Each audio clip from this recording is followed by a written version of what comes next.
Prologue. 1. Temperatures that late January morning plunged to 4 degrees above zero, and still, people came by the hundreds of thousands, packing both sides of the procession route from Capitol Hill to the White House. I was waiting at the corner of Constitution and Louisiana Avenues, surrounded by my entire family. Bree Stone, my wife, and D.C. Metro PD's chief of detectives stood in front of me wearing her finest dress blues. My 20-year-old son, Damon, was on my right. He had flown up from North Carolina the night before and had on long underwear, a suit and tie, and a black down jacket. Nana Mama, my 90-something grandmother, had refused to listen to reason and watch this on TV. Sitting in a folding camp chair to my left and wrapped in blankets, she wore a wool ski cap and everything warm she owned. Janny, my 17-year-old, and Ali, 9, were dressed for the Arctic but hugging each other for warmth and stamping their feet behind us. "How much longer, Dad?" Ali asked. "I can't feel my toes." Over the soft din of the crowd and from well up Capitol Hill, I heard the 4 drum ruffles and bugle flourishes that precede "Hail to the Chief." "They're leaving the Capitol," I said. "It won't be long now." The presidential anthem soon ended, and the cold crowd quieted. I heard a man's voice call out, "Right shoulder, arms!" Another voice repeated the call, and then a third. One by one, every 50 yards and moving east to west, the soldiers flanking the route followed the command, bringing their rifles to their right shoulders and standing at ramrod attention. The drums began to beat then, the slow cadence sounding muffled and somber from that distance. 100 West Point cadets appeared at the top of Capitol Hill, all dressed in gray and marching in unison. Similar contingents from the U.S. Naval, Air Force, and Coast Guard academies followed, striding in precision, heads high, eyes focused straight ahead as they reached the bottom of the hill and passed us. Up on the hill, the slow, steady beat of the drums continued, getting louder and coming closer. A color guard appeared, bearing flags. I heard the clopping of hooves before 7 pale gray horses trotted from the Capitol grounds. 6 of the horses moved in formation, 2 following 2 following 2. The 7th horse marched at the head of the column to their left. All 7 horses were saddled, but only the left-hand 3 and the horse at the head of the column carried riders. Uniformed members of the U.S. Army's Old Guard unit. The 6 horses in formation pulled the 100-year-old black caisson that bore the flag-draped coffin of the late President of the United States.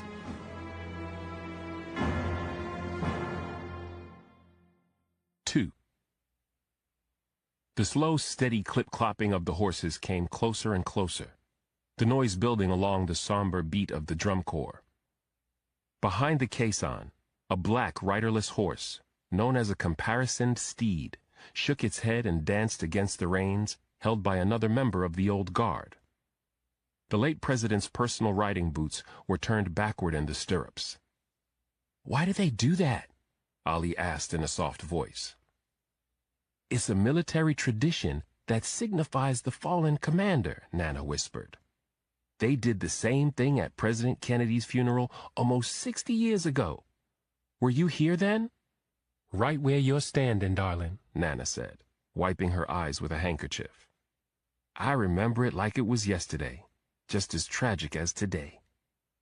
I wasn't alive when JFK was president, but Nana had told me that it had been a time of great hope in the country because of its young leader and that hearing of his assassination had felt like a kick in the gut. I'd felt the same way when Bree called me to say that Katharine Grant had collapsed in the Oval Office and died at age 47, leaving behind a husband, twin 10-year-old daughters, and a stunned and grieving nation. President Grant had been among the rarest of creatures in American politics, someone who actually managed to bring opposing sides together for the benefit of the country, and she'd done it by sheer force of her empathetic personality, her piercing brilliance, and her self-deprecating wit. A former U.S. Senator from Texas, Grant had won the White House in a landslide, and there'd been a real feeling of optimism in the country, a belief that the gridlock had ended, that politicians on both sides of the aisle were finally going to put their differences aside and work for the common good. And they had, for 368 days. 72 hours after celebrating her first year in office, President Grant had been meeting with her military advisors when she suddenly complained of dizziness and seemed confused, then fell to the floor behind her desk. She died within moments. Her doctors were stunned.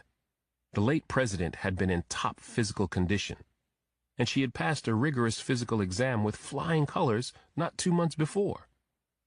But the pathologists at Bethesda Naval Hospital said that Grant had succumbed to a fast-growing tumor that had enveloped her internal carotid artery, essentially interrupting the blood flow to most of her brain. No one could have saved her. So there was a real sense of shared loss and broken hope the morning of her funeral. As her cortege approached us, the mourners on both sides of Constitution Avenue turned sadly quiet. Damon helped Nana Mama to her feet.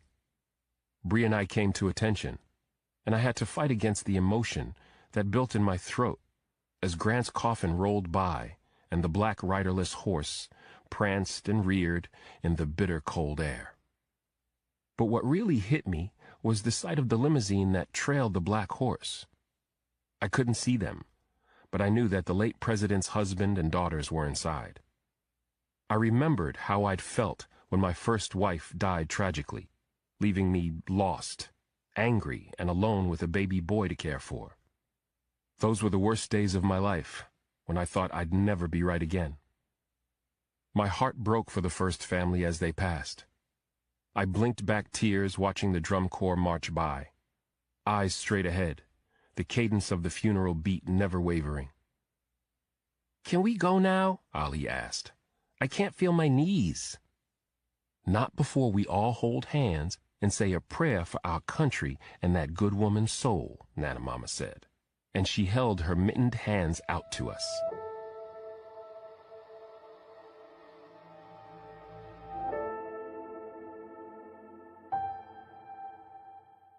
Part 1.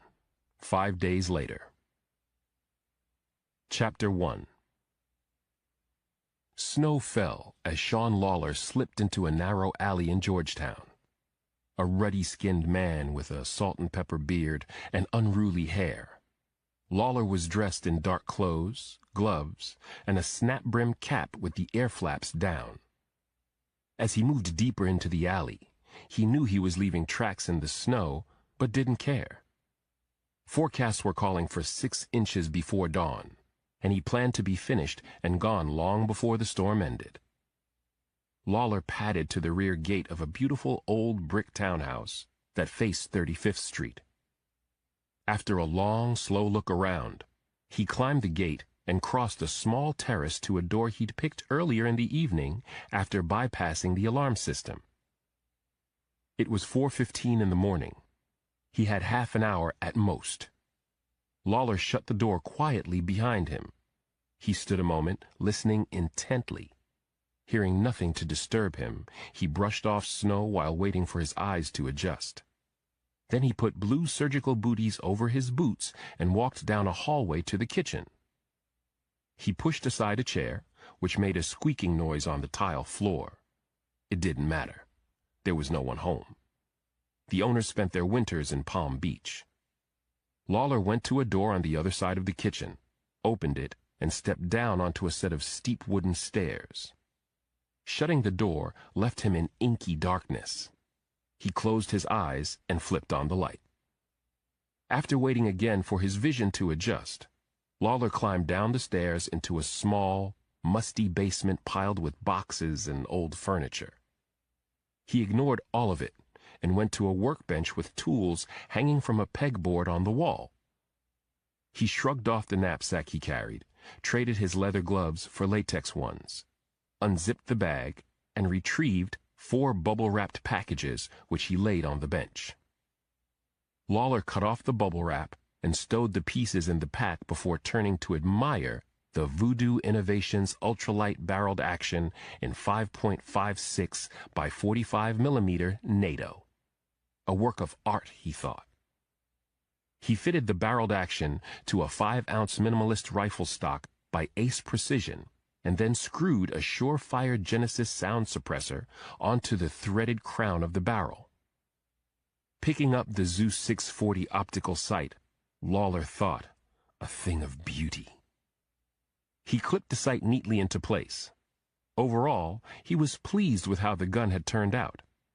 He had ordered the components from U.S. Internet wholesalers and had them shipped to the same non-existent person at 4 separate UPS stores in and around the District of Columbia. Lawler had arrived at Dulles International 2 evenings ago on a flight from Amsterdam, using a fake British passport. He'd picked up the components at the UPS stores yesterday morning, relying on a fake Pennsylvania driver's license he'd also bought online. He'd sighted in the gun yesterday afternoon in the woods of western Maryland. It was uncannily accurate. It's the right tool, he told himself. The perfect one for this job. Chapter 2. Lawler put the knapsack over his shoulder, took the gun up the basement stairs, and shut off the light before opening the door to the dark kitchen. He stepped out, pushed a button on the side of the sight, and raised the rifle. The Zeus 640 was a thermal unit, which meant it allowed the user to see the world as heat images. When Lawler peered through the scope, the interior of the house looked like it had been cast in pale daylight, except for the heat registers. They showed in much brighter white. The Zeus scope had been developed for hog hunters, and it had cost Lawler more than $8,000. He thought it worth every penny, far superior to the kinds of rifle optics he'd been using just a few years ago. Lawler kept the gun stock pressed snug to his shoulder, climbed the stairs to the second floor, and entered the master suite at the front of the house. He ignored the antique furnishings and crossed to the window. He lowered the rifle, opened the window sash, and looked outside. He saw the shadows of oak branches waving against the snowy background, and the silhouette of a line of distinguished old town homes across 35th Street. He raised the gun again, peered through the sight. The snow-covered street and brick sidewalks turned dull black. The heated townhouses, however, were revealed in extraordinary detail, especially one to his right and down the street. A brick Georgian. It looked brilliant in the scope. The thermostat had been turned up to 75 in there, maybe 80. Lawler swung the gun toward the front door of the hothouse and studied the area, figuring he'd have 4 seconds, maybe less, when it counted. The brief time frame didn't faze him. He was good at his trade, used to dealing with short windows of opportunity. Lawler fished in his inner coat pocket and drew out a microchip that he fitted into a slot in the scope in order to record his actions for posterity. Then he relaxed and waited. 10 minutes later, a light went on in the house to his far diagonal right, the hot one. He checked his watch. It was 4:30 a.m. Right on schedule. Disciplined. 15 minutes after that, a black Suburban rolled up the street, also right on time. The wind was blowing stiffly down 35th from north to south. He would have to account for slight bullet drift. The Suburban pulled over by the curb across from the hothouse. Lawler flipped the safety off and settled in, aiming at the front door and the steps down to the sidewalk. The passenger, a large male wearing dark winter clothes, got out of the Suburban, ran across the street and sidewalk, climbed the steps, and rang the bell. The door opened, revealing a woman in a long overcoat. Lawler couldn't make out her features or determine her age through the thermal scope, and he didn't want to. He had seen several recent pictures of her, but through the Zeus 640, she was a pale white creature in a cold, dark world, and he rather liked it that way. Keeps things impersonal, like a video game, he thought. moving the crosshairs as the woman raised her hood and stepped out into the storm. He aimed at the right edge of the hood to account for drift. She followed the big guy, hurrying down the stairs, across the sidewalk, and into the street, eager to be out of the snow and get to her early yoga class. Too bad, he thought as he pulled the trigger. I heard yoga's good for you. The rifle made a soft thudding noise. The woman's head jerked, and she crumpled on the street behind her bodyguard. Lawler's instinct was to flee, but he stayed on task, moved the crosshairs to her chest, and shot her again. He pushed down the sash and never looked back. After finding his spent brass, he rapidly disassembled the gun and placed 3 of the components back in the knapsack. He kept the thermal scope and used it so he could move fast back through the house. After Lawler slipped out the rear gate, he turned off the scope and pocketed it. Hearing the wailing of sirens already, he ducked his head and set off into the storm. Too bad, he thought again. Husband, 5 children, 6 grandkids. A real shame. Chapter 3. Bree and I arrived in Georgetown shortly after dawn that first day of February. It was snowing at a steady pace with 5 inches on the ground already. DC Metro Patrol cars had blocked both ends of the street on 35th. We showed our IDs to the officer. He said, "There's U.S. Capitol Police, FBI, and Secret Service already up there." "I'd imagine so," Bree said, and we went through the barrier and up the street, noticing many anxious residents looking out their windows. FBI criminologists were setting up a tent around the victim and the crime scene.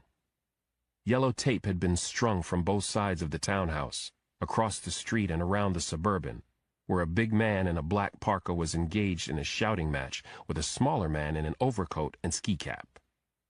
"This is our case," the big man said. "She died on my goddamn watch." "U.S. Capitol Police will be a part of the investigation," the smaller man barked. "But you will not, Lieutenant Lee. You are compromised, and you will be treated as such." "Compromised?" the big guy said, and for a second, I thought he was going to deck the smaller man. Then FBI Special Agent Ned Mahoney appeared from behind the tent. "That's enough," Mahoney said. "Agent Reamer, please do not assume in any way that you are in charge of this investigation. The FBI has complete jurisdiction." "Says who?" Agent Reamer said. "President Hobbs," Mahoney said. "Evidently, your new boss doesn't have much faith in the Secret Service these days. He talked with the director, and the director talked to me, and here we are."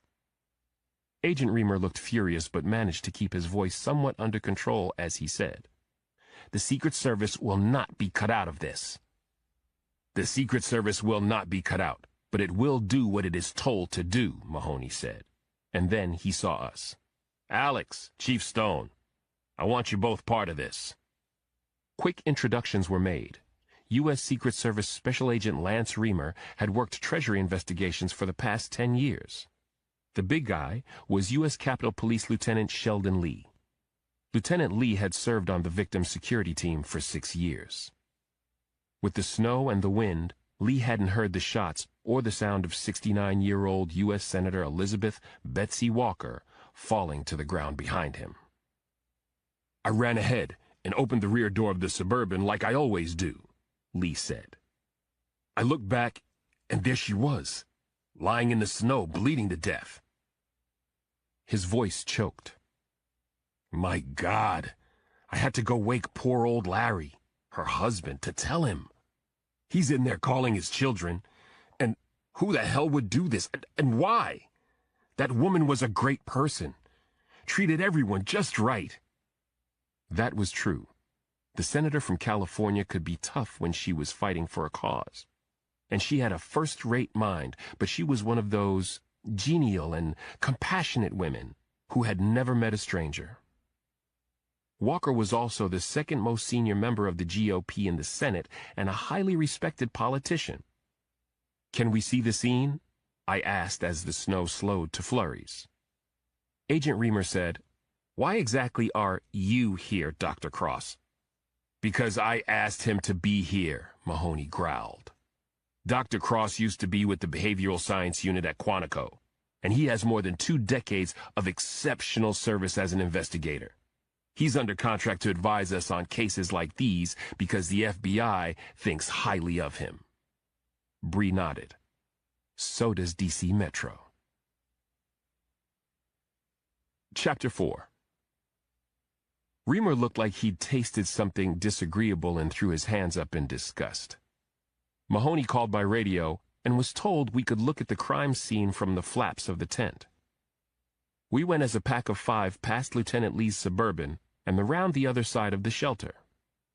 Inside, a team of Quantico's finest were working in baggy white jumpsuits pulled over their winter gear. Senator Walker lay twisted on her side in the snow. Her hood was half off her head, revealing a bullet hole beneath her right cheekbone. "What do you know, Sally?" Sally Burton, the chief FBI criminologist on the scene, stood up from beside the victim. "The snow's making it tougher than tough, Ned, but so far, it looks like she was hit twice. The headshot killed her instantly. Shooter put a second round into her chest after she fell." "Like someone filled with hate would," Lieutenant Lee said. "A fanatic." "Or a professional," Agent Reamer said. "Or both," I said. "Who had reason to hate her?" "Good question," Mahoney said, and he looked back to Burton. "Got an angle for the shots yet?" The criminologist made a sour expression. "The snow and no witness to her falling make the first shot tough to call. But by the chest wound, I'm saying it's roughly this angle," she said, gesturing high into the corner of the tent. Mahoney thanked her, then turned to Lieutenant Lee. "You have good rapport with the senator's husband?" "Excellent rapport, sir. Larry's a sweet old guy, a real friend. Smart as they come, too. He used to be a trial judge in San Francisco. Go inside and talk to him frankly. Find out who didn't like or had a grudge against his wife for whatever reason. Names, phone numbers if he's got 'em." "Wait," Agent Reamer said. "Lieutenant Lee is compromised." "He knows the family," Mahoney said. "Better than any of us. That helps." "But," Mahoney hardened, "do you honestly think Lieutenant Lee could be involved?"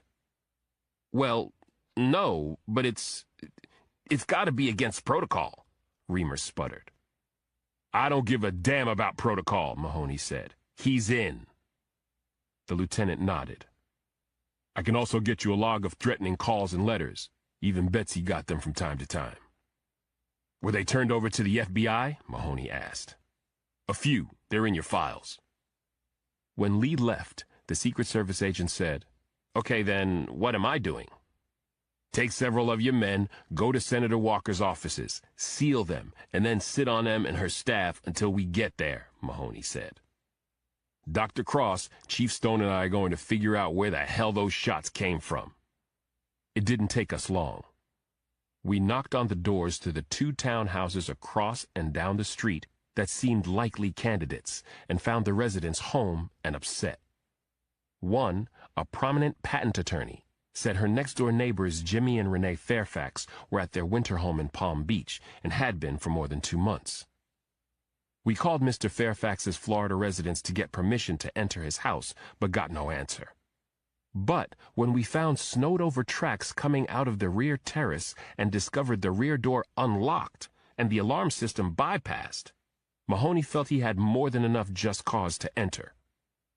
There was water in the hallway, probably melted snow, and smaller droplets crossing the floor to a door to the basement. There was no sign beyond that, certainly not of the footprints I'd expected to find, given that the shooter came in out of the weather. We looked out the front window and decided the shooter had to have been higher, upstairs. We found a clear line of sight in the master bedroom, some 100 yards down the street from the evidence tent in front of Senator Walker's house. "He was right here," I said, looking around. "Probably shot from his knees, using the windowsill as a rest." "No brass," Bree said. "The place is clean." Mahoney nodded. "Either a fanatic or a professional." or both, I said. Chapter 5. I had to leave at 8:45 to make an appointment with a new patient, an attorney at the Justice Department. In addition to my law enforcement work, I have a PhD in clinical psychology and practice on a part-time basis out of an office in the basement of our house on 5th Street in Southeast D.C. In the northern United States, or out west, 6 inches of snow is no big deal. But in the nation's capital, it usually creates a state of emergency and near gridlock. I somehow managed to catch a cab, but I had to get out at the bottom of Capitol Hill and walk the rest of the way home. The storm was clearing, but a raw wind bit at my ears as I hustled along and thought about the late Senator Walker. Given her committee assignments, chairman of Energy and Natural Resources, and prominent seats on appropriations and agriculture, I was leaning away from the idea that a fanatic professional was behind the assassination. As a matter of fact, I was tilting away from the idea of a fanatic at all. The entire thing felt surgical, or at least highly organized. Though I wasn't completely dismissing the idea of a terrorist, I was thinking a pro was responsible. But why? Why a professional assassin? What had Senator Walker done to get gunned down in cold blood in front of her house? Who had she crossed or destroyed? Was the fact that she was shot outside her home meant as a statement like a mafia killing? Or was it merely a zone of opportunity? I decided it was the latter. Before I left the crime scene, Lieutenant Lee had told me that the senator attended a yoga class Monday through Thursday, every morning. It helped her clear her mind, he said. It also helped her kill her, I thought.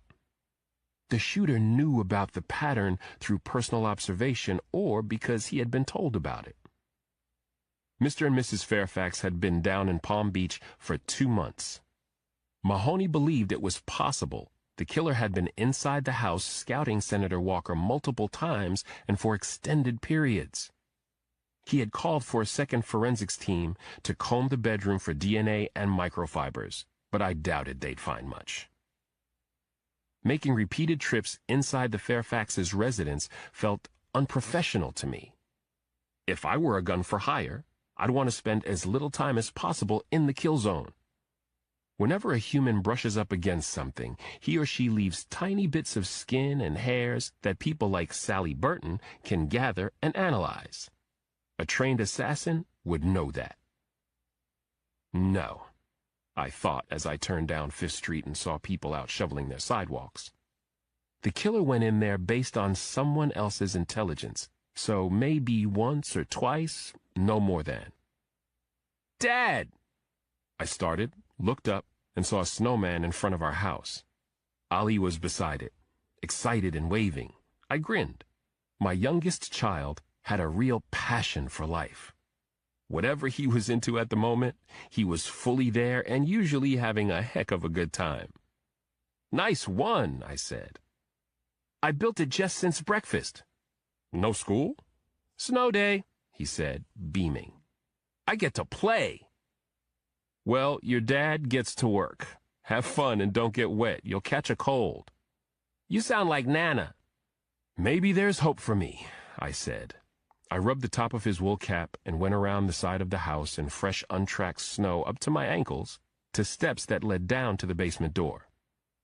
I used a key to open it and pushed the door in. Snow fell inside on the mat. So did a folded piece of paper. I picked it up, unfolded it. Alex Cross, stop me, please. I turned it over. Nothing. Behind me in a trembling voice, a woman said, Dr. Cross? I pivoted to find a very attractive woman in her 30s looking down at me through the open door. Wearing a knit cap and mittens and hugging herself in her baby blue down coat, she had fresh tears on her cheeks. Her posture was hunched, which I read as more despondent than distressed. Yes, I'm Alex Cross, I said, smiling. I stuffed the note in my jacket pocket and gestured her inside. I'm sorry about not shoveling the path in. Ms. Davis? Nina Davis smiled weakly through her tears as she passed me. I rather like all the snow, Dr. Cross, she said. It reminds me of home. Chapter 6. Nina Davis had been born and raised in Wisconsin, outside Madison, and she had always thought of snow as a bandage. You can't see the wounds and scars when there's snow falling, she told me. I loved it as a child. We chatted while she filled out paperwork. Davis was 37, bright, attractive, and committed to her career at the U.S. Justice Department, where she was a supervising attorney working on organized crime prosecutions. Once upon a time, I was with the FBI, I said. I know, Davis said. It's why I sought you out, Dr. Cross. I figured you might understand or at least be sympathetic to my position. I smiled. I'll try to do both. Davis returned the smile without conviction. I don't know quite where to begin. Tell me why you wanted to see me. She looked at her hands in her lap, shoulders slumped, and sighed. I don't think I know how to love, Dr. Cross. Okay, I said, and I settled in to listen. Really listen. Davis told me that in her entire life, she'd felt love for only one person, her father, Anderson Davis, a small-town attorney who had spent lots of time with his sole child.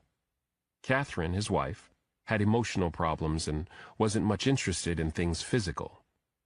But Nina's father loved to hike and roam around the Wisconsin countryside. He called those walks tramps, she said wistfully. He'd say, "Come on, Nina, time for a tramp up to Beech Ridge." Davis blinked and wiped out a tear. Even now, I miss tramping with him. I was 13 when he died. Tough age, I thought, and I made a note before saying, "How did he die?" They were in the car and my mother was driving. She was yelling at him about something, took her eyes off the road and ran a red light. He was killed instantly. I'm sorry to hear that. It must have been hard. Davis breathed in deep, pursed her lips and shrugged. My dad was gone, and my mom killed him. What can you say? I absorbed that, then said gently, "So you blame your mother?" "Who else?" she said. "She'd kept her eyes on the road, my dad would have lived to a ripe old age. She kept her eyes on the road, I wouldn't have had a series of creepy men living in the house when I was a teenager." Davis had gone cold, and I decided to leave the statement for another time. "She alive, your mother?" "Last I heard." "When was that?" 3 weeks ago, when I signed the monthly check that pays for her assisted living facility back home." "I'm hearing a lot of conflicted feelings," I said. "You blame her for all these things, and yet you stay involved in her care." "Yes. Well, there's no one else to do it," Davis said as another tear formed and slipped down her cheek. The timer dinged. She looked disappointed. "I promise you our next talk will be longer," I said. "When you're a one-man shop like I am, first sessions get taken up as much by paperwork as by real substance. And I charge your insurance for only a 30-minute session rather than the hour. I can see you for a full hour tomorrow morning." Her knitted brow eased.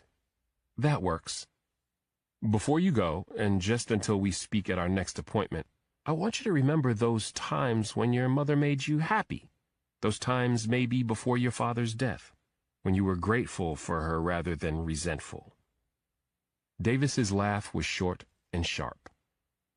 "I'll have to dig deep for memories like that." "I'd expect no less," I said gently. We fixed a time for the next appointment. Then I stood and opened my office door. We walked through somewhat uncertainly, and I wondered whether she would ever return. I'd found over the years that a fair number of clients believed that they were going to get to the root of their problems in a session or two. When they realized that the process was less about cutting and more about peeling, Some of them gave up. I never heard from them again. "I'll see you tomorrow?" I asked as she opened the basement door. "I'll be here, Dr. Cross," she said, but she did not look back. "I very much look forward to it, Nina," I said, and I shut the door and the cold wind behind her. Going back into my office, I wondered at the human brain's ability to seize on some terrible personal event and let that event define and control every action for years, decades, even lifetimes. 3 short, sharp knocks came at the basement door. I was puzzled. I wasn't supposed to have another client until early afternoon. When I opened the door, Ned Mahoney was standing there. Mahoney and I used to work together at the FBI, and he was normally as stoic a man as you'd find. But he was clearly upset as he came inside and shook snow off his pants legs. I shut the door, and he looked at me. "There's some kind of shitstorm brewing, Alex. We're going to need your help on this one, and more than part-time." Chapter 7. Mahoney stared at me expectantly, waiting for an answer. "I have just a few clients at the moment, Ned," I said. "The rest of my time is yours." "Senator Walker's case?" He hesitated before digging in an inner pocket of his coat. "You signed a recent non-disclosure form with us, the Bureau. It's in the formal contract, but I'm happy to sign again if you think it's necessary." No, of course not," he said, pulling out his phone. "It's just that this is sensitive in the extreme. You can't tell anyone, Bree and Sampson included. John's on vacation in Belize, and I'll keep this close until I hear otherwise." "Good," Mahoney said, and he looked at his phone. "This was caught on a Dulles security cam a little more than 2 hours ago." He showed me a video still of a severe, dark-haired woman, more handsome than beautiful, who looked to be in her late 30s. She was dressed in denim, from her jeans to her blouse to her jacket. A shopping bag, printed with a painting of the Eiffel Tower, dangled off one arm. A leather knapsack hung from her other shoulder. She was pulling a carry-on roller and was in full stride. "Who is she?" "We believe her name is Christina Vargin," Mahoney said. "A Hungarian-born freelance assassin." My mind raced. An assassin at Dulles International at 8:30 a.m., roughly 3 hours after Betsy Walker was shot? I held up my hands. "Wait, you believe this is Christina Vargin?" Mahoney paused, thinking, and then told me that 2 hours and 20 minutes before, a highly regarded and experienced CIA field agent was moving through crowded security lines en route to London and spotted her walking by. The agent had evidently had an up-close and personal run-in with Christina Vargin in Istanbul several years earlier and had almost died as a result. Having heard about the killing of Senator Walker, the agent got out of the TSA line and tried to pursue the woman to make sure. But the woman had vanished. The agent missed the flight, made calls, pulled strings, and spoke to the Dulles security people. Camera feeds were rewound 15 minutes, and they quickly found Vargin passing by the security lines. They tracked her, using footage from other security cameras, until she went outside into the snowstorm and walked off. "So the agent had them track her backward," Mahoney said. "Turns out, Vargin came off a Delta flight from Paris at 8 a.m. That picture was taken in customs. She's traveling using a Eurozone passport under the name Martina Rodini." I studied the picture a long moment, then looked up at Ned. "Which means she couldn't have killed Betsy Walker. The timing is off." "Correct. Which means there are 2 professional assassins in the greater D.C. area, one of whom killed a sitting U.S. senator." Mahoney nodded. "Second assassin, second target? I can't believe Vargin's here to see the monuments." "Put her picture in the hands of every cop within 100 miles of D.C. Mahoney looked conflicted. "The director wants to keep this in-house with a full court press to locate and pick her up for questioning." I cocked my head. He give you a reason? National security, Mahoney said, though he didn't like it. Something about CIA intelligence gathering methods. All above our pay grade. He did get the president to order heightened security for all members of Congress. In the meantime, you and I are supposed to find Vargin and bring her in. I thought about that a moment. Me and Ned in the field again? I felt good. So good that I put aside the questions about national security that kept popping into my head and turned to the task at hand. Can we get a file on Vargin? Something to help us put together a profile? I can do you one better, Mahoney said. We're going to talk to the CIA agent she almost killed. Chapter 8. On the way to the Central Intelligence Agency in Langley, Virginia, I called Bree to tell her that the FBI had optioned my contract. Senator Walker's case? Can't talk details. The FBI's gain and Metro's loss, she said. Remember, the game's tonight. I haven't forgotten, I said. I'll meet you there. Promise? Absolutely. Bree paused, then said, Gotta go. The chief wants me in his office in 10 minutes.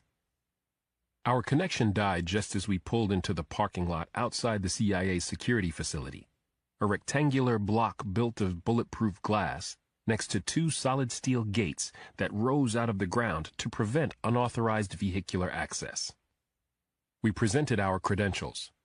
The guards seemed to have been alerted to our arrival beforehand because, with no further ado, one of them took our photographs, printed visitors' badges with our faces on them, and clipped them to our jackets.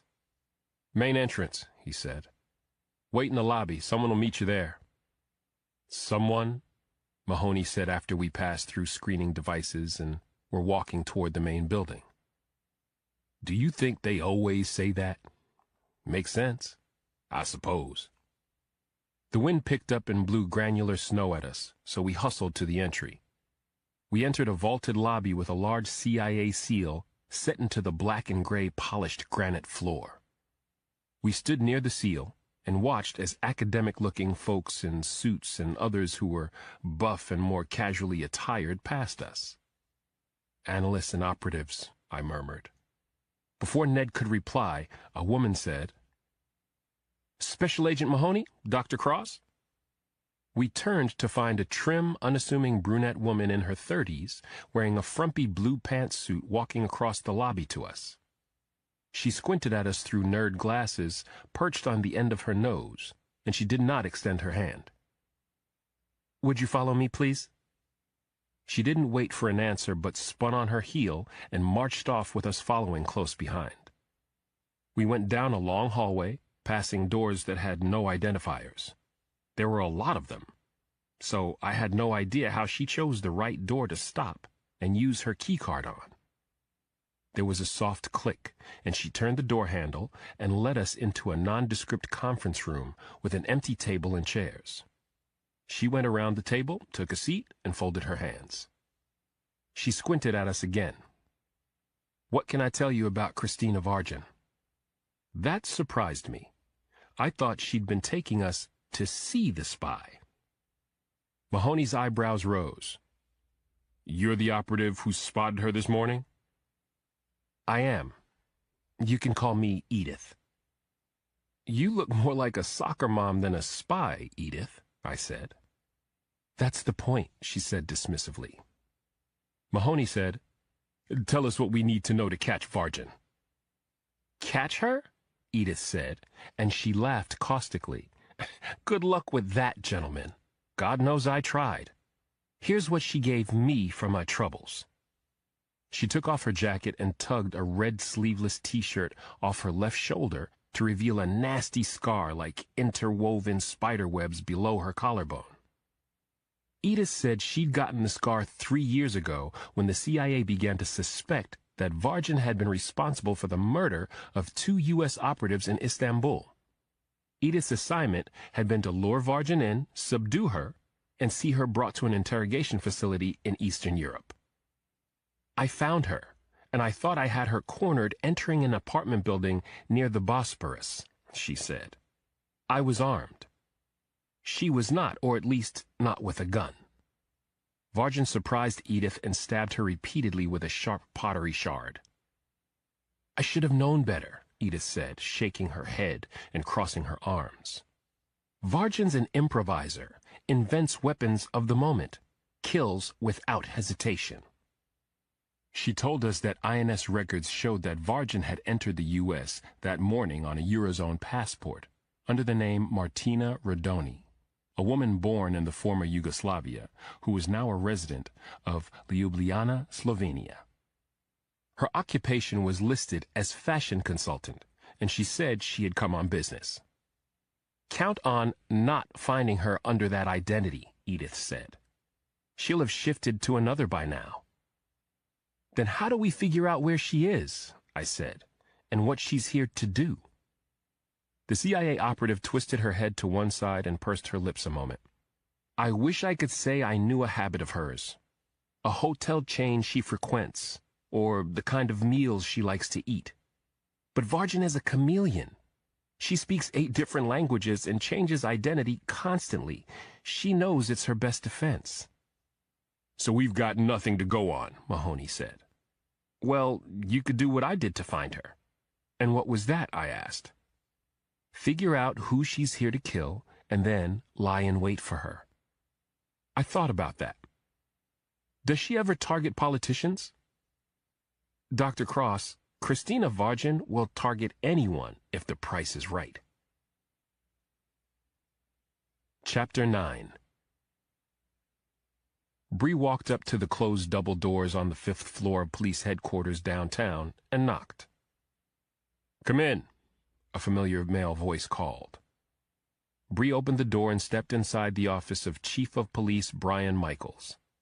The chief, a fit man with a thick shock of steel gray hair, was on a cell phone, listening intently and nodding.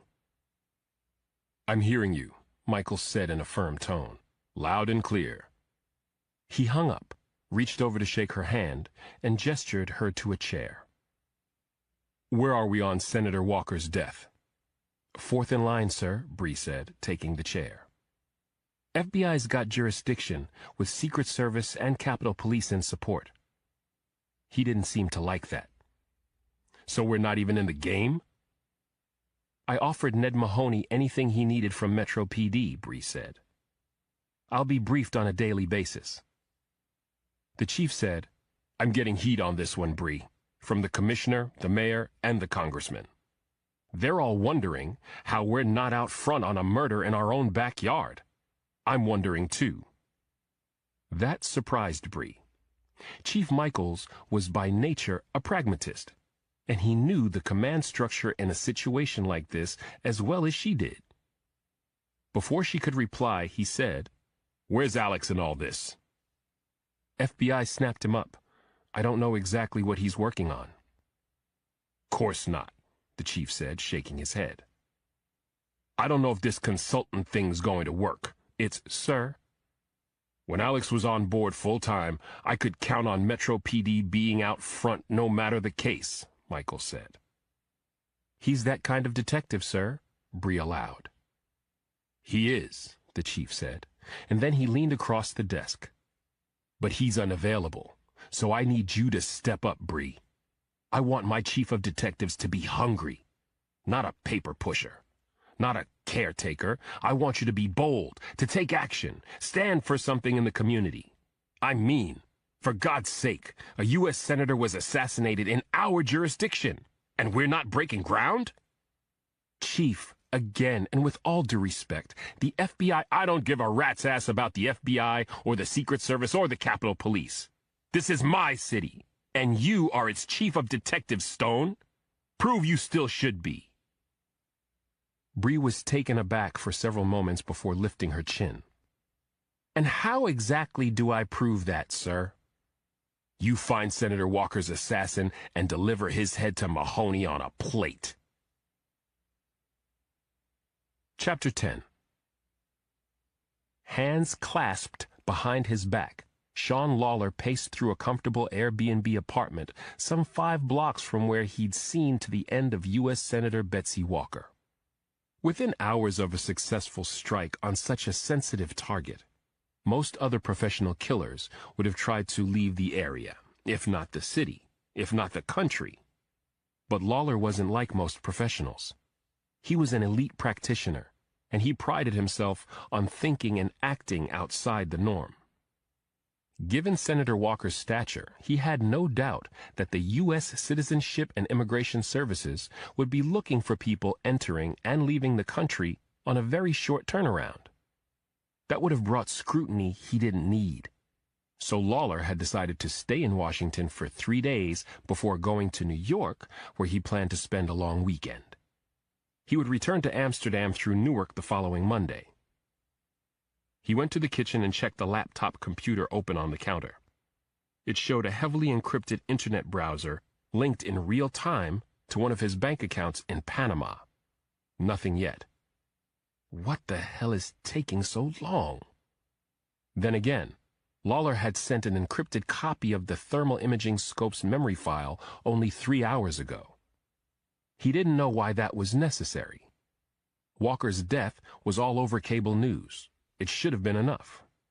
He felt a buzzing in his pocket. He dug out a burn phone, checked the caller ID, and allowed himself a smile. "I'm here, Pyotr," Lawler said in Russian. "Sergei," Pyotr replied. "You've made my world happier." "I don't see the results in my account." "Large transfers take a while these days if you want them to move anonymously. In the meantime, are you free to meet and discuss your future?" Lawler checked his watch. "If it's this evening." "That works. George Washington Hotel Rooftop Bar, 8 p.m., and you'll soon be receiving a token of appreciation for a job well done." Lawler smiled, said, "Thoughtful of you. Even wolves have moments of kindness." Lawler hung up and went to the bathroom to shower and shave. When he was done, he padded back through the apartment, towel around his waist, and heard a ding.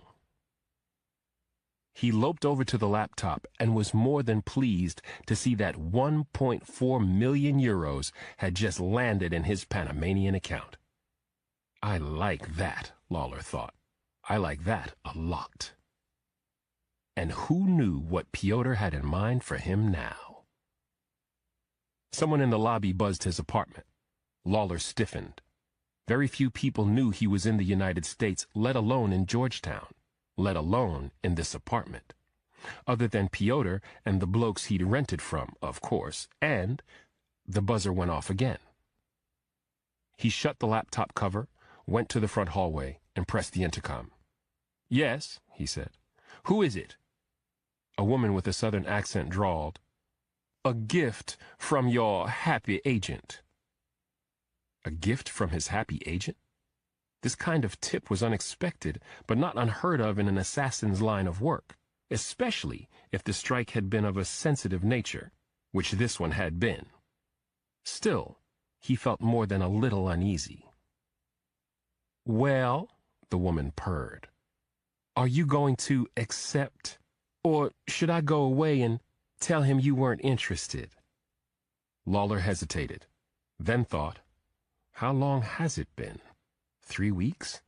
No, at least 4. He thumbed the buzzer, said, "Third floor, end of the hole." Chapter 11. Excited but cautious, Lawler hurried to the bedroom and pulled on dark slacks and a black V-neck t-shirt. He crossed to a suitcase and got out a small knife in a sheath hanging off a strap. He put it around his ankle, then found a small Ruger 9mm pistol that he stuck in his waistband at the small of his back. A gentle knock came at the apartment door. He slipped on running shoes, padded to the door, peered through the peephole, and saw a very chic woman in her 30s wearing a long black faux fur coat that went well with her jet black hair, high cheekbones, ruby lips, and pale skin. Spectacular, he thought as he turned the door handle. Bloody work of art. She stepped in. Lawler smelled her perfume and her own intoxicating smell. He closed the door, took her hand, spun her around, and pushed her firmly against the wall. "Hey!" she protested, though she didn't struggle. "Hands up against the wall," he said. "I need to check your purse and pockets." "For what?" she said, raising her hands. "Things I don't like." He took the purse from her and set it aside. Then he patted her down from behind. He found nothing. "Turn and open the coat." She sighed, pivoted, and undid the 2 hooks holding the coat shut. The flaps fell away, revealing a very fit body in lacy black lingerie, stockings, stiletto heels, and nothing else. "Surprise," she said, smiling. "Sorry, my sweet," Lawler said. "Old habits." "You were a cop?" she asked, looking nervous. "Soldier," he said before picking up the purse and opening it. "Where you from?" He didn't answer as he went through the purse, finding a cell phone, 2 condoms, a black elastic hairband, a small bottle of lubricant, a pair of thin latex surgical gloves, a small lint brush, a shower cap tucked in a sleeve that advertised the Willard Hotel, a container of breath mints, and a tube of lipstick. "Gloves?" Lawler said. She smirked. "Some gents enjoy a little prostate massage." Lawler grunted. "None of that." She shrugged. "Are we done, or do you want to do a full strip search?" "We're done," he said, handing her the purse. "You're not much for setting the mood," she said, taking it. "Give me time." She grinned saucily at him. He gestured toward the hallway, said, "Can I take your coat?" "It's part of the show," she said, and she giggled pleasantly as she headed down the short passage into the sitting area. "Nice place." "Airbnb," he said. "No kidding?" she said, sounding impressed. She looked around before walking to the thermostat. "Mind if I make it hot in here?" "By all means." She fiddled with the gauge and then turned to regard him. She seemed to like what she saw. "You work out?" "I do. You?" "Every day." "You're British?" "Long time ago." "You?" "Florida." "You an actor now or something?" Lawler cocked his head. "Your happy agent?" "Oh, he's more like a broker. I do security work. He sets me up with the gigs." "Sounds dangerous," she said, crossing the room to a small leather club chair and setting her purse on an end table. "Stressful." "Sometimes," he admitted. "Can I get you a drink? Vodka?" She smiled as she patted the chair. "This is about your stress, not mine, baby. Be a doll now. Sit right here and let me take care of every little thing." Lawler looked at her, thought, "Got to be 4 weeks at least." He went and took the seat. She tugged off a lace and leather glove with her teeth, got out her cell phone, and tapped at it until Ariana Grande started to sing "Love Me Harder." She set the phone down on the side table, slipped the glove back on, and danced with the music, gliding her hips from side to side, gripping the lapels of the fur coat, and teasing him with more glimpses of what he'd already seen. She straddled his legs and ground ever so softly against him while leaning in for a kiss. Under her weight, Lawler felt his pistol press into his back, and he shifted slightly before letting her lips meet his. When she drew back, the assassin was already aroused. She ran her leather-clad fingers down his chest, stopped above his waist, then stood again, her humid eyes on him as the music picked up. Singing the chorus, she took a few steps back and let the coat fall open. "Like what you see? I'd have to be an imbecile to not love what I'm seeing, lass," he chuckled. She liked that. She danced over, trailed her hands across his chest again, then slipped around the back of the chair. She leaned over and nuzzled his neck, letting her hair fall against him. "This is going to feel so good," she whispered in his ear, So good. He shivered when she ran the tip of her tongue along the top of his ear. It is good right now. Just you wait, doll, she murmured. Then she straightened and flipped a loop of piano wire over his head. Chapter 12. During his search, Lawler had not detected the length of piano wire that had been slipped into the lining of the right sleeve of Christina Vargin's coat. But the instant Lawler felt the wire touch his throat, he seemed to know what he was in for. Like the professional he was, Lawler did not thrash or reach up and try to grab at the wire as Vargin cinched the loop tight and wrenched it back. Instead, he arched hard in her direction. Gun at the small of his back, Vargin thought, remembering the way he'd shifted when she straddled him. Gun now. Lawler's left hand came up with a small Ruger pistol. He twisted it her way and fired a split second after she flung herself to her right, still holding on to the wire. The pistol barked. The muzzle blasted so close to her ear she thought her eardrum had ruptured. Years of training forced her to swallow the pain and fight. As Lawler choked and tried to aim at her again, Vargin let go of the wire with her left hand and used it to chop savagely at the curve of his neck, right where it met his shoulder. The blow stunned his whole arm. The pistol went off a second time, but the bullet flew well wide of her. She chopped again and again until Lawler dropped the pistol. Vargin grabbed hold of the piano wire with both hands this time, and threw her knee into the back of the chair. She heard Lawler choke hard, and then the slick sounds of the wire cutting through his skin and into muscle. Lawler arched again, came up with a knife from somewhere and tried to stab her. He missed. She stepped away from the blade and wrenched and twisted the wire as hard as she could, then heard a noise like melon rinds separating as the garrote broke through Lawler's trachea. He made gurgling and gasping noises, stopped trying to stab her, dropped the knife, and began to thrash and try to dig the wire out of his neck with his right hand. Every movement made the wire cut deeper. The struggle made the end come that much quicker. 30 seconds later, Lawler collapsed and died. Vargin let go of the wire and fell to her hands and knees, chest heaving, her fingers numb, sweat boiling off her brow. She stayed that way, panting, for several moments before her instincts kicked in. The gunshots had changed everything. She was aware of time and of the impending threat. She glanced at her watch. 4:12 p.m.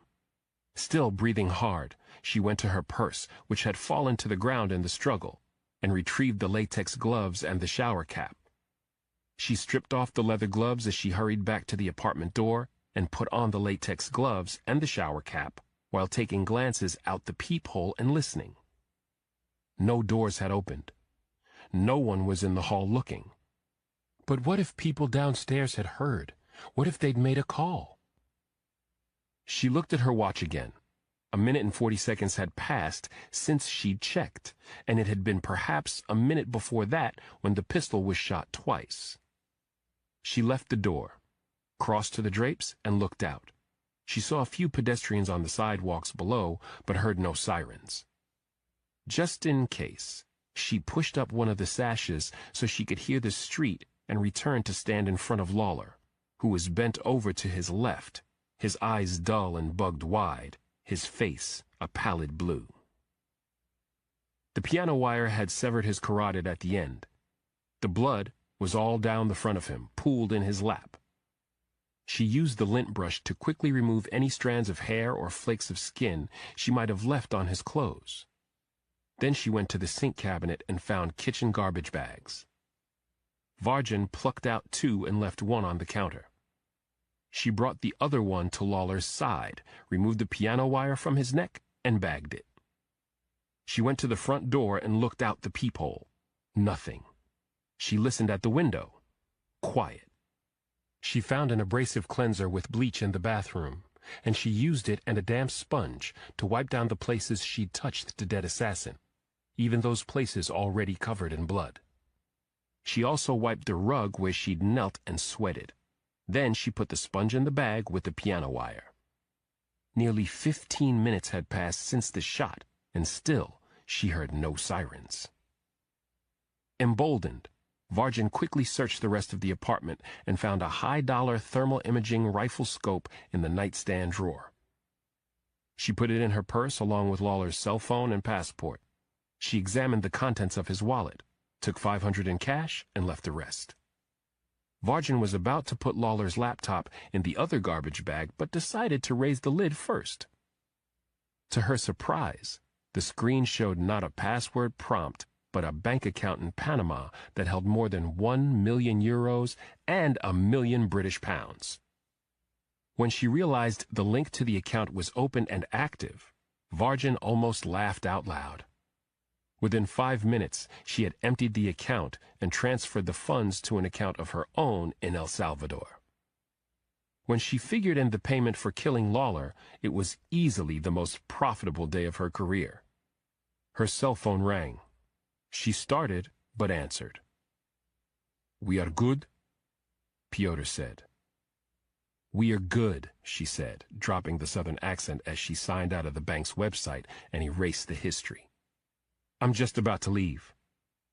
"The phone? His laptop?" "Already packed. I'll drop them where you left the coat." "I like that."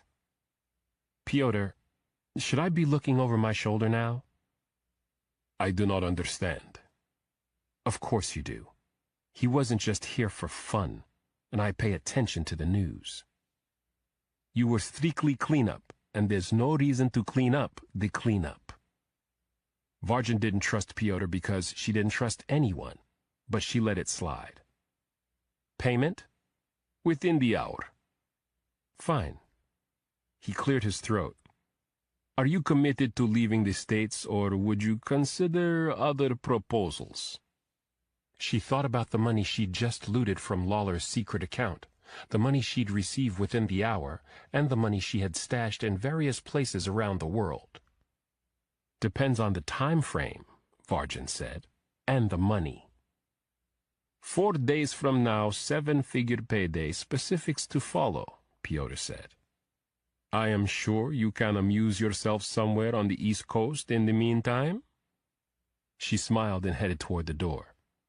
"Yes, this I am sure of." Chapter 13. As a crowd of people moved past us toward the Verizon Center and Gallery Place, I looked incredulously at Bree. "You're kidding me," I said.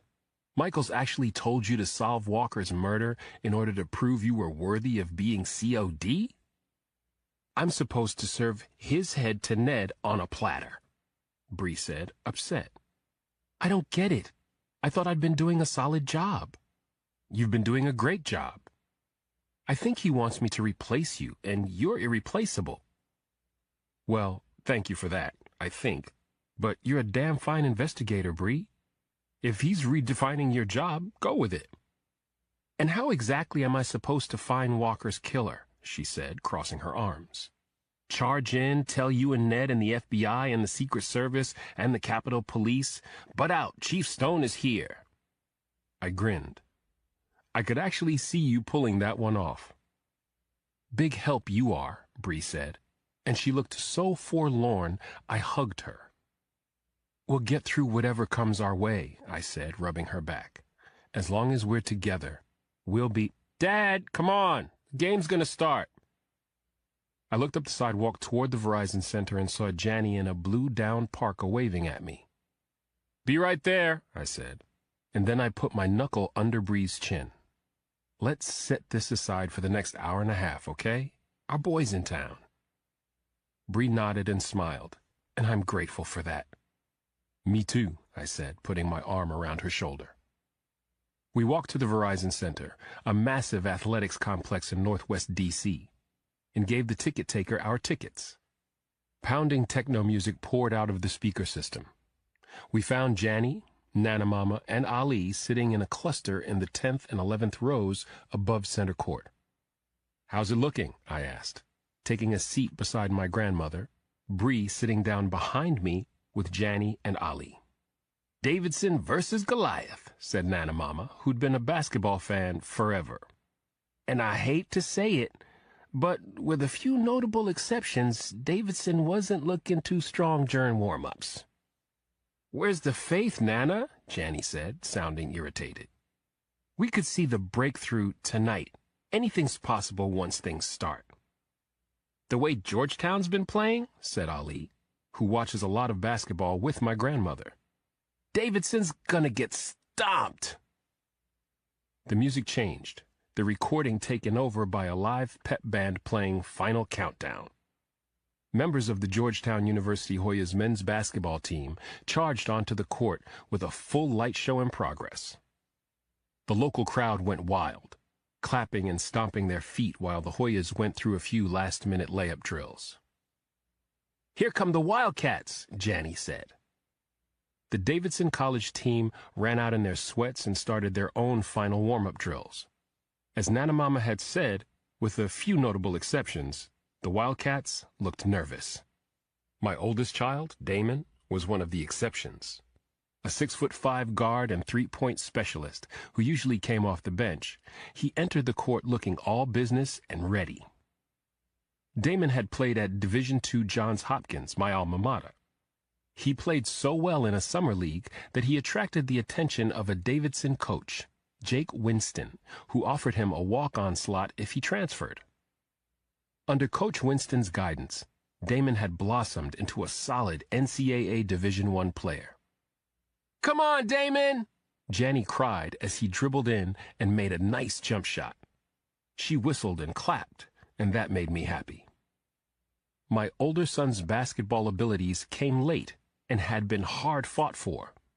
Athletically, Damon had long been overshadowed by Janny's track exploits. He was the sixth man on a team ranked 5th in the Atlantic Coast Conference. She was being recruited by the top track schools in the nation. So it was nice seeing my boy get his chance in the spotlight. It was even better seeing how much his little sister was supporting him. Chapter 14. Near DuPont Circle in Washington, D.C., a man calling himself Pablo Cruz, a fit man with hawkish features, wearing a Washington Nationals hoodie, jeans, and work boots, adjusted the shoulder straps of the heavy, black dry bag on his back. He ambled down New Hampshire Avenue, then made a right on M Street. Near the bridge into Georgetown, he took a right onto 26th Street and went to the dead end. Cruz glanced around before hurrying past a sign that said Rock Creek Park was closed after dark. 20 yards downslope, he left the path, cut to his right, and peered up at the lights in the nearest apartment building, focusing on 2 windows on the 3rd floor on adjacent walls of a corner. When he got the angle on that corner right, still watching those 2 windows over his shoulder, he backed down the slope woods. He shuffled his feet through the leaves and wondered if his read of the city's drainage schematics was correct. His left heel found the edge of the corrugated drain pipe, and he smiled. Cruz got around and below it. He felt for the edge of the cover, found it, and retrieved a hammer, a chisel, and a headlamp from the dry bag. Cruz turned on the lamp's soft red light feature and waited until he heard a bus crossing the M Street Bridge over the park before attacking the spot wells that held the cover in place. 20 minutes later, he pried the cover off and set it aside. He turned the lamp off and returned it along with his tools to the dry bag, then sealed the bag and put it inside the drain pipe a few feet back. Then he replaced the cover and tamped it into place. Done. He climbed above the pipe and looked at those windows on the 3rd floor of the apartment building again. Cruz fixed the image in his mind. He left then, angling back across the slope to the path up to 26th Street and telling himself he could find his way here again, even in the pitch dark, even under the threat of death. Chapter 15. As both teams lined up at center court inside the Verizon Center, the overall height disparity was clearly in favor of Georgetown, then in first place in the Atlantic Coast Conference and ranked 14th in the nation. The overall muscle disparity went the Hoyas' way as well. Georgetown's center had 2 inches on our 6'7" pivot man, and he easily swatted the ball to one of his guards, who passed across the court to an attacking power forward, who went all the way in for a resounding slam dunk. The Davidson players looked flat-footed in comparison to the Georgetown team. Damon was sitting on the bench when Kendall Barnes, the Wildcats' starting point guard, took the ball. Barnes was as quick a young man as I'd ever seen. But coming up court and cutting to his right, he failed to pick up a Hoya defender, who slashed in and fingered the ball out of Barnes's control. The Hoya went the length of the court and let go with another thunderous slam dunk that threatened to shatter the backboard. The people in the Verizon Center crowd went nuts, giving each other high fives and taunting the Davidson players, who looked dazed. Coach Winston wisely called a timeout to try to calm his team. I twisted in my seat. Ali said, "This isn't David versus Goliath, Dad. It's more like prisoners fighting lions in ancient Rome." Janny punched him lightly on the shoulder. "You know too much." Ali shot her a superior look. "I didn't know that was possible." Bree said, "Anyone hungry?" After getting a manageable order of hot dogs, chips, and sodas, Bree got up and left just before the teams retook the court. "Damon's in," Janny said. I looked out and saw she was right. Damon had been subbed in at guard to play opposite Barnes. Coach Winston had also replaced one of the starting forwards for a lanky true freshman from Missouri named Tanner Ott. Barnes had the ball again. He acted as if he was going to make the same forward charge and cut right. When he feinted that way, the Hoyas brought it and shifted. Barnes flicked the ball behind him to Damon, who was set up in three-point range.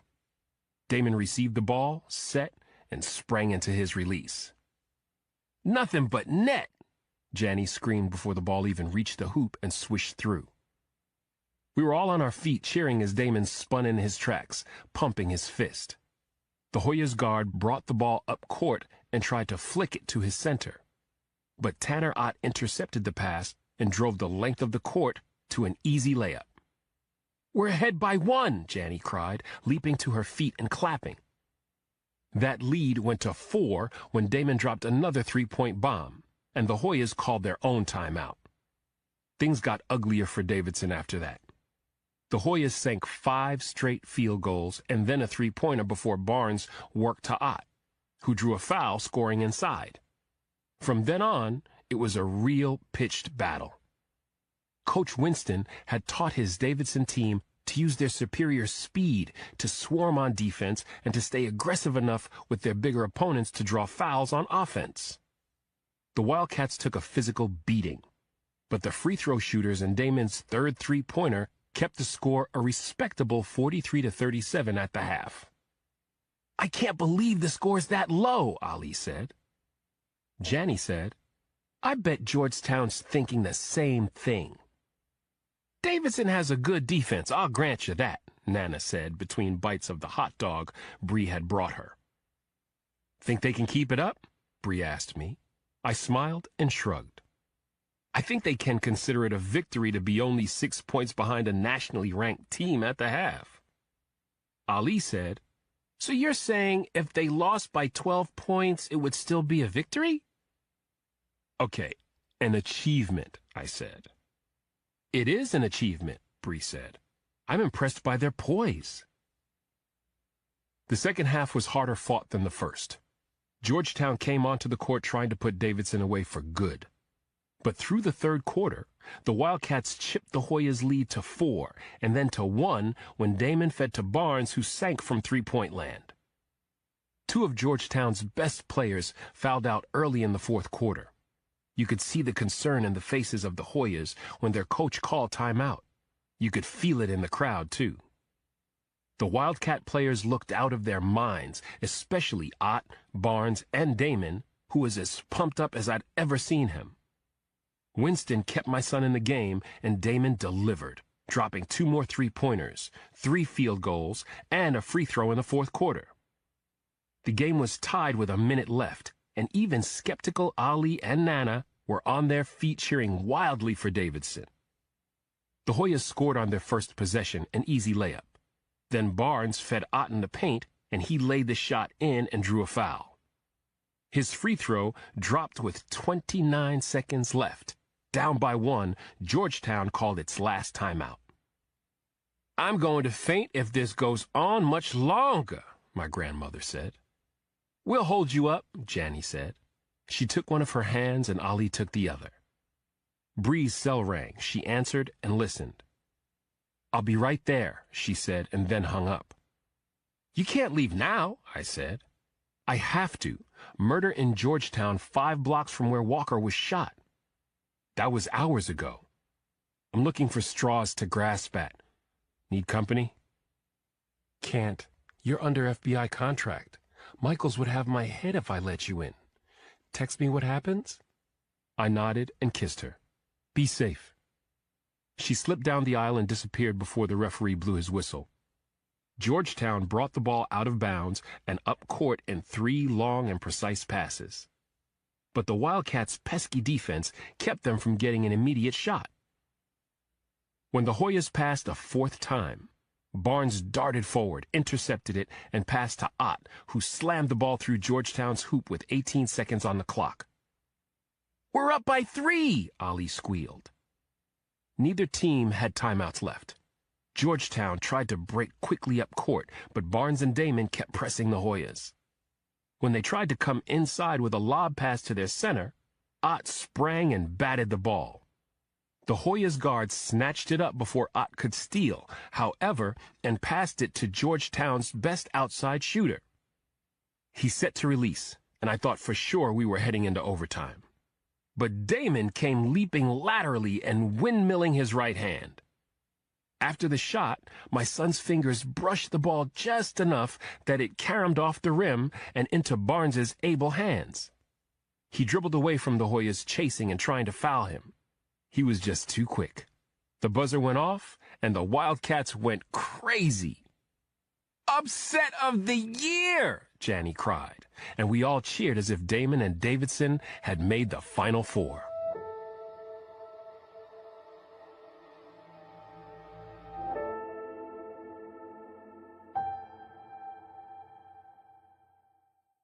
Part 2.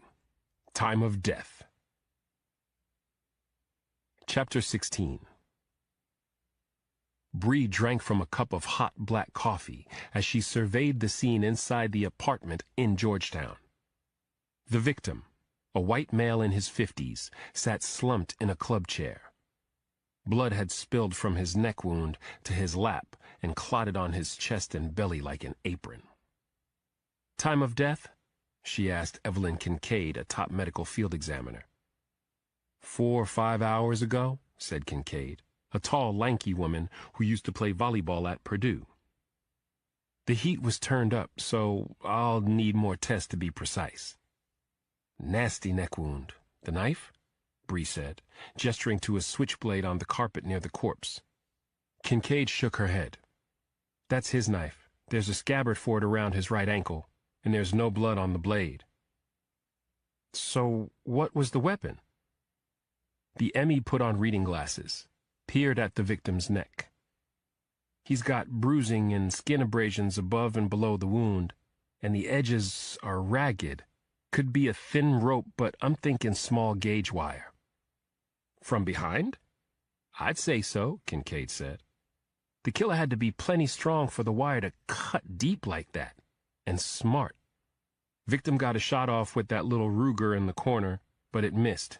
Bullet hole is in the south wall over there." "No one heard the shot?" Natalie Parks, the detective on the scene, said, "No one yet." "We have an ID? Who found him?" Detective Parks said they'd found a driver's license and credit cards that identified the deceased as Carl Thomas of Pittsburgh, Pennsylvania, and business cards that pegged him as a medical equipment salesman. A maid for the apartment's owners had arrived to bring clean towels around 7 p.m. and found Thomas in his present state. "I've already spoken with the owners," Parks said. "Thomas booked online 9 days ago. He indicated in his application he was going to combine business with tourism and stay for 3 nights. Bree thought about that. Anything linking him to Senator Walker's killing? Parks and Kincaid both seemed surprised by the question. 2 killings 17 hours and 5 blocks apart, Bree said. And this guy is armed not only with a pistol, but a knife he carries in an ankle sheath. So until we prove otherwise, we're considering these murders connected. Meantime, I want his prints run. Anything else? Itinerary, phone, computer? Parks shook her head. Nothing beyond the wallet and the IDs, Chief. Killer took them. Clothes? An overnight suitcase, a down parka, hat, gloves. How'd he get here? Where's his car? No idea yet. Nothing that said shooter in that overnight bag? No bullets or rifle components, if that's what you mean, Parks said. Bree's phone rang. Dispatch. Bree sighed and answered. This better be good. I'm running on fumes. Chief, we've had officers under fire, a high-speed chase on Blair Road, and now an armed standoff in Tacoma, multiple weapons involved, the dispatcher said. Bree started toward the door fast, barking questions at the dispatcher. She was told that it started when a Metro Patrol unit had pulled over a Cadillac Escalade with California plates for failure to make a full stop at a blinking light. There were 3 males in the car. The officer ran the plates and found them registered to Fernando Romero of Oakland. The name had rung bells. What kind of bells? Bree demanded, leaving the apartment crime scene. Romero's a big gangbanger with ties to the Mexican drug cartels. He's got a long history of violence and 3 felony warrants out for his arrest, including one for threatening bodily harm to a U.S. Senator 2 weeks ago. Betsy Walker? Bree said, running now. That's affirmative.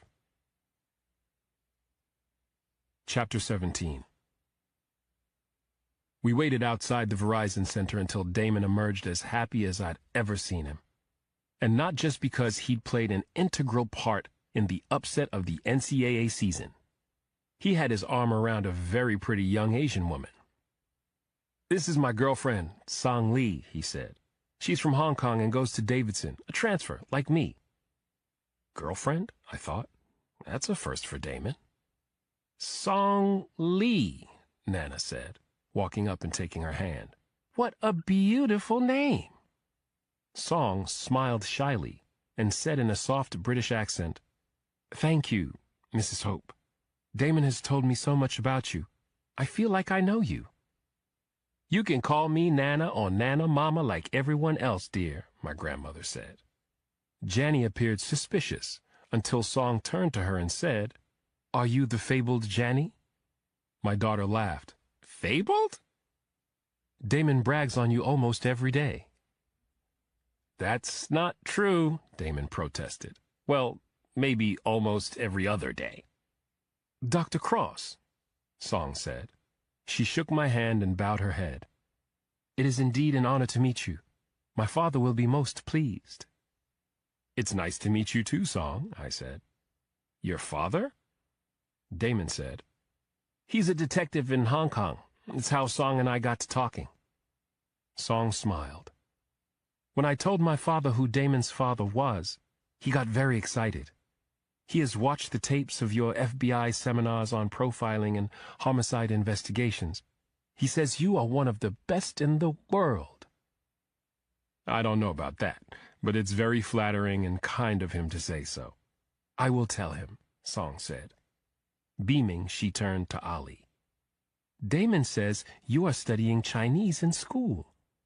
Ali rattled off something in Chinese that made Song laugh and clap her hands. She replied to Ali, and he started laughing as well. Okay, Nana said, fill the rest of us in. Song said, Ali said it was nice to meet a daughter of Hong Kong. Ali grinned. And she said it was nice to meet the brother of Mr. Basketball. Mr. Basketball, Damon said. Song clapped again, laughed, and said, He has a very good ear. How long have you been studying, Ali? A year, he said. That's amazing. "Here's the Uber car, Dad," Channy said. Damon looked at me. "Can Song come with us, stay at the house tonight?" "Of course," I said. "She fits right in." Damon grinned and put his arm around her again. "She does, doesn't she?" "Come on, then," Nana Mama said. "Get in, you two must be hungry."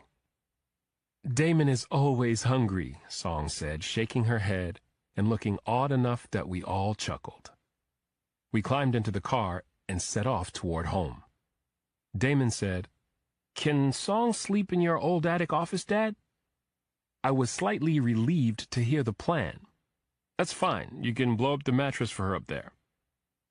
On the 10-minute ride, Nana Mama gently interrogated Song, and we learned that she was born in Hong Kong, her mother worked in financial services, and her father had spent 2 years with Scotland Yard in London before returning home to head the Detective and Special Investigations Bureau for the Hong Kong police force. "So he's like Bree?" Ali said. I nodded. "Sounds like it." Damon said, "Where is Bree anyway?" Chapter 18. When Bree reached the Tacoma area of Washington, D.C., patrol cars had blocked off both ends of Aspen Street between 7th and 10th. "FBI here?" she asked a patrol officer.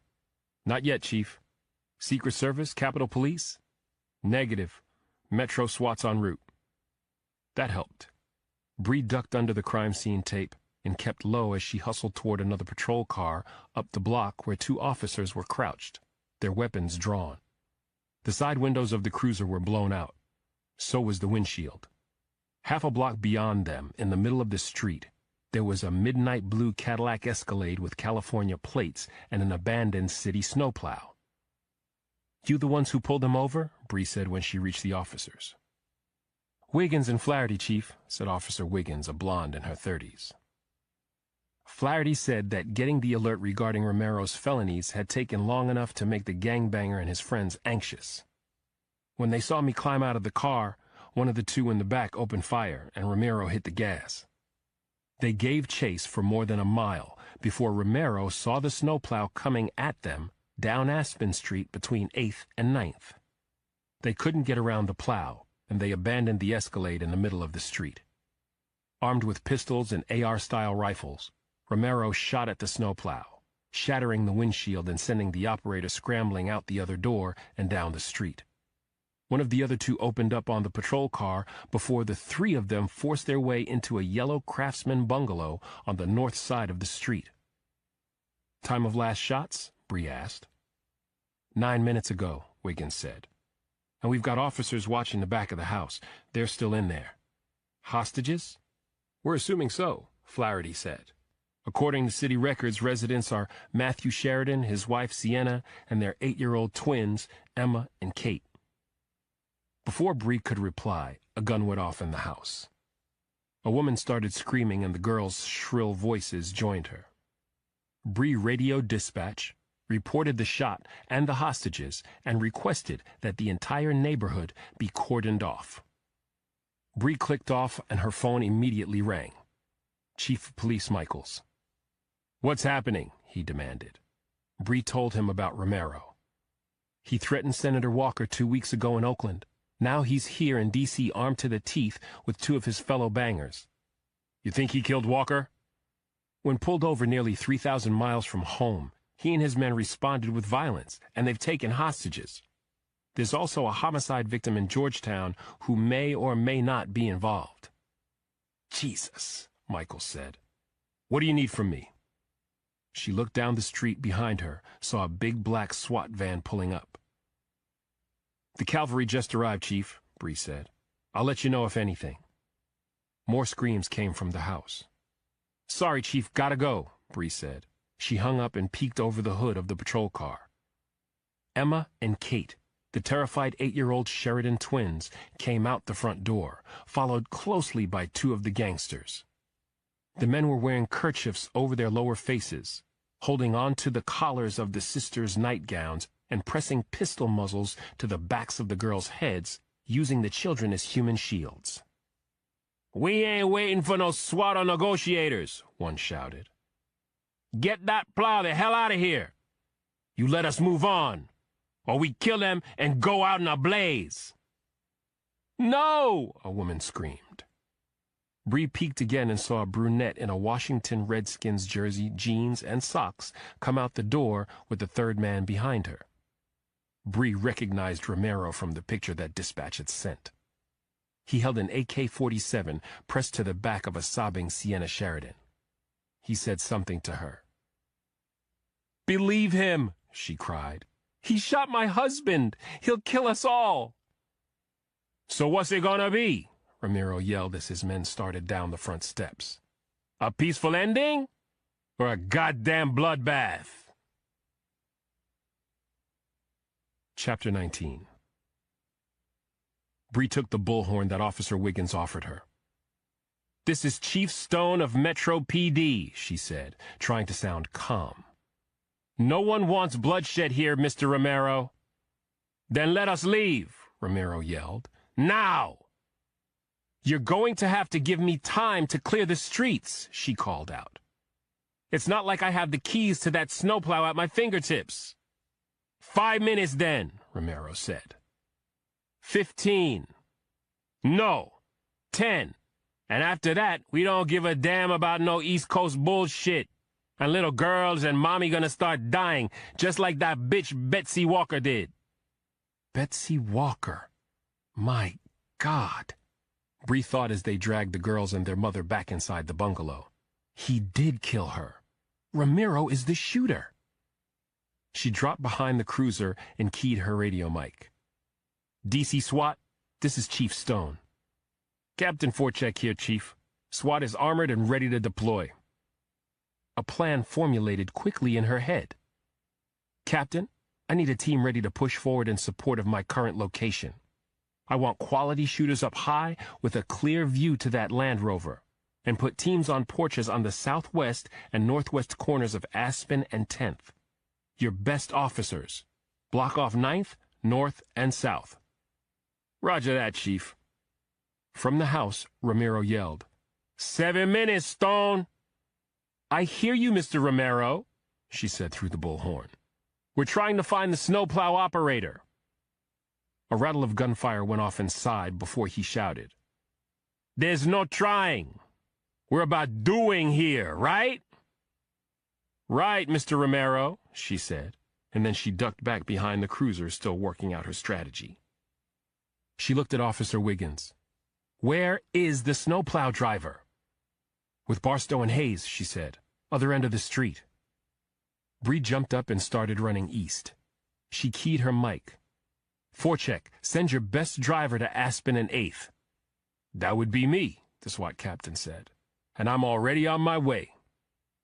Bree checked her watch as she ran. 6 minutes. Near the corner of 8th, she cut right into an alley that wound back around south and then to the west, paralleling the hostage scene. Bree triggered her mic. Where are we, Captain? We are go at 2205, Chief. I'm driving the plow? Roger that, she said. She checked her watch. 10 o'clock. 5 minutes. Was it enough? It had to be enough. She focused on an image of Janny and went from a run to a sprint, dodging trash cans and the odd stack of boxes for 3 blocks, trying not to slip in the snow. She turned back north on 10th and raced toward the other cruiser, blocking access to Aspen. Captain Forchek, a rangy guy even in his body armor, stood there waiting with 2 uniformed officers and their cruiser blocking Aspen. Gasping, she laid out her plan to the SWAT commander. Forchek listened, thought, and then smiled. As long as the department backs me up afterward, I can do that, Chief. Good, she said. And she nodded to the other officers. Pull your car and retreat to 11th and Aspen. Park north on 11th. Stand ready to block Aspen on my command. Chapter 20. 90 seconds later, Captain Forchek ran crouched along the snow-packed south sidewalk of Aspen Street, sticking to the shadows until he was half a block from the snowplow. Bree watched him through binoculars from the front porch of a townhouse at the southeast corner of 10th and Aspen, 4 SWAT officers awaited her command behind her, across 10th. Another 4 waited on a porch across Aspen. The last of the 12 was diagonally across from her on the northwest corner of the intersection. She keyed the bullhorn. "Mr. Romero, we're moving the snowplow. I am assuring you safe passage as long as you leave the hostages behind." "You think I'm stupid?" Romero bellowed. "They're staying with us until we decide to let them go. Just move the damn snowplow and get the hell out of our way." "Suit yourself," Bree thought as she watched Forchek creep between 2 cars and angle onto the street itself, keeping the snowplow between him and the Sheridan's bungalow. He climbed in the open side door. She keyed her mic. "Nice and easy now, Captain." "Roger that, Chief." The snowplow engine turned over. Bree swung her binoculars to the front porch of the Sheridan's house and saw Mrs. Sheridan and her daughters coming out. Romero and his 2 masked men were behind them. "Move that goddamn plow!" Romero shouted. Forchek lifted the snowplow's blade, turned on the headlights, and drove. Bree watched Romero and his men hustling Sienna, Emma, and Kate Sheridan off the porch and down the short path toward the north sidewalk. The moving snowplow blocked her view for several moments before Forchek drove past her, slowed, swung the plow in reverse, and backed it up onto 10th Street heading north. He stopped the plow about 50 yards from the intersection, right where Bree wanted him. The plow headlights died. Bree looked back at the Escalade and saw Romero already in the front passenger seat, aiming his gun at a trembling Sienna Sheridan, who was behind the wheel. The other 4 were in the back seat, 1 girl at each window, Romero's men in the middle. Real heroes. Calling their positions into her radio, Bree watched the headlights on the Escalade go on, and the big SUV started toward her. "Here we go," she said. "On my call, Forchek." "Roger that, Chief." The SWAT officers on both sides of Aspen ducked low. Bree pushed back into the shadows, watching through binoculars. For a moment, she held her breath as the Escalade approached 9th. She feared Romero might turn onto the side street, but sighed with relief when he kept on coming. "He's taking the easy way out," she said into her mic. 10 seconds, Captain." The Cadillac's headlights swayed closer. Bree dropped the binoculars, let them hang around her neck, and drew her service weapon. The snowplow's lights were still off, but Forchek had it moving in a slow roll toward Aspen. She glanced from the accelerating SUV to the plow and said, "Now!" She heard the plow's big diesel engine roar and saw it barreling toward Aspen and the approaching Cadillac. The Escalade almost got through the intersection, but then the forward edge of the plow blade clipped the SUV's right rear quarter panel and tore off the bumper. On the slick winter surface, the Cadillac was hurled into a sharp clockwise spin. It smashed into 2 parked cars. Forchek skidded the plow to a stop, blocking their retreat, but not her view. Bree said, "Take Romero." A rifle was shot from the rooftop diagonally across the intersection from her, shattering the passenger side of the Cadillac's windshield. The 3 SWAT teams exploded from their positions and charged the Escalade.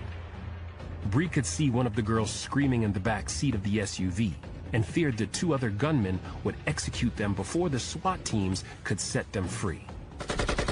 Romero opened fire with the AK-47 through the Escalade's passenger side window, blowing it out and hitting 2 of the SWAT men. They sprawled on the sidewalk behind parked cars. Romero kicked open the Cadillac's door and sprayed bullets in a quick side-to-side arc. Then he jumped out, crouched down, and fired another burst. 3 SWAT officers opened fire. All 3 hit the gangster, and he crumpled. Blood haloed around him on the snowy street. Captain Forchek pushed open the plow door and leaped down, gun up and aiming through the Escalade's side rear window. The silhouette of one of Romero's men was sagged over on one of the Sheridan twins, who was shrieking in fear. The other gunman had her sister around the neck, a pistol pressed to her head. "Don't do it!" Forchek shouted. "I've got a dead shot at you from 6 feet. Drop the gun and put your hands up." The third gunman hesitated and then dropped the pistol. Forchek yanked open the passenger rear door and pulled a sobbing Sheridan girl out. Bree ran forward, calling into her radio for SWAT to raid the Sheridans' home. Other officers were helping Sienna Sheridan and her other daughter from the car. Inside the Cadillac, the third of Romero's crew stared straight ahead. Even with the wool hat she wore down over her eyebrows, there was no mistaking her gender. Latina, mid-20s, she had tattoos of lavender-colored teardrops on her lower cheeks. There was blood all over her from the dead man beside her. There was a gaping wound in his throat from the SWAT sniper's shot, the one that missed Romero. "Hands behind your head," Bree said. "Fingers laced and slide to me." She did. Bree spun her around and zip-cuffed her wrists. She keyed her radio and said, "This is Chief Stone. Hostages are safe. Repeat, hostages safe. But I need ambulances. Over." She didn't bother listening to dispatch's reply, but ran past Romero's corpse to check on SWAT officers hit in that flurry of gunfire. Both men had taken the rounds to their bulletproof vests. They were shaken, but alive. Her cell phone rang. Chief Michaels. "Chief," she said, "I have Senator Walker's confessed assassin here. He's dead. Do you still want his head delivered to Ned Mahoney on a platter?" Chapter 21. The next morning, February 2nd, around 7, Damon and Janny were ferrying plates of steaming scrambled eggs, maple-smoked bacon, and hash-brown potatoes with hot sauce, a cross-family favorite breakfast, to the table. "You sure you won't have coffee?" Nana Mama asked Bree, who had walked in the door only 20 minutes before. "I'm going to sleep once Damon and Song leave," she said, and she yawned. "Orange juice then?" Bree smiled. "That sounds wonderful, Nana." As we dished breakfast onto our plates, I said, "We're proud of you, by the way. All of us, Bree." Ali and Song started clapping and whistling, and we all joined in. "Stop," Bree said, holding up her hands in mild protest, but smiling softly. "I was just doing my job." "Just doing your job?" Song said in disbelief. "You caught Senator Walker's killer less than 24 hours after she was shot. You did it before the FBI was even on the scene, and all 4 hostages survived." SWAT team members had entered the Sheridan's bungalow, found Mr. Sheridan wounded but alive, and rushed him, his wife, and their daughters to the hospital. I wanted to say that Bree had also handled the pressure from Chief Michaels admirably, but I kept that to myself. She'd called me the night before, shortly after talking to Michaels, who'd been forced to eat crow, and said that he was recommending her for citations. "I got lucky," Bree told Song. "And for the record, I think Damon did too." Song grinned, glanced shyly my older son's way, then gazed at each of us in turn. "Thank you, all of you. You've been so kind, and I want to say how very much I appreciate it." "You're more than welcome here," Nana said. "Anytime." We ate our fill. Bree's eyes were fluttering shut before she agreed to my offer to help her to bed. She sleepily said her goodbyes, and we disappeared upstairs. I tucked her in with a promise to wake her at 3 so she could participate in the FBI interrogation of Romero's female accomplice. Downstairs, I found Damon and Song already in their coats and carrying their small travel bags. "Sure you don't want me to drive you to the airport?" "I have a per diem from school, Dad," Damon said. "It will cover the Uber." "Okay then," I said, and I gave him a big hug. "You did great last night." "Thanks," he said. "The first of many more great games," I said. "Definitely," Song said, and she hugged me. "Again, Dr. Cross, it was an honor to meet you and Chief Stone. My father will be most pleased." "Give your dad my best," I said. "All our best." Song and Damon hugged Nana and Janny. Song and Ali said their goodbyes in Chinese, which delighted them both. And then my oldest and his girlfriend waved and went out to the Uber car to return to their lives too many miles away. I felt sad for myself.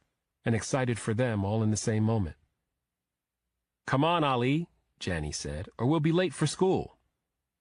"And don't forget you've got an early patient, Alex," my grandmother said. I glanced at my watch. It was 12 minutes to 8. "Thanks for the reminder," I said, and I gave Nana a kiss and my kids high fives and then went back through the kitchen. Taking the stairs down to my basement office, I realized once again how lucky I was and how grateful I was to have good kids and a wife who was damn near a superhero. I laughed at that and at the fact that she'd be embarrassed to hear me say anything remotely like. At the bottom of the staircase, I saw an envelope had been pushed through the mail slot.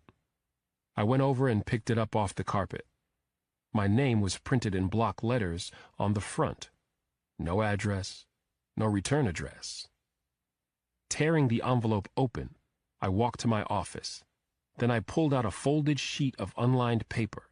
Spelled out in letters cut from magazines, the note read, "Alex Cross, stop me, please." Chapter 22. I read the message twice more, feeling inexplicably angered. Stop who from doing what? Why not just tell me? I started to ball up the paper intending to toss it, but then stopped.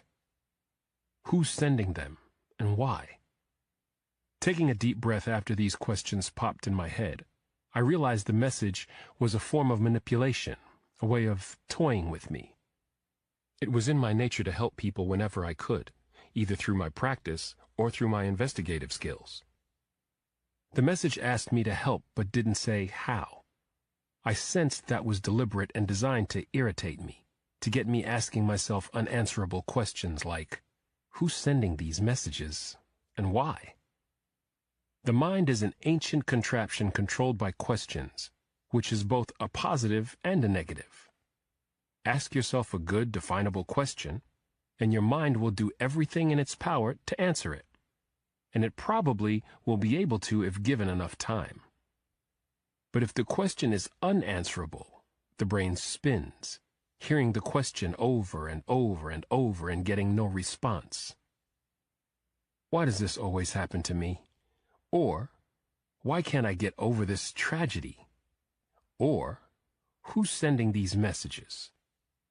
Like twisting the key in the ignition of an engine that won't turn over, the brain whirls on these unsolvable or as yet unsolved queries. Eventually, without answers, the brain gets agitated, angered, and then ground down. Eventually, it burns its way into a crisis or stalls entirely. Is that what these messages are meant to do? Get me wondering and then fixated on who is sending them and why? Get me... I heard a knock at my outer basement door. After putting the message in the top drawer of my desk, I went to answer the door and found Nina Davis, the Justice Department attorney, waiting. "I'm glad you decided to come back," I said. She smiled weakly. "I didn't know if I would until just a few minutes ago." Nina made her way to my office and took the same seat she'd occupied during our first appointment. I sat opposite her. "How are things?" "Oh, you know, busy, busy, busy."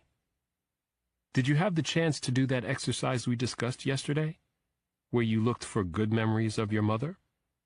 Her face fell. "You know, Dr. Cross, work's been so crazy, No, actually, I didn't go there." I noted that, said, "Because those memories don't exist?" Nina shrugged. "Because it's a waste of time. If they did exist, they were blotted out by other memories, but really, that's not what I'm here for." "Okay." She struggled, said, "I told you I can't feel love. But that's not totally true. She looked at her lap. "As I've said, Nina, this is a safe place. You'll get no judgment from me and nothing you tell me ever leaves here. And honestly, I've heard so much and seen so much over the years, very little shocks me. I've found that most behaviors and problems, they aren't all that unique once you talk them out, get to the root of things. She crossed her arms and seemed offended, which didn't surprise me. "You have no idea the things I've done, Dr. Cross," she said. "The things I do when I'm not at work." I kept quiet and gazed at her expectantly. I'd intentionally broken her pattern of thinking by intimating that her story, whatever it was not unique. Why? People in mental crisis are often convinced that they're the only ones in the world suffering like this, which simply isn't true. Once they abandon that notion, after realizing that most people have thoughts just like theirs, it's often easier to get them to open up fully. "I do feel something like love," Davis said at last. "Not the real thing, but close enough to crave it." "When does that feeling happen?" Davis hesitated, glanced at the floor, then stiffened her shoulders and looked back at me. "When I put myself in extreme situations. Sexually, I mean." Over the course of the next 45 minutes, Nina Davis told me of Casey Janeway, her dark side and alter ego when it came to sex. Nina liked to stalk men, big strong men who could dominate her. She would see a man like that, usually outside of work, and actually feel something, a tingle of attraction, perhaps, a twinge of risk, or a more primitive reaction to his particular musky smell. Whatever it was, there was always something else about him that took it further, triggered fantasies, and changed her fully from Nina to Casey. "I follow them when I can," Nina said, staring off. "The men. At night. Mostly in bars, restaurants, even movie theaters. With their wives and girlfriends, or without. And the entire time, I'm thinking of having sex with them. Rough stuff, mostly, but other times tender and sweet, and everything it's supposed to be." After several nights of stalking, Nina would try to ambush or accidentally encounter her prey and lure him in. "Once I know the fantasy I want to fulfill, I've never had problems attracting the men, or anyway, Casey hasn't," Nina said. "And once the men know what I want, it's not hard to convince them to give it to me, or at least try to give it to me." "No judgments," I reminded myself. "And you feel something like love during these encounters?" She brightened then, became almost radiant, and for the first time I realized just how beautiful Nina Davis was. Those eyes, those lashes, her dazzling smile. I understood in that moment that most men she stalked would indeed succumb to her. "Yes," she said, "I feel desperate emotion during the sex and after. Other than the brief happiness I get from a job well done, they're the only times I feel deeply. When they're rough and domineering, and especially when they're strangling me." "So you engage in asphyxiation sex?" "As often as Casey can get it," she said matter-of-factly. Nina said that when the blood flow to her brain was cut off by strangulation during intercourse, she almost always orgasmed and almost always felt flooded with warm feelings and positive emotions afterward. "But they don't last," she said. "After a few hours, I'm back to Nina, and there's nothing to really feel again." I said nothing, took a few notes. "So I'm a basket case, right?" Nina asked as the hour ended. "No," I said, "not in the least." "But you've never heard of something this weird, this disturbed, have you?" I smiled, determined to break her of the idea that her issues were unique, and said, "Actually, I've heard stranger and much more disturbed." She blinked. Her face tightened. "Well, then I guess—" "You guess?" After a moment's struggle, she stood and said, "Nothing, Dr. Cross." "Maybe something to talk about next time?" She hesitated again. Maybe. Do you think I could come back tomorrow to talk about this? I checked my schedule. Yes, tomorrow at 1:30. Thank you. And again, thank you for listening without judgment. I'm still trying to understand myself. We all are. Thank you for sharing. It had to have been difficult. She knitted her brow. You know, not really. When Nina Davis had gone, I let myself admit again how very attractive she was, before thinking how defensive Nina had been when I'd challenged her. It was a clear sign to me that she was heavily invested in the role of a hypersexual woman. This was beyond sex with strangers as a way to unlock emotions.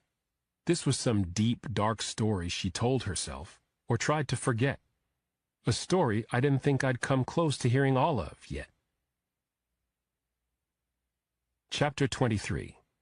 El Paso County, Texas. After seeing to his 2 horses, Dana Potter picked up the last plastic storage box from the bed of the white Dodge Ram pickup with Kansas plates that he'd stolen in Abilene the evening before.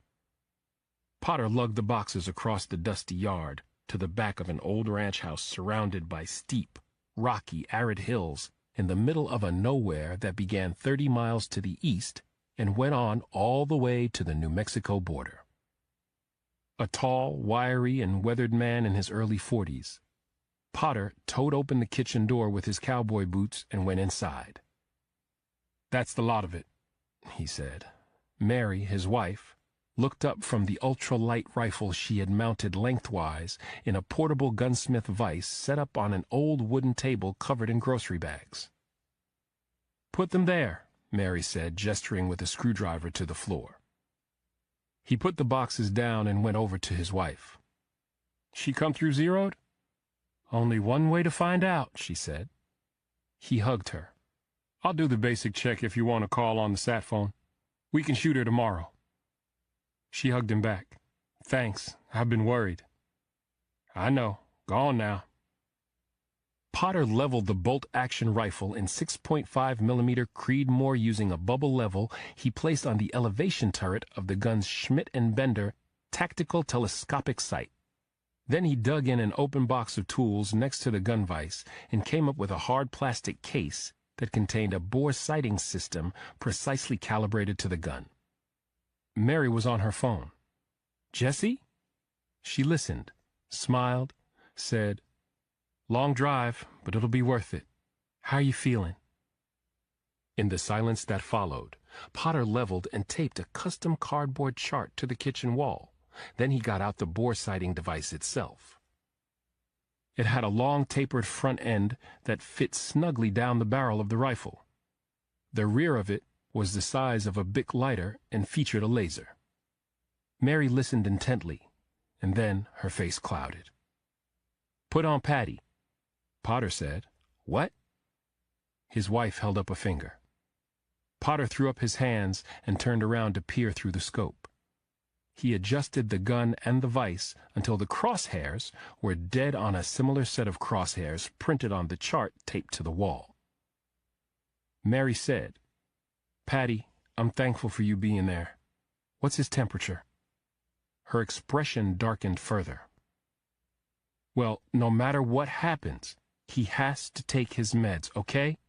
Tell him his dad and I will call him again later." She hung up, angry. "Jesse refused 2 doses of his medicine, and he's running a steady low-grade fever because of it." Potter felt himself tighten, and then he sighed. Look at it from his perspective. He's a 15-year-old who's been told he's going to die unless he can get access to an insanely expensive treatment his government doesn't believe in and won't pay for. He's trying to get some control over his life, and refusing meds is his answer. Mary tried to stay angry, but then she let it go, appearing more sad than convinced. "I don't like being away from him like this. Every moment it's—" "Did we have a choice?" "No," she said, and her expression hardened. "We didn't. We don't. It's no use wishing we had the money any other way. How's my doll looking? He went to the gun and flipped on the laser sticking out of the barrel. A glowing red dot appeared on the chart 3 inches above the printed crosshairs. Perfect, he said. You're 3 high at 100 meters, dead on to 300. 2 turret clicks, and you're 0 at 500. I do like precision. It's everything, he said, taking her rifle from the vise and setting it aside. Potter picked up his own rifle, green custom stock with a nice grip. The gun was also chambered in 6.5mm Creedmoor, but it carried a Leica sniper scope with an illuminated reticle. When properly sighted in, Potter's rifle was more than capable of handling a 500-yard shot. He just wanted to make sure it would when the sat phone blinked and beeped before he could start testing the rifle. It was a number he recognized, and he answered. "Peter here," said a male voice with a slight British accent. "How's the drive?" "Just beat that storm coming." "Any trouble entering the country?" "None." "I told you the passports and veterinarian papers were solid." "We didn't even need them." "You going to give us our assignment?" "It's all there, in the closet in the back bedroom. Everything you'll need." Mary left the kitchen, heading toward the back bedroom. Potter stayed where he was. "You'll deposit the down payment?" "As soon as you tell me you're taking the job." "We're here, ain't we?" "Just the same." Mary came back into the kitchen carrying a thick manila envelope. She'd lost several shades of color. "I'll call you back," Potter said, and he clicked off. "What's the matter?" "Jesus Christ, Dana," she said, handing him the envelope. "What the hell are we into now?" Chapter 24. Handcuffed and wearing an orange prisoner jumpsuit, the only surviving member of Ramiro's crew glared at the tabletop as Bree followed Ned Mahoney into an interrogation room at the federal detention facility in Alexandria, Virginia. I was in an observation booth with U.S. Secret Service agent Lance Reamer and Capitol Police Lieutenant Sheldon Lee. "She still hasn't said anything?" Special Agent Reamer asked. "She asked for an attorney," I said. "Course she did," Lieutenant Lee said bitterly. Mahoney and Bree took seats opposite her. She raised her head, saw Bree, and acted as if she'd sniffed something foul. She had spiderweb tattoos on both hands and another climbing the left side of her neck. "Your prints came up," Mahoney said, sliding a piece of paper in front of her. "Lupe Morales. Multiple arrests as a juvenile, 4 as an adult for solicitation, drug dealing twice, and abetting an armed robbery. Looks like you did 3 years in the California Institute for Women at Lompoc for that one." 18 months, Lupe said, and she yawned. "I've asked for a lawyer twice now." "The Federal Defender's Office has been notified," Bree said. "In the meantime, you can do yourself a whole lot of good by talking to us." She sniffed. "I've heard that one before." Bree showed no reaction. "The U.S. Attorney is preparing to charge you with 4 counts of kidnapping, 3 counts of attempted murder, and 2 counts of firing on police officers in the course of duty. Oh, and co-conspirator in the plot to murder a sitting U.S. Senator. I'm thinking life without parole times 2, maybe more." "If not the federal death penalty," Mahoney said. "The new administration's big on taking that road whenever possible. Or hadn't you heard?" Lupe sat forward. Her upper lip curled. "I'm guilty of nothing but being stupid and going along for a ride I should never have been on. Know what I'm saying?" "No, actually," Bree said. "Spell it out," Mahoney said. "Check my gun," she said. "That little Glock? No bullets. And not because I ran out. It's clean because I've never shot it. I didn't shoot at no one. Never have, never will, and especially no senator." In the booth, I put a call into the FBI lab at Quantico and asked the tech to check her assertion about her gun. He put me on hold. As I waited for an answer, I heard Lupe denying knowing exactly why Fernando Romero had decided to drive across country from Oakland to Washington, D.C. Only thing I knew is he said he was gonna set some things straight and make a pile of Benjamins doing it, Lupe said. I was just along for the ride. Armed to the teeth, Mahoney said. Not me. Like I said, that piece was all show. Tell us about Senator Walker, Bree said. She shrugged. Fernando hated her. Enough to kill her? Lupe thought about that and then nodded. But he'd have to have been seriously messed up on meth and Jim Beam and have her, like, show up at the door when he was all hating the world and shit. Mahoney said, Come on, Ms. Morales. Ramiro or his other man or you shot Senator Walker early yesterday morning from an empty townhouse in Georgetown.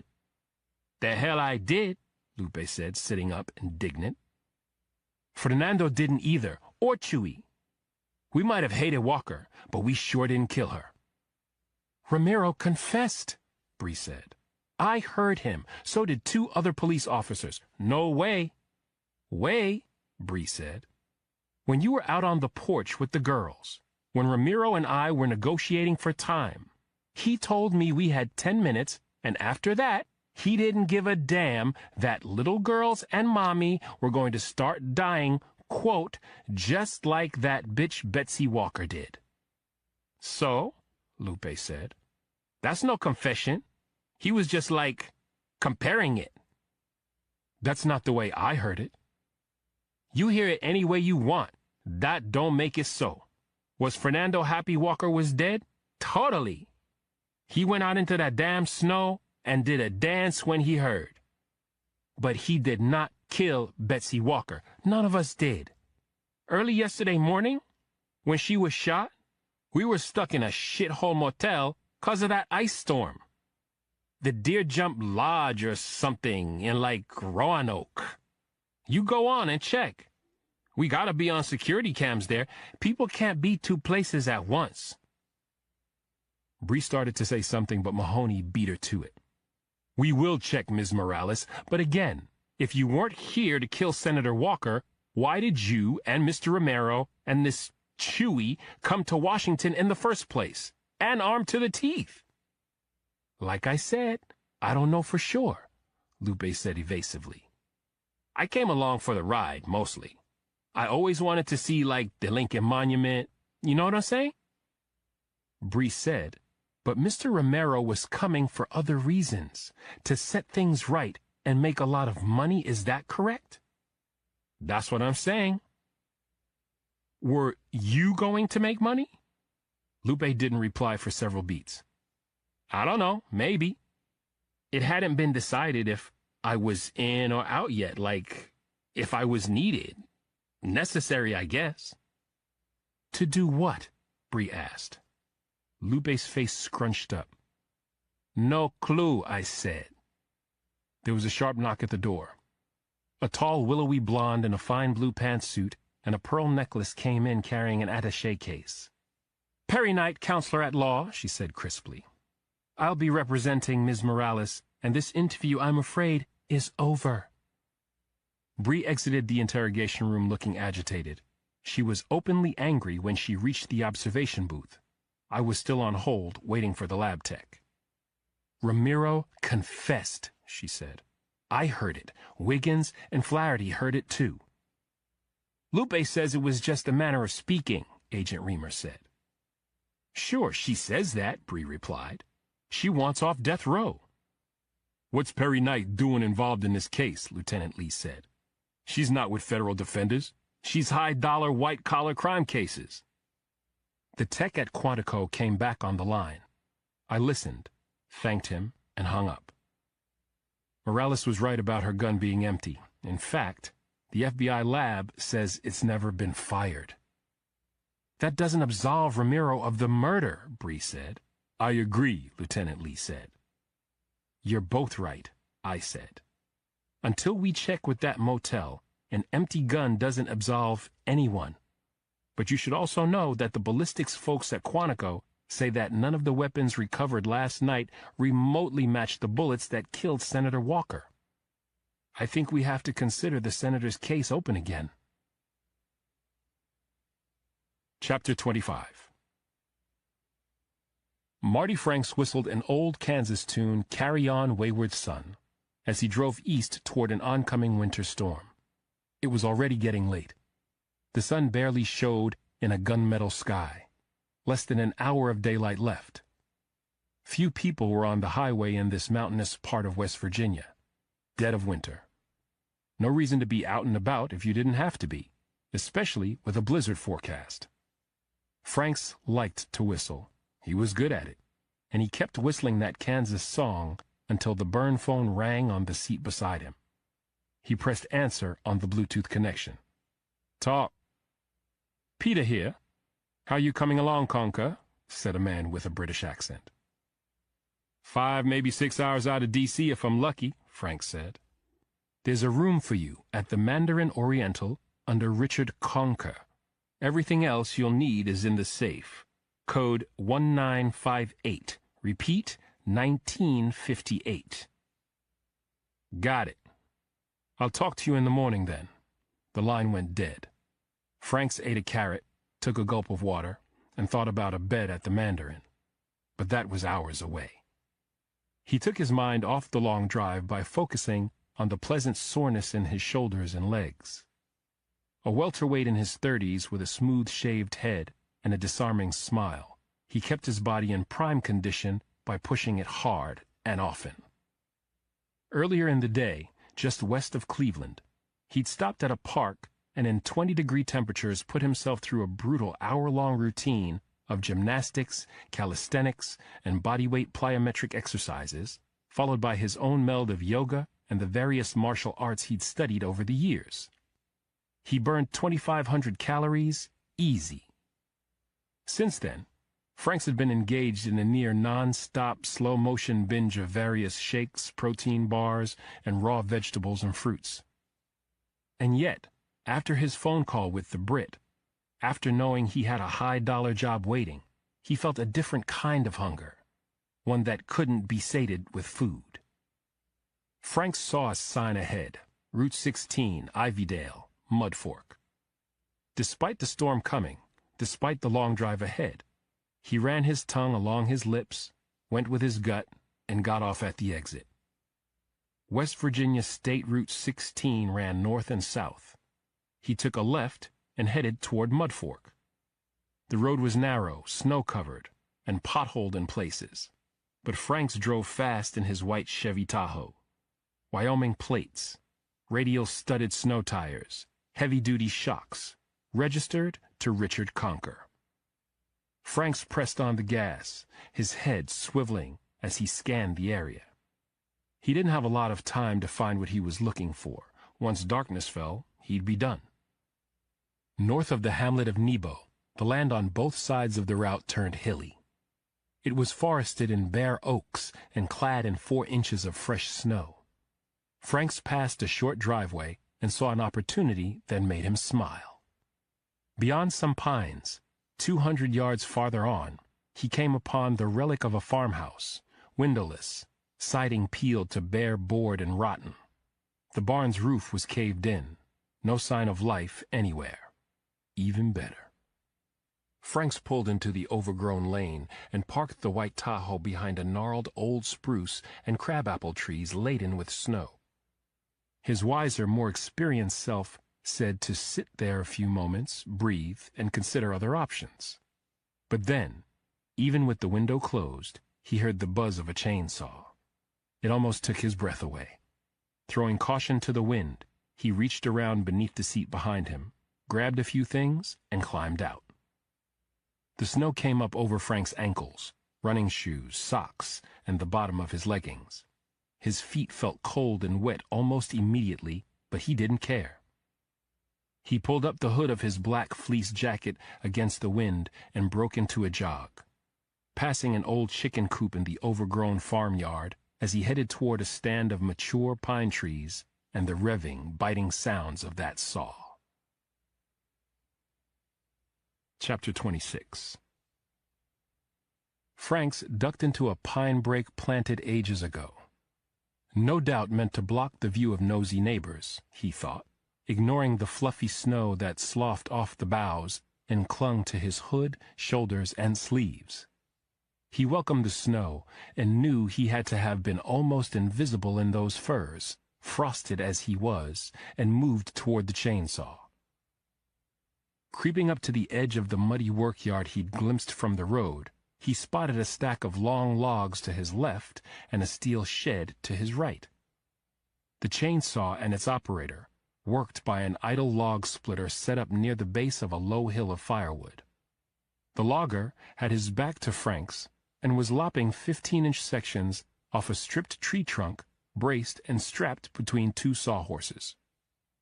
He had on an orange helmet with a visor and ear protectors, and he wore thick leather chaps and gauntlet gloves over a quilted canvas coverall.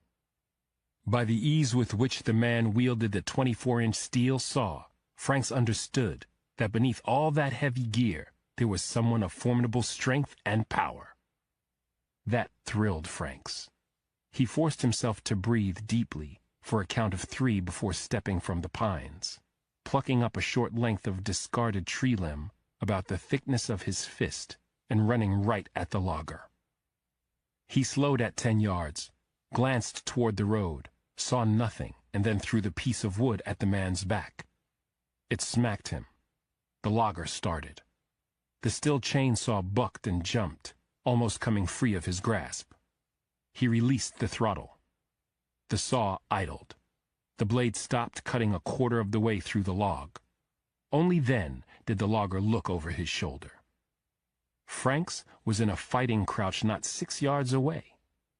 He showed the sawyer the 8-inch blade of the buck hunting knife in his right hand before lunging toward him.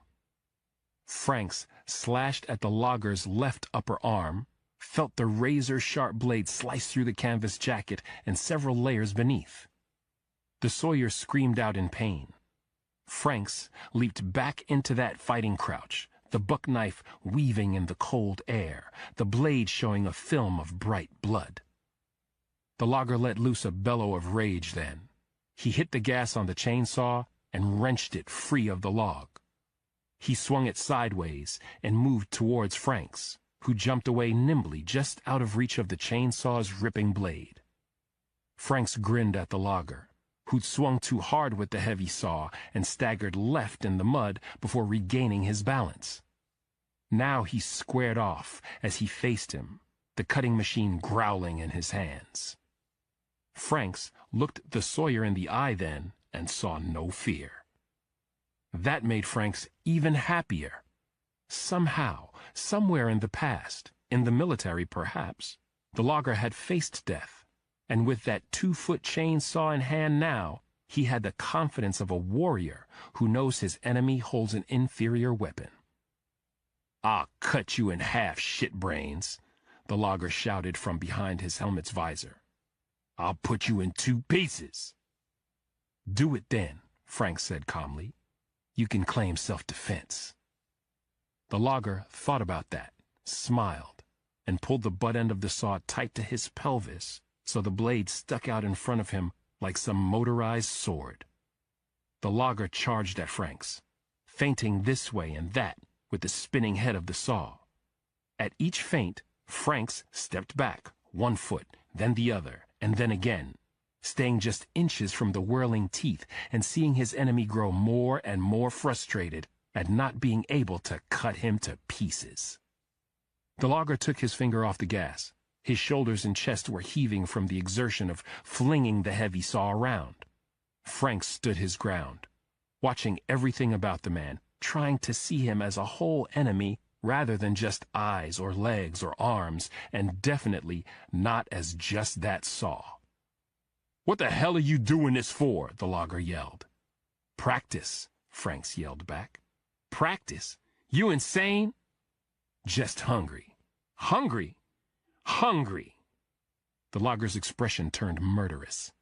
He exploded then and charged forward, wielding the saw like a bayonet that he intended to drive straight through Franks. Franks stood his ground. At the last second, he flung his body sideways and sprang at the logger.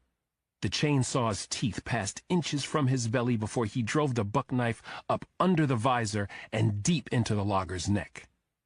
The logger dropped the chainsaw, which bit into the mud and flipped away from them, sputtering, coughing, and then dying. Franks was barely aware of the sounds. He was watching and feeling the logger's quivers and shakes as more of his blood spurted against the inside of the visor. He grabbed the knife handle with his other hand just before the logger died and sagged against the blade and hilt. Franks used all of his strength to heft the dead man's weight, then pushed hard against it and yanked back on the knife handle. The blade came free. The logger fell in the mud beside his saw. Franks stood there for several long moments, gasping for air, feeling exhilarated beyond words, soaking up the whole scene until a snowflake hit his face. He looked up into a sky heading toward dusk, seeing more and more flakes coming at him, thick ones swirling down. He felt giddy. A part of him wanted to stay and relive the last few amazing minutes, but his wiser self knew when to walk away. Franks never wavered as he hustled through the pine brake into the old farmyard. The snow showers had turned into a squall by the time he reached the Chevy.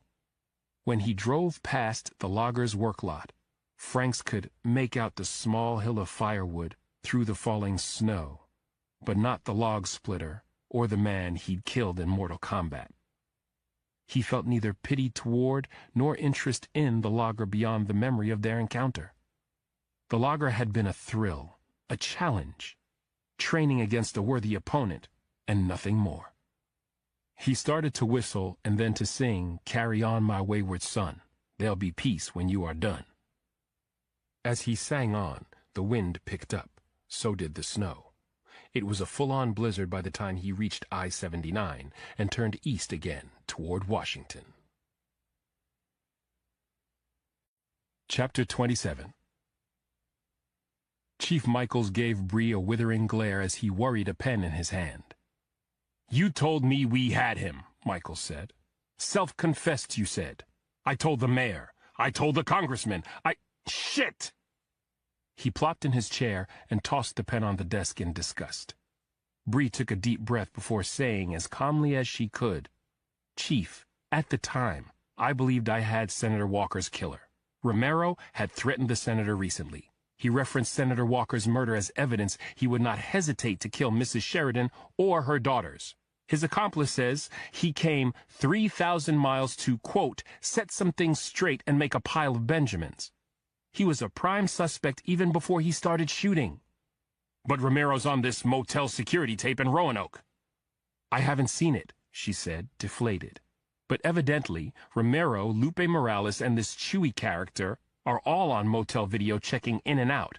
With the snowstorm, there definitely was not enough time for them to get from Roanoke and back." "So the senator's killer remains at large," Michaels said. "There's still an asshole out there we don't know about. Or a dead one we do know about." Michaels cocked his head. "I'm not following." Bree opened the manila file in her lap. She handed over photographs taken at the strangulation scene in Georgetown. This man, carrying the ID of one Carl Thomas of Pittsburgh, was throttled 5 blocks from the senator's crime scene about 17 hours after Walker was shot. "Loose proximity," the chief said dismissively. "Where's the hard connection?" "The victim was able to get 2 shots off at his killer with a gun recovered at the scene," she said. And then she pushed a paper across the desk. "The Rush report says there's gunpowder residue on the victim's right hand and wrist that matches the pistol." "Okay." Bree handed him a second document. Results for gunpowder on his clothes. Michaels studied the lab results, which had come in moments before Bree was set to speak with the chief. He glanced at the first report. "Different gunpowders?" Bree nodded. "It's all being sent to Quantico for confirmation. But it will be interesting to see if the blast powder on his clothes matches the residues found in that apartment Senator Walker's assassin used." "That's a pretty big leap, isn't it?" "I don't think so, Chief, even without the lab results," she said. "I had Thomas's prints run. We got no hits in the FBI databases, but we did in Scotland Yard's files. Michael sat forward. Scotland Yard? I thought the victim was from Pittsburgh. I said his driver's license said he was from Pittsburgh. And Scotland Yard says different? Not in so many words. What the hell does that mean? It means that when we ran the prints, we definitely got a hit in Scotland Yard, she said. There's a file there somewhere, but we were denied access to it. Michael shook his head. So let me get this straight. A man with a Pittsburgh ID dies violently 5 blocks from Senator Walker's murder scene, and Scotland Yard won't tell us who he really is? That's correct. The chief thought about that. So he's a spook or something. Someone protected, anyway, or someone Scotland Yard doesn't want us to know about. Any or all three, sir, Bree said. What if he was working with the Brits? What if he shot Betsy Walker on orders from the Brits? Bree had not considered that last idea, and the implications shocked her. It would be a political assassination ordered by a foreign power, she said. An act of war by an ally. Chapter 28. My son Ali hustled ahead of me toward the front door of Fong and Company, the best Asian market in the District of Columbia. I think this will be fun, Ali said, looking at me over his shoulder. You know, kind of like that show I like, Weird Foods. I love that guy. He's always eating the grossest things and makes it sound like he's in heaven doing it. Okay, what's weird in this recipe? Nothing, I don't think. But there's bound to be weird food in the store, right? He sounded so desperately hopeful that I laughed. I'm sure we can find something weird if we look hard enough. Ali brightened and pushed into Fong's, a sprawling, happy warren with narrow aisles and shelves stacked high with mysterious boxes that threw sweet and spicy smells into the air. Ali went off through the maze, hunting. He pointed to several live tanks by the fish counter and said, "Okay, that's weird." Live crabs?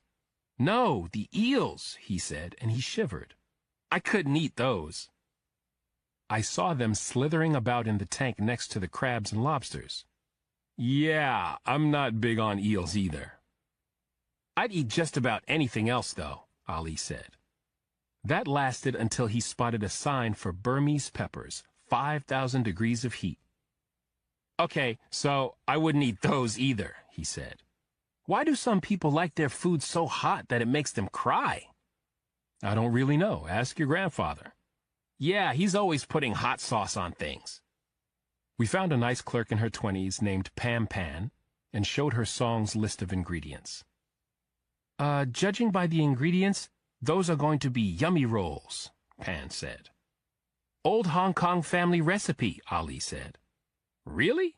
Pan said. My girlfriend-in-law's grandmother's recipe. Your girlfriend-in-law? My brother's girlfriend, Ali said, smiling. Makes sense, right? The clerk laughed and looked at me. Is he like this all the time? 24/7. Ali went on to prove it as the clerk took us around, peppering her with questions about the ingredients and whether there were any really weird foods in the store. He got a kick out of pickled chicken's feet, which, to his credit, he tried. The faces he made caused Pan and me to crack up, and I felt like we'd made a friend by the time she'd found every ingredient in the recipe. Ali and I left the market and called for an Uber to take us home. I like that place, Ali said as we stood out on the sidewalk. I could see that, especially when you ate that chicken foot. I did it! You did it. With style, I might add. He liked that and gave me a hug. I love you, Dad. I love you too, buddy, I said, hugging him back. Pickled chicken feet and all. Chapter 29. An hour later, Nana Mama's kitchen was smelling outrageously good as she and Ali stir-fried the stuffing for the rolls. My cell phone rang. It was Ned Mahoney. Alex? He said before I could greet him. You alone? Give me a minute, I said, and I hit mute. I have to take this. Dinner's at 7, my grandmother said. Bree said she'd be here by then. I went down to my office and shut the door behind me. Okay, I'm good, I said. We've got a new potential suspect in Senator Walker's murder case. Mahoney went on to describe Viktor Kazimov, a Russian businessman closely allied with the Kremlin. Kazimov acted as an envoy between Washington and Moscow from time to time. Back-channel stuff carried out under a diplomatic passport. He's also a degenerate, a hypocrite, and possibly a rapist. Ned said that Kazimov had been a suspect in a string of rapes in the United States and Europe, starting during his graduate years at UCLA. Kazimov was smart, cunning, and unafraid to use cash and lawyers to shut women up, and he used the diplomatic passport to keep himself out of the hands of authorities. Kazimov was also believed to be a liaison between Moscow and factions in the Middle East, who were looking for an arms deal, an accusation he had emphatically denied. He's slippery, Mahoney said. Half the time he lives out on a yacht in international waters where he can't be arrested or detained. 2 weeks ago, he made a mistake. After a night of partying in Mexico City, he flew on a private jet to Los Angeles. Guess who was waiting for him? I can't answer that. California State Troopers, the California State Attorney General, and Senator Betsy Walker. Seems the last time Kazimov was in town, he forcibly raped Senator Walker's best friend's daughter after giving her a date rape drug. I said nothing. He squealed diplomatic immunity, but he ended up in L.A. County Jail. He spent almost a week in there until his army of attorneys, paid for by the Russians, got some state judge to grant him a $2 million bail. There's an idiot savant born every minute. You know it. Kazimov came up with a check for the whole nut, no bondsman. But here's the thing. He left jail seriously pissed off at Betsy Walker. He said that in Russia, she'd be in jail or shot. In that same Russia, he should have his balls chopped off, I said. You're probably right, Mahoney said. So let me guess. He skipped bail on the full $2 million? That's right, Alex. He hasn't left the country. No surveillance post-release? Sure, he said. Kazimov and a small entourage flew domestic charter from L.A. to D.C. last week. He had a meeting at the Russian embassy and took a suite at the Mandarin Oriental. He hasn't been seen outside since. 6 days. His people claim he's fighting a nasty flu he picked up in jail, courtesy of Senator Walker. He's not wearing an ankle bracelet? Not a stipulation of bail. An even more savant judge, or more corrupt. You think Kazimov was angry enough at Betsy Walker to have killed her? Or have her killed, yes. That's the word I'm getting. And there's another thing. What's that? He's a hell of a marksman with rifle and pistol. He came in 11th overall at the last Olympic Games. Was he in town when Betsy Walker died? He was indeed. Then I think we need to talk with him sooner rather than later. Meet me at the Mandarin in an hour. I looked at my watch. It was 6:20. Ali and Nana are making a special dinner, and I know Bree would like to be there. Better make it 2. Chapter 30. At 8:20 that evening, Ned Mahoney used a key card we'd gotten from the head of security at the Mandarin Oriental Hotel to unlock elevator access to the suite's only 14th floor. The door shut. My mind was still processing what the security chief had told us. Kazimov and his entourage of 4 were occupying the Jefferson suite. 3 bedrooms, a kitchen, and a stunning view of the Jefferson Memorial. The Russian businessman had evidently been sick for days with an intestinal bug. A concierge doctor had been making twice-daily calls to his suite, and he was up there now. Ned, Bree, and I got off on the 14th floor. The carpet was lush, like walking on spongy wool, and the air was scented from flowers in a vase on the table opposite the elevator. I kinda like this, Mahoney said. The ambiance. Who wouldn't, I said. Bree laughed and shook her head. We found the door to the Jefferson suite and saw that the light near the bell was red, indicating the inhabitants did not wish to be disturbed. Mahoney rang it anyway. When there was no answer, he rang it again, and then a third time, until a man barked in a thick accent, "Go away!" "FBI, open up, please," Mahoney said, showing his credentials through the peephole. The locks were thrown open, and the door moved to reveal a shaved-headed man built like an Olympic weightlifter, wearing a pair of bulging gray slacks and a blue dress shirt. "What do you want?" he asked in the same thick accent. "Who are you, sir?" Mahoney said. "Boris," he said. "We'd like to speak with Mr. Kazimov, Boris." "Impossible. He has medical issues, contagious." "We'll take the chance." "No," Boris said, his eyes dully locked on ours. "He is weak. They're giving him the IV liquids and drugs. What is this about? More lies?" "Just a few questions about Senator Walker," Bree said. "She's dead." Behind Boris, at the other end of the entry hall, a handsome, tall, and athletically built man in his late 30s appeared. He wore a Dallas Cowboys baseball cap over dark wavy hair and carried a large shoulder bag. "Dr. Winters," a voice called weakly. The man in the Cowboys cap stopped and looked back.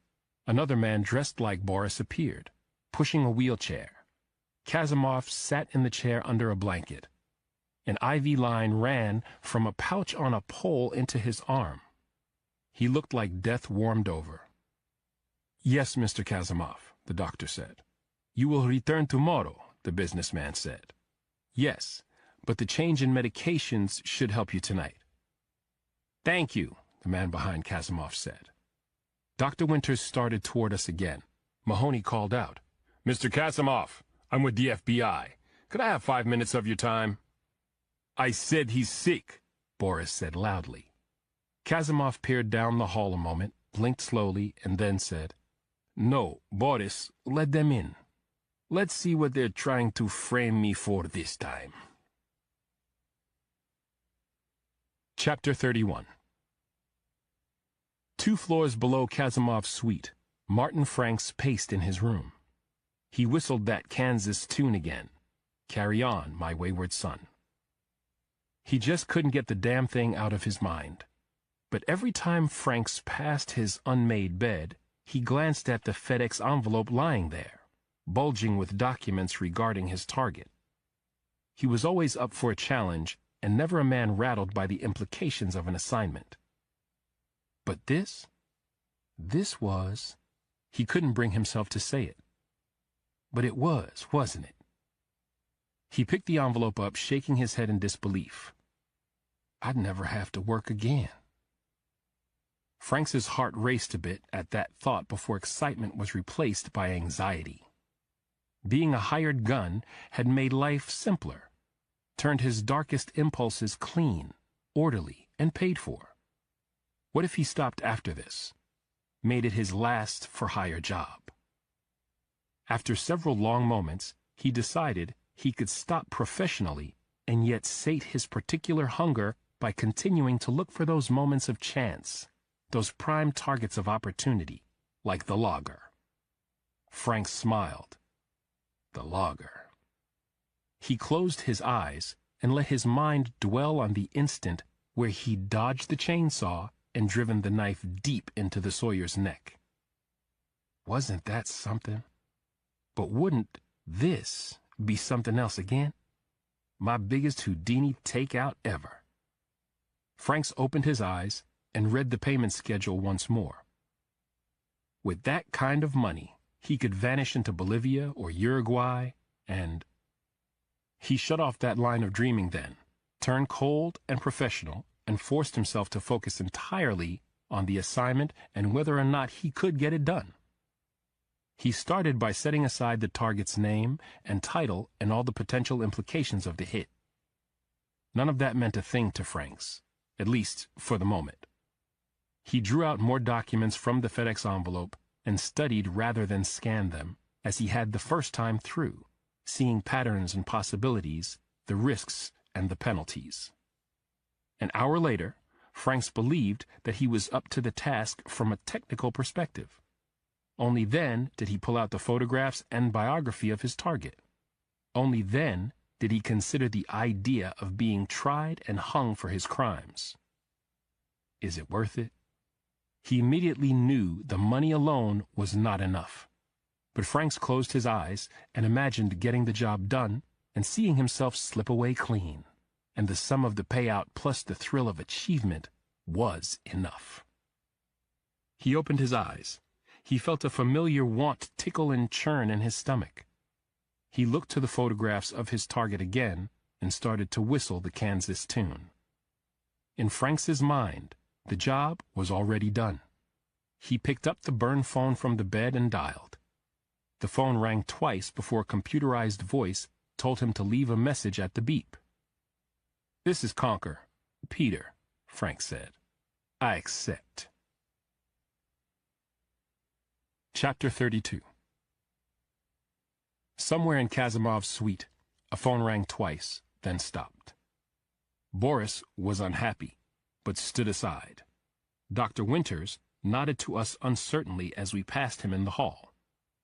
Kasimov sagged more than sat in his wheelchair, his eyelids lazy, but he studied us when we held out our credentials. "What's this about?" the man behind the wheelchair said. "And you are?" I asked. "Nikolai," he said. "Mr. Kasimov's personal assistant." "I'm not dead, Nikolai," Kasimov said weakly. "I can answer their questions." "I think it is unwise. Better to wait for the attorney." "I'll be the judge of that," Kasimov said, watching us all closely. "Where were you around 4:30 a.m. the day before yesterday?" I asked. He let loose a phlegmy chortle. "You mean at the time Senator Walker died?" "Exactly," Mahoney said. "See?" Kasimov said in a weak, sardonic tone. "I told you I'd hear about that sooner or later." "Please answer the question," I said.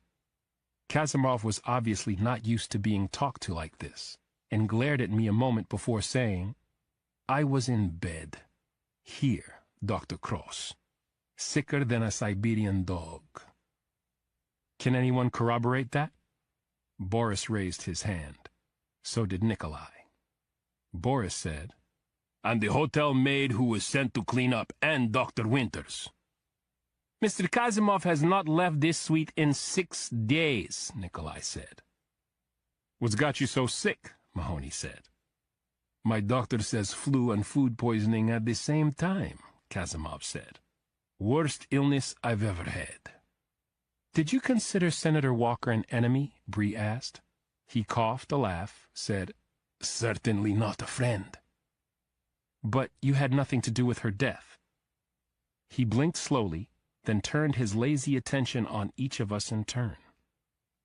"I had nothing to do with her death," he said, and he smiled. "Doesn't mean I wasn't happy about it, just that I had zero involvement." "Just a coincidence you being in town?" Mahoney said.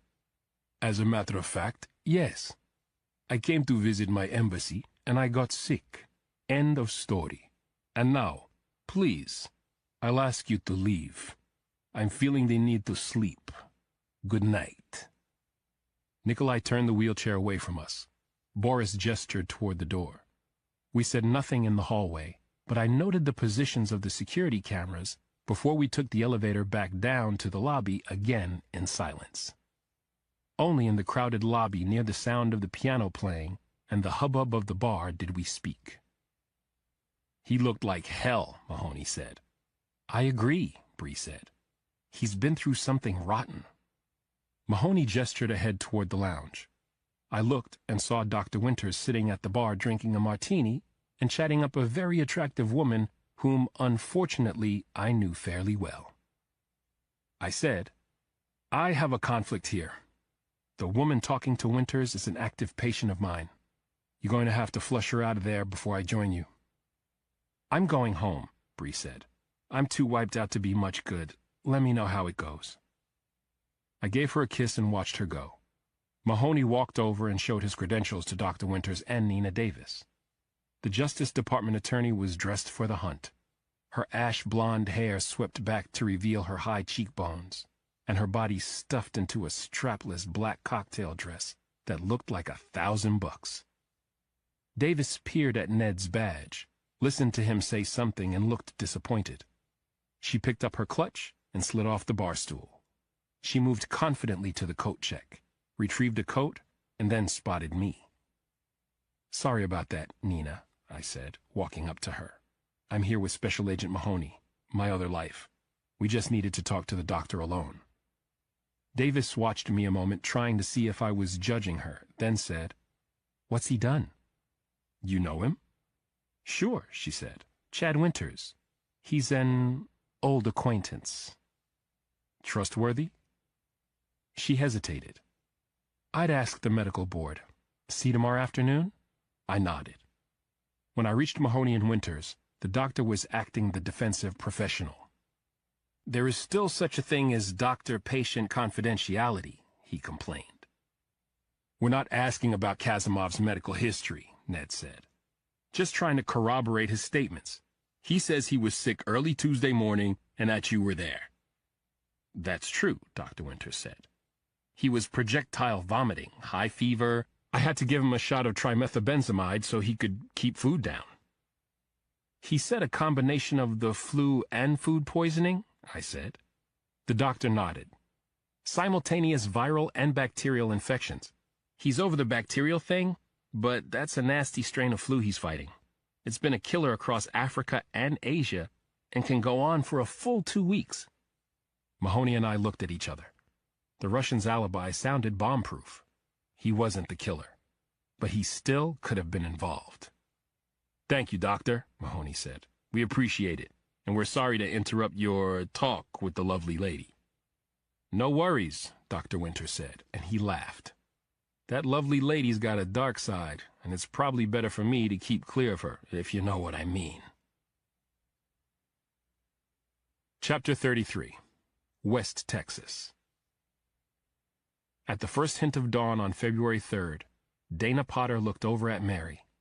His wife was staring through the windshield of their pickup truck as he drove along a red clay range road that cut through more of that scrubby, broken West Texas country. The horses shifted in the trailer behind them, causing the truck to sway. Mary swore under her breath.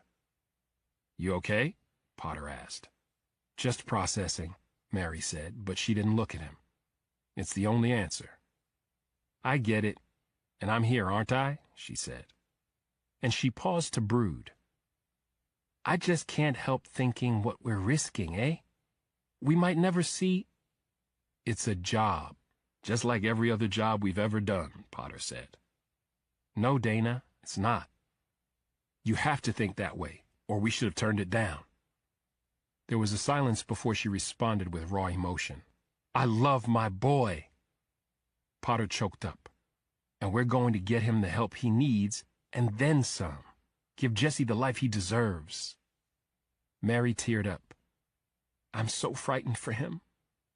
We do this, he's got a real chance. You saw the reports." "I keep wanting to believe, but we can do this," Potter said. "We're professionals, eh?" She wiped at her tears and smiled, but it was weak. "Keep reminding me of that over the next 2 days." "Course I will. Just keep thinking it's a game we always win. I mean, when it comes right down to it, have we ever been close to losing?" Mary smiled more broadly then and shook her head. "Not once. There you go. We'll just play our game and things will go fine." She sighed and squeezed his hand. "How much farther?" 20 minutes? "Peter should have put us closer," she said. "Better to be far away," he said, glancing at a Garmin Montana GPS unit mounted on the dash. "Keeps things simpler." The GPS was loaded with a topographical map and an overlay that identified property ownerships. Texas was largely privately held, but there were slivers of federal land in the wilder sections of the state. When it was almost full daylight, Potter spotted a 2-track leading to a heavy steel gate with a sign from the Bureau of Land Management saying the road was closed. He stopped, said, "I cut the lock. Close it behind us." Mary did, and they quickly pushed on up the track and down the other side of a rise where they could not be seen from the country road. He parked, turned the truck off. It was cold, just above freezing when they climbed out, both wearing dull tan camouflage that matched the vegetation. They got the horses from the trailer. After shouldering heavy day packs, they climbed into the saddles and set off up a game trail that climbed the flank of a low mesa covered in scrub oak and creosote that grabbed and tore at them. The temperature rose with the sun. The horses began to sweat. 2 miles in, they dropped off the mesa into a dry wash, an empty stream bed that crawled off through a maze of brush and low trees. 2 more miles on, they climbed a rocky outcropping and stayed high and trending southwest for another mile. 1 hour and 9 minutes after they had started out, they dropped into an arroyo. They left the horses in shade. Potter got out a handsaw and cut boughs of thin green leaves from a palo verde tree and set them in a pile on the bank when they left the sandy riverbed. The hill beyond was steep, with little vegetation and loose rocks everywhere. "Take our time," he said. "No noise to set the dogs off, and wind's in our favor." Mary nodded and followed him slowly up the hill, putting her boots where he'd put his. They reached the crown of the hill and heard a cock crow in the distance, then a cowbell or two followed by the neighing of horses. They dropped their packs and dragged them as they crawled across the hill and caught the first glimpse of the long, narrow valley beyond. Strips of cultivated ground separated by thickets cut the valley floor from side to side all the way past barns and corrals to a low Spanish-style hacienda with whitewashed walls, a terracotta tile roof, and a terrace bathed in warm sun even at that early hour. Lying on his side, Potter opened his pack and removed a pair of Leica Geovid binoculars. He trained them on the terrace and saw 12 people at the 3 tables, all middle-aged men, having breakfast and drinking coffee. Most of them wore canvas jackets, some with hunter orange fabric across the shoulders. "Right where he said they'd be," he said. "I see them," Mary said, looking through her own set of binoculars. Potter pressed a button on the binoculars that activated a range-finding system. He aimed the red glowing square on the nearest man and clicked the button a second time. 512 meters to the first table, he said. 526 to the doors, Mary said. He put his binoculars down after taking several more distance readings and memorizing them. "I'm good." "I am too," she said. "This spot will do nicely. Perfect line of sight." They sneaked out backward and didn't stand until they were 10 feet down the other side of the hill. Back at the arroyo, they took the palo verde boughs and used them to brush out their tracks going into the sandy bottom and all the way to the horses. "Ready?" Potter asked when they were saddled. Mary nodded. He set his watch to stopwatch mode, started it, and said, "Go." The Potters kicked up their horses and took off back the way they'd come, pushing their rides hard and taking chances where they could have slowed. It had taken them 69 minutes on the way in, but only 28 minutes had passed when they reached the truck and trailer. 5 minutes after that, they pulled out on the country road and headed north. 10 miles farther on, Potter drove through another BLM gate, this one open, and again stopped out of sight of the road at the back of an escarpment overlooking a big dusty flat. He and Mary gave the horses water before walking down onto the flat, carrying 2 milk jugs filled with a special punch. Using rangefinders, they placed one jug at 512 meters and the second at 526. Back at the truck, they took out the components of their ultralight rifles from their packs, put them together, and finished the process by attaching bipods and screwing in matte black sound suppressors. They walked to the edge of the escarpment, extended the bipod legs, and lay prone behind the rifles before finding their targets. Potter settled the crosshairs of his telescopic sight on the jug at 526 meters. "Green?" he asked. "Green. On 5, she said. 4, 3, 2. Both rifles went off in unison, making thumping noises, and the bullets smashed into the jugs. They erupted into thin, billowing pillars of flame. Chapter 34. Inside a large storage unit in Fairfax, Virginia, the man calling himself Pablo Cruz smiled when a bell dinged. He reached into an Ultimaker 2+ desktop 3D printer and retrieved an appliance made of translucent high-detail resin that looked like a spider's web that was about 9 inches long and 6 wide. The long edges of the appliance were turned toward each other, forming a shape that failed to connect by 2 inches. The resin was warm to the touch, and as he flexed the web, he found it strong but malleable in all directions. When it had cooled more, he squeezed open the edges and slipped the entire web onto his right forearm. It extended from just below his elbow over and around his wrist and fit snug, as if it had been crafted specifically for him, which it had. Cruz slipped it off and set it beside its twin on a workbench he'd brought into the storage unit the week before. There were 2 small, translucent brackets on the bench that were made of Kevlar-reinforced nylon, a material stronger than block aluminum and neutral when scanned with a metal detector. The underside of the brackets held swivel balls and sockets attached to tiny T-shaped valves. The brackets fitted to the underside of the forearm appliances.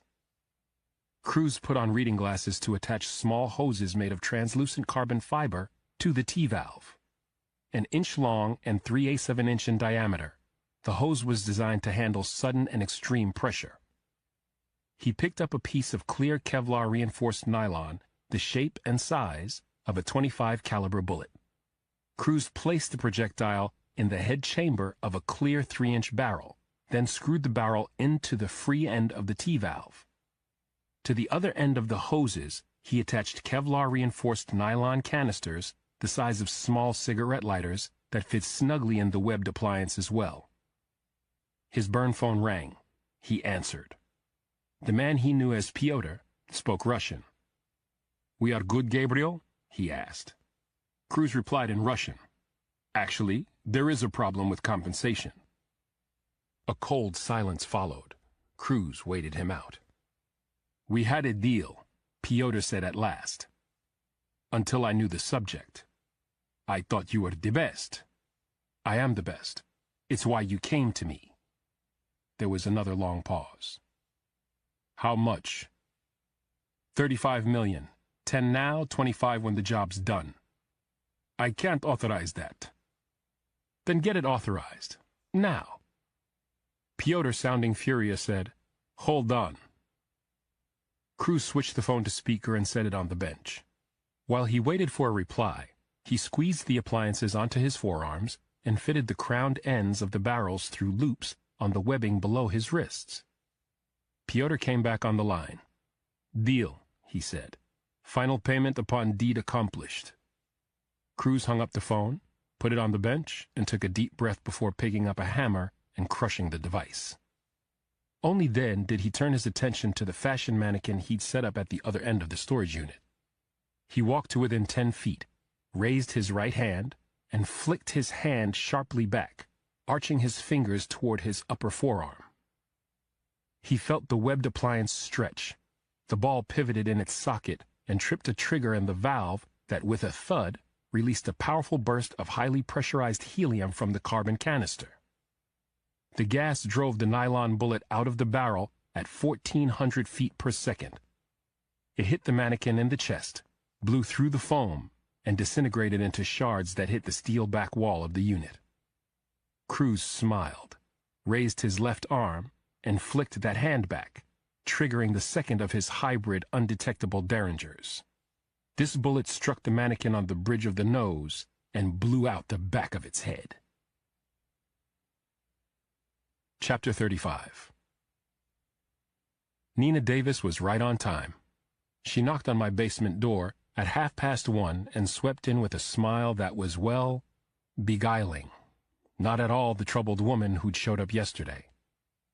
"Hello, Dr. Cross," she said pleasantly as she moved by me toward my office.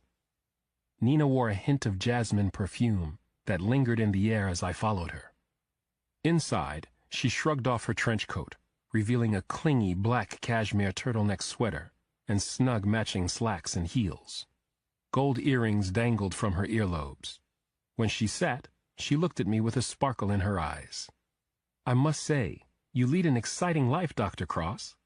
"How's that?" She adjusted her position, crossed her legs, smiled, said, "Last night, Chad Winters and a Russian honcho." "Winters told you about the Russian?" "It was all he talked about, how he and the Russian were tight. He told us the Russian had been very sick." Nina studied me in amusement, as if she knew something I did not. "The honcho was sick, but not his men. They come and go all the time. Chad's seen them do it." "Okay." "They have disguises, makeup, latex prosthetics." "Why?" "To fool the CIA. Chad says they're watching the honcho and his men." I didn't doubt it, but said, "You'd swear to the FBI about that? What Dr. Winters told you?" She gave me a look that suggested I was daft and said, "I do work for the Justice Department. If it helps, of course I'd swear. I'll have Mahoney, the agent you met last night, call you after we're done." "Sure, after we're done." "What am I going to find if I look into Winters?" She paused. "I believe there was an issue with over-prescribing pain meds that he managed to beat." I let that sink in. "Okay, can I ask you something? You don't have to answer it if it makes you uncomfortable." Nina cocked her head. "You said this is a safe place. No judgments, right?" "Correct," I said. "Last night, before Special Agent Mahoney approached you, was I seeing Nina or Casey?" The barest of smiles crossed her lips. "Guess." "Casey." "She hadn't decided," Nina said. "Casey, I mean. She hadn't decided she wanted him. Winters." "Because?" She laughed. "He's easy. Casey stalked him a long time ago." "So, no risk, no reward?" "What's the point to anything if there's no real challenge?" she said. And she shifted again so her sweater moved across her breasts. "No danger?" "From Chad? I suppose. There are rumors he's into pain, sexually."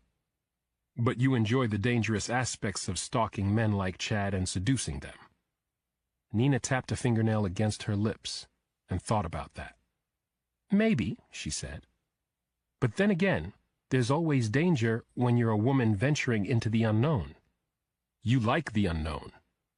I'm comfortable there, if that's what you're asking. Not weary." Nina shook her head, causing her ash-blonde hair to come loose and fall gracefully across one shoulder.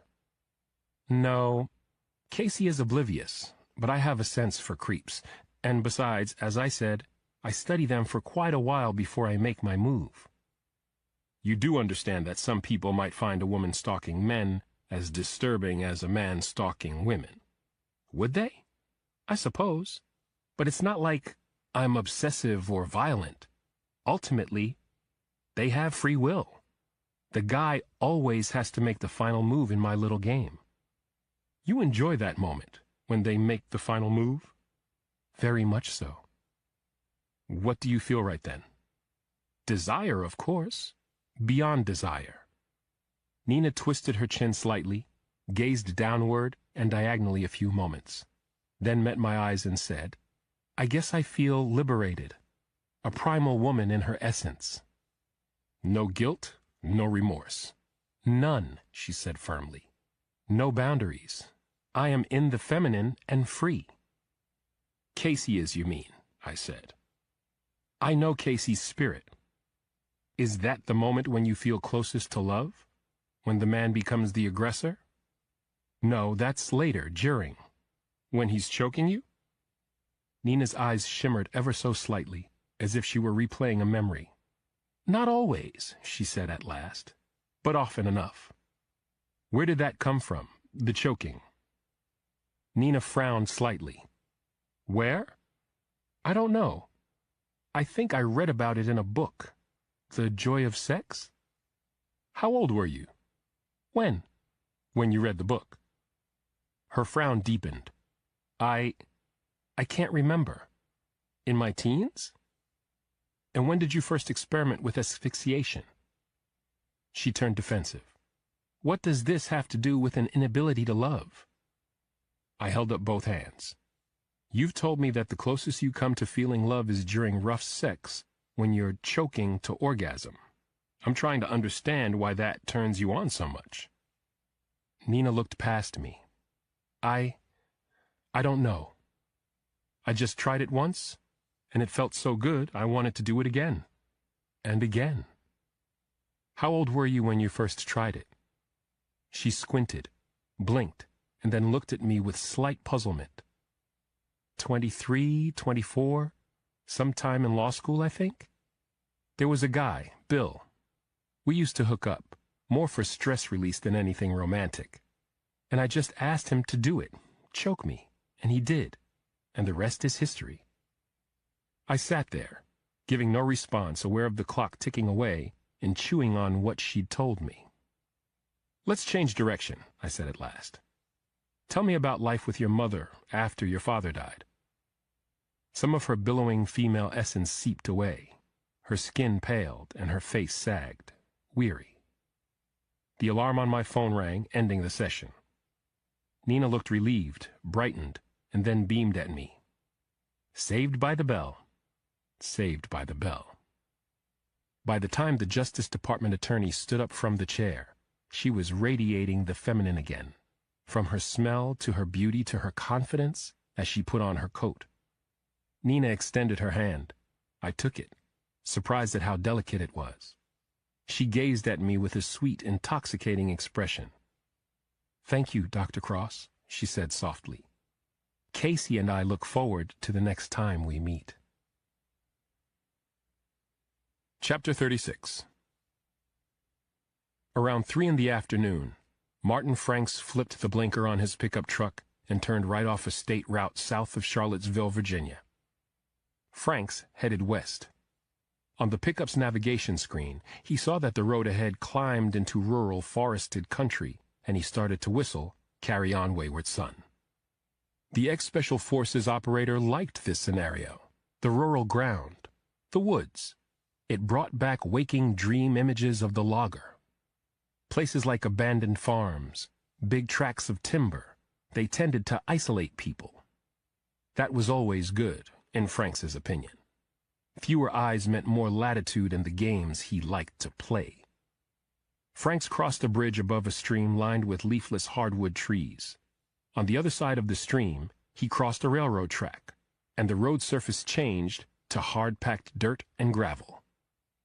Now it was up to chance, synchronicity, serendipity, 3 powers Franks was used to cultivating. Franks had once dated a beautiful young woman named Ella. She was his opposite in almost every sense, a pacifist, given to hippie clothing who taught him the power of imagining what he wanted and then asking the universe for some sign that his vision was being seen and shared. This unorthodox approach to life had saved Franks more than once when he was operating in Afghanistan. Every morning and every night on tour, he asked the universe for a warning if danger loomed. Twice, he had been on the verge of walking into a Taliban ambush. The first time, a kid goat scampered out of hiding, blatting as if a dog were after it. The second time, Franks had seen vultures flying above a village they were about to enter. Both times, he'd halted his team and waited and watched. In the first case, he saw human movement among the rocks where the goat had run from, and in the second, he'd realized that the carrion birds were there because Taliban fighters had already killed enough civilians in the village to attract them. "Come on," Frank said to the sky and the universe beyond. "Give me a sign here. Tell me I was right to come up this road. Show me a worthy opponent."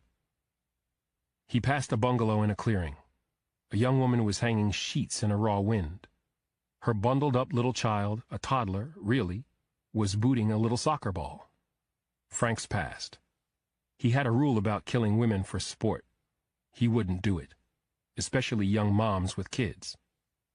He drove on and passed a steel building that housed a machine shop and several smaller homes before hitting a long stretch of forest. He kept hoping he'd see a car or a truck pulled over and tracks going off into the trees. That would make things easier. He had a pang of guilt knowing that he shouldn't have been there at all. that he should have stayed hunkered down at the Mandarin Oriental, focused on his task for the next, 56 hours? Franks had found over the years, however, that the closer he got to a commercial job, the more he felt compelled to hunt on his own, almost as if he were. A Virginia State Police cruiser was pulled off the road just ahead. The lights were on but not blinking. Frank slowed as he passed by and saw a big Asian, late 30s, early 40s, with a thick neck holding a coffee cup and a sandwich. Frank smiled, waved. The trooper lifted his cup. Franks glanced in the rear view, thinking, what's he doing way out here, so far from the highway? And then an idea hatched in his head, and the questions didn't matter. Whistling, he drove around a bend in the road and turned around. He took off his sunglasses, rolled down the window, put his hand out, waved again, and pulled to a stop opposite the cruiser.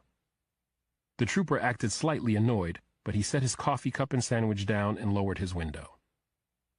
"I'm sorry to interrupt dinner, sir," Frank said, "but my nav system committed suicide this morning, and my cell's not picking up data for Google Maps, and I can't figure out where the heck I am on the real map."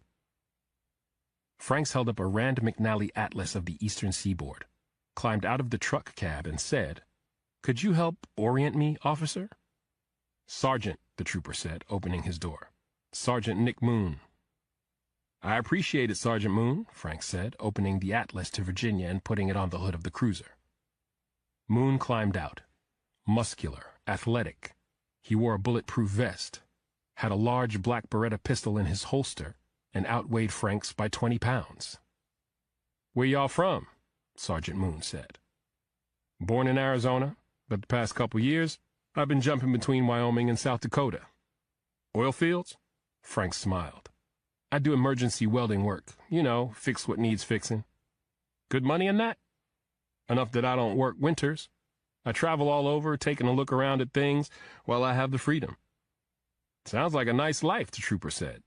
"Nothing tying you down." "Not for the next 6 weeks," Frank said. He gestured at the map. "Can you help?" "Sure," Moon said, leaning toward the map and squinting. Franks glanced around and saw no cars. Then he smashed his right elbow up into the trooper's voice box. Moon reeled backward and sideways, gagging as he hit the open cruiser door and fell to the ground. Franks was almost disappointed the trooper was down already, but he jumped forward to finish the drama. He kicked Moon's right hand as he struggled for his service weapon. Frank's steel-toed boot broke several fingers. Moon gasped and choked. Frank stooped, reached for the trooper's pistol, and had almost slipped it free of the holster when a meaty fist smashed into the right side of his face. Frank staggered and went to his knees. He saw dots, felt woozy, but not enough to dull instincts honed for years in the Arizona desert and the bigger sand pit. Through sheer will, he threw himself forward, scrambling to get out of the range of Moon's left fist, and spun to his feet. Franks' right eye was swelling shut, and he tasted blood on his lips, but the fog of the blow to his head was lifting. The trooper was still on his back, reaching across his body for the gun. Franks took one fast step, and with his steel-toed boot kicked Sergeant Moon on the top of his skull. He heard a crunch. The trooper's body went rigid.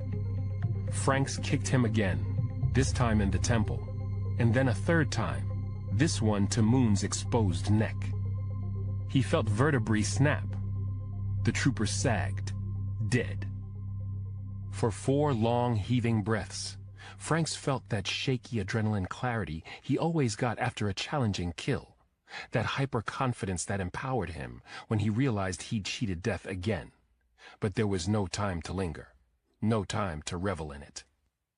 After wiping his prints off the sergeant's pistol, he reholstered it, picked up the road atlas, and crossed to his truck. Franks took one last look at the tableau of Sergeant Moon's death scene, committed it to sweet memory, and drove off. He didn't look back, and did not whistle a single note. Chapter 37. I left my office shortly after darkness fell, my mind still returning to Nina Davis. She was one of the most devastatingly beautiful women I'd ever met. She seemed to ooze sensuality from her pores and suggested forbidden adventure with every gesture. And she had predatory instincts. She stalked her sexual prey. What was that about? She intimated she'd stalked Dr. Winters before and successfully.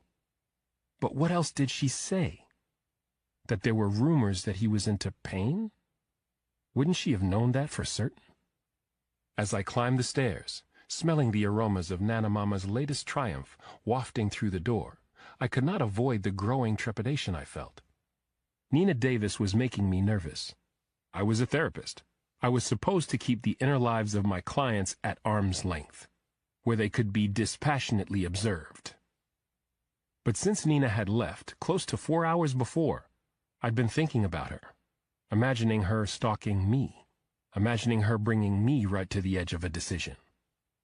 The guy has to make the final move in her little game. Isn't that what she said? I felt guilty for even considering that possibility. Not only was I a happily married guy, but my job demanded I keep my feelings out of her game. But I was also a man, an alpha male if ever there was one. And Nina was so, how did she describe it? Free in her. On the other side of the door, the sound of a cooking spoon banging against a pot startled me back to reality. I opened the kitchen door and sighed with relief at the familiar sight of Nana Mama at the stove, her back to me. "That smells excellent," I said. "A lamb stew I whipped up," she said. "How long until dinner?" She glanced at the clock.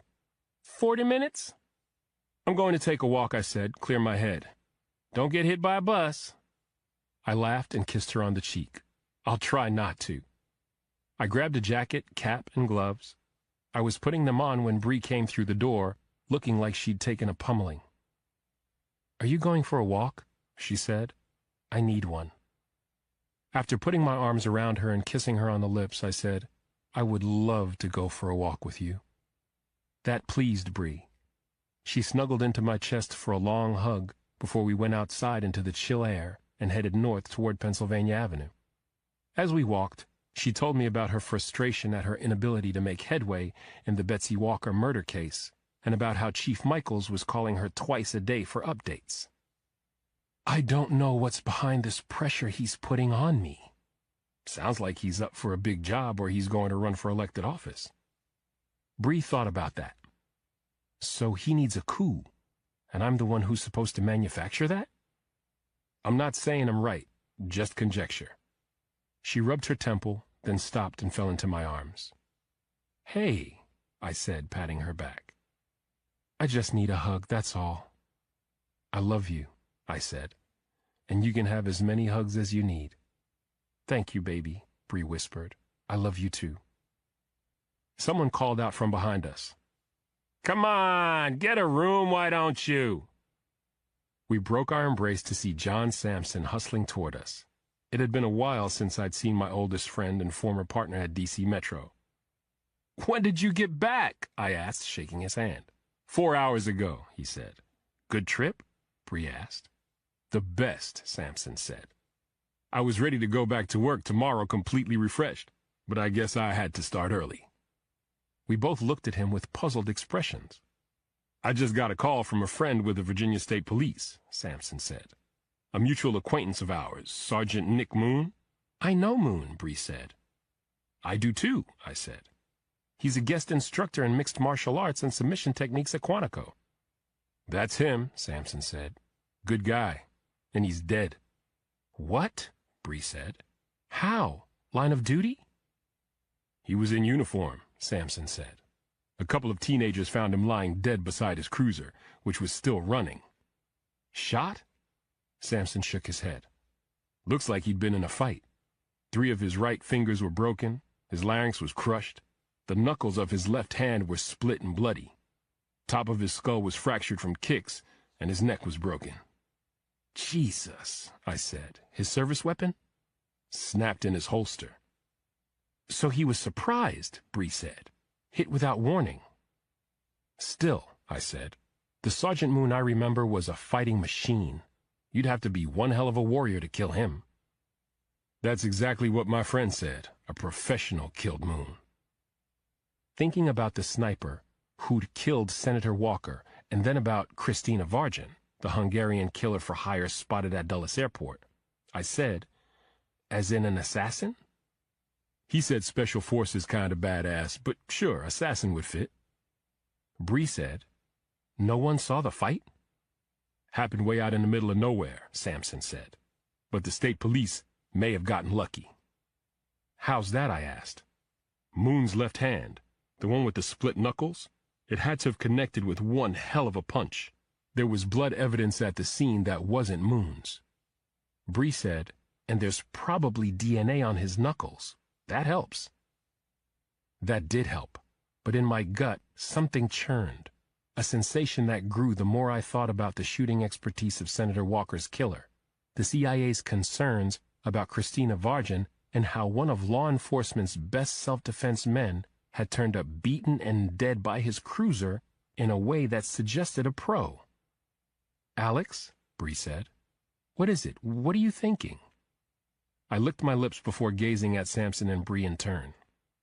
I'm thinking it's odd that we've had 2, maybe 3 professional killers around suddenly, and I'm feeling like they're all here for some reason beyond Senator Walker and Sergeant Moon. Chapter 38. Shortly after 9 in the morning, Pablo Cruz pressed down the last strip of blue painter's tape on the floor of an abandoned factory in the far northwest corner of Maryland.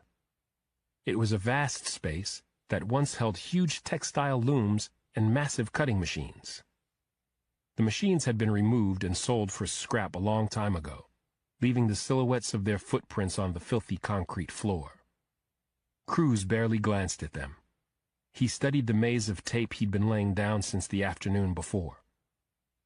The maze stretched almost the entire length of the space, more than 125 yards by the rangefinder Cruz had brought in to help him transfer dimensions from old blueprints onto this factory's floor. Looking from the blueprints to the tape diagram, he thought he'd come close, probably within inches of the actual spaces he'd be dealing with the day after tomorrow.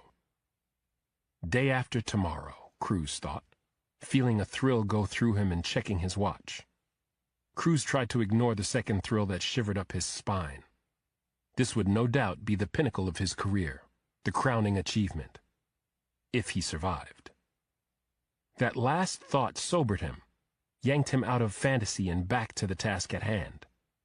He zipped his down coat up under his chin and saw his breath in the cold air as he studied the maze once again. Then he closed his eyes and tried to see it in his mind, tried to imagine himself moving through all the various hallways, rooms, and passages. When he'd gotten halfway through, he stopped imagining and opened his eyes. He'd been studying the diagrams so much, Cruz felt ready to go at least that far. Halfway, just to see what he'd already memorized.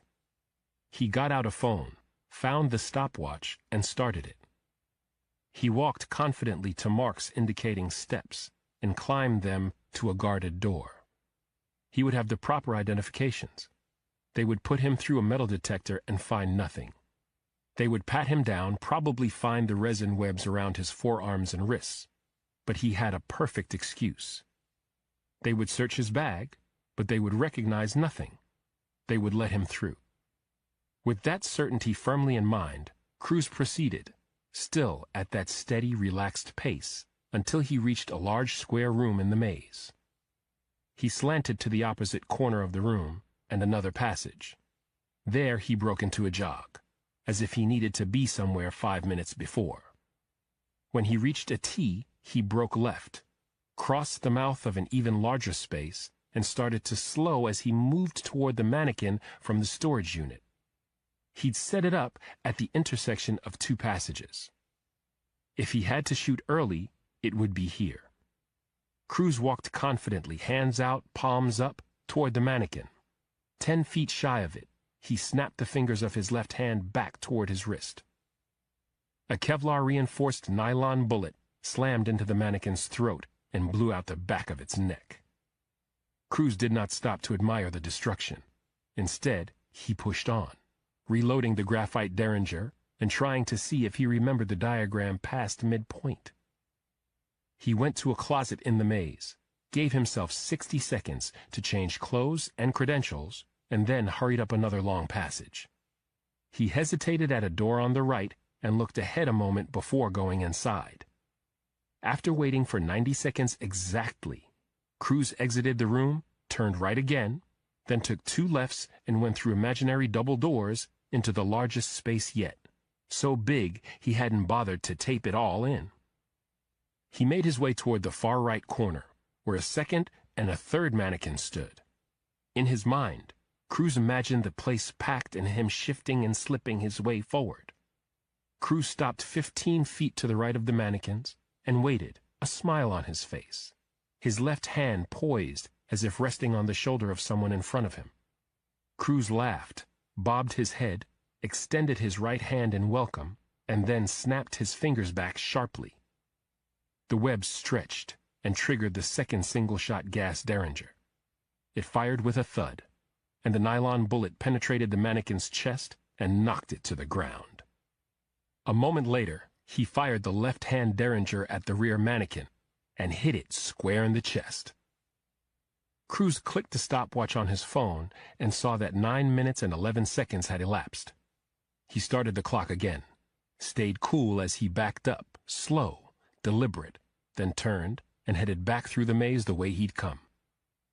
In the long hallway, Cruz broke into a slow jog. When he reached the mannequin with the hole in its neck, he stopped for 15 seconds, then moved on, running fast now, and was soon back at the entrance to the schematic. Cruz stopped the clock.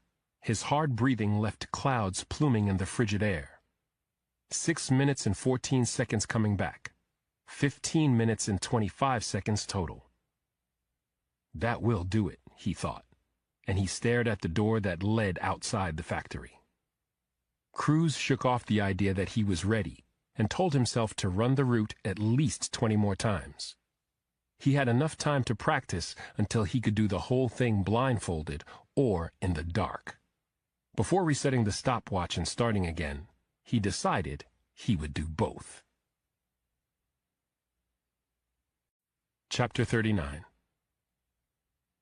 Ned Mahoney pulled over at the curb and pointed diagonally across a busy street past a dingy strip mall to the Happy Pines Motel in suburban Gaithersburg, Maryland.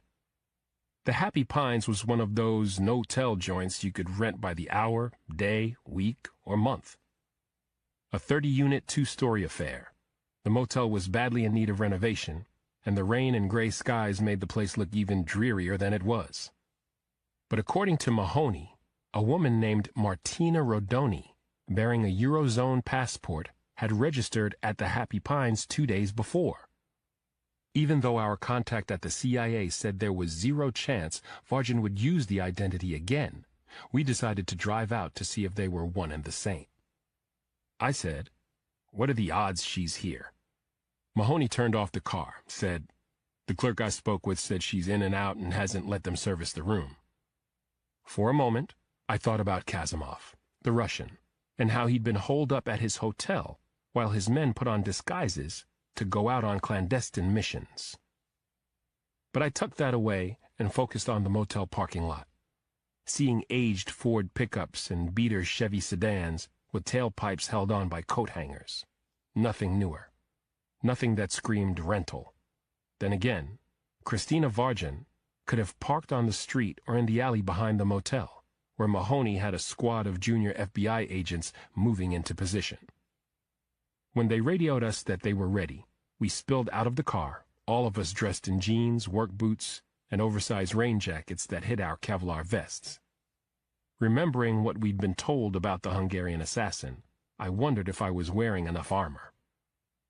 As we crossed the street, I said, "You don't find it odd she used the same name she used coming into the country? Edith, that spook we spoke with at the CIA, said she switches identities constantly." Mahoney shrugged. "She didn't know she'd been spotted, so she stuck with it." We went into the office where we were met by the owner, Vash Yasant, a young, nervous Indian immigrant who'd bought the motel 3 months before. "What's this about?" Yasant said. "What's she done?" "Let's make sure of something first," Mahoney said. And on the counter, he put a still from the surveillance footage at Dulles Airport. "Is that her?" I asked. Yasant studied it, stroking his chin, then nodded vigorously. "Yes, that's her. I'd swear on it. Especially that bag. She had it with her when she checked in." "She have a car?" "She said she came by metro and bus." "Room?" Mahoney said. "Number 15, right above us," Yasant said, pointing upward. "She wanted a room facing the street." I sighed. She saw us coming in. "If she was looking," Mahoney said. "She went out 2 hours ago," the motel manager said. "What has this Martina Rodoni done?" "Nothing so far," I said. "We just want to talk to her." "I will take you to her room," Yasant said. "I'll bring the master key." I thought that was a mistake, but Mahoney said, "You'll stay well behind us, and you will move only when told to." "Yes, sir," the innkeeper cried, and he stood up straight. "Yes, what?" his wife said, coming out from behind a curtain. She was dressed in a colorful sari and was very pregnant. Her husband said, "Ronnie, these men are with the FBI, and that woman up in 15. She is very, very dangerous. They have asked me to assist them with the key." Mrs. Yasant looked at her husband, at us, and then at her husband again. "You will do no such thing, Vash. The baby comes any day, and you cannot go playing policeman." The innkeeper looked ready to argue, but Mahoney said, "On second thought, Mr. Yasant, your wife's probably right. Why don't you just give us the key? We'll drop it on the way out." The father-to-be looked chagrined and deflated, but he handed us the key from a hook on the wall behind him. "You will report what you find up there?" he asked. "This is my place, yes?" "Absolutely," I said. We went out of the door and drew weapons and put them in our raincoat pockets before climbing the near staircase, and walked back toward the main drag and room 15. It was mid-morning. No new hourly customers, and the long-termers had gone off to scavenge their lives. Every room we passed was quiet, even room 15, which had a Do Not Disturb sign hanging from the door handle. Mahoney stood to the side of the door, looked at the window and tight curtains beyond it, then knocked sharply. No answer. After 30 seconds, Mahoney knocked again. Again, no answer. Mahoney took his pistol out. I did the same. He fitted the key in the lock and turned it. I pushed the door inward, revealing twin beds, unused, still crisply made. Dead center of the bed, deeper into the room, was the same roller bag we'd seen Varjan wheeling in the Dulles Airport security footage. Beside it was a cheap cell phone. Mahoney went over to the bag, but I stopped him. "Why leave it like this?" I said. "Why not put it in the closed closet?" Ned did not have time to answer before the cell phone on the tacky bedspread began to ring and buzz. I was closer, so I picked it up and answered on speaker. "Hello?" I said. "Christina? Christina Varjan?" There was a moment before Varjan said, "Goodbye, whoever you are." The phone went dead. My eyes darted to the bag. "Run!" We spun and bolted toward the open door. I was behind Mahoney and one step onto the balcony when the phone in my hand began to ring with a different ringtone. I threw myself completely out of the room a split second before the bomb went off behind us, blowing out the windows and blasting the metal door off its hinges.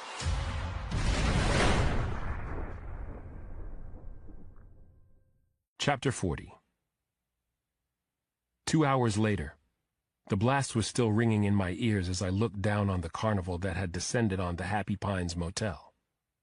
2 fire trucks, 5 police cruisers, 4 vans bearing a small army of crime scene techs and special agents from the FBI and the Bureau of Alcohol, Tobacco, and Firearms. Mahoney was standing next to me, elbows on the balcony railing, still shocked by how close we'd come to death. "Wish I'd never quit smoking," he said, and I heard a quiver in his voice. "Close," I said, equally shaken. "That's the closest I've ever come." I'd called Bree to let her know what had happened, and Mahoney and I had already spoken about Vargin with a parade of agents assigned to the case. Our theory was that she suspected she'd been spotted after arriving at Dulles, and had tested that suspicion by renting the motel under the name Martina Rodoni. She sat on us, waiting, I said, for 2 days. She's disciplined, I'll give you that, Mahoney said. Is she? Why try to kill us? It only increases the heat on her. I'll set aside the why for now. She did it is all I need to know. We have to get her face everywhere. She's got other business planned. I agree. And Hanson enlarged the security photo of her. She'll be recognized. He nodded and took out his cell phone. Almost directly below us in the parking lot, Ronnie Yasant was yelling at her husband, who was looking up at the smoldering hole that had once been room 15. You see? Mrs. Yasant cried, hands on her belly. If you had been brave and gone up there, you would have died, Vash. And then where would I be? Answer me that. Where would I be? Yasant put both hands to his head, as if squeezing it in a vice. Why do you always think this way, Ronnie? I did not go up there. I am alive. And you wish me to be a coward in every aspect of my life? He shouted this last bit, and it caused his wife to step back and start crying. What are we going to do? She said, sobbing. I told you not to buy that extra fire insurance. I said it was too expensive. Her husband softened and walked over to her. He put his arms around her. It's okay, Ronnie. I did not listen to you. His wife looked up at him through tears. Is that true? We're covered, he said, and he kissed her forehead. Agent Mahoney. Mahoney and I turned to find Tim Schmidt, the supervising special agent with BATF, coming toward us. Mahoney finished his call and hung up. Schmidt said, Preliminary results say you had plastic explosives in that bag with a frequency trigger set to trip at the phone's ringtone. Where's the phone, by the way? We'd like to take it if possible. Mahoney said, It's already on its way to Quantico, but we will share everything with BATF as soon as we have it. Schmidt puffed up his cheeks and blew out his mouth. Fair enough. It's cooled down enough in there to look around if you want. We walked back to room 15. The walls were scorched and blackened, so was the ceiling. There was an inch of dark water on the floor. The near-twin bed had been thrown over. The mattress lay in the slurry, coated in soot. The mattress of the far bed, the one where the bag and phone had been, had now a gaping, charred hole in it almost the entire width and 3/4 of the length. I stared at the blast hole. So did Ned, who said, Darn happy to be here, Alex. I nodded, still stunned and thanking my guardian angel for helping me put the phone, the bag, and Vargin's words together fast enough to clear the room and survive. I felt humbled and then desperate to go home and be with my family. But I overrode that desire with the need to do my job. I turned from the mattress and looked at the table lamp, bent and twisted on the floor, and then at the night table flipped over on its left flank. The right side was caved in and scorched. The drawer was closed. Beside the table on the floor was an open and partially burned Gideon Bible. I looked at the closed drawer. I suppose it was possible the blast had driven the open drawer shut, or that Gideon Bible had been out before the blast. Had I seen it? I didn't remember. If it was out, why?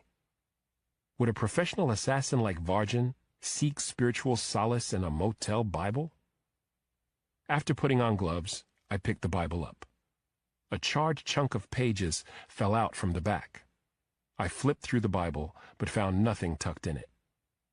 I was about to set it aside when I noticed that soot from the burned pages had streaked and smudged across the mostly white inside of the Bible's back cover. Then I noticed that the soot had raised the impression of letters there, an E and an R. Someone had obviously scribbled on the front of the back page, and the pressure had gone through to the cover. I was about to set it aside to be bagged again, but then I thought, what if Vargin scribbled there? What were the odds of that? Hundreds of people must have used the room in the past 12 months, let alone years. Still, I did not want to leave any stone unturned. I broke off the charred edges of the pages that had fallen on the floor, crumbled the charring into dust, and spilled it around the 2 visible letters and across the page. Words appeared, a stack of them. Celis share. Prelim 2, sharp. Marston's, same. Gabriel, same. Conquer 3. Conquer. Below that, there were other letters, but they were indistinct. A B, and an I, or a T, and then a C. Or an O? I had no idea when the words were written, or what significance they held. I took a picture of the list with my phone, and left the Bible for the criminalists to bag and analyze further. Not much here that wasn't here before she planted the bomb, said Schmidt, the ATF agent. This was a kill zone for her, nothing more, Mahoney said. But we've got her phone and we'll be inside it in hours. Why the hell is she here, Schmidt said. Who the hell is she trying to kill? Besides us, I said. No clue. But when we find her, I sure plan to ask. Chapter 41. Christina Vargin drove a beater Dodge sedan she'd bought off a lot in College Park. It had a shimmy in the front end and almost 150,000 miles on it, so she kept on at 1 mile under the speed limit, heading up I-95 toward Atlantic City, New Jersey, and an Airbnb apartment she'd rented online. Vargin had cut her hair shorter, spiked it, and bleached the tips blonde. She'd changed into skinny jeans, a fleece-lined denim jacket, and a long-sleeved Sex Pistols t-shirt. Her makeup was heavy on the mascara. She'd pierced her own nose the night before, and her upper right lip and tongue, too. When she glanced at herself in the rear view, she looked nothing like Martina Rodoni, the fashionable European in for a week of sightseeing. Now she was Elena Wolfe, rebellious nonconformist over from Great Britain to play a few games. Vargin shifted. She was sick of sitting, especially in this seat. She'd sat in it for almost 2 days, watching the Happy Pines Motel from well down the street.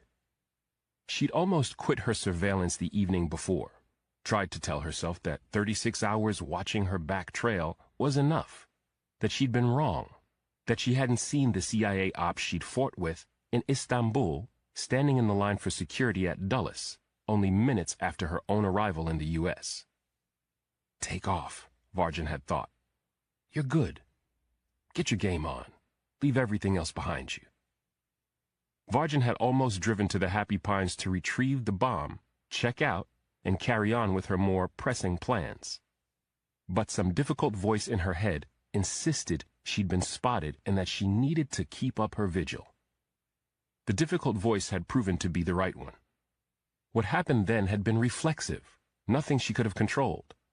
She hadn't meant to blow the bomb unless that CIA agent, Edith, was with them. But then that guy who'd answered the phone, he'd known her real name. He called me Christina Vargin. The very words made Vargin feel exposed and angry, made her want to lash out. She preferred to go through life playing roles, only rarely showing her true self to anyone and never using her given name in any context. But that man had known her. He'd used her real name. And then it had been reflexive, uncontrollable. She'd set off the bomb. Vargin understood she needed to inform Pyotr, or whatever his real name was, and explain the situation. However, maybe the less he knew, the better. Given the contracts he'd assigned her the day before, she understood that any weakness would likely change their arrangement and make her a target for elimination at some point in the near future. That was too complicated. That was just too much to handle while trying to execute multiple plays as fast as possible. No, Vargin decided as she passed the exit for Baltimore's Inner Harbor area. She'd keep her employer in the dark, get the jobs done, collect, and then vanish once and for all. Chapter 42. What was Vargin up to? That question and others like it ran laps in my head as I got out of an Uber at my house, The sun had set. The lights glowed in the front room. So did the big screen, which was tuned to the news. I climbed the front steps, thanking my savior once again. When I opened the door, I heard Bree cry, "Alex?" "Dad!" Ollie shouted. They all came running to the front hall. Bree, Ollie, Janny, and Nana Mama too. Bree had tears in her eyes. "It's so good. You're here." I hugged her, kissed her, whispered in her ear, "I'll always be here." She squeezed me tight, then stood back while I hugged my daughter, son, and grandmother. "The local news says an assassin set off the bomb. A lady assassin," Ollie said. Janny said, "They showed her picture. Did you see her, Dad?" "No," I said, "but she saw us." She called the phone for the first time after we were in the room, so we figure she had to have been in range, watching, when she made the second call to trigger the bomb. Nana Mama patted her heart. "Thank God you got out of there in time." "I've been weak-kneed and grateful 1,000 times since it happened," I said. We went into the kitchen, where my grandmother had a steaming pot of soup made from chicken, celery, onions, basil, garlic, oregano, and halved cherry tomatoes. She'd also made 2 big loaves of garlic bread slathered with lots of butter. While Janny helped Bree ladle the soup into bowls that Ollie ferried to the kitchen table, I was feeling almost overjoyed. It was such a simple thing, being with family, preparing for dinner. But that evening, it made me want to cry. "What else, Dad?" Ollie said. "Do you know where she went? Vargin?" Ordinarily, I would have deflected further conversations about an ongoing case. But since Mahoney had let the cat out of the bag with the media, I shared with them what I knew. I explained Vargin's reputation as a ruthless killer for hire, her recent arrival in the U.S. under the name Martina Radoni, and our belief that she was in the country to kill someone other than me and Mahoney. Nana came to the table, and we all held hands to say grace.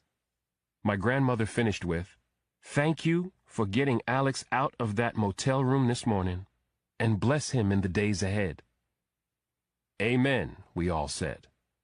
After I'd eaten 2 slices of homemade bread, finished a bowl of the delicious soup, and gone back for seconds, Bree said, "I don't suppose there was any evidence left in the motel room, other than the bomb material, I mean." I started to shake my head, but then I remembered something. I dug in my pocket for my phone. About the only thing I could find that survived was a Bible. And I don't know if this has a thing to do with anything, but there was this list of... I found the picture on my phone and tapped it to open it. "Here." I turned it and showed them the list raised by the soot. Celis Share. Prelim 2, Sharp. Marston's, same. Gabriel, same. Conquer 3. "What does that mean?" Janny asked, passing the phone to Nana. "Did she write it?" "Who knows," I said. "It was just there on the inside back cover, so I shot it." Ollie took the phone from Nana Mama, who shrugged, said, "What's a conquer?" Staring at the screen, Ollie said, "Well, a conquer is this." He looked up at me. "Dad, Christina Vargin. No doubt about it." "How do you know that?" Janny asked, her brow knitted. "So first, Conquer?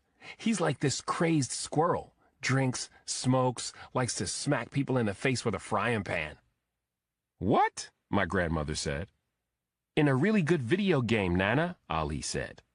"Conquer's the hero avatar in Conquer's Bad Fur Day. Check it out, Dad, for real." "I will, but how do you know that Vargin wrote the list?" He pointed to the list. "Marston's? Gabriel? Those are avatars in other video games made by the same company, Victorious Gaming." Bree said, "I still don't see how that links." Ali held up his hand, said, "Celis Share? I swear to God, she has her own Victorious game too. I've got friends at school who are obsessed with going to..." He grabbed up his phone, started tapping with his thumbs. "Oh my God! I think it starts tomorrow!"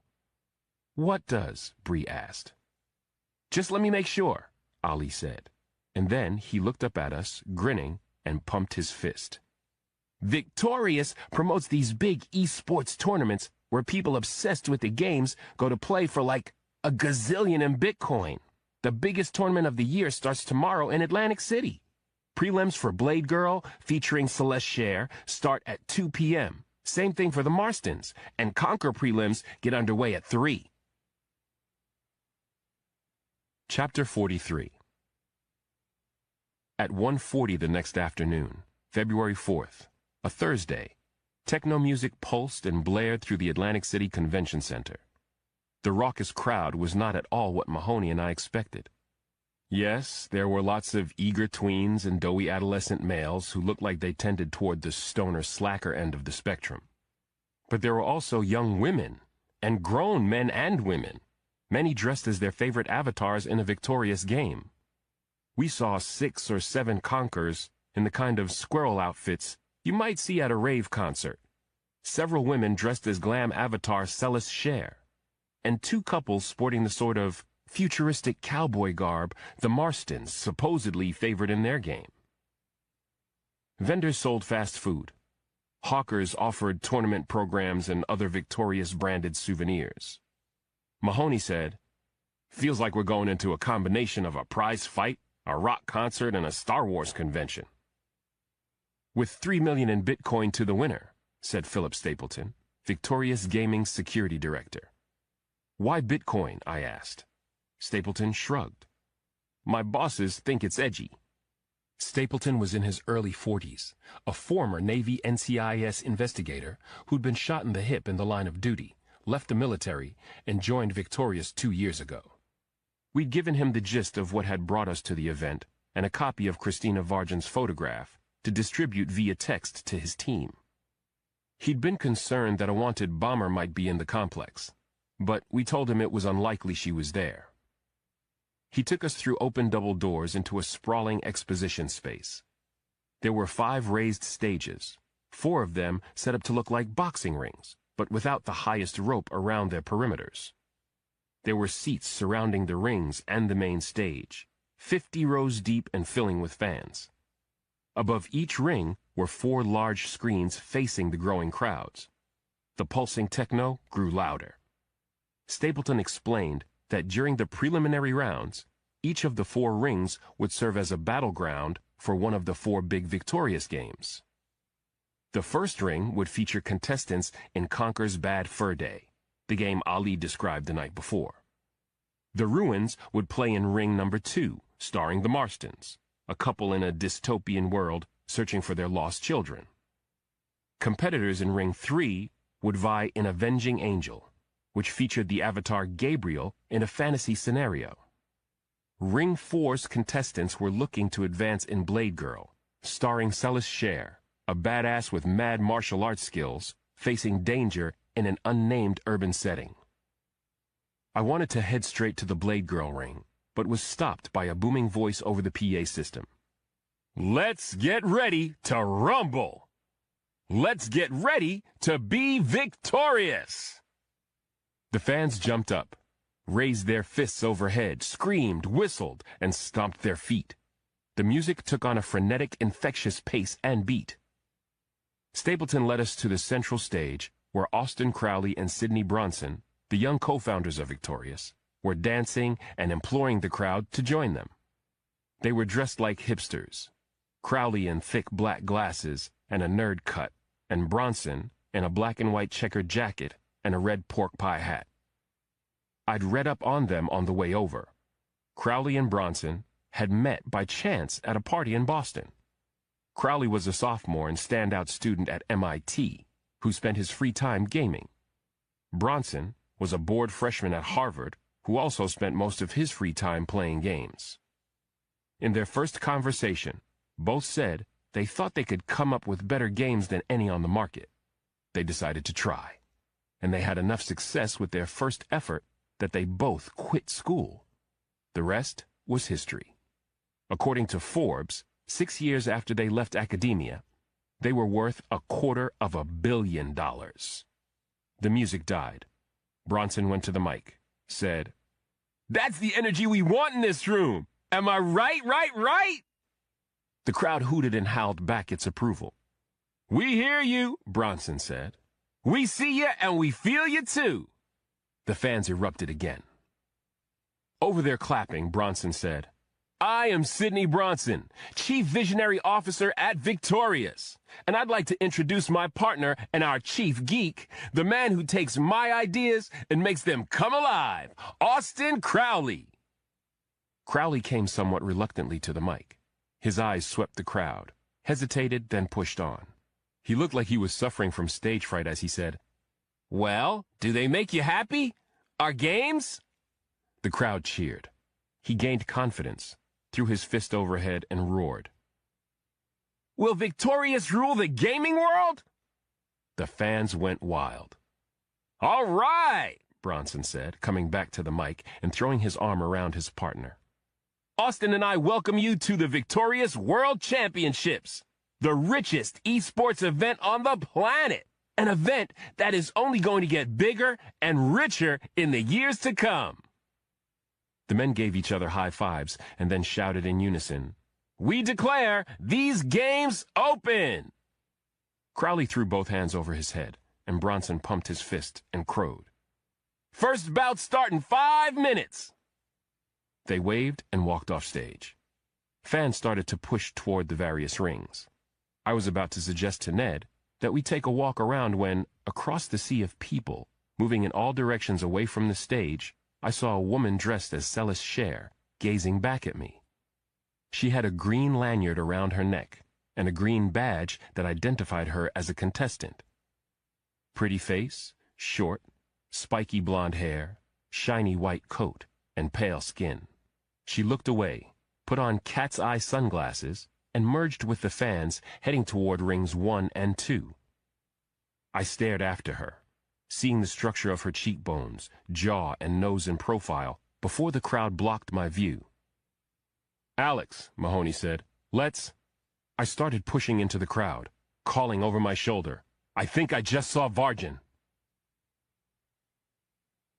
Chapter 44.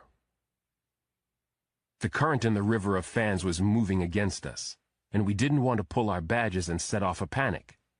It was slow getting through, but we finally reached the left side of the stage and entered into a flow of people moving in the direction I had seen her. There she is, Mahoney said. I stopped to see him pointing at a woman about 30 yards away, also dressed as Celis Cher. But she had 30 pounds on the woman I'd just seen. Not her, I said, catching sight of another Celis Cher, but she was too tall. In frustration, I looked at Stapleton, who'd followed us. Can we get up on the stage? He hesitated and then nodded. You're sure it was her? Not 100%, no, I said, climbing the stairs. On the stage, I pivoted to scan the crowds on the north side of rings 1 and 2. Mahoney climbed up beside me. I spotted a third Celis Cher with her back to us, and then 2 more, and then 6 or 7 others just entering the venue in a pack. They're everywhere, Mahoney said. We'll have to check every one. A voice behind us said, Who are these guys, Phil? Mahoney and I turned to find the founders of Victorious looking at us. We pulled out our credentials and introduced ourselves. They were alarmed when Stapleton said we were searching for an assassin and bomber. In here? Said Bronson, the one who'd left Harvard. Why would he come here? She, Mahoney said, and we don't know. Maybe she's a fan of your games. I said, she was wearing a contestant's badge. Crowley, the one who dropped out of MIT, had a mild stammer. What does she look like? She's dressed as Celis Cher. Bronson laughed. Good luck finding her. There'll be 200 of them in here by the time we get to the semifinals. Crowley studied me. Do we need to clear this hall? Sweep the place? We can't do that, Bronson said. We're not doing that. It's all we'd need to... Over the crowd noise, the first explosion was muffled. The second was louder, but nothing like the bomb that had torn apart the motel room the day before. Still, gray and brown smoke boiled and billowed from the northeast corner of the space. People there began to scream and run toward the exits. That set off a stampede. The smoke rolled forward and swallowed the crowd, which turned hysterical. Fire alarms went off. The sprinkler system was triggered. That set off more hysteria, and people began to slip and fall as they scrambled toward the doors. Stapleton grabbed Bronson and Crowley. "Until we know what's going on, we need to get you both out of here, now!" The video game creators looked frightened, but nodded. Bronson said, "You don't think this assassin woman did this, do you?" Peering through the mist and the smoke at the knots of fans fleeing the building, I said, "There's not a bit of doubt in my mind she did it. The question is why." Part 3, Black Friday. Chapter 45. At 1 a.m. Mountain Time on Friday, February 5th, Dana Potter parked his truck out of sight on a spur into BLM land of a desolate road in rural El Paso County, West Texas, hard by the New Mexico border. "Check your phone," he said as he put on an ultralight communication unit with a jaw microphone. "It's off for a reason," Mary said. "Let's triple-check." His wife looked irritated but did as he asked while he got out into the cold air and retrieved their packs from the back of the pickup. "Nothing. No service," she said. "Dark hole. Thank you. You sure that thing's going to work on sat phones?" "Supposed to shut down a mile around," he said, hoisting his pack onto his shoulders. "We'll see." Mary looked uncertain as she put her pack on, put her boot in the stirrup, and then climbed onto her horse. She sighed. "What's the matter?" Potter said once he was in his own saddle. "I was just thinking of what could go wrong. I plan on seeing my boy day after tomorrow. Tell him his life is saved." She gazed at him and nodded slowly and then sharply. "Me too." "Happy to hear," Potter said. They each tugged down infrared glasses that lit up the scrub and the low mesa before them. They kicked their horses and moved in silence and at a steady pace as they cut cross-country along the same route they'd used before. At 2:20, 1 hour and 11 minutes after they'd started out, they reached the arroyo, retrieved the still green Palo Verde boughs, and as before, set them in a pile on the opposite bank of the sandy, dry riverbed. They tied up the horses well upriver. It was still pitch dark, a moonless night, and the stars shone brilliantly when the two crested the hill above the agricultural fields and the ranch. Potter felt a steady breeze hitting the back of his neck. "Wait," he said. "Wrong wind." They stood there, calmly waiting, for 5, maybe 6 minutes before dogs barked in the distance. Wordlessly, they backed down the side of the mesa and removed their packs. They each found an ozonics device about the size of a thick paperback. The ozonics was a miniature ozone generator that would destroy their scent. Not even dogs would be able to detect them. They turned the machines on, dressed warmer, and assembled their rifles. With their packs up on their shoulders again, and carrying the weapons and the ozone machines, they climbed back up the hill and stood there waiting, listening. When no dogs had barked after 5 minutes, they moved quickly forward to their chosen hides. Mary lay belly down behind her rifle at 2:40 a.m. Mountain Time, almost 90 minutes before first light. Her husband laid a rectangle of camouflage material over her, from her boots to her head, where it draped across the top of her telescopic sight. "Good?" he muttered. "Real solid," she said. "Night-night. I'll wake you." His wife said. Potter set up less than a foot away, got beneath another length of camouflage cloth, and put the ozonics out in front of him downwind. He got behind his rifle, settled, and heard Mary rhythmically breathing. He still marveled at his wife's ability to shut the world off at will and find refuge in catnaps that almost always made her sharper. A match made in heaven, he thought, closing his own eyes. I still believe that. Chapter 46. I couldn't sleep that night. I tossed and turned, my mind working in circles. Each trip through the puzzling events of the past week, cycling over and over, made me anxious, and stirred up a metallic taste at the back of my throat. That taste is a sure sign that you're going to throw up, or that you're so tense you're burning adrenaline. At 4:20 a.m., I said goodbye to any notion of real sleep and got up slowly and quietly so as not to wake Bree. She'd had a tough day and was back to making little headway in the Senator Walker murder investigation, while dealing with Chief Michaels, who was renewing pressure on her. I eased into our closet, shut the door, and turned on the light. 3 minutes later, dressed in long underwear, FBI sweats, and a pair of New Balance running shoes, I shut the bedroom door behind me.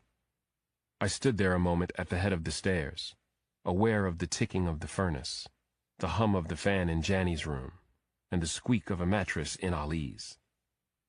Behind the near door, I could hear Nana Mama's gently rasping breathing.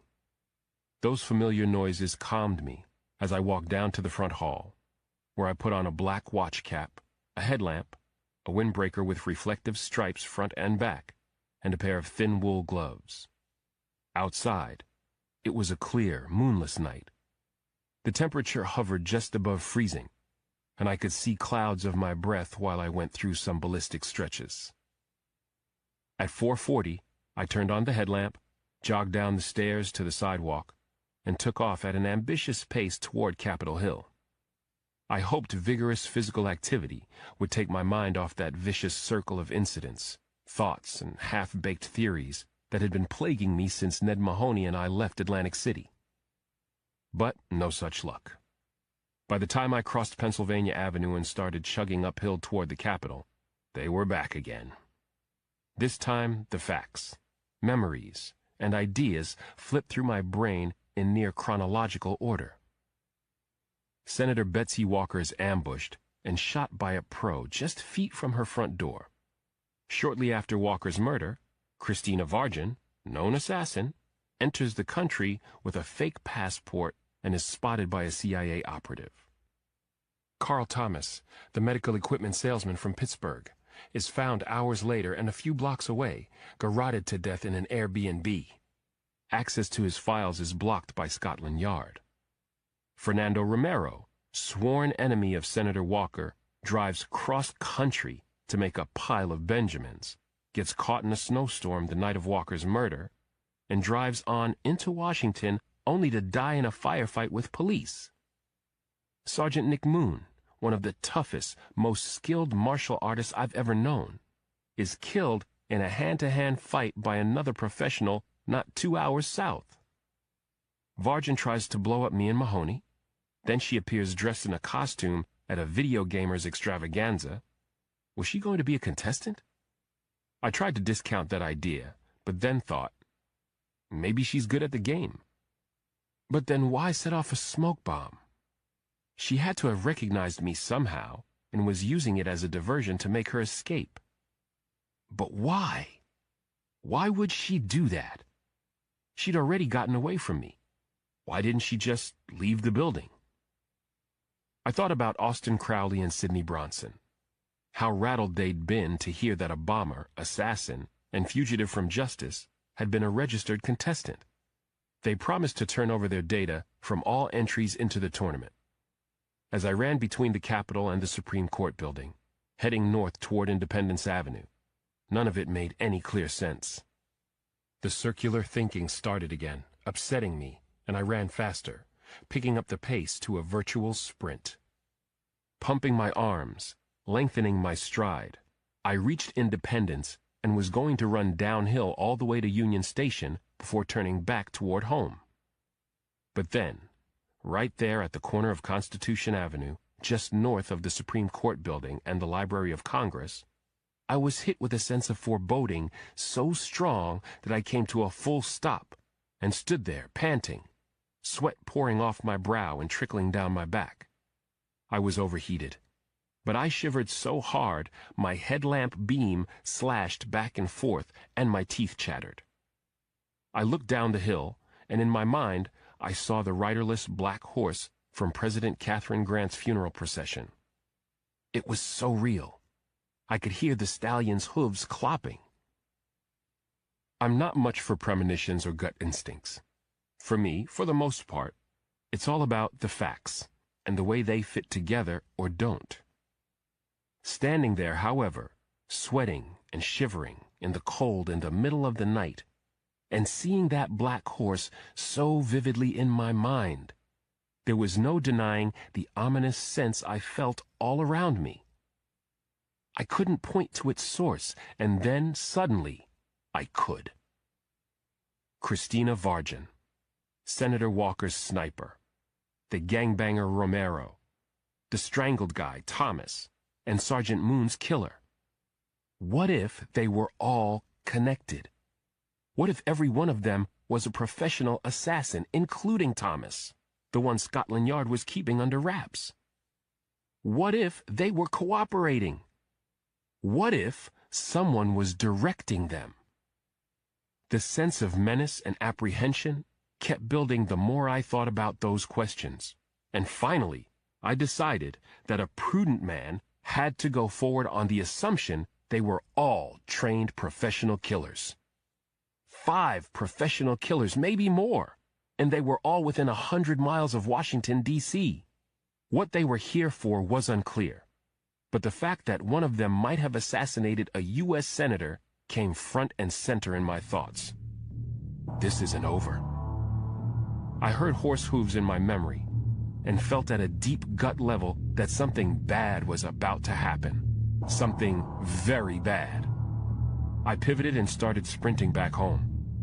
I could feel the threat in my muscles and in my bones. Chapter 47. At 4:30 a.m., Pablo Cruz encountered heavy security at the Washington, D.C. arena that was the main venue for the World Youth Congress, which was opening that morning. Cruz had shaved his head and the goatee and wore a blue work coverall embroidered with the D.C. arena's logo. He carried a District of Columbia driver's license and an arena employee ID card that identified him as Kent Leonard, a member of the setup and maintenance crew assigned to work the 3-day event. Cruz put $30, a cheap wristwatch, a key ring, reading glasses, sunglasses, a pack of gum, and 3 alcohol wipes in small foil packages in a tray, and then turned to a U.S. Secret Service agent standing there. He gestured to his ears. In a nasal, almost Donald Duck voice, he said, "I'm wearing bilateral hearing aids. Do I take them out?" "If you don't mind, sir. No cell phone?" "They said no phones. And besides, I can't hear for nothing on those things," Cruz said before removing the hearing aids, placing them in the bin and walking through a metal detector. He'd used the IDs and worn similar hearing aids when entering the arena 3 times in the past 2 days, and he fully expected the venue's security guards, D.C. police, and members of the U.S. Secret Service to wave him through. But after he'd cleared the metal detector, he was met by a Secret Service agent carrying a wand. Special Agent Crane, according to his ID, told Cruz to extend his arms and spread his legs. Cruz acted as if he didn't hear the order. Agent Lewis, Crane's partner, went to the bin and got out his hearing aids. The assassin put them on and this time followed Crane's orders as the agent moved the detection wand over him. He ignored the cheeping noise when it passed the 2 hearing devices. When he was done, Crane handed the wand to his partner, who had been typing on an iPad, and said, "I'm going to have to pat you down, Mr. Leonard." "Whatever," Cruz said. Agent Crane checked the assassin's legs and pockets. Lewis said, "He checks out." Crane nodded before patting both of Cruz's arms. His expression changed. "Please pull up your sleeves, sir," he said. Cruz calmly rolled back the sleeves of the jumpsuit, revealing the translucent spider webs wrapped around both forearms. "What are those?" "Braces for repetitive strain injury," Cruz said in that quacking voice. "My cousin invented them. Did the same design for knees." "I could use one of those," Agent Lewis said. "They on the market?" "The website's going up, and the knee braces coming out, I think, like next month. Spiderweb braces," Cruz said. "These are prototypes." "Work well?" the agent said, stepping back to let him pass. Cruz smiled. "First day. I'll let you know on my way out, even before I tell my cousin. Have a good day, Mr. Leonard. God willing, sir, Cruz said, and he walked on. Feeling like he'd already won a major battle, and remembering the schematic maze he'd taped to the abandoned factory floor, Cruz worked his way through the perimeter corridors surrounding the arena, and then used a key he'd stolen, copied, and returned to a janitor 2 days before to unlock an unmarked door. He looked around, saw the hallways largely empty at that hour, and slipped into a utility stairwell. He clambered quickly down 2 flights of steel stairs, exited into a sub-basement with narrower halls, and went through them confidently until he reached a T. He turned left and, to his relief, found the passage in front of him empty. Cruz went straight to a door marked with an electrical warning symbol, unlocked it, and went through it into a small, very warm space with meters running on the wall, recording the energy the facility was consuming. He removed his left hearing aid and tugged the ultra-thin wire that linked the amplifier to the earbud. 4 more inches of wire came out of the amp. He wound the cord around a connector that joined the largest electrical meter to the big power line feeding the facility. Then he opened one of the alcohol wipes and carefully cleaned the aid and everywhere he'd touched the meter. He did the same to the doorknob in and out of the room before moving back toward the stairwell. Just shy of it, Cruz used his key to open a door on his right and went into a storage closet that held toilet paper, napkins, coffee cups, and the like. Behind a stack of paper towels, he found the things he'd smuggled in 2 days before beneath his work clothes. The disassembled parts of his graphite derringers, a sandy blonde toupee, contact lenses, a set of clothes, and an ID. Cruz stripped out of the jumpsuit, folded it, then assembled the weapons and attached one to the belly of each spiderweb. He put the contact lenses in. They made his eyes a dazzling blue. Then he donned black pants, black shoes, a black dress shirt, and a black V-neck sweater. He set the white cleric's collar and the toupee next to him on the floor at the back of the storage unit and sat on several rolls of paper towels in total darkness, meditating and dozing while he waited for his moment. Anxiety was not allowed to enter his brain. Neither was fear, or thoughts of the plan, or dreams of the future. Cruz became like death. Nobody, nowhere, in no time. Chapter 48. At 4:50 a.m. on Friday, Christina Vargin got in an empty elevator in George Washington University Hospital and pushed the button for the 4th floor. Wearing hospital scrubs, glasses, hazel contact lenses, and a long auburn wig gathered into a ponytail, she carried a blood draw kit in her left hand and sported an excellent fake GW badge that read, Terry LeGrand, phlebotomist. A near-perfect forgery of an official GW employee pass hung from a clip at her waist. As the elevator began to rise, Vargin was still debating whether she'd done the right thing by lighting 2 M80 firecrackers taped to 2 smoke bombs and dropping them in a trash can at the victorious tournament. She'd gotten out of there clean, hadn't she? There was that and more. Those were FBI agents in the tournament hall, the same FBI agents who'd gone to her motel room. She'd known that the second she'd laid eyes on them. But what else was she going to do? She'd had to send a message, hadn't she? Yes, of that Vargin was certain. She'd been smart to use the smoke bombs for many reasons. But how had the FBI agents gotten there?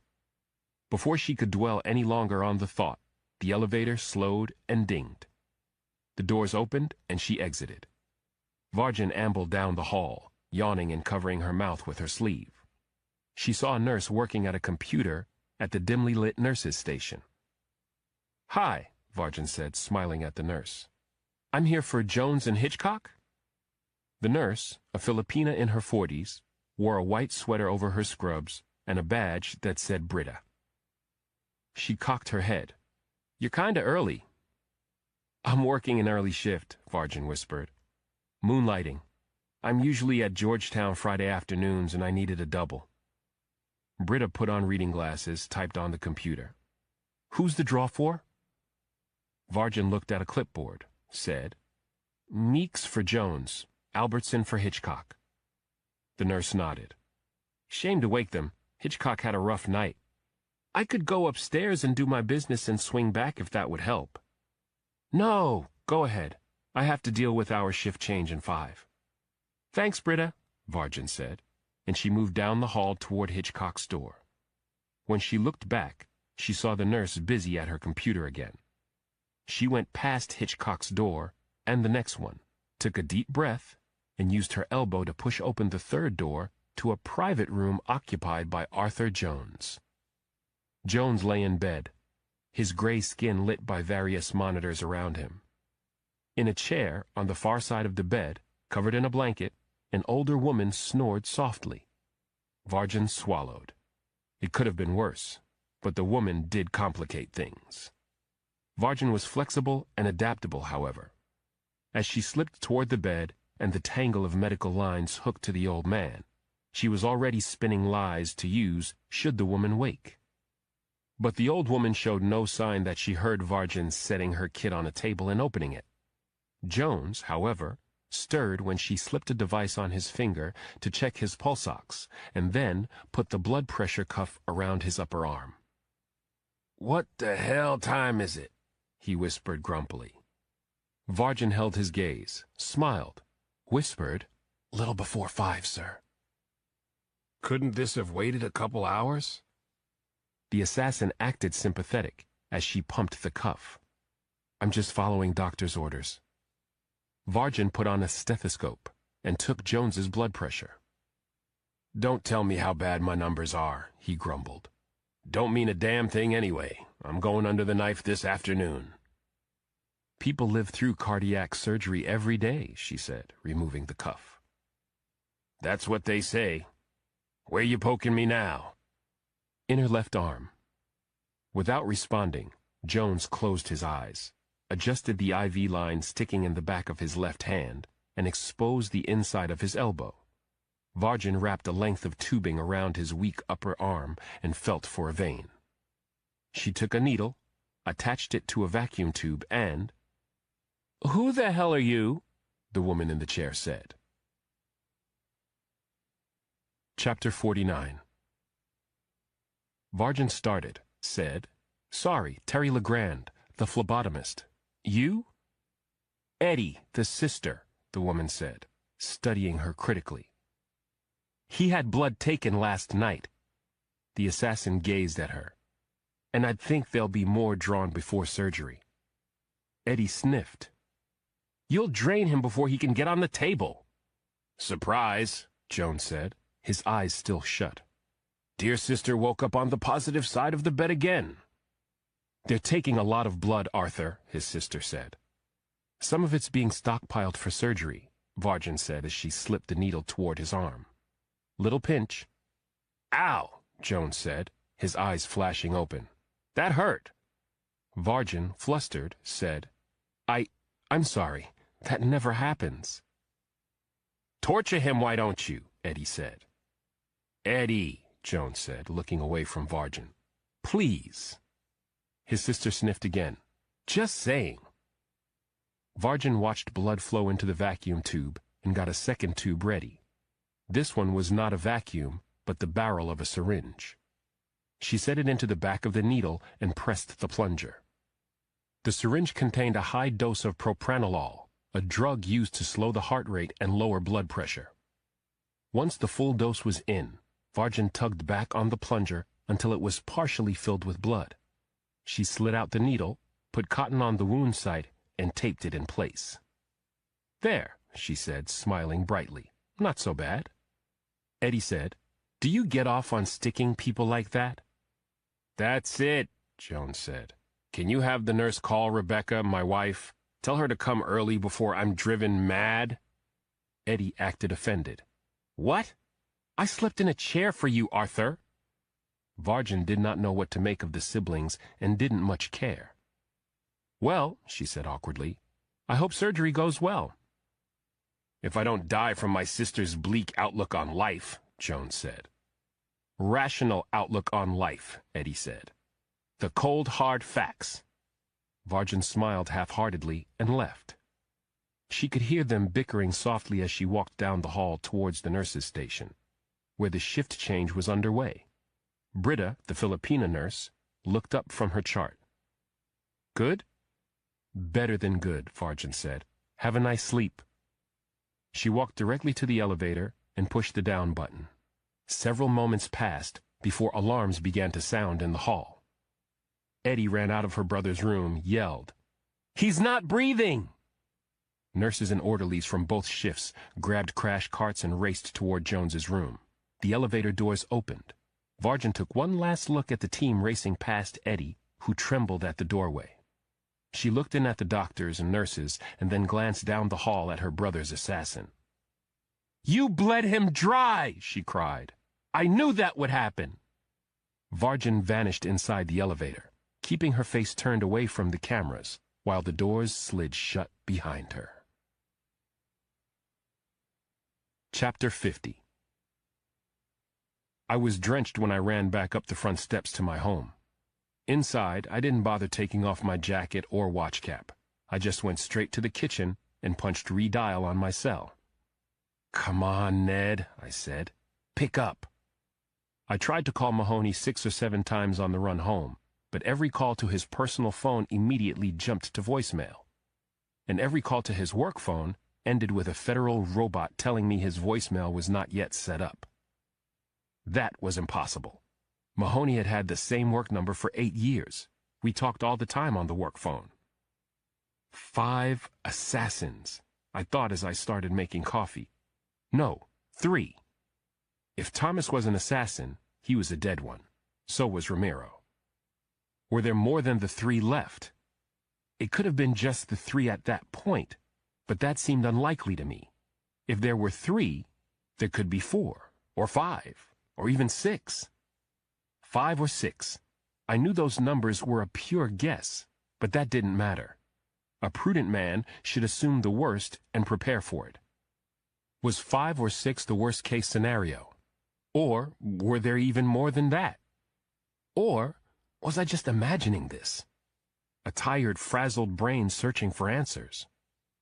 Pouring myself a cup of coffee, I decided to go with my instincts because I did not have enough facts. After trying both of Ned's phones again, I poured coffee into a second cup and took it and mine upstairs to our bedroom, where I flipped on the lights.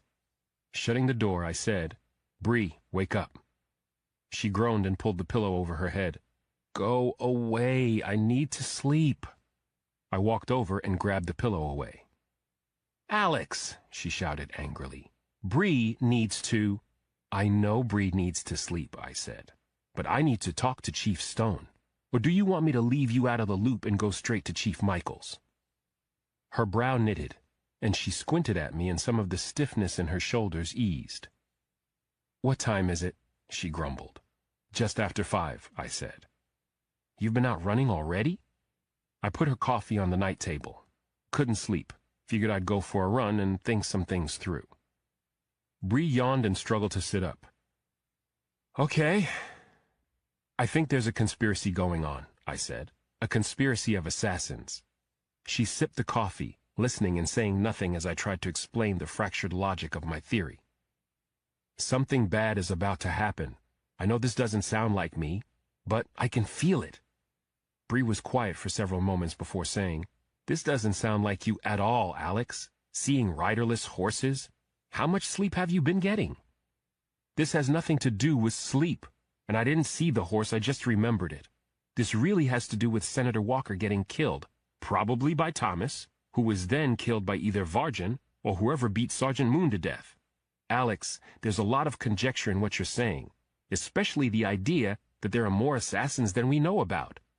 I'm saying we should be proceeding based on that assumption. If I'm wrong, I'm wrong, but I don't think I am." Bree was quiet again, but studying me. "What do you think these assassins are going to do?" I don't know.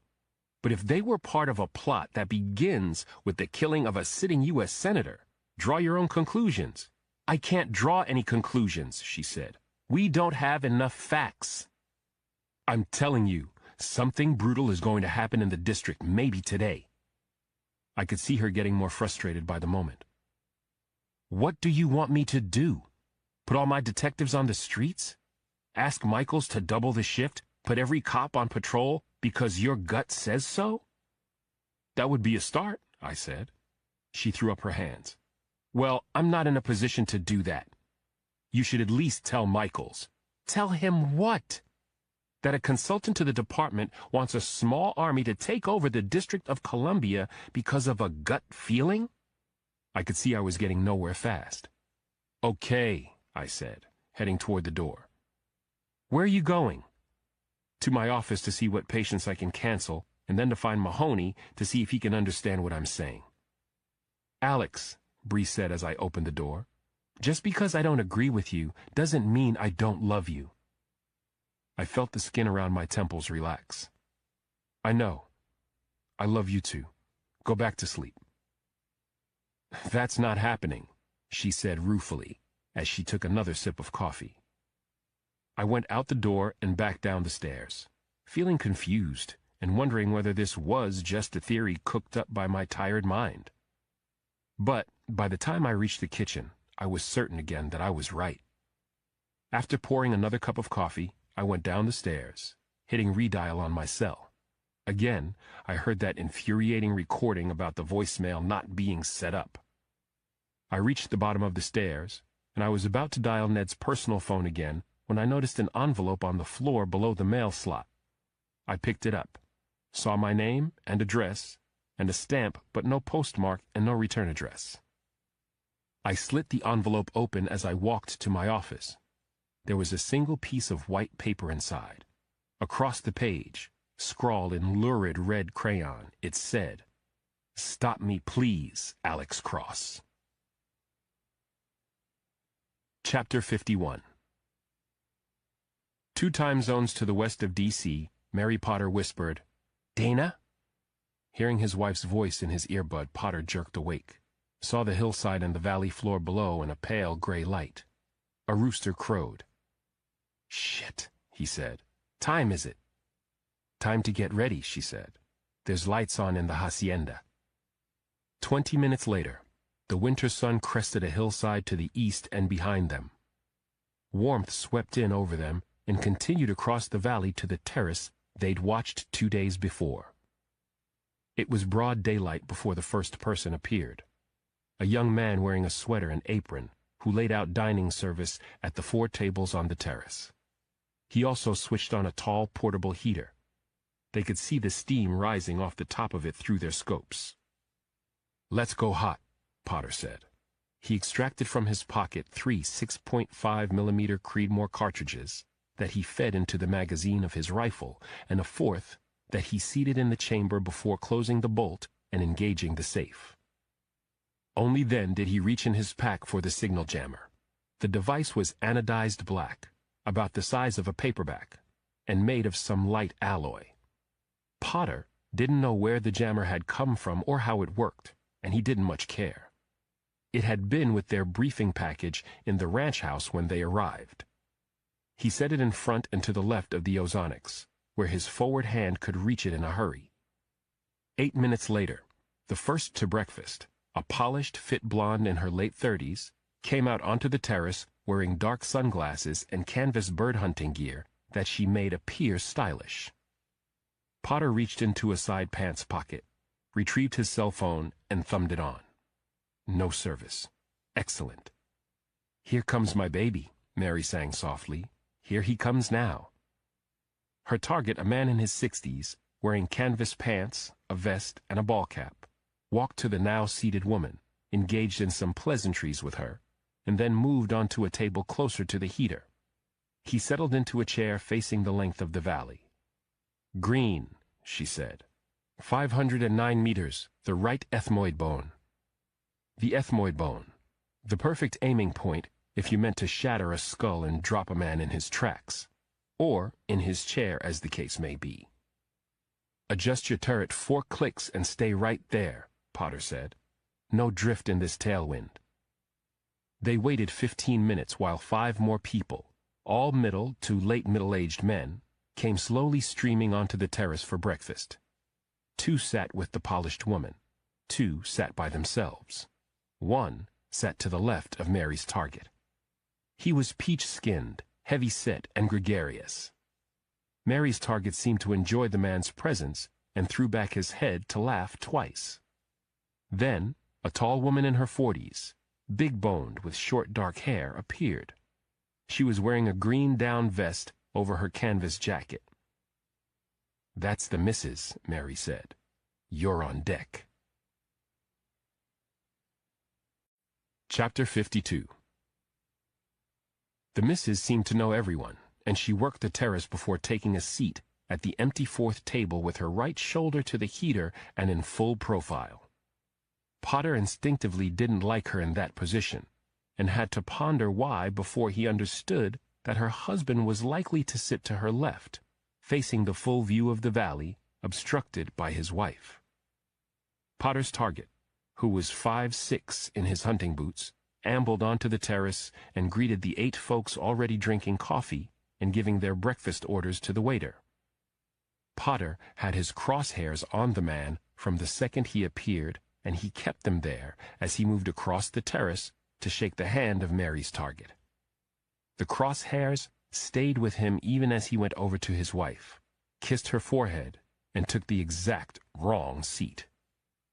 The missus was so tall and broad-shouldered that her husband was all but blocked.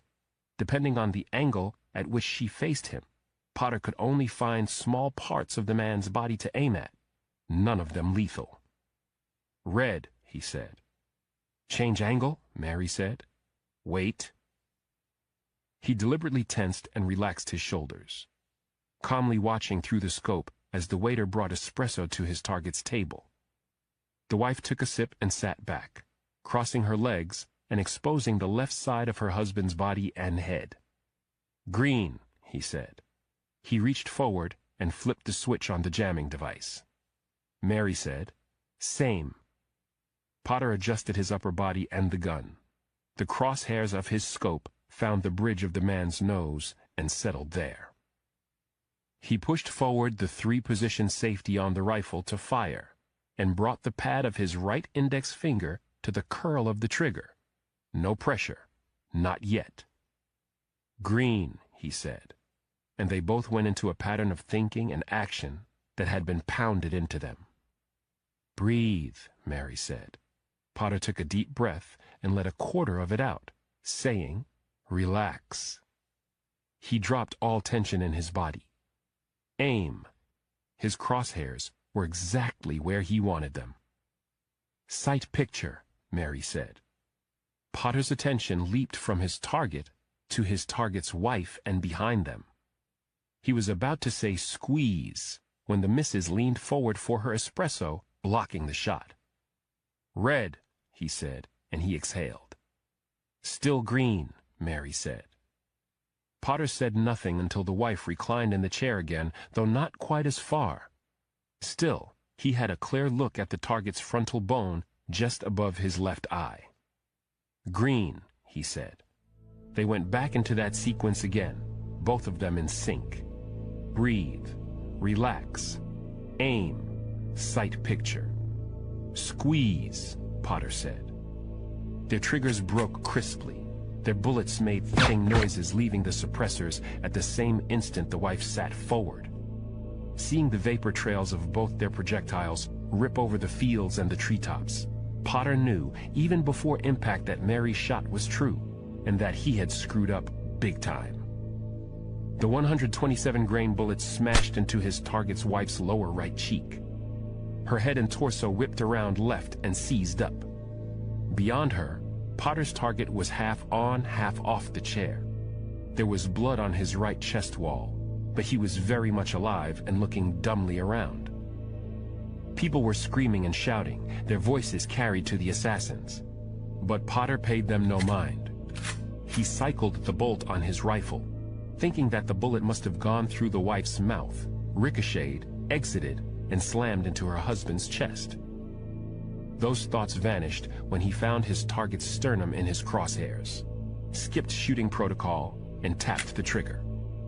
The Creedmoor cracked. He stayed on the scope, watching the vapor trail all the way to the center of his target's chest. Dead man, Mary said. Potter came off the gun, took his spent cartridge, pocketed it, then grabbed the gun, pack, and camo netting. He scooted backward, still hearing faint shouts, dragging his rifle, pack, and netting with him. Mary was already out of sight of the hacienda and pulling a spray bottle full of bleach from her pack. After stuffing the camo net in the pack, she took the bottle, crouched, and duck-walked forward right in her tracks. She got to where she'd lain for the shots and sprayed pure bleach on the ozonics device, which she left running in place to keep destroying scent after they left. Then she retreated, spraying the whole time. Potter took his ozonics but left the signal jammer to keep all communications with the ranch cut off as long as possible. He sprayed the jammer and where he'd lain and all along his exit path, sweeping his gloved hand back and forth through the loose dirt, mixing it with the bleach. Back over the side of the mesa, they shouldered their packs and guns before scrambling down into the arroyo. They swept their way up the dry riverbed, jumped on the horses, and kicked them up hard. They rode northeast toward the truck and trailer as fast as they could, their jobs done, and already thinking of home. It was 7:32 a.m. Mountain Time. Chapter 53. At 9:40 a.m. Eastern Time, Martin Franks whistled as he glanced at his reflection in the window of a car on South End Avenue in Battery Park, Manhattan. Franks looked nothing like the man who'd checked out of the Mandarin Oriental the morning before and taken an afternoon Amtrak train to Penn Station. Franks's hair was cut military short now. His dark blue suit, white shirt, and tie fitted him well, but not impeccably. Aviator sunglasses and the bud in his ear screamed law enforcement. On a chain around his neck, he carried the badges and identity cards of a U.S. Treasury Department special agent. He had makeup on to tone down the bruising he'd received when the trooper had punched him, and a story to explain that bruising. Carrying a cardboard tray with 3 Starbucks coffees and a stack of napkins beneath, Franks walked to the Gateway Plaza garage and entered just as it started to rain. He took an elevator to the 3rd floor and got out with every bit of badass walking boss bravado he could muster. To his right, he saw a custom black Chevy Suburban parked sideways across 3 spaces. 2 men dressed in dark suits and wearing earbuds stood outside and immediately fixed their attention on Franks, who balanced the coffee with one hand and held up his agent's badge with the other. "You Penny and Cox?" he said in a soft southern drawl. "Cox," said the redhead. "Penny," said the thick-necked guy. "Kevin Stoddard," Franks said, dropping the badge and holding out his free hand. "On temporary assignment to the New York office. My boss said I should come out to spell you if you need to take a leak and at least get you some coffee." Penny shook his hand, took a cup, looked Franks in the eye. "Who's your SAC?" "Warner," Franks said. "I'm on the assignment sheet." Cox pulled out his phone, started typing with his thumbs. Franks acted serene, but inside he was praying the hacker had done his work the right way. Otherwise, Franks was going the wrong way, and fast. Cox looked up and nodded. "Where you based usually, Stoddard?" "Big Easy," Franks said. "Past 9 years." "Counterfeiting?" Penny asked. "Mostly," Franks said. "But you get threats now and then you have to investigate. Some of those backwoods bayou boys got tempers and go spouting off about killing the Fed chairman, that kind of thing." Penny laughed. "I've heard a few of those. What are you doing up here?" "There's a flood of well-crafted bogus 50s down our way," Franks said. 2 months ago, the same quality bills started showing up in Queens. We're trying to trace the common denominator." Cox took a coffee, said, "Those guys are getting damn good with the digital stuff." Penny said, "What happened to your cheek?" Franks made a show of looking disgusted and amused. "My 11-year-old nephew, my sister's kid, he's been taking taekwondo. He asked me if he could show me some moves the other night. I wasn't expecting a spinning roundhouse to the side of my head. Almost knocked me cold." Penny and Cox started laughing. Franks did too, said. So much for my badassery. He set the cardboard tray and napkins on the hood of the Suburban, took the third cup of coffee for himself. What time are you boys in the air? Penny looked at Cox, said, Wheels off the ground at 11. Frank said, Helps when you have a motorcycle escort clearing the way to JFK. Cox shook his head. No escort. Bowman doesn't like him, prefers to blend in. Penny said, I think she's right. Once she's in and we're rolling, we're just another mobile master of the universe heading toward the corporate jet. Franks drank from his coffee. He liked these guys, salt of the earth, as his mother used to say, ex-military, wife, kids. Deep down, however, he felt no pity, just building anticipation and thrill. At 4 minutes to 10, the agents put their hands to their earbuds. Cox said, Roger that. Penny headed toward the passenger door. Thanks for the designer mud, Stoddard. Glad to be of service, Frank said. He picked up the empty coffee carrier and stripped off a .25 caliber Ruger pistol taped to the bottom. He shot Penny through the skull from 3 feet away, then turned the gun on Cox and said, Don't. Chapter 54. Cox's hand froze in mid-reach for his weapon. Both guns on the hood, Frank said. Don't screw around. I can do this with you living or dying. Doesn't matter to me. Cox reached in, got out his service weapon, then took a backup from his ankle. He put them on the hood. Steady, Frank said, still aiming across the hood as he took the smaller weapon and put it in his pocket, then squatted and tore Penny's earbud and radio off his corpse. Get in, Frank said, opening the passenger side door. You're driving. Cox said, Whatever you're planning, save it for someone who cares. Cox hesitated but then climbed behind the wheel. Franks got in, nudged aside a closed umbrella on the floor, and shut the door. Drive. Where? Cox said. Don't be cute, Frank said. I know the plan. Follow it. The Treasury agent made a show of putting the Suburban in gear and then tried to backhand Franks. The assassin anticipated the move and swatted the blow away, then put the Ruger against Cox's temple. I'm so far ahead of you, Agent Cox. Do what I say, and you get to live to see the wife and kids. One more dumb move like that, you won't. The agent was furious, but put both hands on the wheel. He drove. His service weapon slid off the hood and clattered onto the parking garage floor. They exited the garage into drizzle that had turned to steady rain by the time Cox turned on Broadway, heading south into the financial district.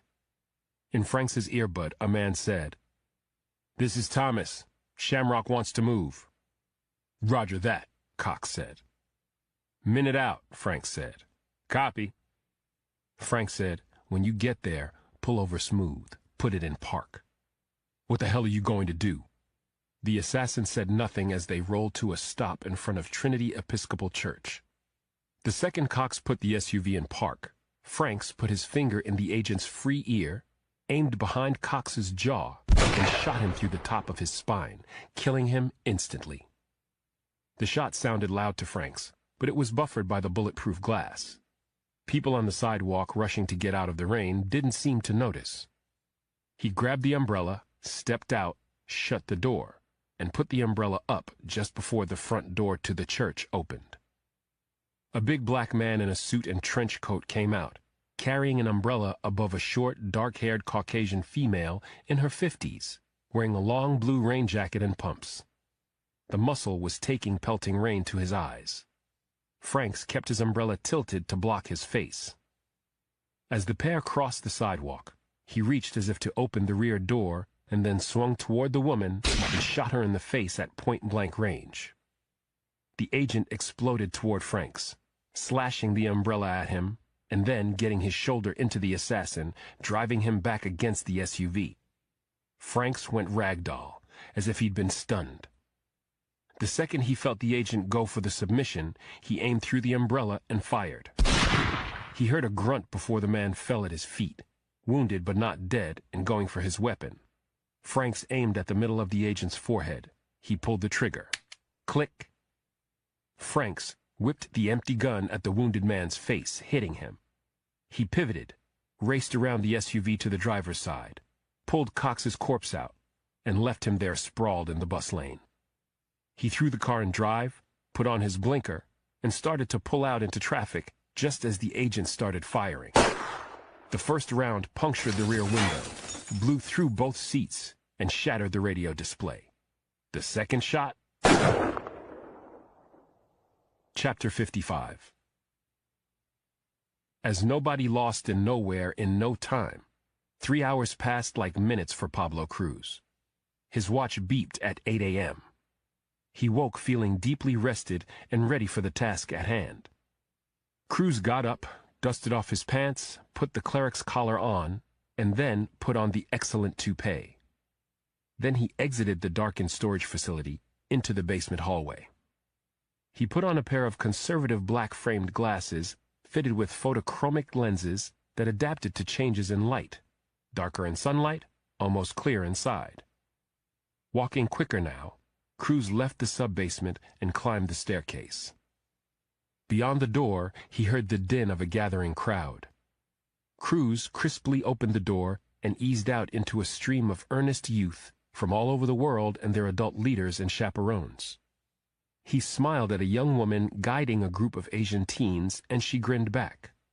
He got nods and smiles for the next 5 minutes as he circled the arena, taking note of all law enforcement before heading inside.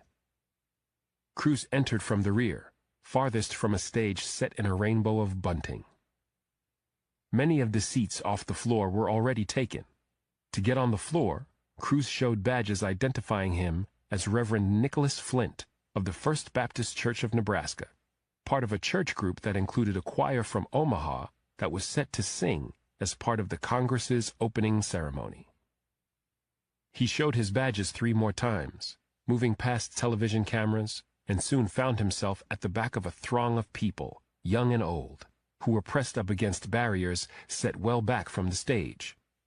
His glasses kept lightening in tint until they showed just a hint of gray.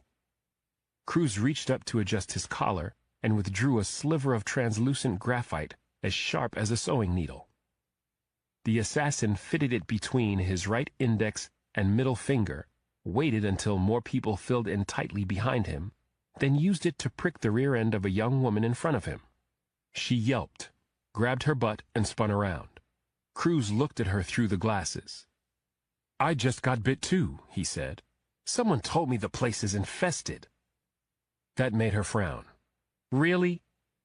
"Just heard it," he said. "Can I get by? I'm supposed to get pictures of the choir. They're in my group." She brightened. "Sure, Reverend." "Bless you, child," he said, and he slipped past her. 40 minutes later, the arena was packed, and Cruz was where he needed to be, 1 row of bodies off the front and to the far right of the stage, behind a contingent of teenagers rallying around a sign that said, Florida. There were signs from 50 states and 100 counties all over the arena. Cruz kept looking around, in wonder and awe, as if he couldn't believe how lucky he was to be there. The stage began to crowd with dignitaries. The small church choir from Kansas filled the risers to stage left, almost directly in front of the assassin.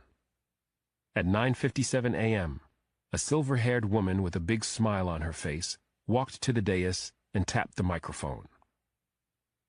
"Welcome to this year's meeting of the World Youth Congress," she cried, and the arena erupted in applause.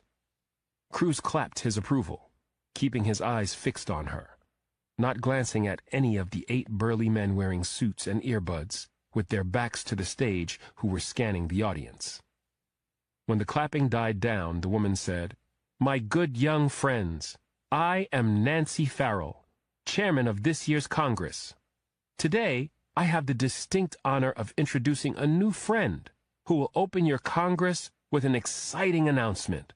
Young ladies and gentlemen of the world and of the future, it is with great pleasure that I introduce the President of the United States, James B. Hobbs." Chapter 56. The U.S. Marine Corps Band came onto the stage playing Hail to the Chief. Secret Service agents came out from behind curtains at floor level, followed by President Hobbs. In office now less than 2 weeks. The president strode out, waving and smiling the way any good politician will when the crowd is sure to be on his side. Tall, silver-haired and lanky, Hobbs had grown up on a cattle ranch in Wyoming. He had weathered good looks and a reputation in the U.S. Senate as a man of integrity and geniality, traits that had attracted the late President Katharine Grant.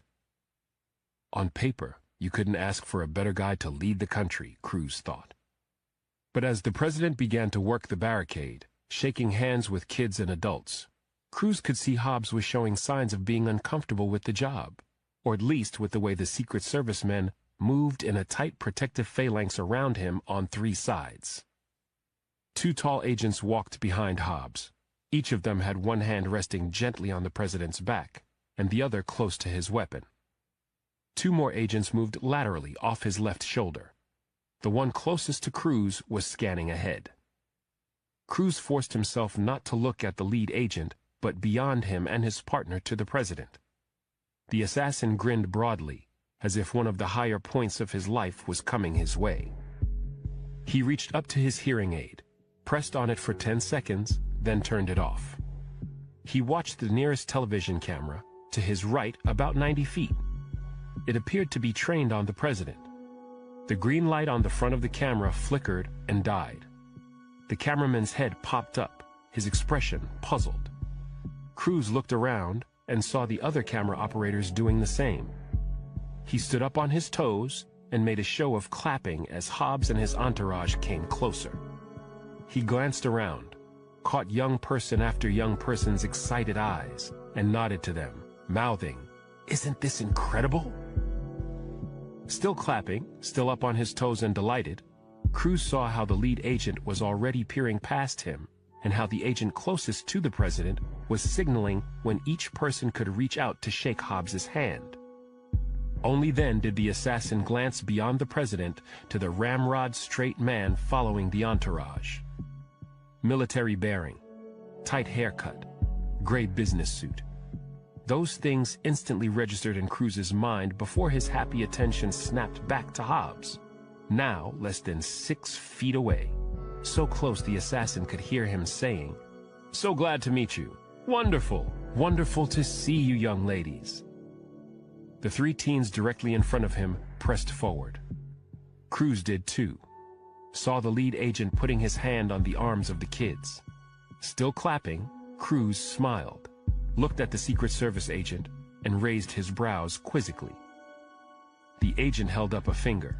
Cruz nodded, glanced at Hobbs shaking the hand of a 15-year-old girl, and then posing for a selfie with a pimply boy before moving directly in front of him.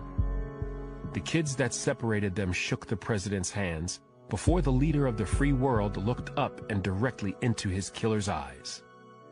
Cruz gave him nothing but heartfelt admiration as he reached over the heads of the kids and extended his hand. Hobbs grabbed it, shook it, and winked at him. As the president released his grip, the assassin snapped his hand back and felt the thud of the airgun going off. Felt it vibrating through his retreating forearm. No noise at all in that din. The 90-grain graphite bullet hit the president square in the chest. Hobbs lurched backward, wild-eyed, not understanding what had happened as he collapsed into the arms of the bodyguards behind him. Cruz reacted with immediate shock, drawing his head and upper body back with an exaggerated gape of disbelief as the agents grabbed the president and lowered him to the floor. Kids began to scream. Hobbs's assassin watched, mouth wide in puzzlement. He swung his attention to his left, hands to his head as if he wasn't sure of what he'd seen. The crowd around him surged back as more agents and a doctor rushed to the stricken president. Cruz saw the man with the military bearing, tight haircut and business suit 8 feet away, looking scared and incredulous. He was standing sidelong to the assassin, offering a narrow profile, not the broadside shot Cruz wanted, but Cruz believed in taking the first solid opportunity he had at a target. He raised his left hand, snapped his wrist back. Again, he felt the thud, but heard no report of it. The man twisted at the graphite bullet's impact, spiraling, tripping, and sprawling onto the concrete floor. People near him started yelling and ducking down. More in the crowd were trying to get away from the stage. Crews went with them. Then medics rushed in. As quickly as the hysteria had built, it lulled and died in the arena. All the assassin could hear was children crying as he kept slowly retreating, trying to act in fear and bewildered disbelief. 15 seconds later, when he moved far enough to see a clear path to an exit, he reached up to the hearing aid and pressed on the button 3 times. 12 seconds after that, the lights in the arena wavered, dimmed, and then died. Chapter 57. "Alex!" Nana Mama screamed so loud I heard her in my basement office. I had been unable to get hold of Mahoney, so I decided not to cancel my office hours. "Alex, come up here now!" I was between patients and heard the horror in her voice. I bolted up the stairs into the kitchen. My grandmother was standing by the kitchen table, her mouth open, tears streaming down her cheeks. "They just interrupted my Rachel Ray," she said. "They think the president's been shot." "What?" I said, my stomach plunging as I moved around to see the television. "Where? When?" "The D.C. arena," she said. "Some youth congress, maybe 10 minutes ago." Nana had the screen tuned to CNN, which was in full alert mode. Wolf Blitzer was talking nonstop over looping video that showed President Hobbs entering the arena and working the rope line, upright and smiling, before the camera went dark. Every network feed was hacked and cut just a few moments before the president collapsed, Blitzer said. Witnesses said Hobbs appeared to jerk as if shot before falling back against his Secret Service agents. There have been no reports of guns seen or fired inside the arena, which has lost power and is under lockdown. We have confirmed reports that President Hobbs is being rushed to Walter Reed. We also have confirmed that Secretary of Defense Harold Murphy, widely considered the top candidate to be named Hobbs's vice president, was also wounded and en route to... Hold on. The feed cut to Blitzer, who was listening to his earbud, his expression turning graver and graver before he looked up into the camera and said, "We have just confirmed that U.S. Treasury Secretary Abigail Bowman has been shot and killed near the New York Stock Exchange along with 2 of her bodyguards." "Jesus," I said, shocked, even though I'd suspected something terrible was in the works. "The president? Treasury? Defense?" "It's a plot, a conspiracy," Nana Mama said. "Just like JFK, someone's trying to overthrow the government."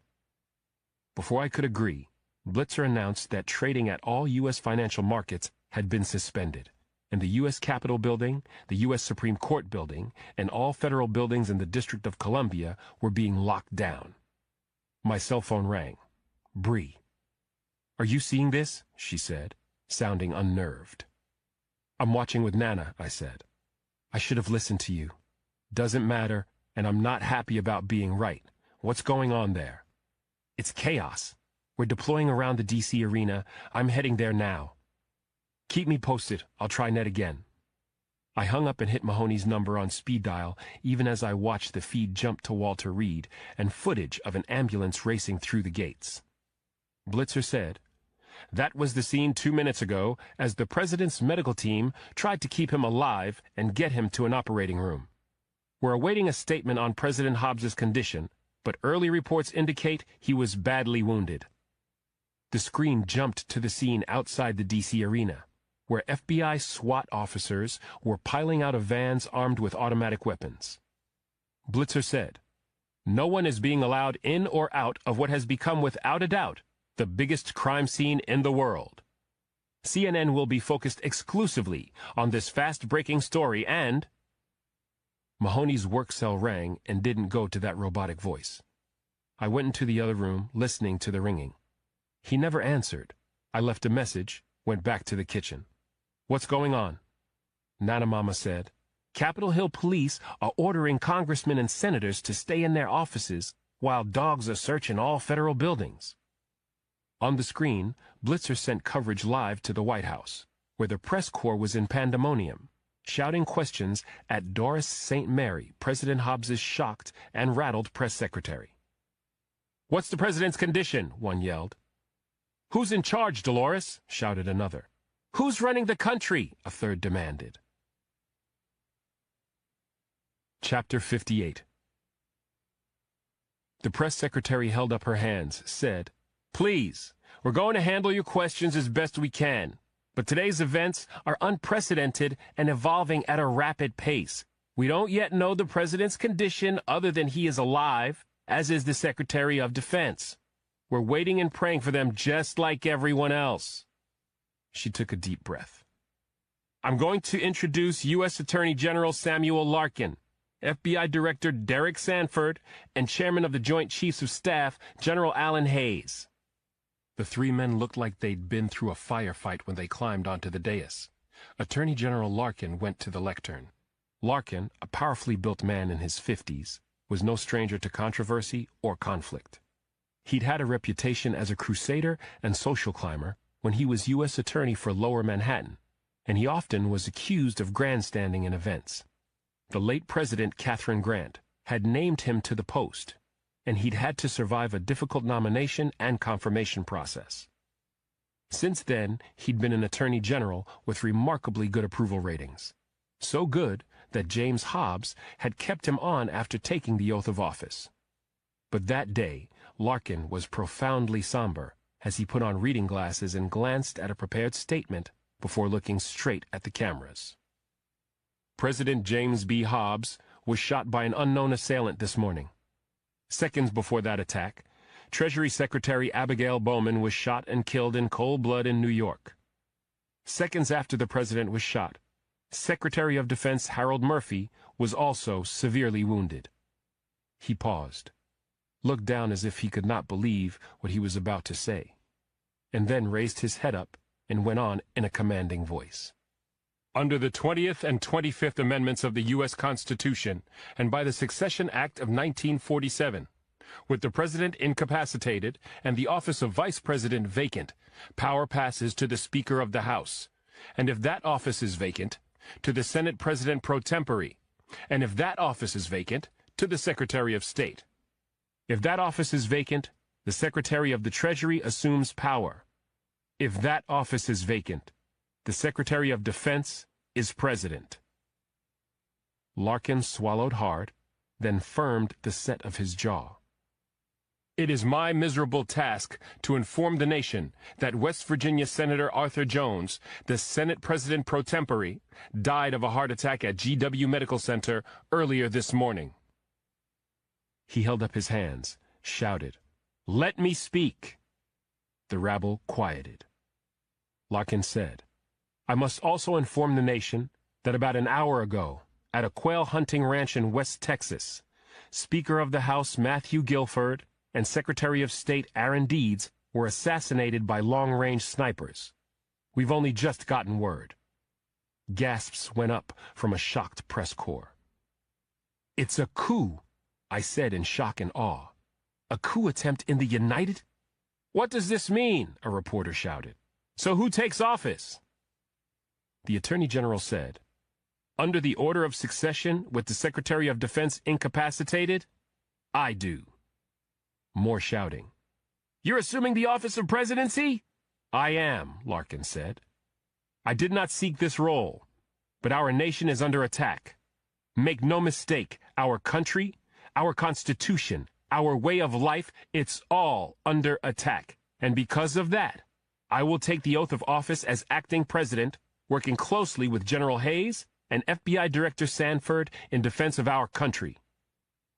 Before the reporters could yell anything, Larkin said, "To that end, after my swearing-in, I will sign executive orders giving full authority to Mr. Sanford and the FBI to implement the U.S. Justice Department's assassination contingency plans and to lead the investigation to uncover who was behind this coordinated attack on our democracy. I will also sign orders instituting a state of martial law in the United States of America for the next 100 hours." "What?" I said. "Holy, has that ever happened?" Nothing like this has ever happened, Nana said. Larkin ignored the reporters freaking out in the White House press room and left. Chairman of the Joint Chiefs, General Hayes, went to the microphone. All travel in U.S. airspace is suspended for the duration of martial law. All planes, currently in the air out of New York, Washington, and Texas, are being ordered to the ground and impounded. All other flights in the air will proceed to their destinations. All public transit systems will halt. Drive if you have to, but know that your vehicle, especially in and around the District of Columbia, is subject to search. We will find whoever is behind these assassinations, and we will find them. I heard the doorbell before the front door opened, and I went to the hall to see Mahoney rushing toward me. Let's go, Alex, he said. We've got work to do. Chapter 59. Sitting in the Suburban in the driving rain, snarled in traffic trying to get on the Brooklyn Bridge leaving Manhattan, Martin Franks was listening to 1010 Winds, all-news radio, about the attacks. Franks swallowed hard against the searing pain in his upper right arm, waiting for the narcotics to kick in. He checked the belt he'd placed as a tourniquet just below his shoulder and just above the gaping wound. The Treasury Secretary's bodyguard's second shot had blown through Franks's upper right shoulder, shattering the humerus bone and destroying nerves. Years of training was the only thing that kept Franks from blacking out in agony. At the first stoplight south of the church, the assassin had looked in the rear view, saw no flashing lights, and dug with his left hand in his pockets for the two things he always carried into battle: commercially made foil packages that contained bandages treated with clotting agents and antibiotics, and a small envelope containing 40 OxyContin pills. Franks shook 6 pills into his mouth and chewed them as he tore open his shirt.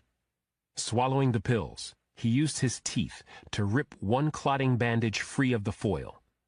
He slid it under his shirt. When he stuffed the bandage in the entry wound, he almost fainted. When he'd got a second bandage and used it to stuff the exit wound, he'd dry heaved and moaned. The light turned green. Shaken, woozy, not thinking straight, Franks drove on rather than trying to take a left onto John Street. His original escape plan called for him to abandon the Suburban as soon as possible, then get off the streets and use the subway to get uptown to Penn Station, where he'd catch an Amtrak to Albany and points north. But being wounded like this changed everything. Franks had to use the car to take him someplace far away where he could call for a specialist to help. The specialist would cost Franks hundreds of thousands of dollars, no doubt, but he'd live. He'd live, and he'd... In his daze and looking through the slapping windshield wipers and the driving rain, Franks tried to stay in his lane and focus on his options. He could get to the Cary Tunnel from here, but there was a toll, wasn't there? Brooklyn Bridge, then. He moaned when he realized he'd just missed another chance to go east. The intensity of the rain made traffic crawl as he drove farther south toward Battery Park and finally got on Water Street, where he turned and headed north. When traffic came to a stop, Franks checked the wound again. The bleeding was slowing, and he didn't feel like his lung had been damaged. The drugs kicked in like a warm fountain, going up his spine and into his head. He swooned. A car honked. Franks came around, feeling better, sweeter. Traffic rolled forward half a block and stalled again. Then, on the radio, he heard the Attorney General, now acting President, Larkin, describe the scope of the conspiracy. 5 of them, Franks thought in awe. Coordinated attacks on the top 5. Who does that? Traffic started to move before he could consider his own involvement. He was a traitor, wasn't he? Yes, that's what I am, he said, and he laughed bitterly and ate 2 more painkillers. Just like dear old Dad. 2 minutes later, he heard Larkin institute martial law. The drugs became a wave then that washed over the assassin, and he barely kept the SUV in the lane. The rain came in sheets. The windshield wipers swept wildly back and forth. He tried to use that visualization method that had served him so well in Afghanistan. Tried to see what he was about to do. and he asked the universe to signal him if he was in danger. Franks felt hypnotized and numb when he finally took a left on Beekman Street and crawled toward the right turn on Park Row and the entrance to the Brooklyn Bridge. Traffic slowed to a halt again. On the radio, some Army general was ordering people to get off the streets. Where do they expect people to go? Franks thought, and he laughed at the absurdity of it. Looking ahead through the rain and the wipers, he saw cruisers with lights flashing at the bridge entrance. He thought he saw dark figures walking between the cars, coming at him. And then he didn't need a sign from above. He was positive that the police, 5 of them, guns drawn, were knocking on car windows and speaking to drivers and passengers alike. Frank started to whistle, "Carry On Wayward Son," and then pushed the button that popped the rear hatch. He yanked the car into park left-handed and grabbed his pistol. He forced himself over the front seat and then over the back seat, then rolled out into the pelting rain. A young woman was driving the Land Rover behind him. She was peering at Franks through the windshield. He ignored her and took 2 steps, figuring out the route he would take when the woman started honking her horn. Franks considered shooting her, but instead lowered his head to the rain and hurried diagonally away from the police across Park Row. He made the sidewalk by City Hall Park and kept moving away from the bridge. The woman kept honking her horn. He never looked back and thought he'd made the corner onto VC Street. 12 steps from being out of sight, he heard a woman shout, "Stop where you are! Show me your hands!" For some reason, Franks thought of the logger. Then he stuffed the barrel of his gun under his right armpit, lifted the Treasury agent badge up with his left hand, and turned to find a young female uniformed cop about 30 feet away. She was shakily aiming her service pistol at him, and he could see doubt and fear all about her. "Federal agent," Franks cried, showing her the badge and ID. "Don't shoot." "Down on the ground," she shouted. "You're making a mistake, rookie," he warned her as he started to lower himself down. "I was chasing the killer. He's getting—" A squall of rain hit them. He dropped to his knees, went for the gun, snagged it expertly and whipped it out, intending to shoot the young cop. She shot first and hit Franks square in the chest. He staggered back in disbelief, but still tried to aim at her. She shot him twice more. He fell on his back, dying. Franks's last vision was of the cop standing over him, aiming at him. "No rookie mistake, man," she said, her voice taunting and quivering both. "No rookie mistake at all." Chapter 60. Roughly 2 hours after President Hobbs was shot, Mahoney and I lifted off the roof of FBI headquarters in a helicopter bound for Joint Base Andrews, which used to be known as Andrews Air Force Base. Looking down on the nation's capital, I saw tanks flanking the bridges and armed soldiers amassing on every corner. There were cops and FBI agents searching every vehicle trying to leave Washington. In all my years in D.C., I had never seen this level of military presence, not even after 9/11. The media was painting the mood of the country as bordering on panic. There were reports of runs on grocery stores and on guns and ammunition. People were frightened and desperate to know what was happening. "We'll catch him," Mahoney said, breaking into my thoughts. "With or without professional footage of the actual shooting." Crazy Cat said he thought he could do something, I said. Ned cringed. "Did we have to bring him in?" "Rollins is the best there is," I said. "I figure he's our only chance of getting a look at the killer anytime soon." Mahoney grunted and looked at his phone screen.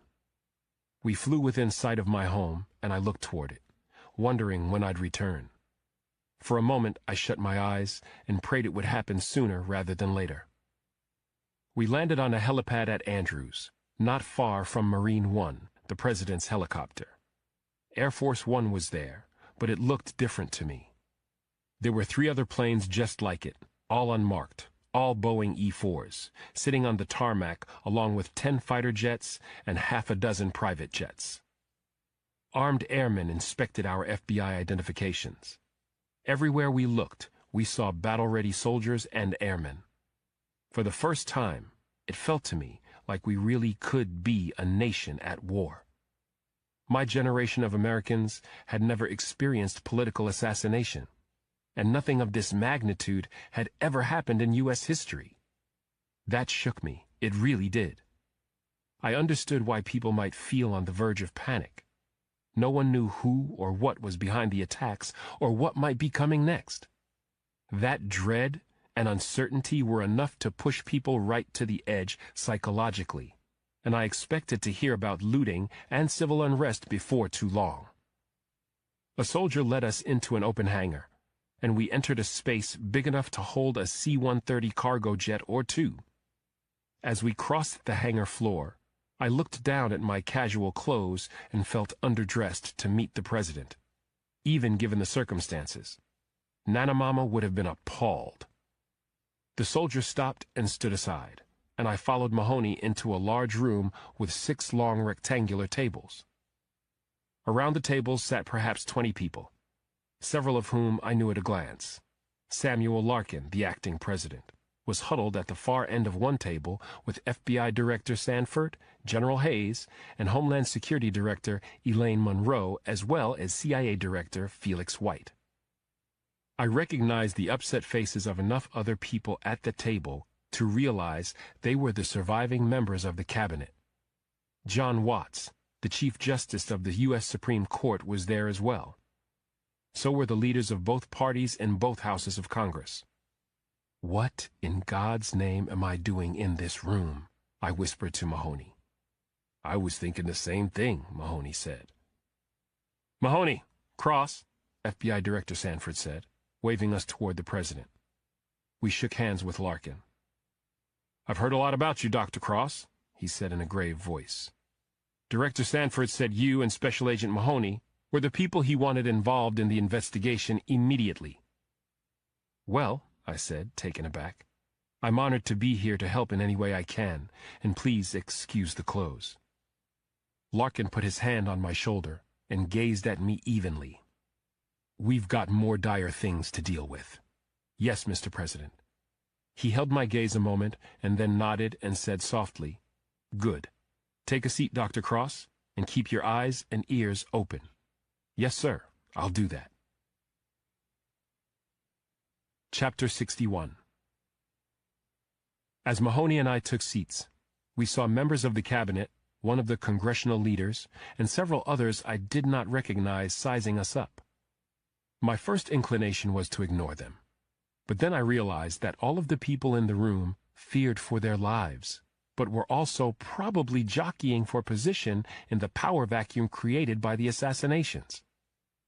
The killings were an act of war or a coup, something huge and sinister. I was in such a deep state of shock that for the moment I couldn't do anything but heed Larkin's advice to sit down, listen, and watch. The acting president said, "The purpose of this meeting is twofold. All members of the current cabinet are to serve through the period of martial law at least. You will be separated, however, and flown with your families aboard one of the E-4s, the Advanced Airborne Command Posts, to secure locations." Several of them started to protest. Larkin held up his hand and said, "There is no discussion. This is being done for your own safety and for the good of the country. I will be doing the same thing in the near future. In any case, we will stay in close contact via secure satellite transmission. You will be involved in all major policy debates and made aware of decisions in real time. Chief Justice Watts and leaders of the majority and minority parties, I ask that you remain readily available in the coming days. In an emergency like this, I will need clear legal guidance on what I can and cannot do to try to defend the nation." The Chief Justice hesitated, but then said, "It's highly unorthodox, but I think in this time of crisis, it's a smart idea, Mr. President." Larkin nodded, leaned forward, and looked around the table. "Let me be clear about something," he said. "In this case, no one is above the law or outside our jurisdiction. I am instructing Director Sanford and all intelligence agency leaders to follow the investigation wherever it leads. If this is the work of a hostile nation, we will declare war. If this is the work of any ideological group, domestic or foreign, we will root them out and bring them to justice. I will not have these heinous acts wreck the country, not on my watch." Many at the table nodded and voiced their approval. Larkin started signing executive orders that put the Justice Department's assassination contingency plan into effect. In line with that plan, he sought and received approval from the congressional leaders and from the Chief Justice to temporarily amend the rules of Congress to limit members' access to classified information as the investigation rolled forward. The plan also called for a rapidly deployed investigative group answering to the FBI director, the AG, the president, and those gathered in the room. Larkin asked the majority leaders of both houses to form select committees on the assassinations that would provide independent oversight and reports. "I will not allow this to be like the JFK investigation," Larkin said. "I will not have some future panel judge us deficient in our investigation. This is no lone gunman. These coordinated assassinations are clearly the result of a massive conspiracy, the most outrageous attack on our democracy since Pearl Harbor, and I plan to tell the nation just that when I address them later in the day." For a moment, Larkin seemed excited by that prospect, the idea of speaking to the nation in a time of great crisis, and I wondered whether he'd ever imagined himself President of the United States. He certainly had been a brilliant careerist. I knew his resume. He'd been a decorated Army captain before going to Yale Law School and then joining the Justice Department. It was almost as if he'd planned his rise. And now, here it was, his moment, probably a lot sooner than he'd expected. The acting president looked down the table at me and Mahoney. "Dr. Cross, sack Mahoney. For the next 100 hours, I am allocating unlimited resources to bring to bear on these crimes. Advise us on how best to proceed." Chapter 62. Metro Police Chief of Detectives Bree Stone and Metro Detective John Sampson walked the perimeter of the D.C. arena as a mix of FBI, Secret Service, and Metro investigators manned a system to get the children out of the venue while interviewing anyone with any information, anything at all. The main security checkpoint was clogged with kids and their parents and chaperones trying to get out of the arena. Bree spotted Secret Service agent Lance Reamer, who looked beyond agitated. "Anything?" she asked. He shook his head. "They cut the—" "Please, coming through," a woman called out. Bree looked up to see two paramedics flanking a man on a rolling gurney who had bloody bandages all over his head and face. A DC SWAT officer trailed them. Several of the children got upset at the sight of the wounded man. The paramedics pushed the gurney through. Bree walked with them toward a waiting ambulance. "What happened?"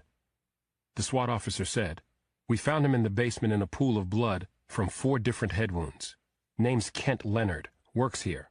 Lost some teeth, probably some broken bones in his face. Looks like he was hit with a piece of iron. They destroyed his hearing aids too. Guy's stone deaf without them." "Hearing aids?" said a Secret Service agent coming their way. Another agent came over too. "We know this guy." They introduced themselves as Agents Crane and Lewis. Then Agent Crane went to the wounded man's side, made eye contact, and nodded. Leonard looked at him fuzzily, then reached his hand up to the side of his head and said in a duck-like voice, "Where are my hearing aids?" Bree tugged out a notebook, scribbled, "They're broken. Do you sign?" He shook his head no. "Can we do this later?" the EMT said. "He could have a skull fracture."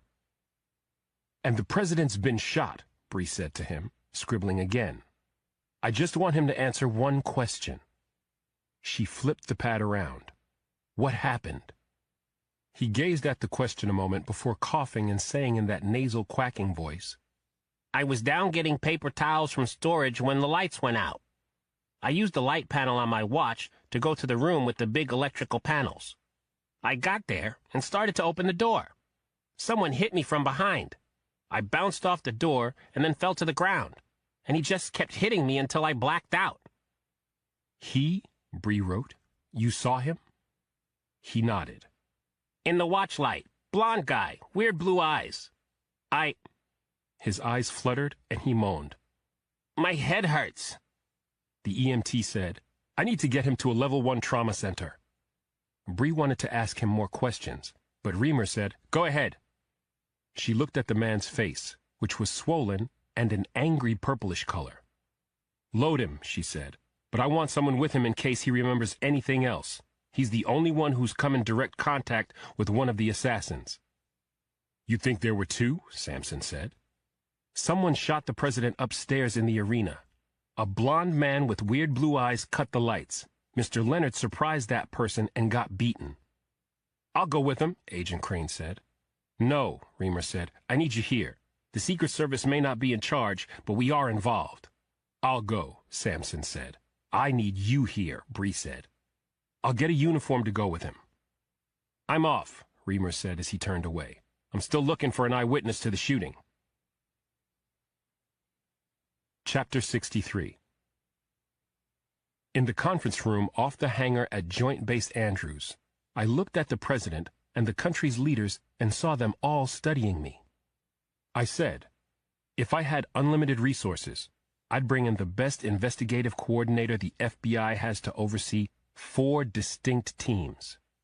One team should focus on forensics and generating swift, accurate test results. The second team should be composed of the Bureau's best investigators dispatched into the field, starting at the 3 assassination sites. Intelligence analysts from the FBI, CIA, NSA, and Homeland Security should staff the third team and should have an eye on every piece of evidence that comes in. President Larkin nodded. And the fourth?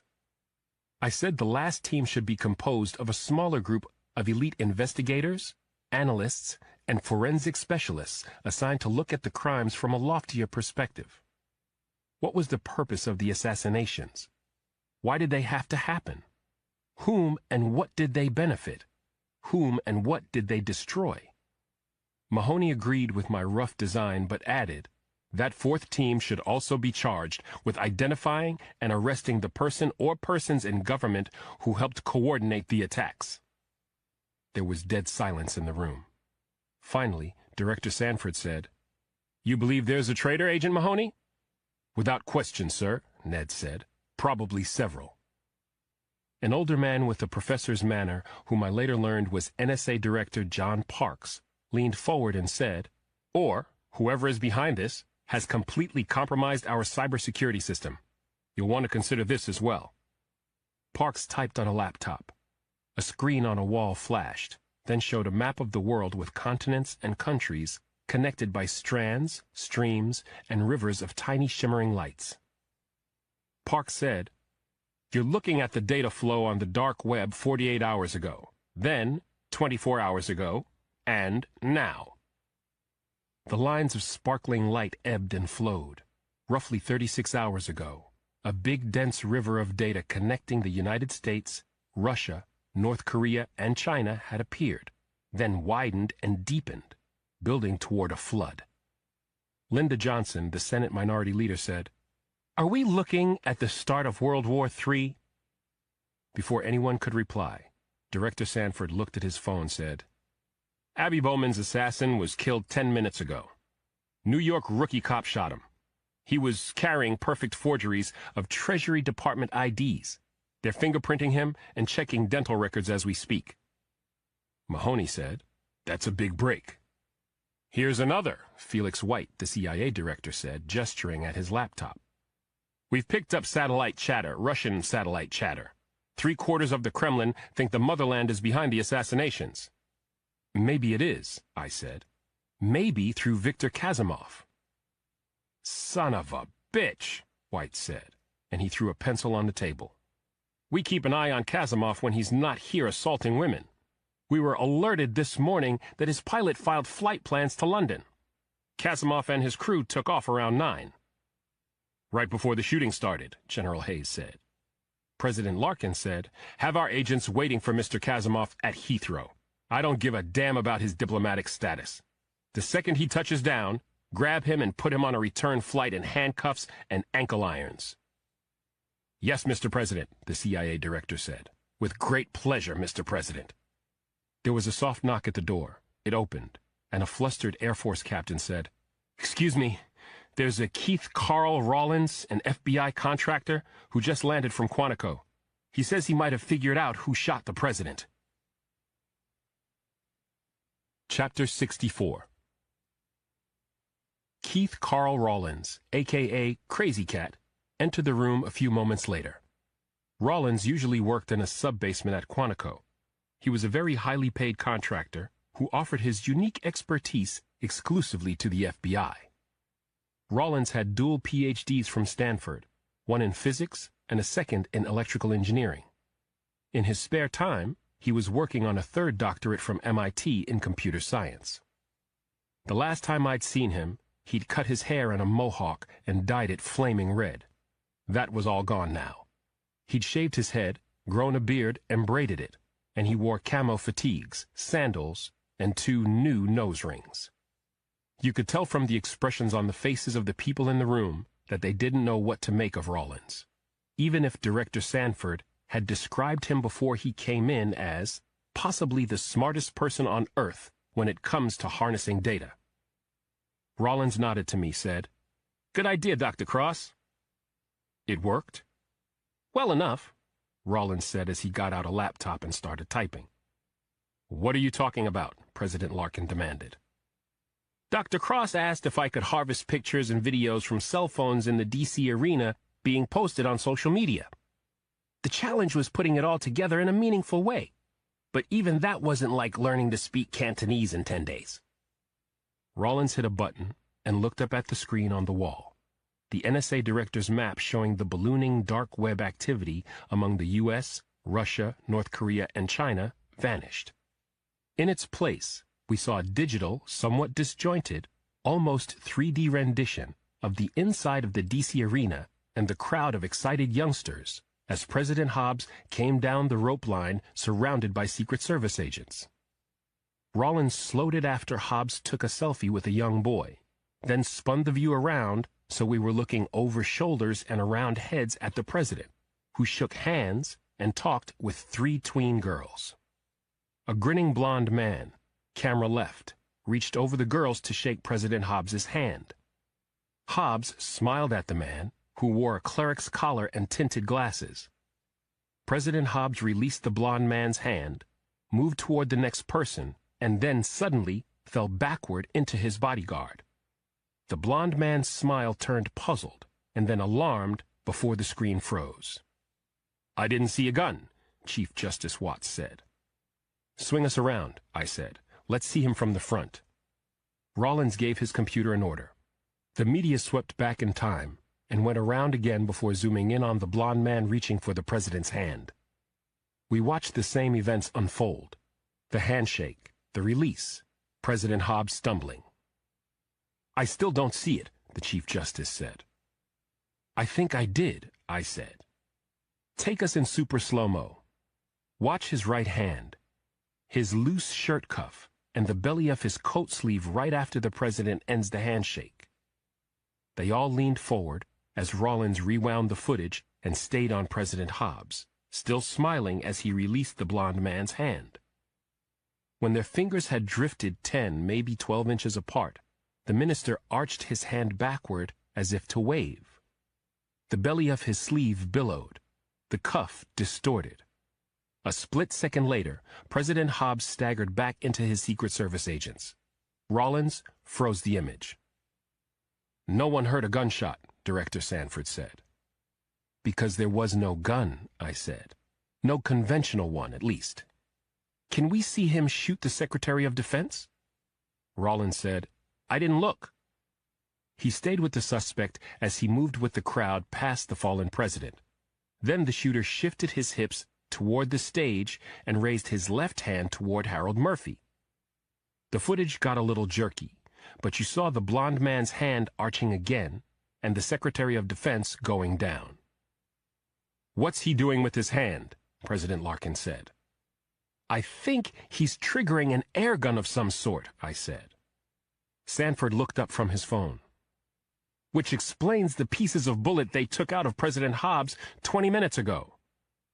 The FBI director forwarded an image to Rawlins, who put it on the screen. A photograph of dark gray pieces lying in a steel pan. "It will have to be analyzed, but I'll bet that's graphite or carbon," I said. "His weapons were probably made out of polymers that are undetectable by current methods." Rawlins typed again. The screen filled with a clear shot of the blond man in the tinted glasses. He said, "I'd get this picture in the hands of all law enforcement at that arena and everywhere else in the country." "Wait," I said, studying the picture. "He's posing as a cleric, presumably. Who says he really has blonde hair and wears glasses?" Rawlins smiled. "I'm barely half a step ahead of you, Dr. Cross." Chapter 65. Bree and Samson were still working outside the main entrance to the D.C. arena, interviewing kids, parents, and guardians, when Bree's phone buzzed. After she had finished talking to a young girl from the Philippines, she got out her phone and found a text from Alex. He'd sent a link labeled Hobbs's Shooter. She clicked on it, saw the blonde minister, and remembered Leonard, the guy found beaten in the basement. He'd said he was hit by a blonde man. But how did that work? Did the blonde have time to shoot Hobbs and the Secretary of Defense and then go down to club the maintenance man? Or were there two assassins, both dressed similarly? One in the basement cutting the lights, one upstairs trying to kill a president? Her phone buzzed. Another link from Alex. Shooter in left profile.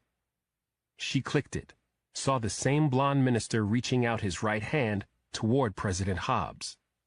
The next link showed his right profile, but it was blurry. Bree tried to blow it up, but the resolution got too grainy. The fourth link showed him from behind, arms stretched out toward Hobbs. The fifth, sixth, seventh, and eighth images came in with a note that read, "Shooter with disguise digitally removed, courtesy of K.K. Rawlins." She thumbed the first new image. The blonde hair and glasses were gone, leaving the man bald and blurry about the eyes. The two profile pictures were of interest, but it wasn't until she opened the eighth link that she really paused. With the blonde hair gone, as she looked at the shooter from behind, she could see something odd about his right ear. She zoomed in on it and felt her stomach drop. It was a hearing aid, no doubt. Feeling confused, then certain, and then panicked, Bree yelled at Samson. "We're leaving, John." Samson apologized to the woman he was interviewing and ran after Bree as she barked into her radio. "This is Stone. An ambulance left the arena 40 minutes ago. Where'd it go?" "GW," the dispatcher said. "EMTs handed him off 25 minutes ago." "Who's the officer with him?" "Pettit. You want me to raise him?" Bree stopped at the car and tossed the keys to Samson, weighing the pros and cons of alerting a young patrol officer that he might be sitting on a would-be presidential assassin. And what if the shooter was with Pettit and heard her warning? "Chief," the dispatcher said. "No," Bree said, climbing into the front seat. "Get me Pettit's cell phone number." Samson threw a bubble on the roof and hit the siren. They roared off across town, running red lights in virtually zero traffic as they closed in on George Washington University Hospital in the Foggy Bottom neighborhood of the district. "What'd he do?" Samson said. "Beat the snot out of himself? Knock out his own teeth?" "It worked," she said, furious. "His own mother wouldn't have recognized him." "And being deaf?" "No idea." The dispatcher came back with Officer Pettit's cell phone number. "Good," Bree said. "How many patrol cars available to respond?" 4. FBI's using the rest to keep the city tied down." Bree gave orders to move the 4 cruisers to the roads that formed the perimeter of the medical center, and then she called Pettit. It went immediately to voicemail. She tried again. Same thing. Bree still didn't want to call the officer on the radio, for fear he'd be in range of Leonard, or whoever the shooter really was. After trying a third time, she called Alex. "Hi," he said, sounding out of breath. "Where are you?" "About to get on a military jet at Andrews." "Going where?" "West Texas." "Why? The president was shot here." "We want to see every crime scene." She heard the heavy whine of a jet engine on his end. "When are you coming back?" His voice was almost drowned by the noise. "I don't know." "I think we've got Hobbs's shooter," she said. "He's at GW." "What's that? I can't hear you." The engine roar got worse, and the connection died just as Sampson pulled over at the entrance to the GW emergency room. It had started to rain again. "Chief," Sampson said, "you need to tell the FBI he's here." Bree had intentionally delayed, but now she nodded and told dispatch to notify FBI command that she and Sampson were investigating a possible suspect at the hospital. She didn't give any more than she had to, figuring if she and Sampson made the collar on Hobbs's shooter, she'd never hear another discouraging word from Chief Michaels or anyone else for that matter. Inside, they showed their badges and IDs to the charge nurse and asked where Leonard was being treated. The nurse looked it up, said, "Multiple facial cuts and fractures. He was stitched, bandaged, and moved to radiology. He's getting a CT." She gave them directions to the CT scanner, which had been temporarily moved to a lower level in an older part of the complex while new facilities were being built. Bree and Sampson followed her directions, getting off an elevator just as a male doctor in scrubs, Crocs, a surgical mask, and a hooded rain jacket entered the elevator next to theirs. Bree caught a glimpse of an older man with gray, loose skin, wavy dark hair, and glasses. He wore headphones, but was also talking on his cell phone. Bree heard him complaining about the number of autopsies he had to do before he could go home. "They're stacked like cordwood in there," the pathologist said as the elevator doors shut. Walking down a hallway with an industrial feel, Bree and Sampson passed pathology and the morgue. They pushed through double doors at the far end of the corridor and took a right into an empty passage with a small sign that read radiology. Bree got her badge out and loosened her service weapon in its holster. Sampson opened the door. "No!" Bree said, staring in disbelief at Metro PD officer Walter Pettit, who was lying on the floor with a neck that looked broken and his service revolver missing. They tore out their pistols. In the room where the CT scanner was still running, they found 2 female techs in hospital scrubs sprawled on the floor, dead. Bree called dispatch for backup from the FBI and all available law enforcement. "Surround George Washington University Hospital," she said. "The president's shooter is in here somewhere." Chapter 66. Bree listened to the radio chatter as FBI and Metro Police descended on the medical center. Sampson said, "They're going to have to clear every room in this place and get all non-essential personnel out of here before they do it." "We can get that started down here," Bree said. She took a long look at Pettit before she followed Sampson, feeling her stomach churn at her role in the young officer's death. There would be time for regret and guilt later, she told herself, once the man who'd killed Pettit and shot the president was caught. With pistols still drawn, they exited the radiology suite and retraced their steps. They went into the pathology department and found no one at the front desk. They went around the desk and into a short hallway with autopsy rooms to either side. All were empty, and the stainless steel equipment inside was spotless. They reached the door at the end of the hall and found it locked with an electronic keycard slot. "Probably goes to the morgue," Sampson said. That made sense to Bree, and she led them in the opposite direction, past the autopsy rooms and into a separate hallway with office doors on both sides. The first 3 were empty. As they headed toward the 4th office, a woman in surgical scrubs crawled out of the door, bleeding from her ears and nose. Bree and Sampson ran to her and called for help from the ER. A name tag identified the woman as Christine Willis, MD, Department of Pathology. She was rambling and in pain, but they figured out that while listening to music, she had been attacked by someone from behind and knocked out. She said she came around and saw her attacker, who had bandages all over his face, leaving her office with her keycard. "He's got to be hiding in the morgue," Sampson said, or was. Dr. Willis told them where to find another pass key in a drawer at the front desk. On her radio, Bree heard that nurses and a doctor were arriving from the ER. Only then did she leave the pathologist and follow Sampson back to the morgue door. He slid the keycard in the slot and heard it click. He opened it slowly. The lights were off. Sampson reached around, groped for a moment, then flipped a switch. The morgue lights lit, and they eased inside, backs to each other. Bree saw nothing but rows of cold storage lockers. "Over there," Sampson said. She turned and peered around him to see a male, Asian, in boxers slumped against the far wall. Sampson went to the man, checked for a pulse, looked for breathing, then shook his head at Bree.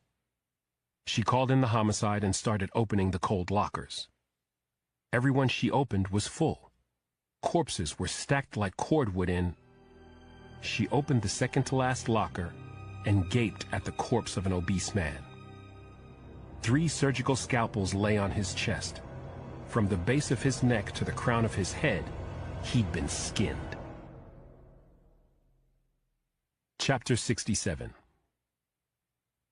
Pablo Cruz stepped off a maintenance elevator that put him in a narrow hallway behind the hospital cafeteria. Despite the opiates the ER docs had given him, he was in ferocious pain from the broken teeth and facial bones. And it was taking everything in his power to block out the clammy, sticky feeling of the cowl of cold, dead skin that he'd pulled over his head to cover the bruising and bandages on his face. That's who they'd be looking for if they were looking. The guy with the bandages, not some old man with saggy gray skin.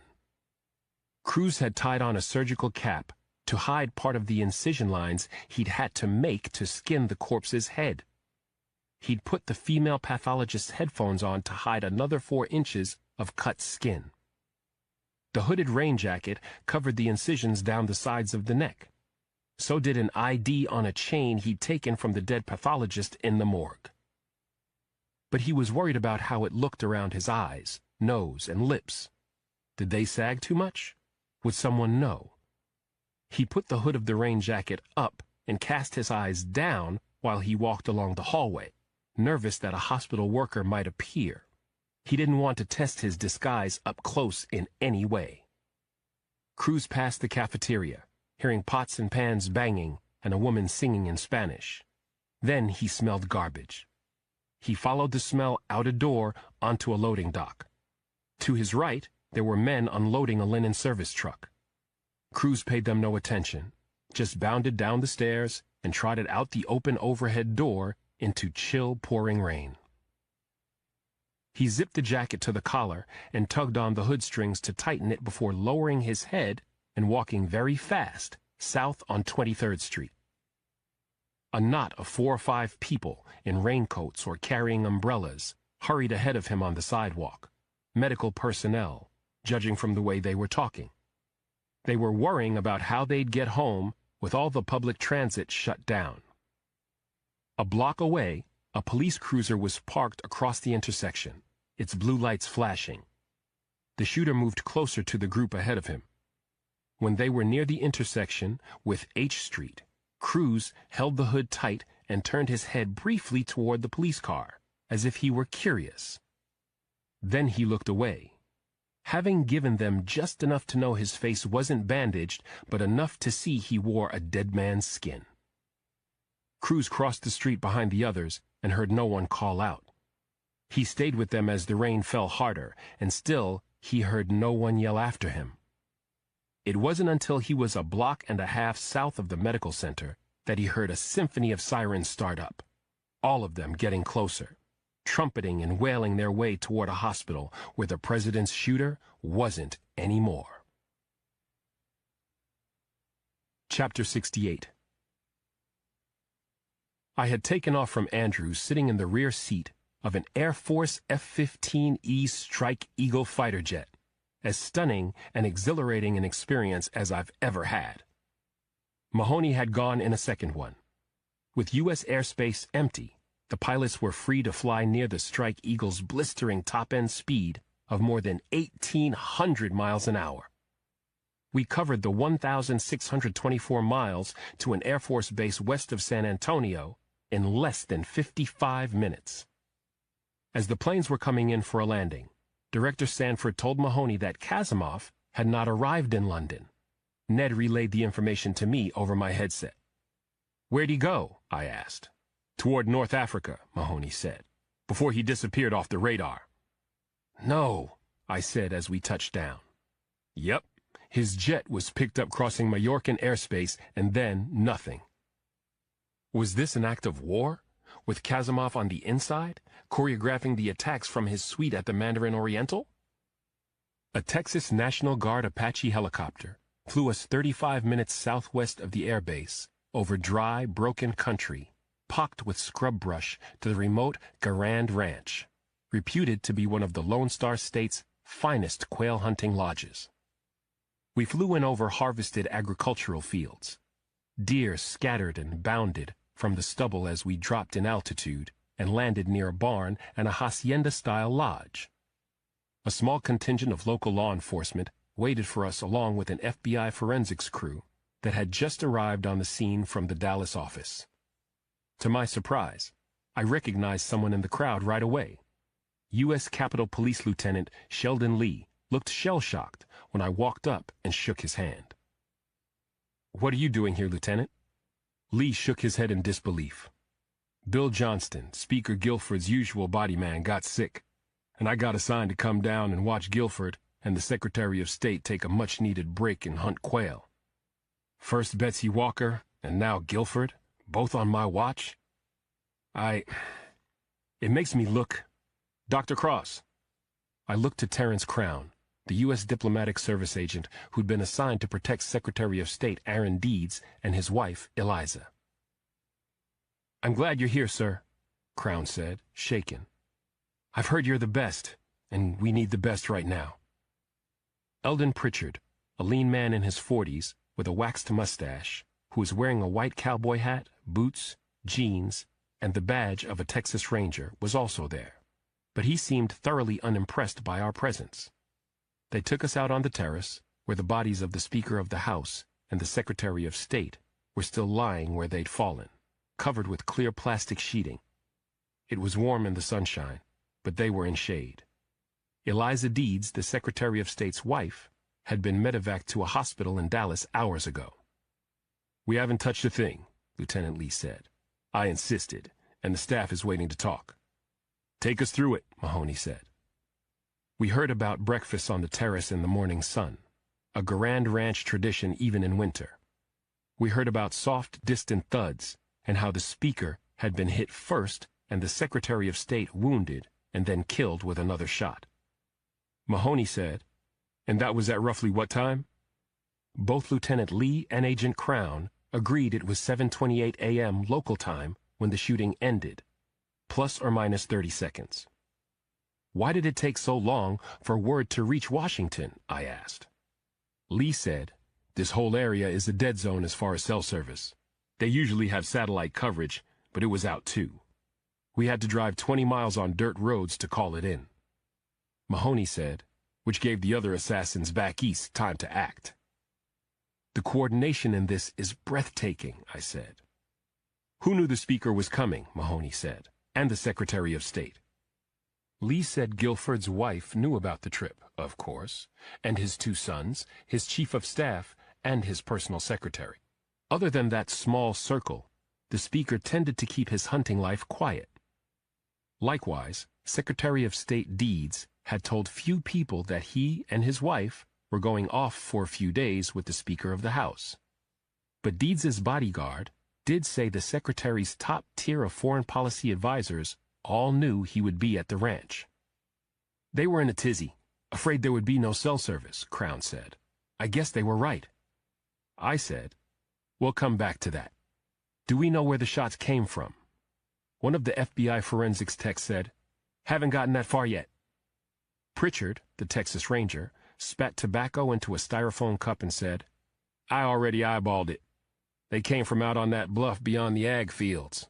I'm figuring 500 to 525 meters out. You don't know that, the text said. Pritchard shot him a sour look as he smoothed his mustache.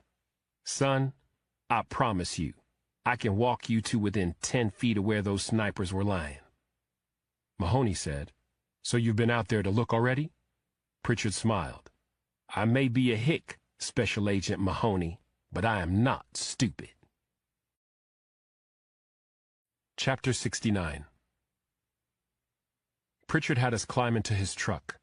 A black Malinois shepherd paced behind a screen in the back of it. My boy Samba back there's an asset to you, Pritchard said. Best man tracker in the state, and that's no BS. One down to Houston, fair and square. Mahoney said, You don't think they've left the county by now?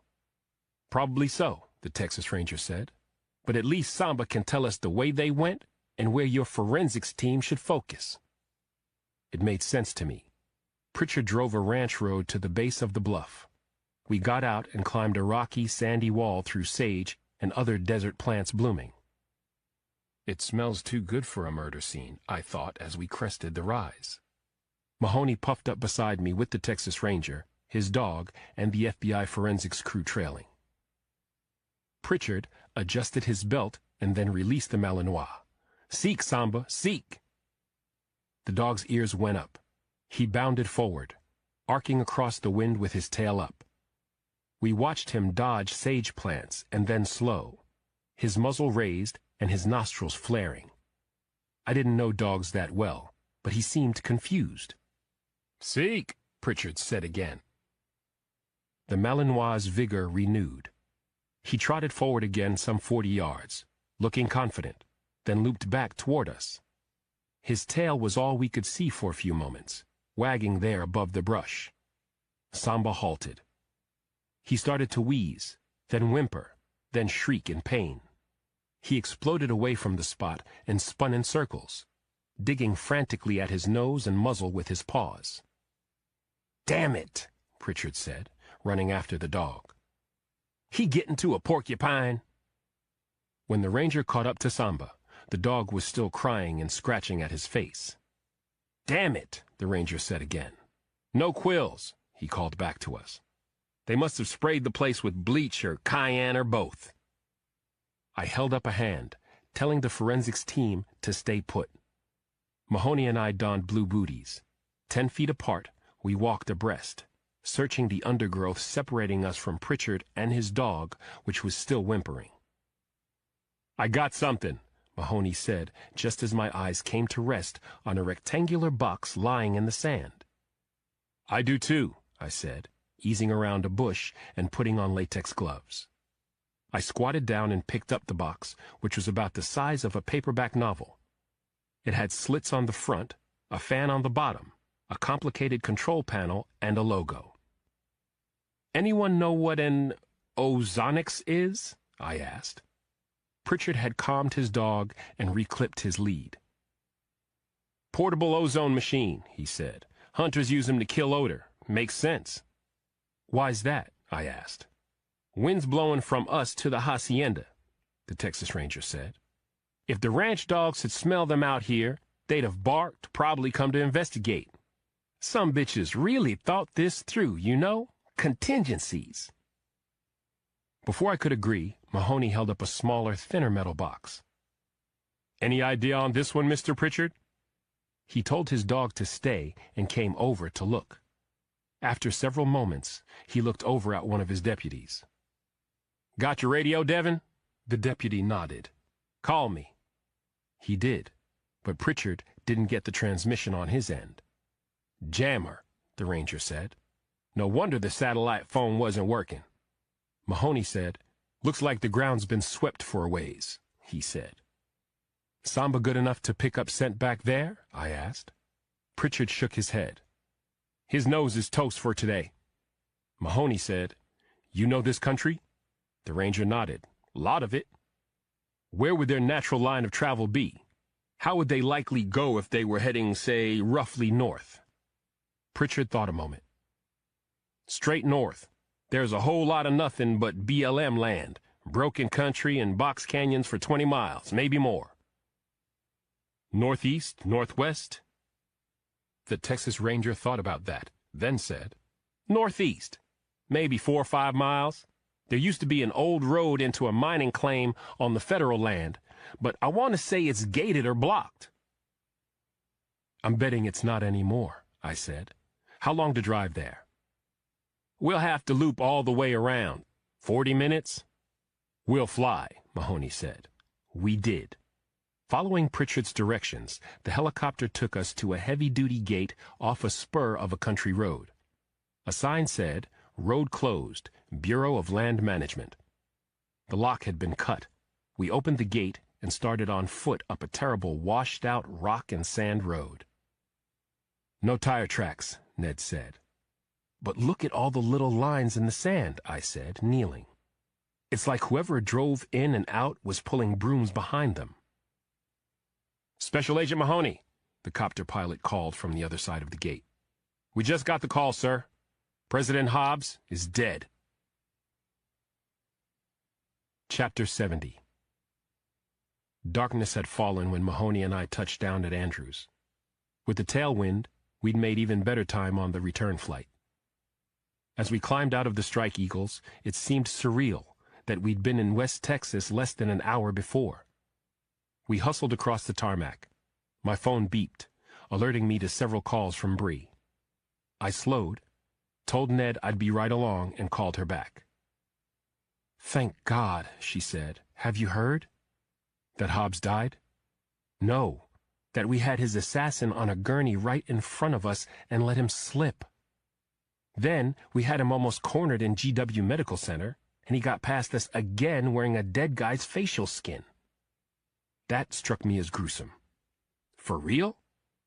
I found the skinned body myself. Someone's keeping him just ahead of us. I think there's a traitor, Alex. Ned does too, I said. Maybe Lance Reamer with the Secret Service, she said, her voice hardening as she recounted how Reamer had waved the bleeding assassin through the checkpoint over her protests and then balked at providing an agent to accompany the killer to the hospital. I know you lost an officer, but you're going to have to do better than that. I know, Bree said, and she exhaled hard. I told her about the old mining road north of the hunting ranch that looked swept. But we found some fresh tire imprints about 300 yards up the road when whoever it was bounced over rocks and hit sand, I said. Looks like a big pickup pulling a horse trailer. Trouble is, those happen to be everywhere in Texas and all points north, south, east, and west of it. Mahoney's got agents and police canvassing in a 50-mile radius around that ranch, but nothing yet. I told her I'd text if I thought I could make it home, and then I went inside the hangar. In the hours we'd been gone, the vast space had been transformed into a teeming hive. There were several hundred people inside, uniformed and not. At least 100 of them had already been assigned workstations, complete with ultra-secure computers linked to the databases of the FBI, the CIA, the NSA, and Homeland Security. 4 huge TV monitors hung above the work area. They were tuned to CNN and the network news. The nation was in shock at the 4 assassinations. People were fearing an attempt to topple the government altogether, and they spoke of potential anarchy and despair. President Larkin was due to speak to the country in less than an hour. I spotted Keith Carl Rollins, and then I saw Mahoney talking to a trim, fit woman in a business suit. I vaguely recognized her as a high-ranking FBI official. She didn't look happy, and seemed to find my arrival a cause for more sourness. Mahoney introduced her as Susan Karstensen, the Bureau's Deputy Director for Investigations. Karstensen shook my hand and said, "We won't be jetting about at supersonic speeds like that again unless I give the go. Are we clear, Dr. Cross?" "Director Sanford ordered us to go," I said. "Just the same, I won't have this spin out of control with cowboys riding off on a whim." Mahoney gritted his teeth. "With all due respect, ma'am, that was no whim, and we're hardly cowboys. We were able to see the entire crime scene, as well as find the odor destroyers I described, a signal jammer, and the tire prints. Karstensen lost the attitude, became all business. The jamming device, Russian-made? On its way to Quantico for testing, Mahoney said. Kazimov? Nothing, she said. But you should know that NSA is reporting we're getting scores of attempts to hack us coming out of Russia, China, and North Korea. You mean they're trying to hack us in here? I said. The word is out. They seem to know this is the center of the investigation. Feeling us out, Mahoney said. Seeing if we can be compromised. What's Larkin going to say tonight? We don't know. An agent rushed up. Sorry to interrupt, ma'am, but we've got a positive ID on the Treasury Secretary's killer. 10 minutes later, on all 4 screens, a photograph went up of a burly man with a shock of unruly dark hair, a thick beard, and sunglasses. He was standing on a high point somewhere, rock and desert behind him. He wore faded military camouflage and a black and white checked scarf around his neck. A black assault rifle hung from his chest harness, and he was smiling over 10 dead bodies at his feet. Martin Franks, Karstensen said, through a microphone so everyone in the hangar could hear. Former U.S. JSOC operator, former Marine MARSOC operator, honorably discharged under an odious plea agreement 4 years ago. His COs came to suspect Franks had psychopathic tendencies. He liked to kill. This picture shows the result of his unauthorized one-man foray into a suspected Taliban village. He claimed he was discovered and had to fight his way out. There was an investigation, but it was 1 live man versus 10 dead. And it had happened at night. No one else in the village could say exactly what had happened, or would. The Jags cut a deal to let him walk out and save the country further embarrassment. The screen split, and a photo appeared showing an older man among saguaro cacti. He wore green work clothes and carried an AK-47. This is Morris Mo Franks, she went on. Martin Franks' father. Mo has been on and off our watch list for more than 2 decades. Lives off the grid in southwest Arizona. Been involved in various militia groups over the years, and has published tracts espousing anti-globalist views and stating his belief that only an armed uprising will cure the country's ills. So Mo is alive? An analyst asked. Far as we know, Karstensen said. I've dispatched a team to his compound. In the meantime, I want everything you can find out about his son's activities since his discharge. You have an open warrant to search. Dismissed. She turned to me and Mahoney. Thoughts? I think homing in on Franks and squeezing the old man are smart moves, Mahoney said. I'm sensing a but coming, she said, crossing her arms. Ned said, we just can't lose track of the big picture in all this. The assassinations, the hacks, this all could be provocation to war. I think President Larkin has that covered. I cleared my throat. I think there's also the possibility that this is not state-sanctioned, that we have a single, ruthless, Machiavellian mind at work behind the scenes. In light of that, I keep asking myself, who benefits here? And, Karstensen said. There's no way around it, I said, lowering my voice. Who benefits? Larkin. He most certainly benefits. Karstensen shook her head incredulous and laughed. You think Sam Larkin orchestrated the assassination of all the people above him in the succession chain so he could take over the country? I think we have a duty to investigate that possibility. Don't you? Chapter 71. President Larkin spoke to the nation from Air Force One at 9 p.m. Eastern Time. Mahoney and I watched it on the big screens in the hangar. In the immediate run-up to the speech, the media noted that in city after city across America, and despite the imposition of martial law, tens of thousands of young people had shown up in public places, carrying flags and waiting to watch Larkin on their mobile devices. When Larkin came on, he was grave, not at all the crusader he'd once been.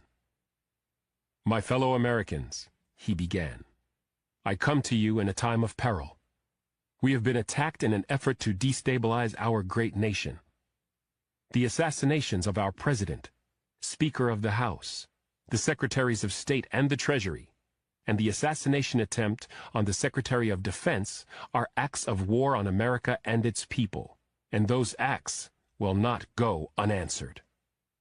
Larkin said this last with such deep intensity and resolve that I was having trouble seeing him as part of a great plot to take power. But he'd been such a brash and ambitious man when he was younger. Could leopards change their spots? The acting president went on, outlining the steps being taken to identify the assassins and the people behind them. He asked for calm while the investigative team did its business. I know the idea of martial law in the United States is a frightening one, Larkin said. But I believe it is necessary if we are to get to the heart of the matter fast and understand the identity of our common enemy. Until then, we cannot respond. Until then, we are in pure defensive and investigative modes. I never sought this office. I believed I had reached the pinnacle of my career as your Attorney General, and I was proud of my performance there. But now, this responsibility has come to me, and I promise each and every one of you that I will try to make the best decisions for the survival of our great nation and our way of life. He paused to smile a bit and nod his head. Now, I'm not saying I won't make mistakes or act in ways that you disagree with. But if I make a mistake, I'll take responsibility. And if I act in ways that you don't agree with, I'd ask you to give me a little time. There's a method to my madness. Good night, and God bless the United States of America. The screens went dark, and then jumped to various anchors and commentators who were quick to describe the nation as being under siege and ramping up for combat. "What'd you think?" Mahoney asked. I thought it was a little odd that he said there was a method to his madness. But otherwise, it was calming. I felt like the guy was trying to do what he said he would. Ned glanced up at the screens, where pieces of Larkin's short speech were being replayed. "I hope you're right, Alex," he said. "Because if you're wrong, whatever trust people have left in Washington will evaporate. And God only knows what could happen after that. Riots, chaos, lawlessness. Not if we catch who's behind it all," I said. Chapter 72. Past midnight and beneath a chill, driving rain, a pile of leaves stirred in a gully in Rock Creek Park, below 26th Street. A hand emerged slowly and pushed the sopping dead leaves off the cowl of dead skin Pablo Cruz still wore.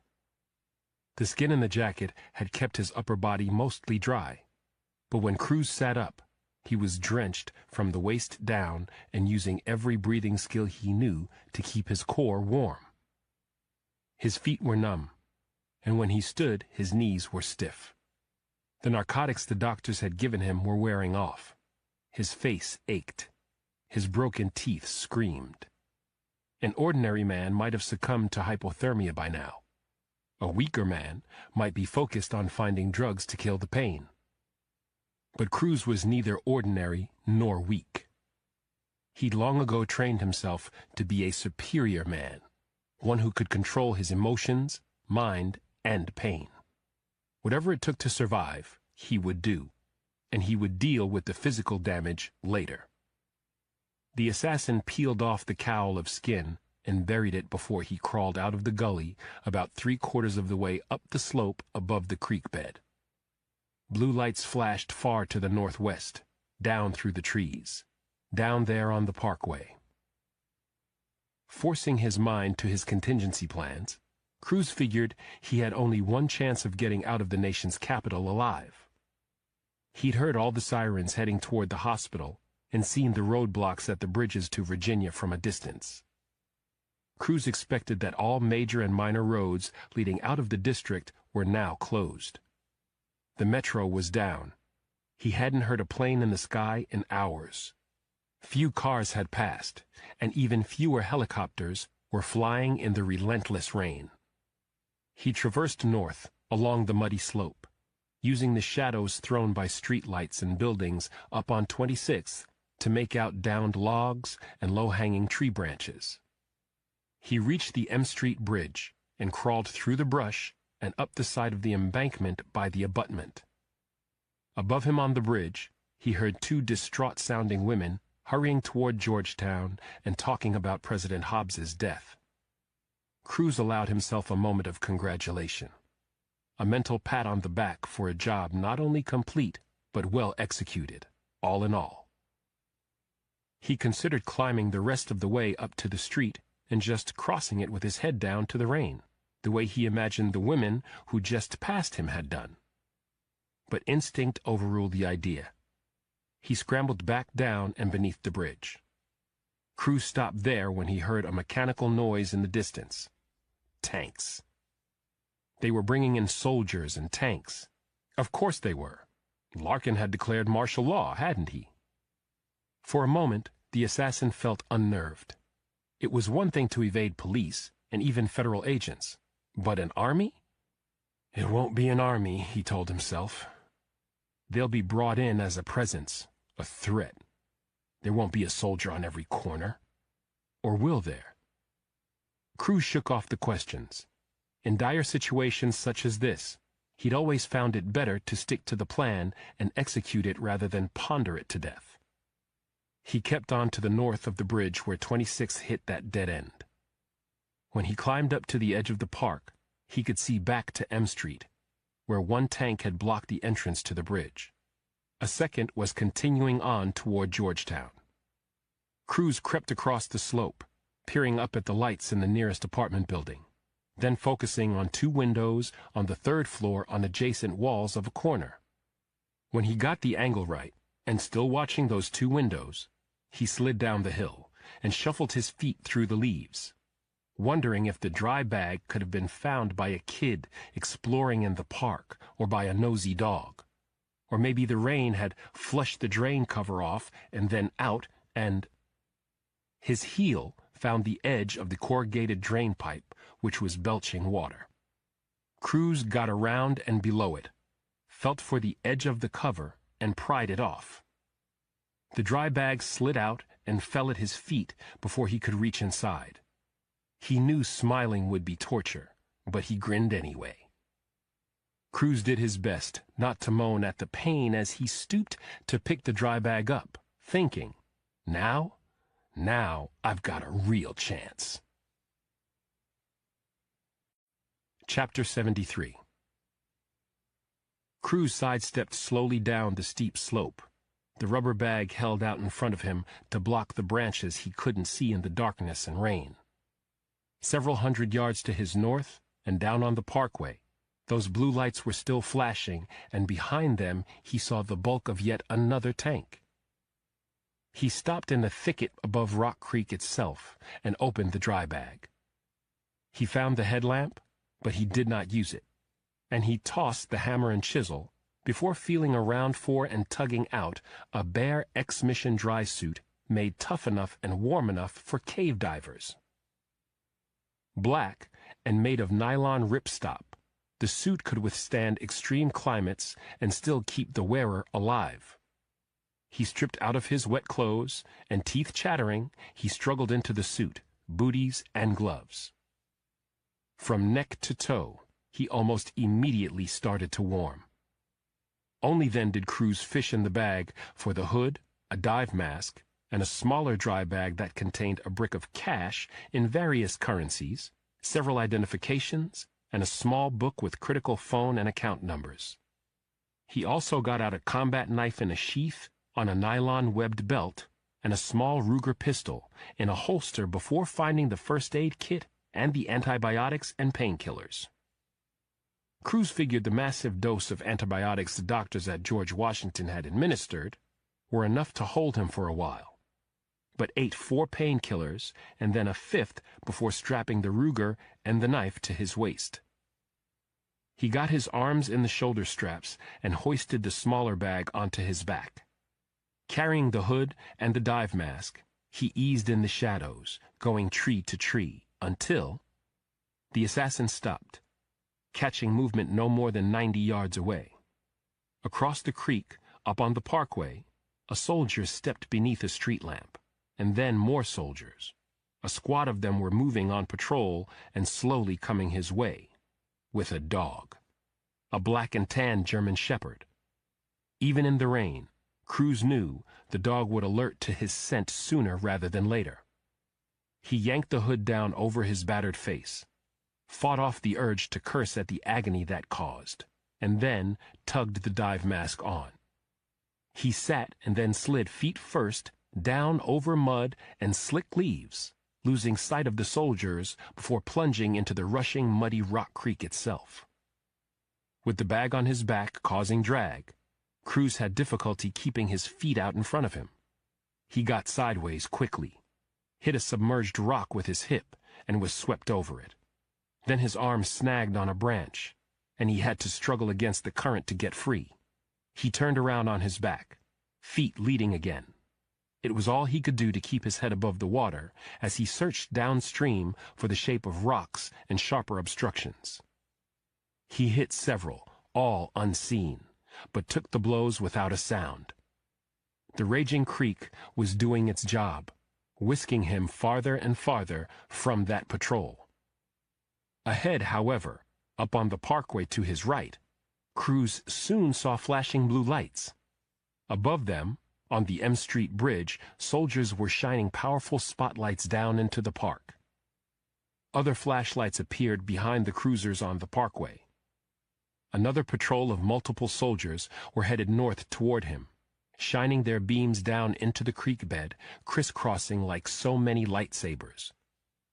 When the president's assassin realized he could die in the next few moments, he turned reptilian, cold-blooded, as he took and released several deep, sharp breaths and then plunged his head back and under the raging water. Rather than fight the current, he relaxed, let the flood have its way with him, smashing him against a boulder and then flinging him into deeper water, just as the flashlight beams cut across the surface of the creek 18 inches above him. He was soon past the soldiers on the parkway, but he remembered the ones on the bridge and stayed submerged. 40 seconds, 50 seconds, 60.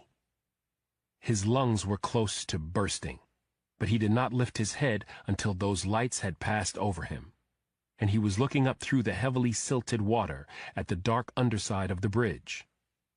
Cruz surfaced, took 4 deep breaths, and ducked back down beneath the water. The creek was straighter there, and he went with the flow out from under the bridge and down a long, dark stretch away from prying lights. Feeling the current slow as the creek widened and deepened, he surfaced and breathed deep again. It was remarkable just how warm he was. The suit was lined with material that reflected and trapped his body heat. The water was probably 45 degrees, judging from the way it felt on his chin and lower cheeks, but the rest of his body might as well have been in Florida. 20 minutes later, he floated beneath the off-ramps from K Street and the Whitehurst Freeway. Over the thrum of rain, Cruz could hear tanks clanking up on the overpasses, and he could smell their burning diesel. The current slowed even more as he approached the Swedish embassy, which was up on the western bank of the creek and lit up like a fortress. He swam to the opposite side of the waterway and stayed tight to its east bank until he was well clear of the place. Beneath the Virginia Avenue Bridge, he stopped and crouched in the shallows. The lights were on ahead of him at the Thompson Boat Center. He could see Humvees and soldiers in the parking lot and imagined that others would be guarding the docks on the Potomac side. Cruz peered down the east bank of the creek and decided he'd hang tight to it, maybe even crawl up into the brush if it looked like a better... "Hey, what?" a man's drunken voice said from Cruz's left, high up the bank below the bottom of the bridge. "What's that, Mikey?" "Huh?" "Down there, bro," he said, and a flashlight went on. Before Cruz could move, the beam found him. He took 2 strides and dived toward midstream, hearing shouts behind him. He swam deep, let the current take him for a count of 20, then cut left, trying to make it back to the vegetation overhanging the eastern shore. He reached it, grabbed onto roots, and lifted his head for air. The two drunken bums under the bridge were still yelling, "Hey! Hey, soldier man! There's a frickin' frogman in the creek! Frickin' frogman in the water, dude!" Soldiers were running toward the creek, guns up, shining their lights. They were all to Cruz's right and looking back toward the bridge and the men shouting. He didn't notice the two coming from the dockside of the boathouse until their lights had found him. The assassin wasn't 60 yards from the confluence of Rock Creek and the Potomac when the soldiers started shouting at him to freeze and put his hands up. Cruz dived again and swam deeply and blindly downstream, wishing for a surge of storm water to speed him into the Potomac. Even submerged like that, a good 6 feet under, he heard the rat-a-tat-tat of automatic weapon fire and the shrill whine of the bullets cutting through the water all around him. Part 4. A Nationwide Manhunt. Chapter 74. A door banged open that Saturday morning.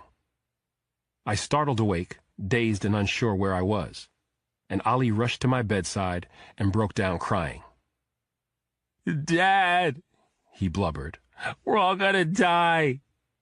I sat up, bleary-eyed, still in my clothes, and remembered I'd gotten home past 3 a.m. and collapsed into bed beside Bree.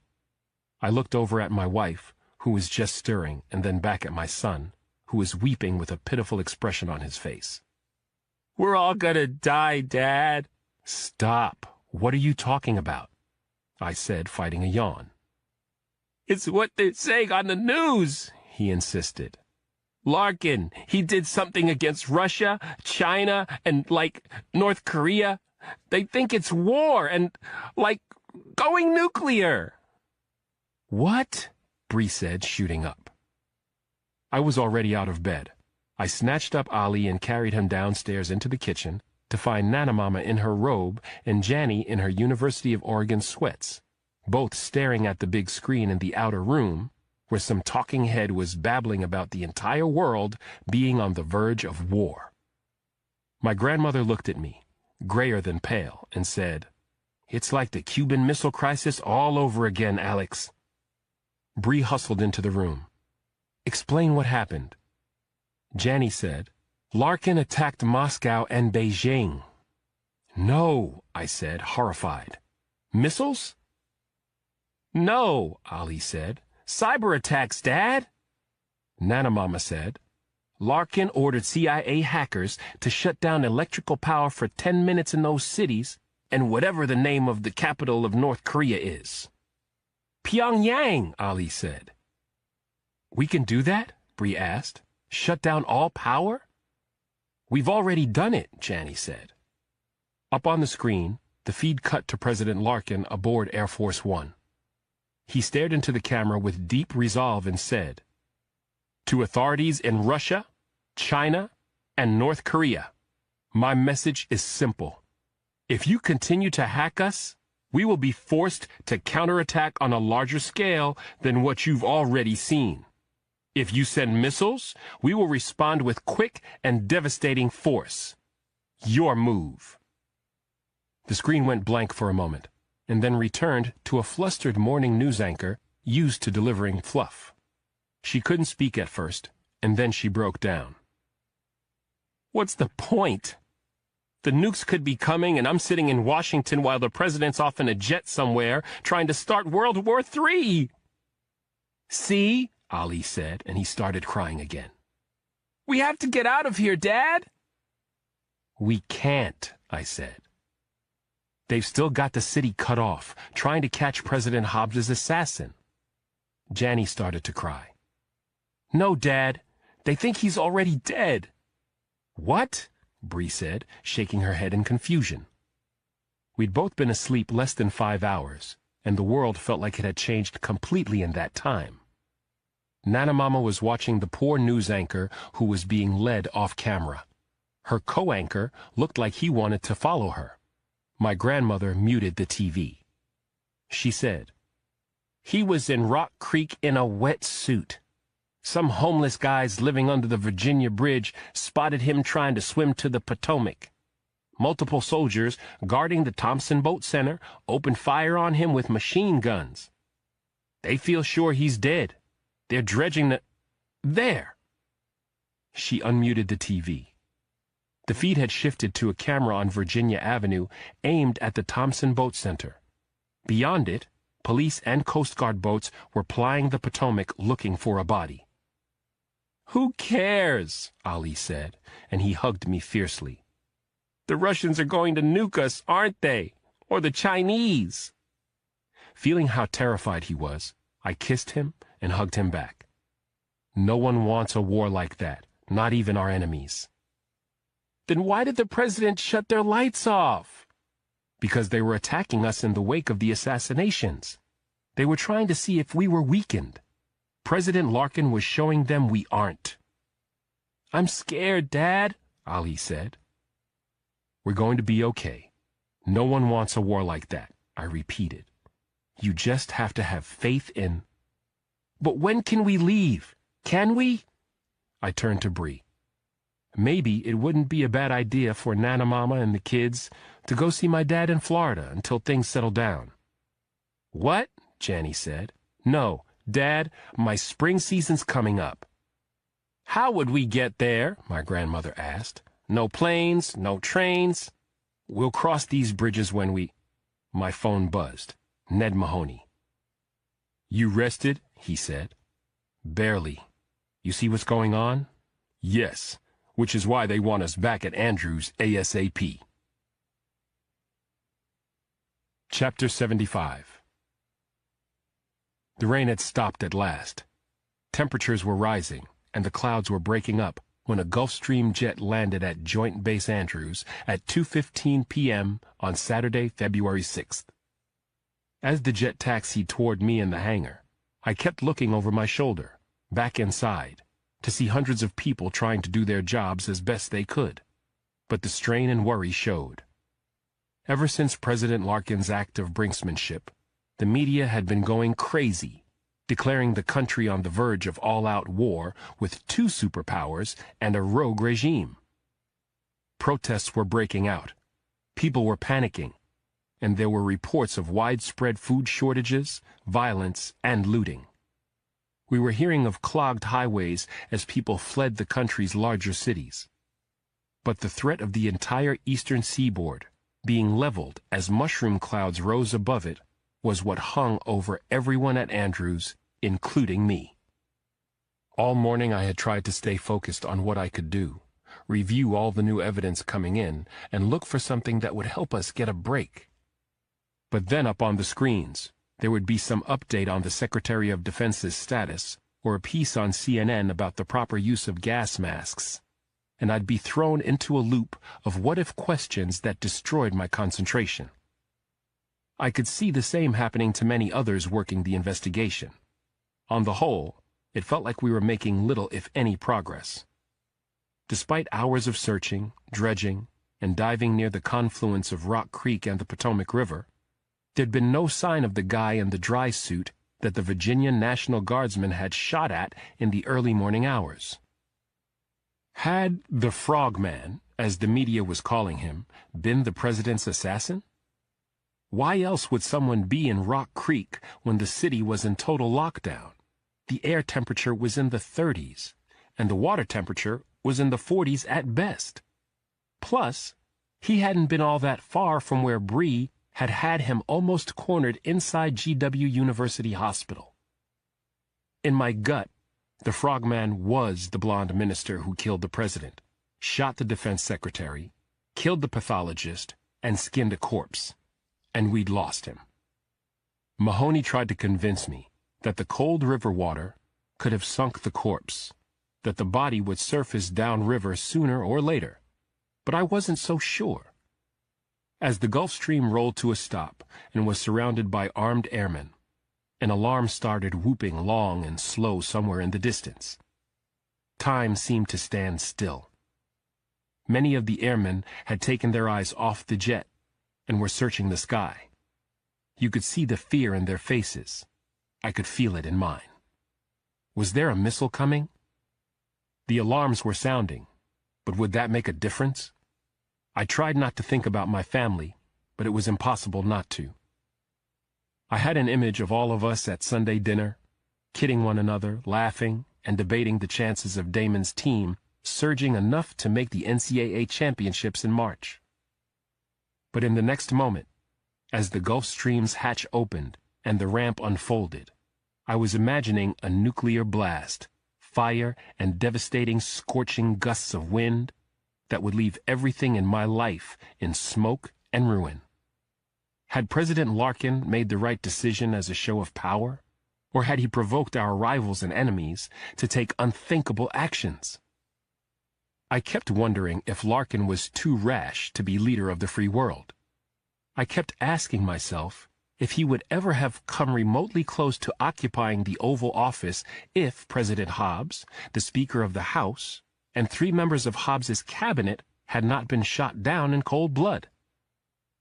Agents in SWAT gear exited the Gulf Stream, leading a grizzled-looking, sunburned man in denim and handcuffs. Morris Franks, the father of the Treasury Secretary's killer, was in his 60s with gray hair and an untamed silver beard. Despite the show of force all around him, Franks didn't seem frightened as they led him past me. He didn't seem angry either. Indeed, when our eyes met for the first time, his affect was so flat, I thought I was looking at a man who had no real emotional center, a man who was dead inside. Mahoney tapped me on the shoulder. "Let's go, Alex. The director wants us to interrogate him." As I turned to follow him, I felt my phone buzz, alerting me to a text. I didn't recognize the phone number, but I understood the text. "Dr. Cross, please, I need to talk to you. It's Nina Davis." I texted her back immediately, telling her that I was part of the investigation into the assassinations and unavailable for the moment. After hitting send, I hurried after Ned. Chapter 76. After attending a short briefing with the FBI agents who'd raided Morris Franks' compound in Arizona and reviewing the list of initial evidence gathered there, Mahoney and I entered a makeshift interrogation room off the main hangar floor. His handcuffs had been removed, but the professed anarchist was in a restraint belt and ankle irons. Chains ran from both to a steel desk freshly bolted into the concrete floor. Franks was drinking a Dr. Pepper and smoking a filterless cigarette. In my pocket, my phone buzzed. I pulled it out, saw it was Nina Davis again. "This is important. An emergency." "Can't. Sorry. Emergency's here as well," I messaged back. I sighed, pushed aside the guilt I felt putting a client off, and forced myself to stay focused on Franks. "You good, Mr. Franks?" I said after Mahoney introduced us. Franks took a drag on his cigarette, and then a swig of his Dr. Pepper, blew out cigarette smoke, burped, and said, "Been better, been worse. I could use something to eat. Oh, and a Miranda warning if you don't want the ACLU crawling up your shorts. And an attorney, ASAP." Mahoney said, "Haven't you heard, Mr. Franks? Martial law's been declared. Things like Miranda warnings, habeas corpus, and the right to an attorney have been suspended along with all other rules of a free civilization." Franks blinked and looked at me. I nodded to him, said, "Kind of ironic, isn't it?" "What's that?" "The tyranny and government oppression you've always predicted. They're happening. And you know what?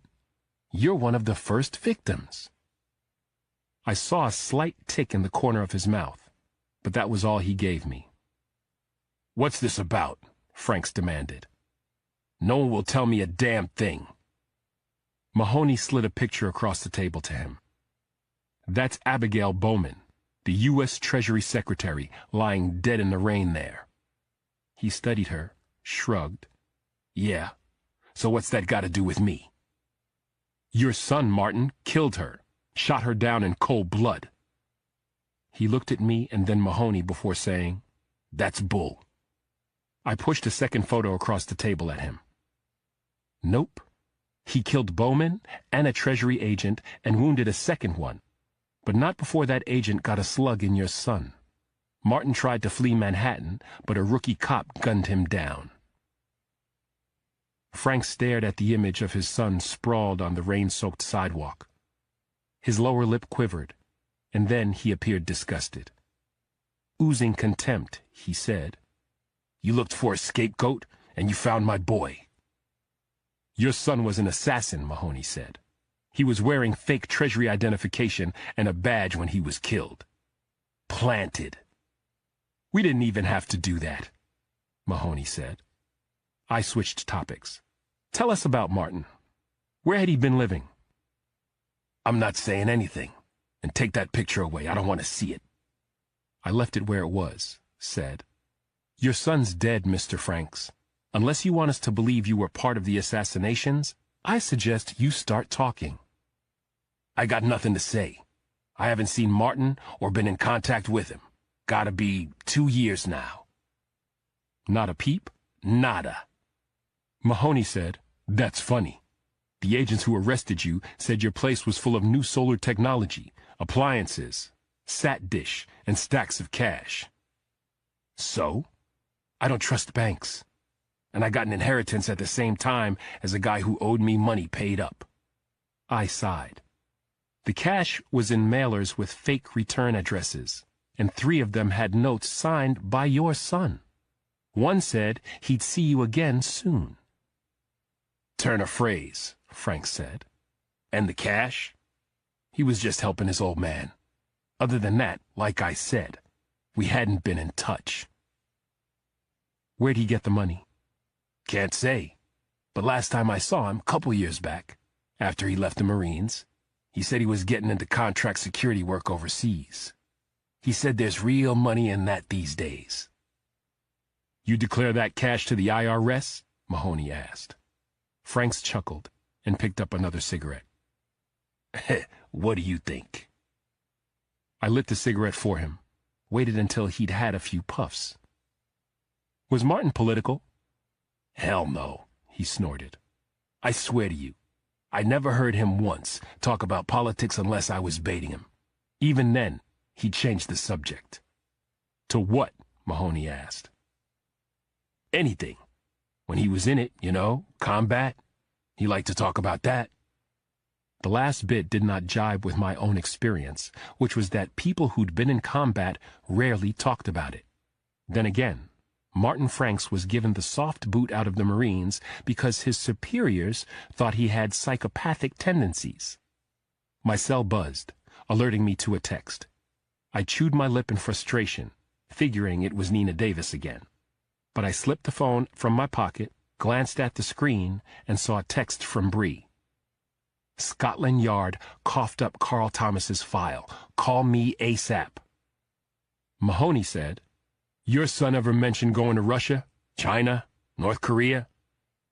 Frank screwed up his face as he took a drag off the cigarette, then said, "Never. But more I think about it, it sounds to me like my boy maybe came around to his pop's way of seeing things. In my mind, Martin died to free us from tyranny. He sacrificed himself for the ideals of his country, and I salute him for his bravery. I predict Martin will go down in history as being as much of a patriot as one of them Minutemen." I stood up to leave the room. "I hate to break this to you, Mr. Franks, but I am absolutely certain your son will go down in history as a coward and a traitor to his country. I have the distinct feeling you will too." Chapter 77. When making any long road trip, Dana and Mary Potter liked to travel around the clock. One would sleep while the other drove. Switching off every 2 hours and gassing up every 4, they could cover close to 1,800 miles in a single day. Indeed, they'd left Texas as fast as they dared, crossing on back roads into New Mexico in a stolen truck with stolen plates before any word of the assassination surfaced in New York, Washington, or El Paso County. But by the time they'd made the Colorado line, around 5 that afternoon, the news was full of the killings, with new, shocking developments almost every minute. Very little of it coming out of the Lone Star State, which was exactly how they wanted it to stay. The roads were dry. They made good time. Wyoming had come and gone before midnight, but the weather had turned sour south of Billings, Montana. Wind, snow, and bitter temperatures had plagued them in the long hours before dawn. Shortly after daylight on Saturday morning, the storm intensified to near whiteout conditions. A prudent couple would have pulled off the road in Lewiston or Malta and waited it out. But Mary wanted to be home, and her husband wanted as swift an escape as possible. And the storm wasn't a bad thing when it came right down to it. No one would be looking for assassins in a blizzard on Montana's desolate Highline Highway.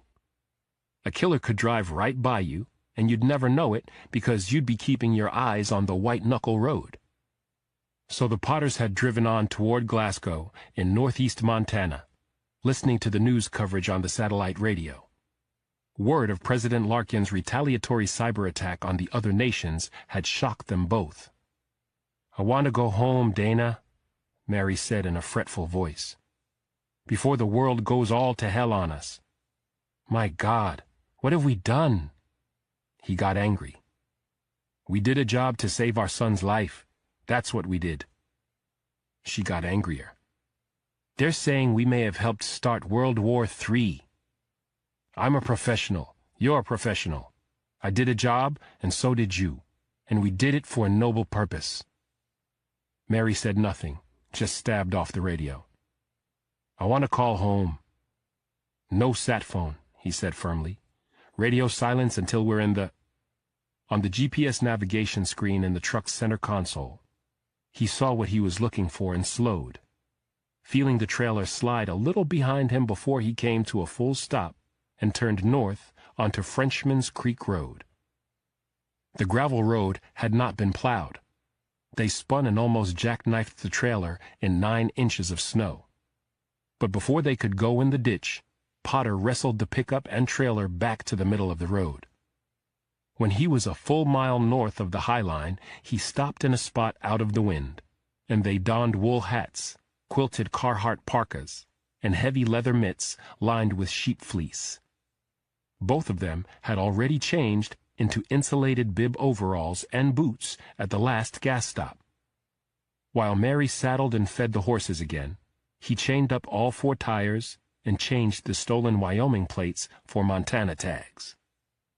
Despite their heavy clothes, they were cold to the bone when they climbed back in the pickup and started north again.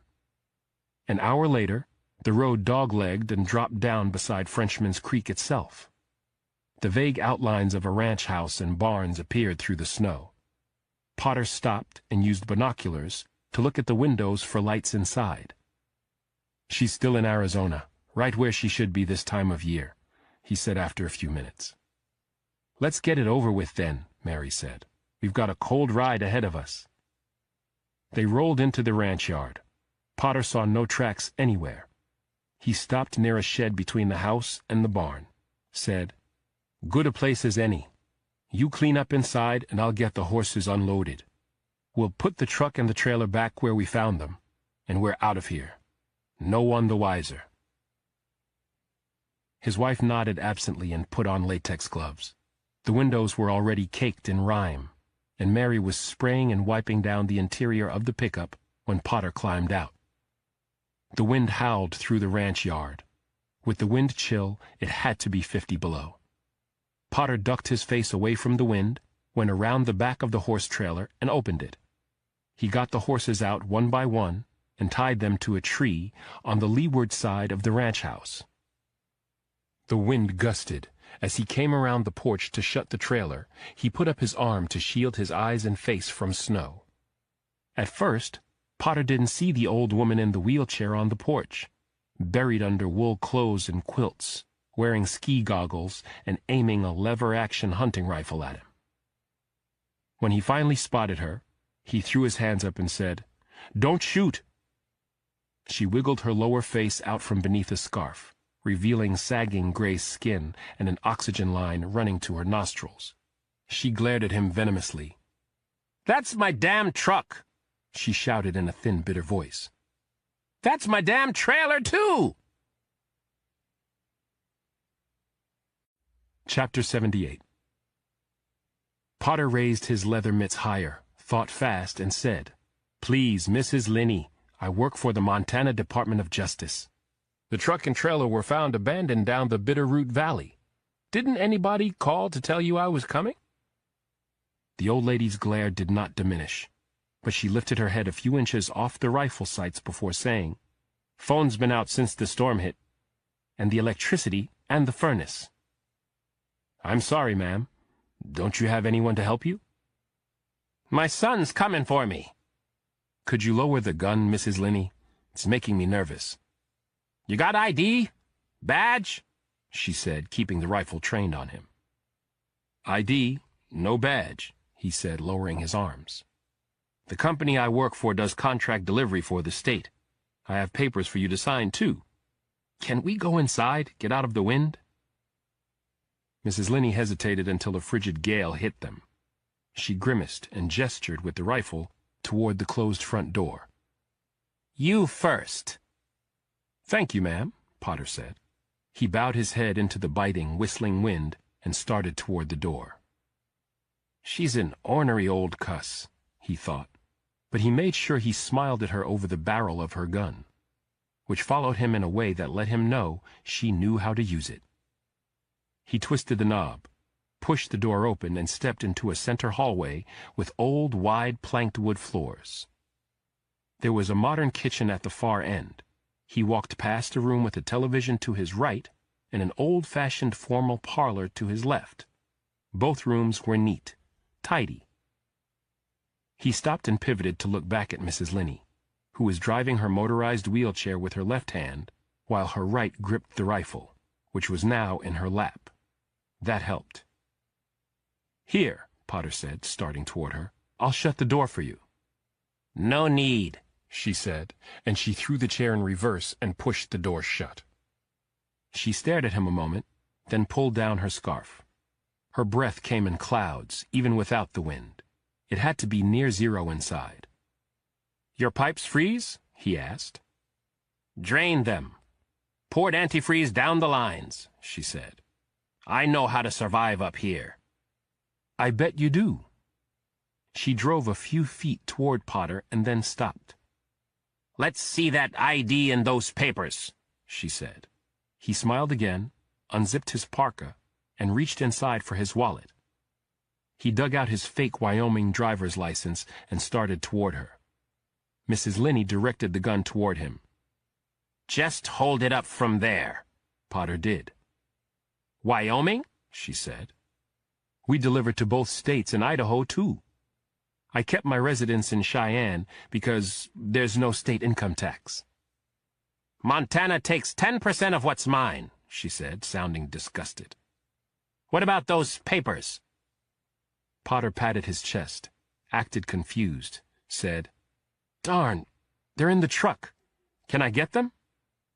Mrs. Linney raised the rifle, aimed at his chest, said, "You do that." She put up the wool scarf, retreated, and reached around to twist the doorknob. The wind blew the door open. She drove a few feet toward him so the door was pinned against the wall, and then started to back out onto the porch. Potter was beginning to regret his decision to borrow Mrs. Linney's truck and trailer to bring his horses to Texas, but she was supposed to be in Tucson all winter. Before Mrs. Linney's wheels crossed the doorway, Mary stepped up behind the old bird, reached around, and tore out her oxygen line before clamping a leather mitten across her mouth and nose. Instead of screaming and struggling, Mrs. Linney aimed wildly at Potter and pulled the trigger. The gun went off. Plaster exploded off the wall next to him. She tried to run the lever, but he took 2 big strides and pinned the rifle against her thighs. Mrs. Linney showed no terror at being trapped and smothered. She just glared at him, making sputtering noises and hatred in her throat. "Poor thing," Mary said, keeping her grip firm. "Chair battery ran down in the cold." Oxygen tank empty. Potter nodded to his wife and to the old woman, who'd begun to struggle now and show fear. "Poor thing froze to death, right on her front porch," Potter said, more to Mrs. Linney than to Mary. "Her son found her." They left Mrs. Linney like that, sitting there in her wheelchair, dead on her front porch, eyes open, with the gun in her lap and her oxygen line back in place.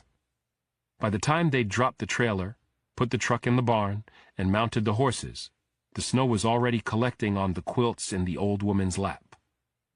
They trotted out of the ranch yard, heading true north along the creek. The cold and the wind were beyond bitter, but they forged on. The snow and the gales would soon obliterate their tracks, and they hadn't far to go. 7 miles farther on, the Linney Ranch Road became a cattle trail that snaked another 3 miles to a gate in a barbed wire fence cutting across a vast, empty, broken prairie. Beyond the fence, they'd be in Saskatchewan.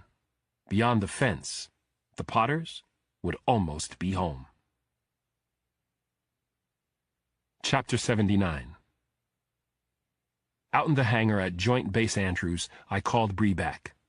She answered at the first ring. "Read the file I just sent you?" she said, sounding breathless. "I'm positive he's Senator Walker's killer. And wait until you see who's mentioned in there." "Who?" "Read it." I told her I'd call her back, went to my workstation, and downloaded the file. It turned out that Carl Thomas, the medical equipment salesman from Pennsylvania, was actually Sean Patrick Lawler, 54, a former member of the British elite SAS counter-terror team. Lawler was a long-range sniper who'd gone rogue during the First Gulf War and shot 41 of Saddam Hussein's palace guards as they retreated from Kuwait toward Iraq. Lawler was court-martialed for mass murder. The prosecutor said he had acted mercilessly in the killings of the retreating Iraqi forces. His defense argued that he'd been given no written orders of engagement beyond stopping any Iraqi soldiers from using the road north or south. The British military court decided that Lawler's judgment at shooting 41 of the men may have been beyond the pale, but given the lack of clear orders and the fact that he had been in a war zone engaged in mortal combat with the enemy, he was not guilty of mass murder or of murder in any way. Lawler's superiors let him know, however, that he'd never again return to the field for Britain, and he was offered an honorable discharge. He took it. Afterward, Lawler was approached by MI6 agents to engage in contract work as a killer for hire. He did so for more than a decade, but then he became too expensive, and they severed their relationship with him.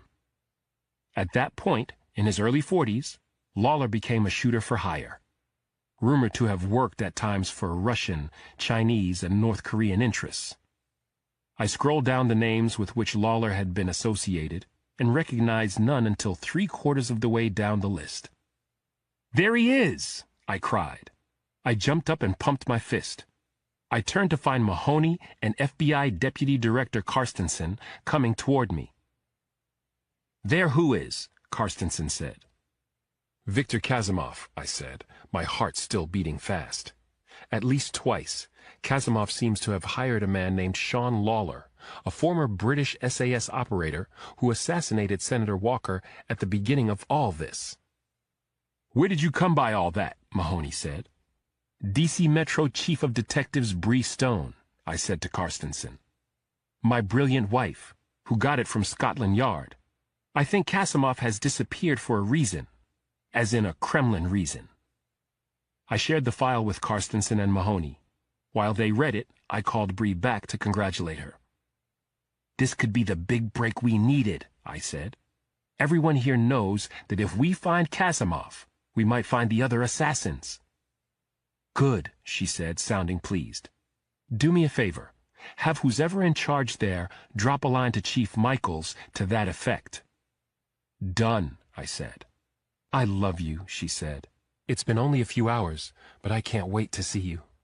"I can't wait to hold you," I said, and I flashed for a terrifying split second on that threat of a nuclear bomb going off before adding, "and the kids and Nana." Talk soon, she said, and she cut the connection. I walked back toward Mahoney and the deputy director, who were no longer reading Lawler's file, but standing with their eyes on the big screens overhead. Mahoney saw me and shook his head in disbelief. As if this whole thing couldn't get any crazier. Chapter 80. Up on the screens, veteran NBC journalist and anchorman Lester Holt appeared doing a stand-up on the steps of the U.S. Senate. Is Samuel Larkin the legitimate President of the United States? Holt asked. Or, according to the arcane rules of Congress and presidential succession, should someone else be in the Oval Office with a finger on the cyber and nuclear buttons? The broadcaster asked us to recall that, prior to the attacks, the late President Hobbs had been in office less than 2 weeks and had not yet nominated a new vice president. That's important to understand, Holt said. The president nominates his vice president, who must then be confirmed by 2/3 of both houses of Congress. The anchorman said this was different from the Speaker of the House, normally third in line to the presidency, in that the most powerful person in the House of Representatives had to be elected by the members of the majority party. Like the vice president, members of the president's cabinet, including the secretaries of Treasury, State, and Defense, and the Attorney General, were nominated to their posts by the president. The Senate had to confirm their nominations. We nominate and congressionally confirm a vice president, Holt said, ticking off points on his gloved fingers. We elect a speaker, and we nominate and confirm cabinet members at the Senate. Holt started to walk up the Senate steps.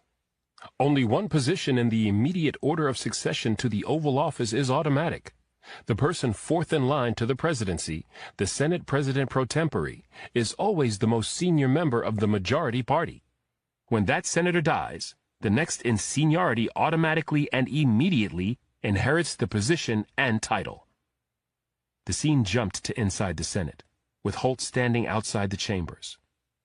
In the chaos of the hours that have passed since the attacks, a single fact seems to have been forgotten, or perhaps ignored, he said.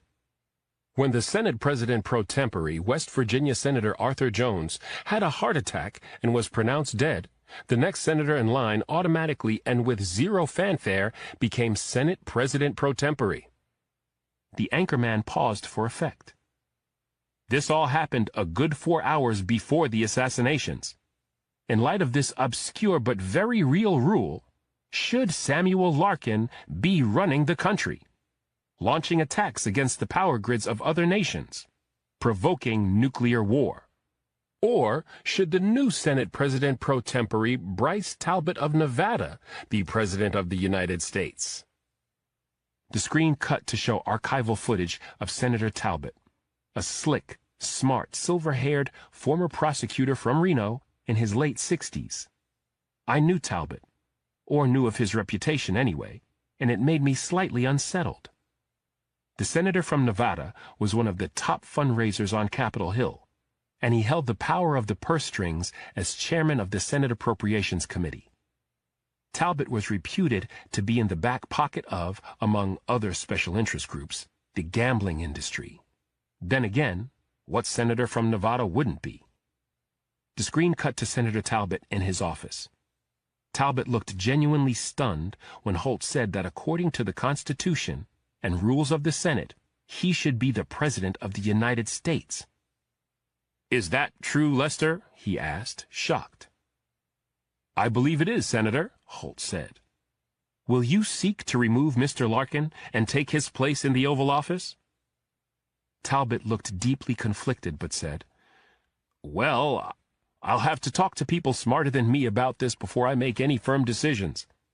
But if what you're saying is true, Lester, then it is my solemn duty to take office, regardless of the high esteem in which I hold Sam Larkin." Chapter 81. Shortly before 6 that Saturday evening, I was on my second cup of coffee at the Mandarin Oriental Bar when the man I was waiting for entered, looking harried and jittery, a backpack slung over his shoulder. I left my coffee cup to cut across the lobby to intercept him. "Dr. Winters," I said. The concierge doctor started and seemed puzzled and then threatened by my presence. "Dr. Cross? What are you doing here? Can I have a few moments of your time? I have a patient waiting." "The patient's me." He looked confused. "What's wrong?" "Just a few questions we need answered sooner rather than later." Winters, who was in his early 40s, scratched at his hand. "I get paid for this, you know, making calls." "The FBI will cover your fee. Can I get you something to drink?" "Bourbon," Winters said. A few minutes later, a waitress set a tumbler with 2 fingers of Maker's Mark in front of Winters. He raised it, drank it down, and ordered another. "What do you need?" he said. "What was your relationship to Viktor Kazimov?" "I was his doctor." "Nothing else?" "No. What do you mean?" "I've read the file on your medical license review," I said. Winters got disgusted and then angry. "I'm clean, and I've been clean for almost 4 years." "You were reprimanded for overprescribing pain medication," I said. 4 years ago," he said. "So you didn't give Kazimov a script for Oxy?" "No. He had a stomach bug. Why would I?"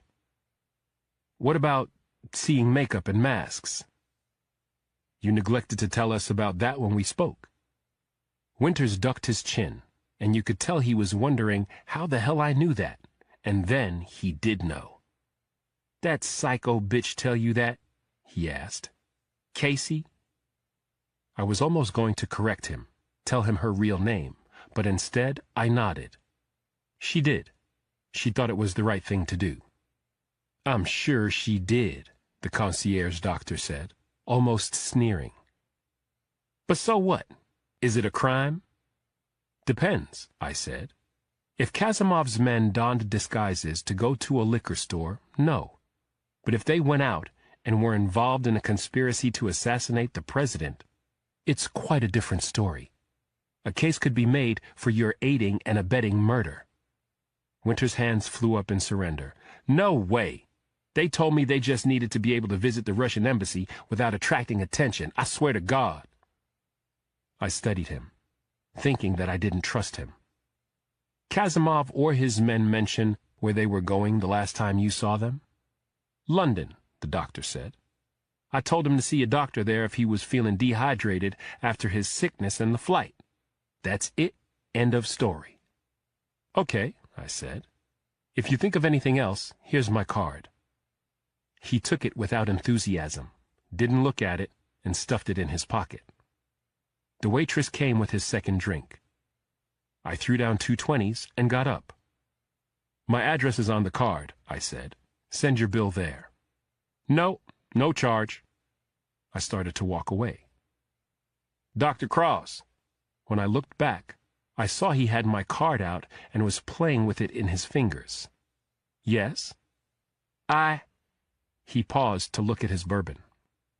"Do you think people like me, addictive personalities, do you think we can ever stop our obsessions?" "If you're sufficiently motivated to change, yes," I said. "So someone else can't stop you?"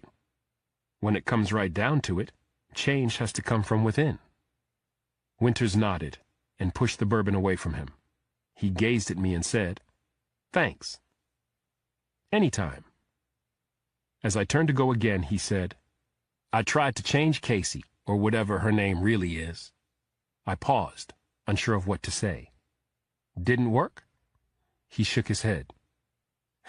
"She's crazy. Crazier than I ever was."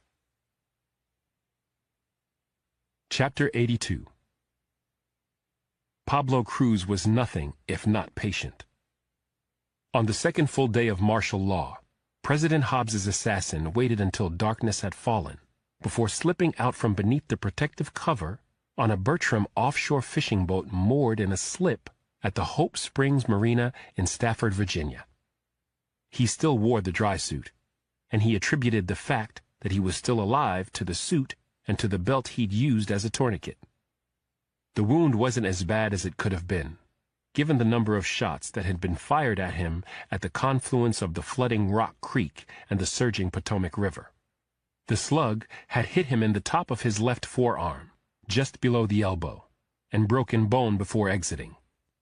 The pain had been excruciating enough to send even the most seasoned veteran to the surface and sure capture. But Cruz had embraced the pain and used it to drive him to swim harder and deeper into the main channel, where the current was swift and growing stronger with the rain and the tide. He was swept fast and far downstream as he felt water seeping through the holes the bullet had made, entering and exiting the suit. He reached up and clamped his gloved hand over them. After staying under for more than 2 minutes, he surfaced, saw lights on the shore, and ducked under again. Cruz kept on in this manner, swimming farther and farther toward the center of the river, always underwater. After coming up for air the 6th time, he floated on his back, letting the river take him as it flowed toward the sea. He'd probed the wound, cleaned it as best he could, and applied the tourniquet. Then, he dug in the thigh pocket of the dry suit for the patch kit that came with it. The suit had been designed by cave divers, people who knew a torn suit could kill them. It was a struggle, but he got 2 glued patches over the holes and then cinched the belt harder around his bleeding arm. The assassin had swum on and floated for almost 7 hours with the current, releasing the tourniquet every 15 minutes to avoid cutting off the blood flow for too long, and heading consistently southeast downstream. When he'd climbed into the boat before dawn that Saturday, Cruz was 46 miles from where he'd entered the river. He'd found a cabinet with canned food and water in the fishing boat's cabin. Knowing he risked serious infection, Cruz had forced the antibiotics into him before the painkillers. He'd eaten and slept fitfully with the Ruger in his good hand all day, setting his wristwatch to wake him every 20 minutes to briefly loosen the tourniquet. Even so, when Cruz stepped down on the dock, he felt feverish and lightheaded. He needed to put as much distance as he could between himself and Washington, D.C., he decided. But seeing a doctor came first. Cruz was halfway down the dock to shore when he saw a light go on in one of the marina offices. It went off a few moments later, then another one went on and off, and then a third. That works, the assassin thought. Without hesitation, he hurried toward and was hiding in the bushes outside the main door to the marina office when the security guard, a scrawny kid in his early 20s, exited. He had a thin caterpillar-like mustache and carried a flashlight in his hand, and a small can of pepper spray in a holster on his hip. Cruz waited until the guard walked past before stepping out behind him. He stuck the Ruger against the back of the kid's head. "Stop," he said. "Do as I say, and you'll live to see another day." The guard froze, and then, trembling, raised his arms. "Please, man," he choked out. "I got no money, and there's no money in any of the offices. Nothing worth nothing at all." "You have a car?" Cruz asked. The guard said nothing. Cruz poked the back of his head. "Answer me." "I just bought it," he moaned. "I worked overtime on this shit job just so I could." "I don't care," Cruz said. "Where is it?" The kid cursed before nodding toward the side of the marina offices. "Over there, the maroon Camry." "Keys?" He hesitated, then said, "Front right pocket." "Keep them," Cruz said. "We're going for a drive." "I can't leave." The assassin jabbed his head with the pistol's muzzle. "You must." The guard had stumbled forward, and now he looked over his shoulder at Cruz. He saw his battered, swollen, and stitched face. He saw the dry suit, had a moment of realization, and then lost it. "Oh, man," he said, holding out his palms. "Please, just take the car. I promise you I won't say a thing. I'll just say someone knocked me out and stole my car." "This isn't a negotiation," Cruz said. "Toss the pepper spray and move, or I'll shoot you for spite." The kid resigned himself to his fate, pulled out the pepper spray canister, lobbed it toward the water, and then trudged around the building to a small gravel parking lot. When they reached the Camry, Cruz said, "Give me your coat." The guard removed the jacket and handed it to him. Cruz put it on. "Get in, you're driving." After the guard was behind the wheel, the assassin took the seat directly behind him and tapped the back of his head with the gun barrel. "What's your name?" "Jared," he said, flinching. "Jared Goldberg."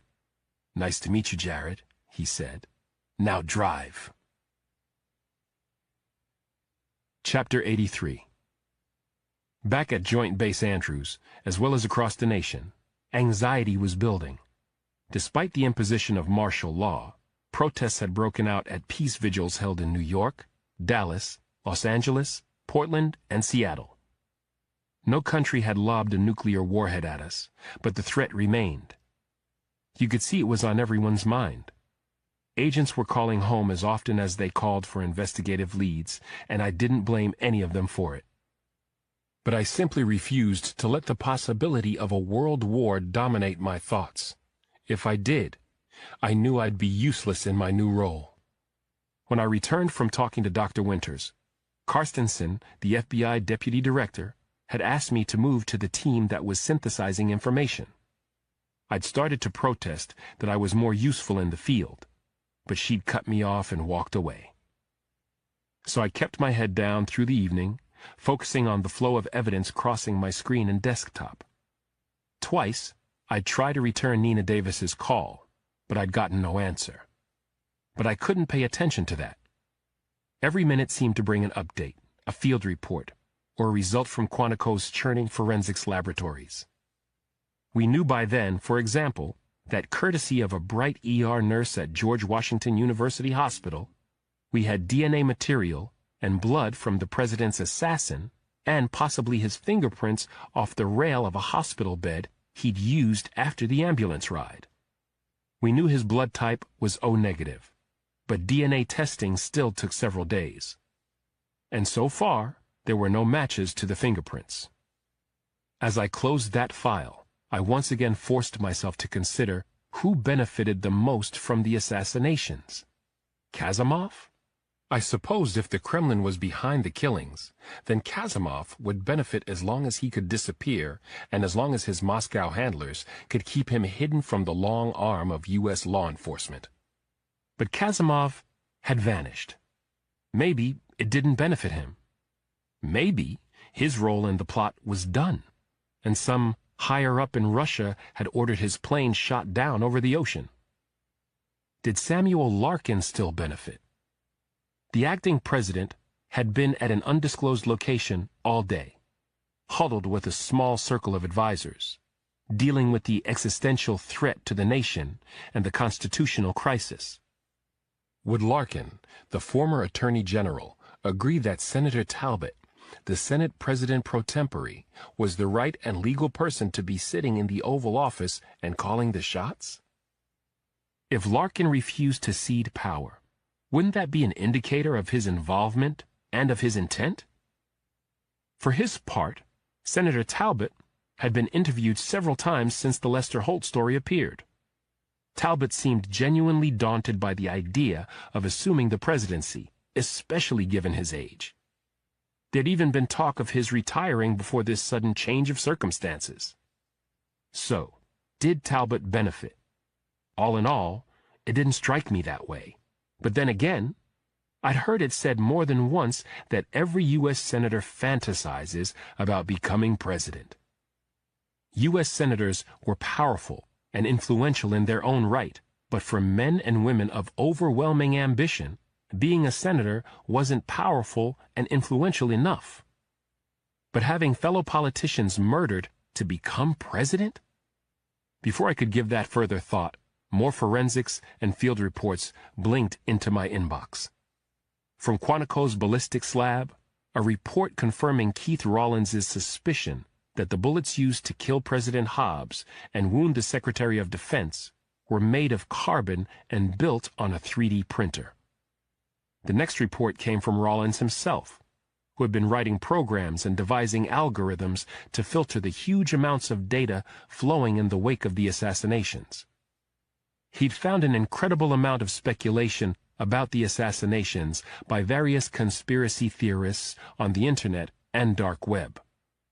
But so far, he discovered little to suggest the intricate dance of people and events that had to have occurred before the coordinated killings.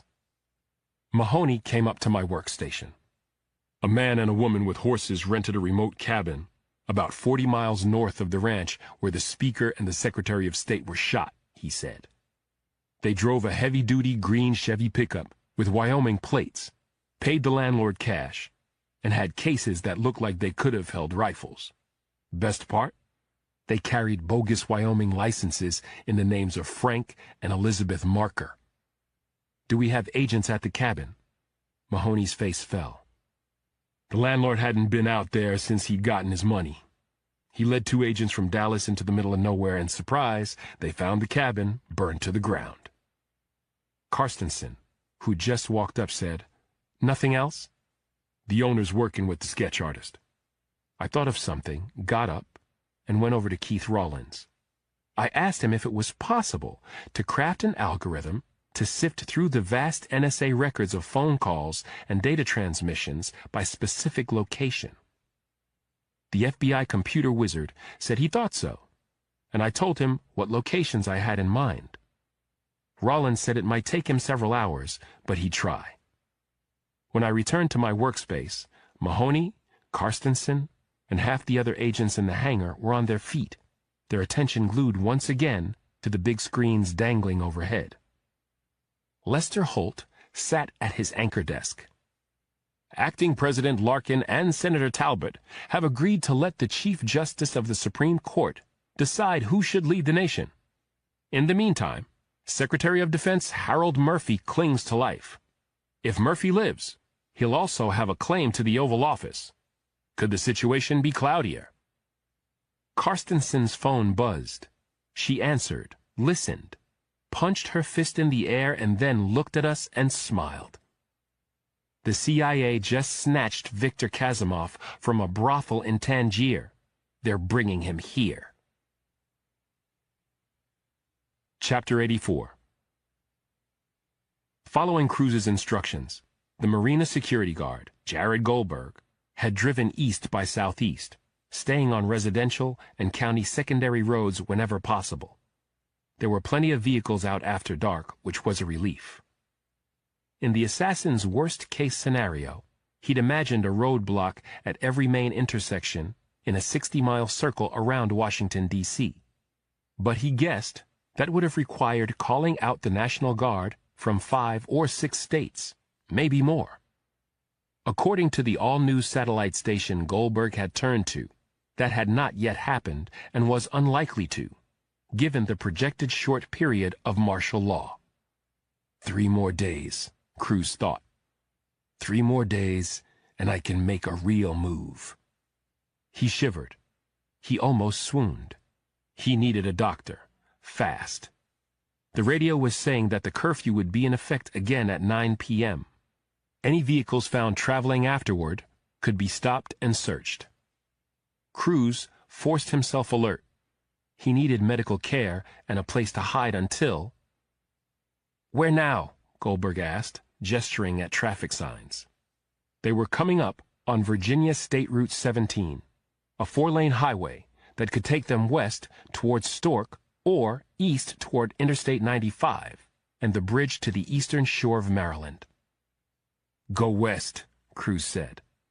On the highway, they passed several dairy farms, one called Mill Creek, and then, a good 10 miles on and set well back from the highway on a county road, they saw a ranch house and a steel outbuilding. Cruz caught more than a glimpse, enough to know that the ranch house was lit and that the parking area near the outbuilding was empty, save for a single pickup truck. He also saw the sign at the entrance to the drive before they went by it. Kerry Large Animal Hospital, 24-hour emergency service. It took a moment for that to alter his thinking. He glanced at his watch. 8:10. "Get off at the next exit and go back one," Cruz said. Goldberg did. At the assassin's instructions, The security guard drove beyond the pickup in the animal hospital parking lot and stopped where their car would be shielded from view of the highway and County Road 610. As they passed the glass front door to the vet clinic, Cruz saw through it to an empty lobby that was dimly lit. Someone, probably a veterinary tech, was on the overnight shift, Cruz thought. Well, it was better than nothing. "You got a cow," Cruz said to Goldberg after he'd turned the car off. "What?" The assassin jabbed the kid in the ribs with the gun barrel. "You ring the bell, and you tell them you've got a cow-calf that's birthing breech at Mill Creek Farm and you need help." "I don't even understand that," Goldberg said. "You don't have to," Cruz said. "Just say it. A cow-calf that's birthing breech at Mill Creek Farm." The security guard muttered something but climbed from the car. Cruz got out after him and followed him down the walkway toward the entrance. It was cold. Their breath clouded in the air. The assassin stopped 10 feet short of the entrance and aimed the gun low and from the hip at Goldberg, who'd halted at the door and glanced at him. "Do it," Cruz said, "or I'll shoot you." Looking miserable, Goldberg rang the buzzer and stood there expectantly. A few moments later, a woman's voice came over an intercom. "Cary Hospital," she said. The security guard looked up at the camera and, to the assassin's surprise, said exactly what he told him to say. After a pause, she said, "I'll be right out. Why didn't Angelo call?" "Cell tower's out," Goldberg said without hesitation. "So they sent me." "I don't know you." "I'm the new hired hand, ma'am. I'll be right out to follow you back."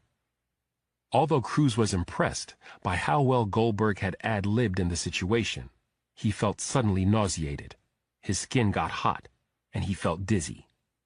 He lowered the gun and rested against the wall so he wouldn't fall. "She's coming," Goldberg said. "Step back and smile, Jared." Cruz heard a deadbolt thrown, and the door was pushed open. A stout blonde in her 40s stepped out. She wore winter gear and carried a large bag. "Dr. Cary," she said, holding out her mitten. "You keep her on her feet, or is she down?" Goldberg looked confused. "The cow?" Cruz stepped up and aimed the gun at the vet from point-blank range. "She's still on her feet," he said. "Get back inside, Doc. Now." Chapter 85. Dr. Cary's eyes widened in shock and fear. She stepped back, and then she saw his face and registered the fact that he was wearing a wetsuit and booties. She turned, terrified. "Now," Cruz said. The veterinarian was shaking, but she did as she was told. "You too, Jared." "Haven't I done enough? Can't I just go, man?" "No." Goldberg didn't like it, but he went inside. The assassin followed. He turned the deadbolt, then looked at Dr. Cary, who was summoning her courage. She stood straighter, said, "What do you want?" "You're going to take care of my left arm," Cruz said. "Gunshot wound." Her chin dipped. "I'm not an MD." "Large animal vet is close enough," he said. "Get it cleaned out and give me IV antibiotics and some painkillers, and Jared and I will be on our way." 40 minutes later, a grim-faced Dr. Cary taped the last bandage in place. "That's the best I can do," she said. "You'll need a real surgeon if you want to use that arm properly again." Cruz grunted and felt himself on the verge of nodding off, something he could absolutely not do. Not when the veterinarian or Goldberg might overpower him. He shook his head to clear it. He'd refused general anesthesia, though he'd let the vet shoot lidocaine into the wound before she gave him IV antibiotics. But he'd taken less than half the dose of painkiller she recommended in an effort to stay conscious as long as possible. Cruz motioned with the pistol in his right hand. "I see zip ties all over the place. Get me 6 long ones." Cary hesitated, then went to a closet and found 6. Cruz had her put zip ties around her ankles and the marina security guards. Then he had them restrain each other's wrists. With the last 2 zip ties, crews bound their wrists low and tight to one of the steel bars that supported the kennel cages. "I won't gag you," he said, "but if you start yelling, I'll kill you. Understand?" Goldberg looked petrified as he bobbed his head. Dr. Carey just nodded. Crews needed sleep desperately, but he had things to do first. He left them. He turned off the outside lights and found Carey's personal office. He sat at the veterinarian's desk and used Goldberg's cell phone to dial a number from memory. He heard clicks and hissing before the man he knew as Pyotr came on. "Talk," Pyotr said in Russian. "It's Gabriel," Cruz said, also in Russian. "I want payment." A pause. "Are you insane? We had a deal. You were to wait until things cool down. Then you'll get exactly what we contracted for. Where are you?" "If you don't put the money in my account, I will come find you," Cruz said, and he hung up. He looked at the couch in the vet's office and almost lay down. But then he retrieved the little black book from his dry bag and made one more call, this time on the desk phone. A woman's automated voice answered and prompted him to enter a series of codes and passwords. There was a short delay before a woman with an Eastern European accent said, "Universal Rescue, how may I be of assistance this evening?" "I need full service. These coordinates. Medical and relocation specialists." She was silent. Then, "Given your location and the current circumstances thereof, that will be quite expensive, I'm afraid." 2 6 zeros in BTC? After a longer silence, she said, 3.5 6 zeros. 3. Agreed. Make the transfers. Expect delivery shortly after your curfew lifts. Chapter 86. In the hangar at Joint Base Andrews, I glanced at the clock, saw it was almost midnight, yawned, and contemplated another strong cup of coffee. My cell phone rang. It was Bree. "Hey, you," she said, sounding bushed herself. "Coming home soon?" "Looks like I'll be bunking here tonight. They put up a tent city for us in an adjoining hangar. Think I'll catch a few hours right now." "Me too. I'll miss you, but sweet dreams, and I love you. I love you too, baby." I carried the warm memory of her voice over to the hangar next door and found a cot in the corner. After a few prayers, I lay down. I fell asleep the moment my head hit the pillow and slept dreamlessly until Mahoney shook me awake at 4 a.m. "He's here," he said. "Viktor Kazimov." 10 minutes later, I was drinking coffee once again and listening to the brief on the suspect awaiting us in the same room where we'd spoken to Morris Franks. When the briefing was finished, Karstensen said, "You ready, Dr. Cross?" "Yes," I said. "Cameras?" She nodded, running on the other side of the mirror, trained tight on his face.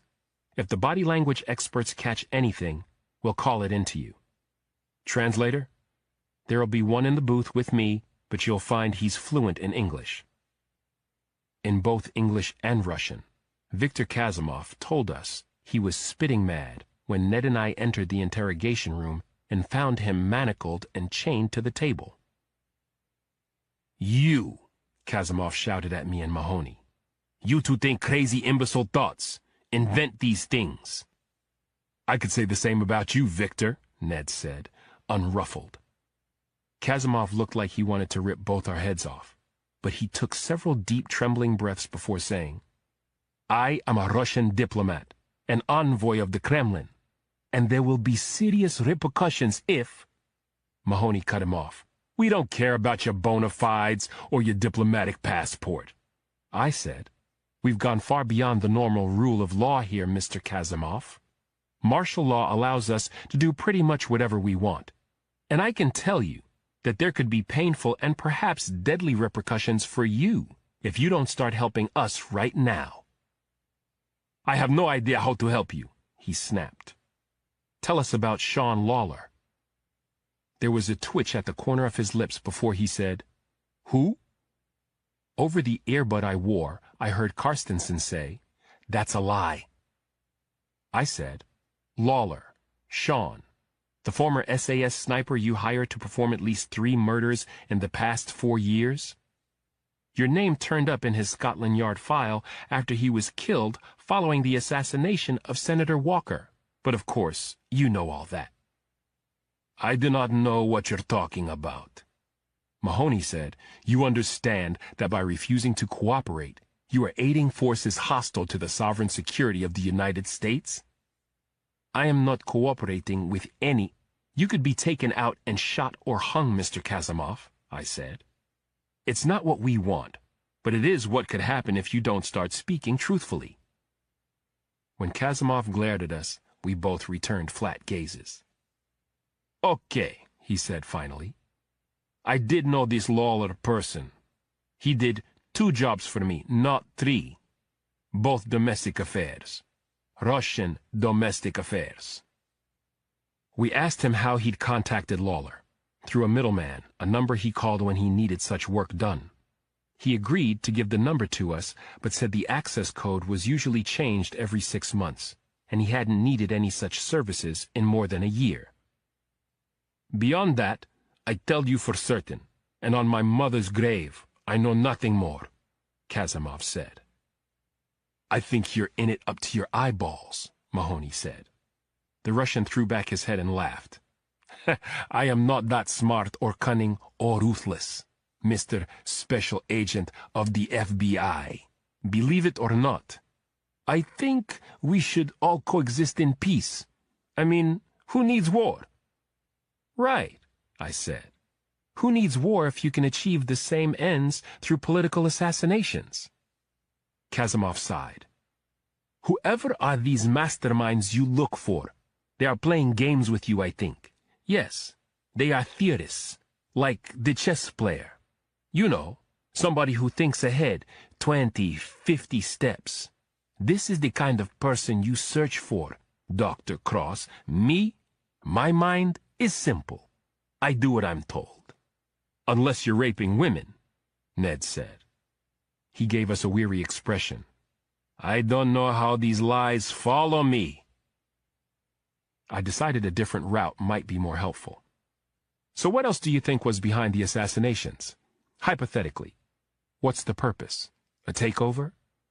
Kasimov perked up, thought about that, and then shook his head.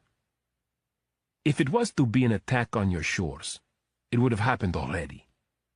We had multiple cyber attacks coming out of your country and China and North Korea in the immediate wake of the assassinations," Mahoney said. "Just what you'd expect," he said dismissively. "The sudden shift in power leaves a vacuum and gives an excuse, an opportunity to look around, to, how do you Americans say it, to see what's what. The USA would do the same thing if the situation were reversed. Look, in my humble opinion, the money is where you should focus your attention. The whole Russia thing, it's a dead end, I tell you. What did your Watergate deep throat teach you? Follow the money." It wasn't a bad idea. And I was thinking Bree had better get back on the phone with her contacts at Scotland Yard to find out if they'd managed to track down Lawler's bank accounts. But then there was a knock at the door. In my ear, I heard Carstensen say, "Who the hell is that?" I got up, opened the door a crack, and saw Rollins standing there. "Keith, I'm in the middle of—" "Take a break," he said. "Your trap? It caught a bug. Maybe 2. Chapter 87. When I looked up from the screens and data the FBI consultant had been showing me, it was 5:21 a.m. on Sunday, February 7th, 2 days after President Hobbs and the others were assassinated. "Do that second sweep we talked about, and I'll be right back," I said, and I ran to the booth outside the interrogation room, where Kasimov was still talking with Mahoney. I knocked sharply, stuck my head in. "Madam Deputy Director, I need to show you something ASAP." Carstensen looked annoyed at having to leave the Russian, who was explaining how he'd paid Lawler for his services, but she came out into the hall. What is it? Probably better to let Rawlins explain, I said. Mahoney needs to see this too. Kasimov can wait a few minutes. Rawlins soon had the three of us looking over his shoulders at the trio of screens before him. The algorithm's function was Dr. Cross's idea, the FBI consultant said. He asked me to write it to sift through NSA-gathered data limited to international phone calls and international data transmissions cross-referenced with proximity to 8 specific locations and times. He typed on his keyboard. The screen changed to a satellite image of the lower 48 states.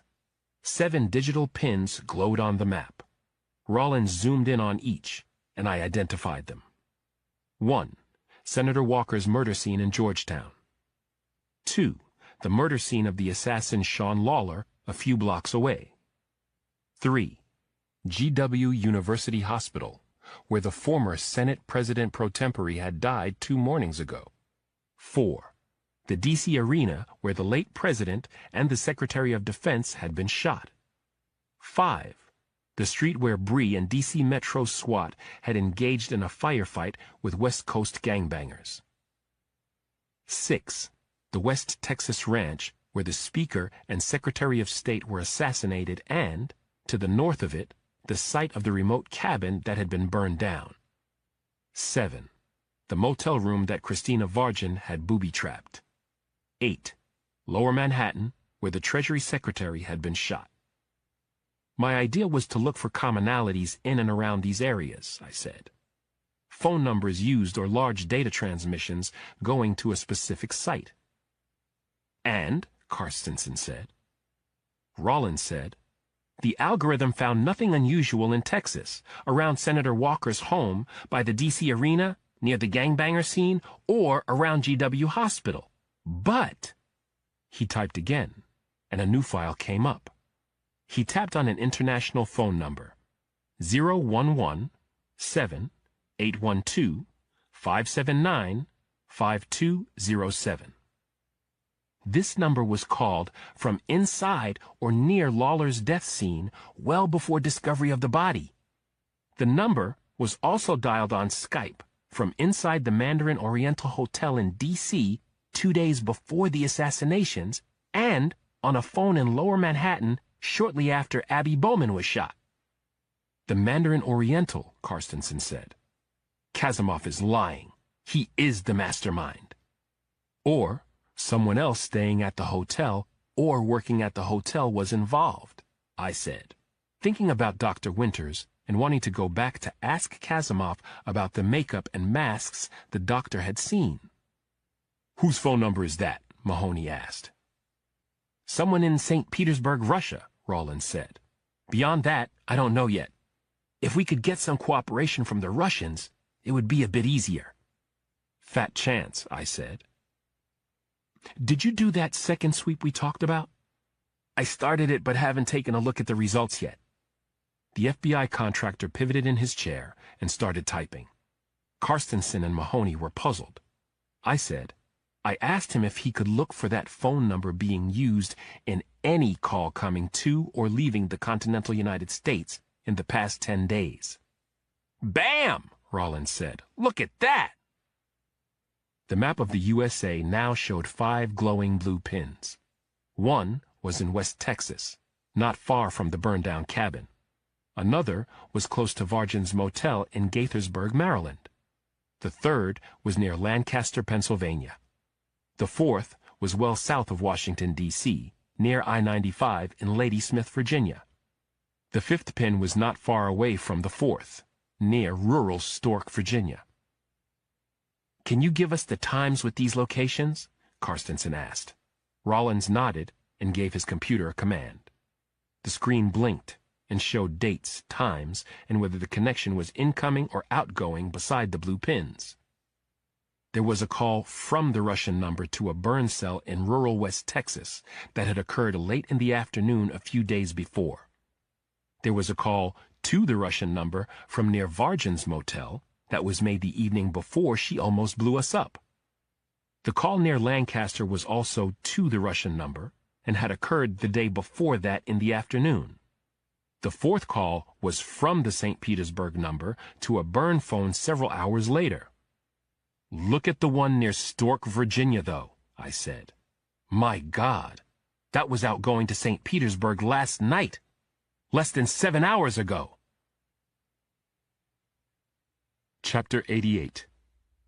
17 minutes later, along with 8 heavily armed and experienced agents in full SWAT gear, Mahoney and I boarded an Air Force helicopter. We were all harnessed into jump seats, radioed up, and in direct contact with Carstensen and Rawlins, who'd identified the final phone number as that of 22-year-old Jared Goldberg, a resident of Stafford, Virginia. "I wonder what Jared's doing in Stork," I asked. Carstensen said, "We've got agents working on Mr. Goldberg right now." "Any luck getting us a tighter location on the call or Goldberg's phone?" "I've got you down to a 5-mile radius," Rawlins replied. "Sorry, there are only 2 towers in the area. Meantime, I'll try to ping the phone." "Can you send that radius superimposed on sat images?" Mahoney asked. "Already on its way to the pilot and to your email accounts." We lifted off. Mahoney had an iPad, and he called up Rawlins's link. The screen launched Google Maps and showed the circular search area, which was bisected by Virginia State Route 17, a 4-lane highway. Stork itself didn't look like much. No stores, no gas stations. It was all farmland, small subdivisions, and dense forest. "I pinged Mr. Goldberg's number 3 times, Rawlins said. "It's been turned off." "We're going to need him to turn it back on and make another call, or we're looking for a needle in a haystack," Mahoney said. I said, "Rawlins, can you further refine what we're looking at? Show us property ownership? Give me a few minutes." The first gray light of a winter day showed in the east as we hurtled south, beyond the nearly empty beltway, and over suburban sprawl that soon gave way to leafless wooded lots, farms, and the odd tract home development. Shortly after 6:30 a.m., we passed Fredericksburg and flew over Civil War battlefields, and then large stretches of forest broken up by farms. "We're 3 minutes out from the perimeter," the pilot said. "What are we looking for?" one of the SWAT agents said. "Something out of place," Mahoney said. "If we don't see it from the air, I'll fly in 20 agents and we'll hit the pavement and knock on doors until we find something." That didn't seem to satisfy the SWAT agent, nor did it satisfy me. Goldberg or someone using Goldberg's phone had called that number in St. Petersburg not 8 hours before, and... "Rawlins," I said, triggering the mic, "can you do another sift? 7 to 9 hours ago, any other international calls out of the Stork area?" There was a pause before he came back, sounding stressed. "You're next, Dr. Cross. Sorry, this map's being a pain." We flew over Route 17 and headed west towards Stork. Out both sides of the chopper, I saw farms and cows, and then, near the exit to County Road 610, a small business of some sort with a large steel building and a smaller structure set near a large paved parking lot. There were 2 vehicles there. A wine-colored sedan was parked nose into the smaller building. A tan panel van was parked a few feet away, pointing nose out. Its rear doors were wide open to a walkway and front door. That was all there was to Stork. If I'd blinked, I'd have missed it. We kept flying above the highway until we reached the southwestern edge of the search area. The pilot turned south, meaning to trace the perimeter so we understood the full lay of the land. Our radios crackled. "Link to the map with property owners on its way," Rawlins said. "And, Dr. Cross, yes, there was a call from a phone near Stork a few minutes following the one made to St. Petersburg. That second call went to Pretoria, South Africa." "Pretoria?" "Affirmative," he said. "I'm trying to get a reverse ID on both the—" Carstensen cut him off, excited. "Stafford police just called our hotline. The owners of a marina on the Potomac there found drops of blood on their dock and no sign of their young security guard, Jared Goldberg, or his burgundy Toyota Camry." "The frogman got him," Mahoney said. "There's a wine-colored car back there at that exit north of Stork," I said, and I swiped Ned's iPad with my finger until I could see the parking lot and the buildings and the name of the property owner. "If he's wounded, he's in there," I said. "It's an animal hospital." "That is where the second call came from," Rawlins said over our headsets. Cary Large Animal Hospital. Less than 2 minutes later, we circled high and well wide of the Cary Animal Hospital. The tan van was gone, but the burgundy Toyota Camry was still there. We got an angle and binoculars on the license plate. It was the missing security guard's car. "Land right in the parking lot," Mahoney said. "We lose the surprise factor," one of the SWAT agents said. I said, "There was a tan panel van here when we flew by. I saw it. We need to know who or what's in it." Mahoney said into his mic, "Cap, can you call Virginia State Police or the local sheriff? Get them to cordon off this area and look for a tan panel van. Don't have a license plate." "Done," Karstensen said. The SWAT team went first, storming the veterinary hospital from all 4 sides. They threw flash-bang grenades the second they were all in position and then went in. 30 seconds after they entered, our radios crackled with urgency. "We've got 2 alive," the SWAT team leader barked. "Goldberg and the vet. Rest of the place is clear." The pilot began to speak, but I cut him off. "Get us back in the air," I shouted. "We've got to find that van." Chapter 89. Early Sunday morning, Christina Vargin was traveling north on County Road 610 in a black Audi Q5. She lowered the driver's side window and picked up a black Glock pistol with an aftermarket sound suppressor. There was forest on both sides of the lightly traveled road. She waited until she could see a long empty stretch in the other lane before sliding the pistol out the window, resting the barrel on the side mirror and stomping on the gas. The Audi roared and closed the gap between it and the tan van ahead of her in seconds. Vargin knew she had one good chance of this working. If she missed the opportunity, the equation changed, tilted against her. She drove up behind the van and weaved slightly right toward the shoulder of the road, giving her a good look at the van's rear tires. Vargin shot them both out with hollow-point bullets. She slammed on her brakes. The van swerved hard into the other lane, tires smoking as they disintegrated. The van's back end swung around almost 180 degrees. Vargin saw the horrified look on the driver's face before the van careened sideways off the far shoulder. It had smashed and rolled over twice before she brought the Audi to a screeching stop. The assassin jumped from her car and sprinted across the narrow road and down the short embankment. There was tire smoke in the air, but no smell of spilling gas, so she went straight to the van, which had landed more or less upright. The roof and side door were partially caved in. Blood dripped down the driver's face as he lifted his head to look at her. "Help," he said. She shot him between the eyes. Vargin moved down the side of the van and around the back, seeing one door shut and the other almost torn off. Gun up, she looked inside and saw the ruins of a full ambulance setup. A woman was sprawled on the floor by an overturned gurney. She was bleeding and struggling to move.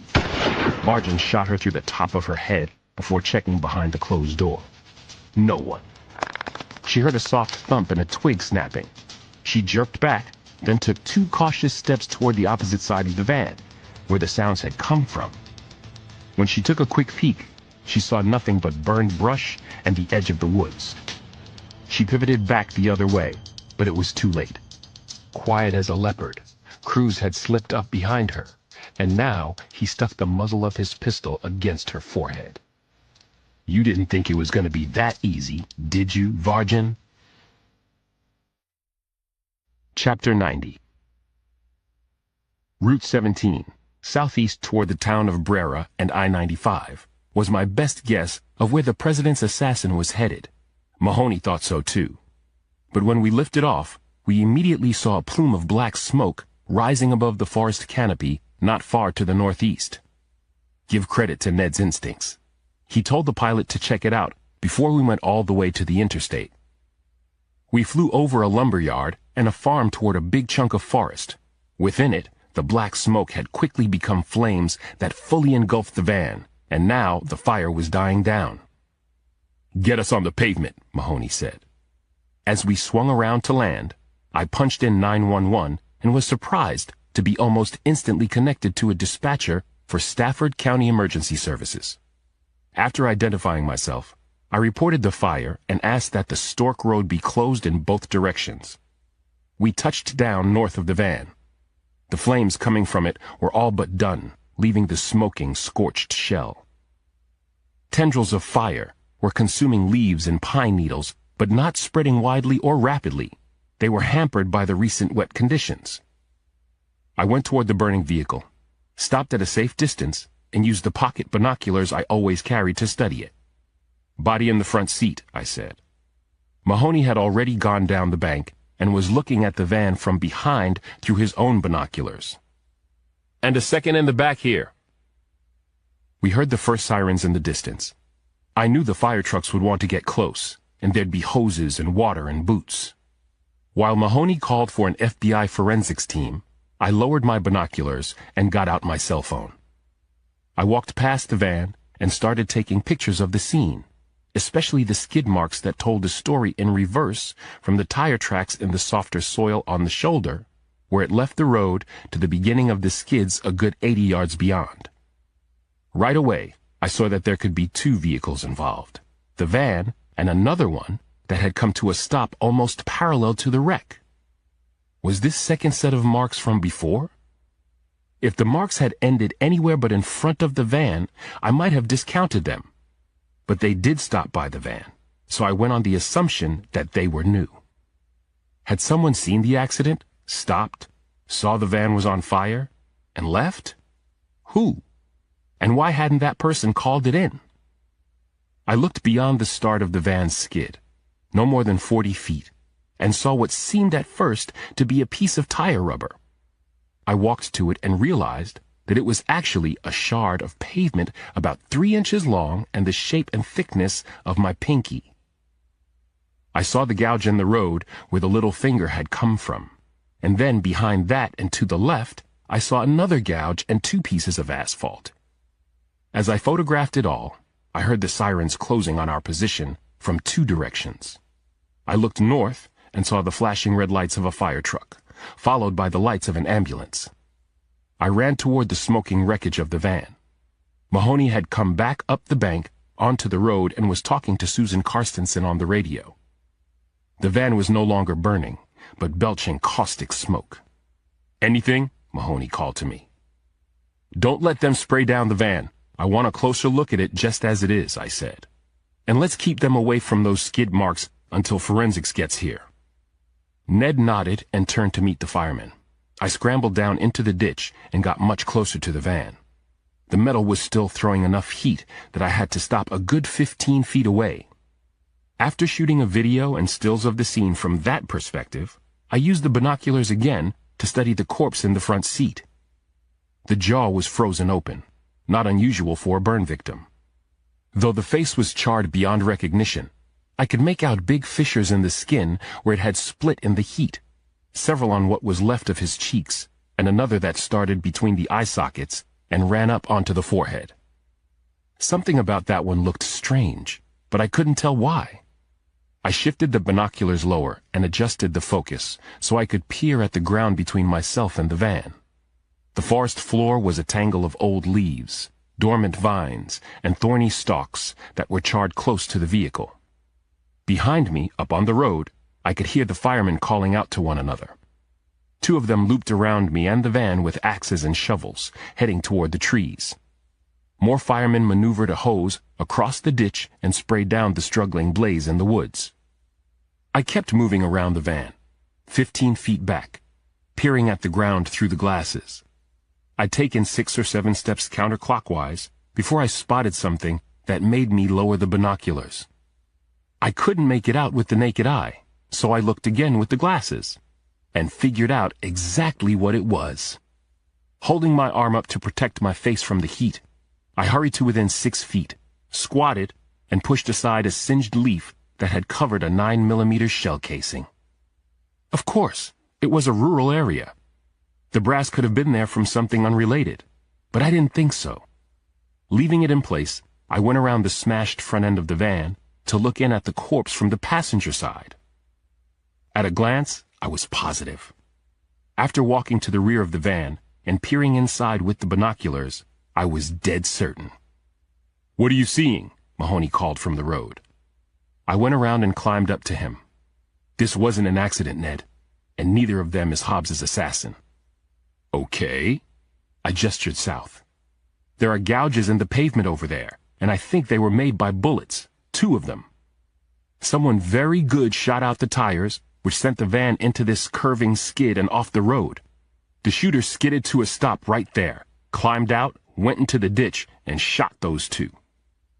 After that, I described the position of the spent shell casing, the weird fissure between the driver's eye sockets, and the hole the size of a fist in the back of his skull. The corpse in the rear has a head wound too, I said. Mahoney looked beyond frustrated. But how do you know neither of them is Hobbs's assassin? The one in the rear's too small in stature to match Bree's description of him, I said. I'm guessing a woman. And the driver had all his teeth. The president's killer had knocked out or broken several, remember? Now that you reminded me, but I'm still confused. Did Hobbs's assassin go off with this shooter of his own free will? Or was he forced out of here? One or the other, unless he took off into the woods. We should check, but I don't think so. Son of a bitch, Ned said, furious. Now we have no idea what kind of car we're looking for. We had him, Alex. We had him. And we let him slip away again. Part 5. Stop me, please. Chapter 91. On Sunday, as the sun was setting, Pablo Cruz plunged a thick knitting needle that he had held with vice grips into the flames of a gas stove burner. He watched the metal tip turn a glowing red. Cruz had given Christina Vargin no chance to try to overpower him once they were in the car. He'd disarmed her right away. Then, at every stoplight or stop sign, he'd pressed the muzzle of her Glock into her side and given her directions that took them across one arm of the Chesapeake Bay and onto Maryland's eastern shore. According to the satellite radio, they'd gotten across the bridge just in time. News reports said the president's assassin had been hiding in a veterinary hospital west of there and had managed to elude federal agents once again. Cruz smiled. He liked illusion. He took pride in staying ahead of the dogs. It was an art form, as far as he was concerned, and he was the master of it. Like his choice of safe house, he'd spotted the shuttered beach cottage from the road and had Vargin park the car behind an outbuilding. After looking for signs of an alarm system and finding none, he had her crowbar the back door open. Cruz turned from the stove in the cottage's kitchen with the glowing knitting needle before him and looked at Vargin, who was tied to a chair and eyeing him like she wanted to rip his throat out. "I'm going to ask you again," Cruz said. "Who hired you to kill me?" She sneered. "I'm going to tell you again. I don't know. He calls himself Pyotr." "A Russian?" "Who knows?" "I don't believe you," Cruz said, bringing the still glowing knitting needle by her cheek. "There's more you're not telling me." "I don't have to tell you anything." Cruz dropped the nose of the needle to her collar and pushed it aside. Fabric burned before he touched her skin, right above the carotid artery. Her skin sizzled, and she shrank back, gritting her teeth. He said, "A second or two longer, and you'd be bleeding out, Vargin." Her pained expression returned to a snarl. "How do you know my name?" "I make it my business to know my competitors," Cruz said. "Who are you?" "Me? I am nobody. Nowhere, in no time." "What the hell does that mean?" Cruz did not answer. He returned to the rustic kitchen and put the knitting needle back in the flame, saying, "I have nowhere to go, Vargin. I have nothing to do. And so I will do this until you tell me what I want to know." She said nothing, but watched him sidelong. A few moments later, he came at her again. Vargin raised her head in contempt. He stopped, laughed. "You don't think you're going to somehow reverse this situation and kill me, do you? Who hired you?" Vargin did not reply and would not look at the red-hot knitting needle that he brought toward her neck again. Cruz stopped the tip less than an inch away from her skin so she could sense the heat. Then he poked it through her shirt and bra into the side of her breast. She screamed and cursed at him in Hungarian. He went back to the stove saying, "Even if you could have somehow managed to kill me, Pyotr wouldn't have paid you. My payment request upon completion of task? Delayed, which is as good as denied in my book. Think about that. If I'm expendable, you are too." Varjan stayed mute, but something changed in her carriage. She'd relaxed slightly, a small reaction, but he'd gotten her attention. "Think about it," he said, watching the needle tip begin to glow again. "They're stiffing me, and trying to kill me. What do you think they'll do to you? Pay? No way. You will be expendable, and dealt with appropriately. In our profession, to believe otherwise would be, well, stupid, and I know you're not that." Varjan tried to remain contemptuous. He touched the needle to the collar of her shirt again, let the singed smell reach her nose. "Where will it go next?" he asked, and glanced down the front of her body. After a pause, he gazed into her eyes. "But it doesn't have to be like this. There's another choice here." She twitched, and he knew he had her properly leveraged. "What's that?" she asked. Cruz took a step back, set the knitting needle down. "I propose we join forces, find out who is behind this plot, and go get our money. Does that work? Or do I continue to knit?" Varjan glanced at the needle, then at the floor, then up at him. "We don't need to find out who's behind the plot," she said evenly. "I already know. I laid a trap and caught them in it right from the start. They haven't got a clue." Chapter 92. Saskatoon, Saskatchewan. Dana Potter paced in the hallway outside his son's hospital room. Every 2 minutes, Potter thumbed redial on his phone. Spoof Card, an app that disguised a caller's number, took over and placed the call. He heard ringing somewhere in St. Petersburg, Russia, but he got no answer and no voice telling him to leave a message. Hanging up, Potter wanted to hurl his phone against the wall, see it shatter into a million pieces. But anger was useless, he told himself. Anger said you were out of control and feeling like you were cornered. "I am cornered," Potter thought. "They've got us all cornered." Fighting against that idea, willing himself to be brave, Potter entered the hospital room and tried not to weep at the sight of his son wasting away in bed. Jesse's eyes were closed, and Potter thought once again how much his boy resembled a baby bird fallen from its nest, all skin and sinew. He looked to his wife, who sat by Jesse's bed. She gave him a questioning raise of her eyebrow. Shaking his head, he wondered if God had inflicted this punishment on the poor innocent boy as payback for his father's sins. Jesse had been born just fine. 10 fingers, 10 toes, a healthy cry when the midwife delivered him, and he'd thrived through the age of 5. Then he started falling a lot for no apparent reason. Soon after, he was diagnosed with Duchenne muscular dystrophy. Duchenne, the deadliest form of muscular dystrophy, caused muscles to waste away. Boys around 5 or 6 were the most likely group to develop the disorder, and those boys usually died in their early 20s. If we had until his early 20s, we could beat this thing, Potter thought bitterly. But here's my Jesse dying at 15, and there's hope, but there's nothing I can do about it. Nothing. Potter cursed himself for a tactical error. He should have insisted on more of a payment up front, enough to hire a private jet, to fly his son to Panama, and pay a doctor millions to administer a radical, controversial, and illegal stem cell treatment that some said could stop the muscle wasting in its tracks. Even give Jesse back his strength. Potter went to his son's side and stroked his face, before looking at his wife.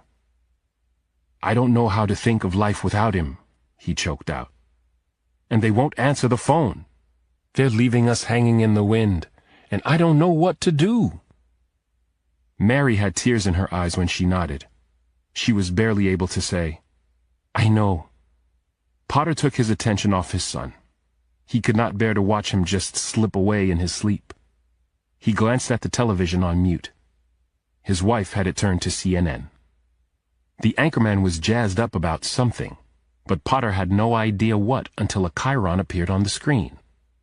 Chief Justice Rul Talbot, rightful successor to presidency, Larkin Mum. Potter looked over at his wife in disgust. Was it for nothing? Before Mary could answer, their son moaned and stirred. The burn phone in Potter's pocket began to buzz. He yanked it out, saw a number like the one from St. Petersburg, and surged toward rage as he stomped back into the hallway and answered. My son is dying, Potter said in a tense whisper. We had a deal, and you aren't paying, and— Is this Mr. Marston? A woman said in a slight Eastern European accent. He stopped ranting. He'd never talked to a female before. Who is this? Potter said. The woman hired to eliminate you and your wife. I suggest you destroy the phone you're using, find another, and call the number I'm about to give you, if you want any chance of saving your son. Chapter 93. At 7:30 on Monday morning, February 8th, 3 days after the assassinations, and almost 24 hours since we lost our chance at the president's killer, I sipped coffee and poked at the plate of scrambled eggs, bacon, and toast Nana Mama had set before me. I'd had less than 10 hours of sleep in the past 72, and we were no closer to the killers still at large. I was feeling grumpy, if not downright cranky, as I ate and gazed dully at the morning news on the television screen. Anderson Cooper was up early, standing on the White House lawn and struggling to explain, first, the violent events that had seen President Hobbs and several successors assassinated, and, second, the constitutional mechanics that had resulted in Attorney General Larkin assuming leadership. Then he began discussing the Chief Justice's ruling that the Oval Office rightfully belonged to Senator Talbot. Will there be a power struggle? The CNN anchor said. Will we see yet another constitutional crisis if Larkin refuses to step down? The former Attorney General, Cooper noted, had not been seen since the ruling had come down the evening before. He was rumored to have been flying in his airborne command post out west for the past 2 days, landing only to refuel at various Air Force bases across the country. But that was unconfirmed. For his part, Senator Talbot had been holed up in his office on Capitol Hill all night, while a steady stream of advisors had come and gone. Cooper touched his earbud, then bobbed his head vigorously and stared into the camera with the peeved look of a man in the wrong place at the wrong time. Evidently, Senator Talbot has a statement to make live outside his office on Capitol Hill. The screen jumped to an image of the Nevada senator fighting not to look like a deer in the headlights as he went to the microphones. My fellow Americans, Talbot said, sounding like someone's nice old uncle, I am as surprised as you are by these strange turns of events. But the Chief Justice has ruled, and I am not one to question the founders of our nation, men like Jefferson and Adams and Franklin, who anticipated these kinds of difficult days. The founders believed in an order of succession. They crafted that order into our Constitution, the precious document that is the basis of our unique form of governance. And I, as a mayor, a congressman, and a senator, have long sworn allegiance to God, country, and our remarkable system of laws. Talbot paused and stood taller. So forthwith, I will assume the office of the President of the United States. And I want to assure every American that while I might be an old dog, I can certainly learn new tricks. I feel deeply humbled and honored to lead you in this time of crisis. My first act is to lift martial law. I want people to resume their lives. We must go on. I set my fork down. Nana Mama said, Did he say no more martial law? He did. My grandmother threw her arms overhead. I've got serious shopping to do. I laughed. You sound like we've been imprisoned for months. Feels like it to me, she sniffed. You know I like ingredients fresh. I know you do, I said, taking my plate to the sink and pecking her on the cheek as I passed. He doesn't sound too bad, Nana said. That Talbot means well. I get that sense too, I said. But then again, I thought Larkin was a natural leader until he taunted the Russians and the Chinese like that. Any chance Larkin fights it? What's there to fight? I asked. The Chief Justice ruled. But not the entire court, she said. I think it could be appealed on that basis. I'm sure someone in Washington's looking at that idea, I said. I didn't want to go upstairs to shower yet. Everyone else was still sleeping, even Bree, who'd been working just as hard as I had, if not harder. It was too cold to sit outside, so I went into the television room and sat with my coffee. I shut my eyes and let my thoughts roam. Once again, I asked myself, who benefits from the murders? What about in light of recent events? Talbot, of course, he benefits. But he'd struck me as a reluctant leader, someone who had never seen himself as presidential timber. And yet, now that he was called, he was willing to do his duty. But what about Larkin? Why hadn't he come forward to give the country his reaction to the ruling? For that matter, where was he? The last we'd heard, he was at an Air Force base in Kansas. Doing what? Trying to figure out his next move? If Larkin was involved in the assassination plot, I decided, he would emerge to fight tooth and nail to stay president. He would do as Nana Mama had suggested, at the very least, appeal to the full Supreme Court. But until then, what was my best course of action? For several minutes, I couldn't come up with a clear way forward. But then, as I opened my eyes to drink more coffee, I remembered something Viktor Kazimov said. Follow the money. Chapter 94. I was back in the hangar at Joint Base Andrews less than 2 hours later, standing with Ned Mahoney and Susan Karstensen. We were all once again looking over Keith Carl Rawlins's shoulder. The FBI cybercrimes expert was hacking into bank accounts that, according to British intelligence, belonged to Senator Walker's killer. The accounts in Sean Lawler's name, gleaned upon request from British MI6, were all in known money laundering centers: Panama, Seychelles, and the Isle of Jersey. There we are, Rawlins said when the screen jumped to the electronic ledger on Lawler's account in Panama. He scrolled down. Empty. Find recent transactions, I said. He did, and we saw that more than €1 million and £1 million British pounds had been transferred out the same day Lawler was strangled. Where'd it go? Mahoney asked. Bank in, Rawlins said, typing frantically. El Salvador. Can you hack it? I asked.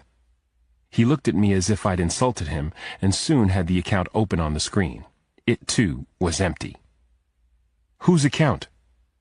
Esmeralda del Toro, he said. Address in Madrid. Send it to me, Karstensen said. I'll dispatch agents. Rawlins did, and then Mahoney said, Where'd the money go from there? Probably another empty account, probably belonging to a shell corporation, and on, Rawlins said. I'm betting Esmeralda is not at home in Madrid.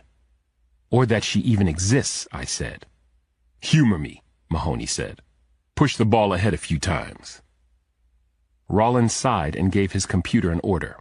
Nothing. He gave another order. The screen didn't budge. Interesting, he said. There's a firewall around recent transactions that...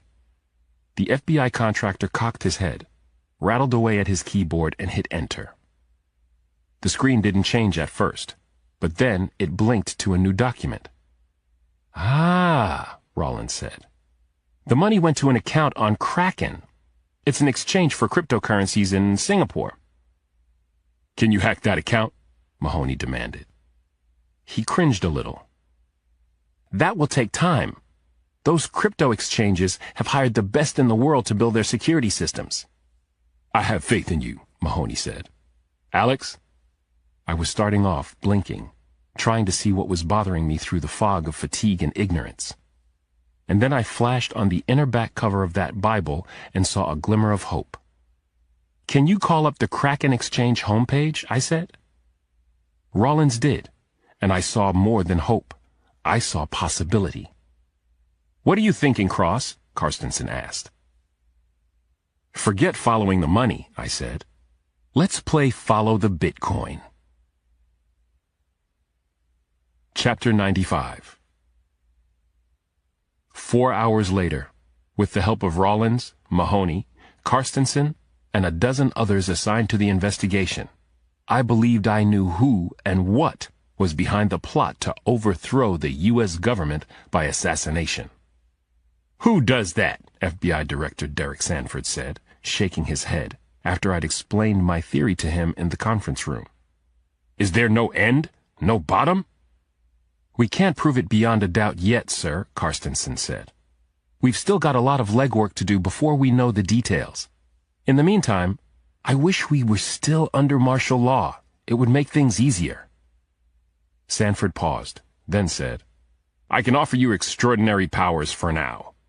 Mirandize when you have to. Otherwise, do what you need to do." I heard his cell phone buzz. The FBI director glanced at the screen, said, "Larkin petitioned the full Supreme Court over the validity of Talbot's claim to the Oval Office." "He's still flying around?" Mahoney said.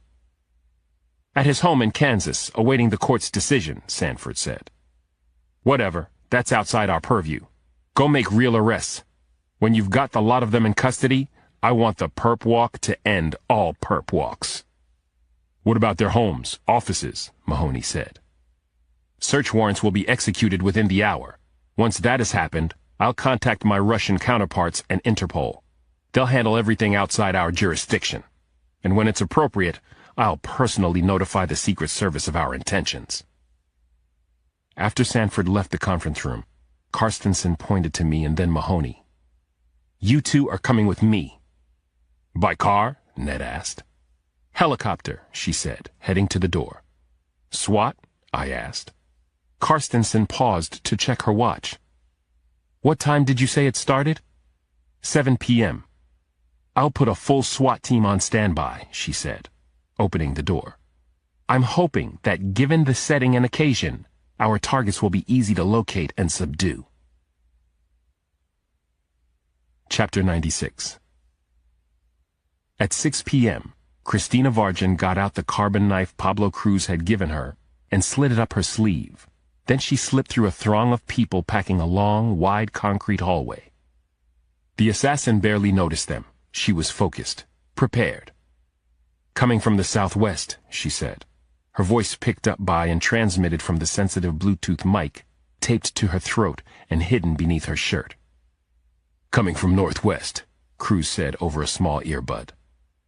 "Cutting east to west," Dana Potter said. "I'll approach up the near staircase." "Muscle?" Vargin said. "Unseen," Potter said. "But I'm sure it's there." "No blood if possible," Cruz said. Vargin did not reply. She'd spotted a woman coming at her through the crowd. She was looking at her phone with a worried scowl on her face and had a VIP pass hanging around her neck on a lanyard. Putting on sunglasses, Vargin looked down at the VIP pass she held and felt confident. She climbed stairs to a higher floor and ran into a security guard at the top who was looking at his phone. She smiled, then held out her VIP pass. "The lanyard broke," she said, acting embarrassed. The guard appeared bored, waved her on, and went back to staring at his phone. Vargin went around him into a long hallway and saw Cruz coming at her from the far end, also wearing a VIP pass. Between them stood a big white guy with a military haircut and military bearing. He was leaning with his back to a door. She noted a gun bulge, chest high, under the suit jacket. The muscle's head swiveled, took them both in. Vargin went by a staircase to her right, saw in her peripheral vision that Potter, the Canadian assassin, was climbing with a VIP badge around his neck.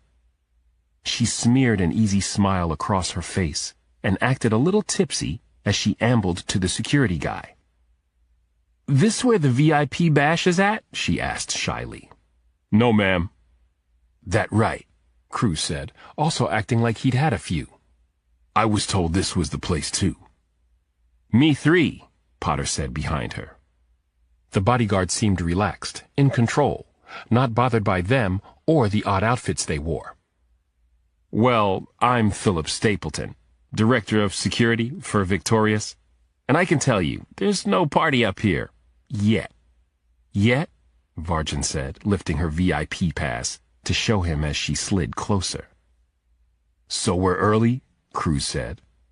The question distracted Stapleton just long enough for Varjan to spring at him and get the blade of the carbon knife up against the side of his neck, right under the jawbone and across his carotid. One wrong move, and I'll bleed you right here, Varjan whispered. Cruz came in beside them, took the pistol from Stapleton's chest holster. Open the door now, Varjan said.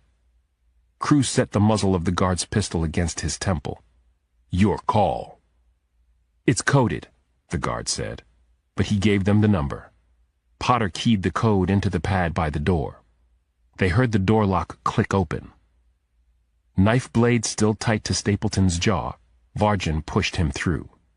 The other two assassins followed her, stepping inside fast. Nobody move, Varjan said to the people in the room as Cruz kicked the door shut behind him. Or this man dies. Chapter 97. We reached the outskirts of Atlantic City at 6:40 on Monday evening. Out the window, and far below the FBI helicopter, life was going on. From that height, you'd never have known that the country had been under martial law, and in the grip of one constitutional crisis after another for the past several days. My cell phone buzzed, alerting me to a text. It was Nina Davis again. Please, Dr. Cross, I need your help. I think someone is stalking me, not the other way around, and I'm scared. I stared at the text, and then answered. Still tied up in the investigation. Stay home. If you feel threatened, call local police. I will call as soon as I can. Rather than wait for an answer, I turned the phone off. Police lights, Karstensen said, looking out the window on her side of the chopper. Heading toward our landing zone. Pilot, can you find out why? Roger that, the pilot said. Now I could see the police cars, 5 of them, racing east toward the ocean. The pilot came back on. Police in Atlantic City say there was a murder and a vicious assault and robbery in the Tropicana garage. 3 victims, 3 assailants, all dressed in costumes. As long as it's not about us, Karstensen said. Put us on that roof. What did they steal? I asked. VIP passes to the big show. What kind of costumes? Didn't say, the pilot said, but I'll ask. We circled, the helicopter shuddering in the wind before landing on a helipad atop the Tropicana casino. We jumped out into a chill, raw sea breeze. Karstensen spoke with the casino's head of security while Mahoney and I hustled to a hatch and a stairway. We waited for her outside, and then we all walked together north several blocks toward Boardwalk Hall, a famous sports and entertainment venue where some of history's greatest boxing matches had been held. That night, however, the marquee read, Victorious Esports, World Championship Finals. The 3 of us went to the main gate and showed our badges and credentials to security. Karstensen quietly told the guard in charge to let us in and keep our presence to himself, or she'd have him arrested for obstruction of justice. The lobby and the hallways of the venue were jammed with video gamers, most dressed as Victorious avatars, all pressing toward the event hall itself. 10,500 capacity, Mahoney said. Narrow the search, Karstensen said. We're not looking in the cheap seats. We split up. Mahoney headed north, and Karstensen went south. I climbed as high as I could go and came out in the nosebleed section.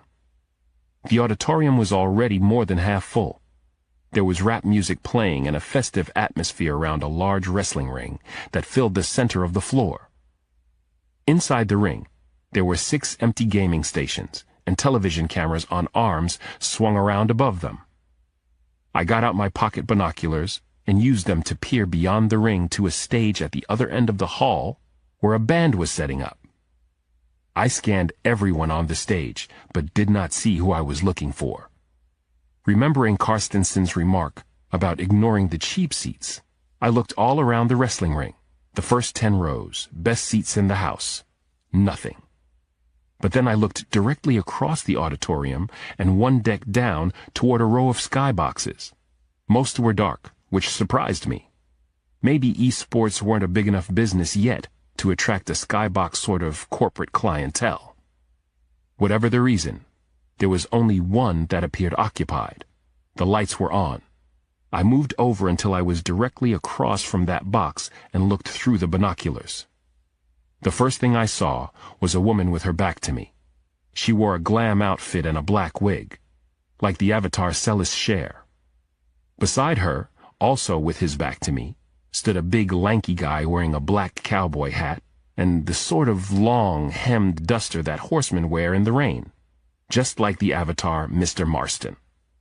I also took my attention off the skybox, but then noticed movement beyond the two. I moved another 5 feet to my left and saw Austin Crowley and Sidney Bronson, the wonderkind founders of Victorious Gaming, and Philip Stapleton, the company's director of security.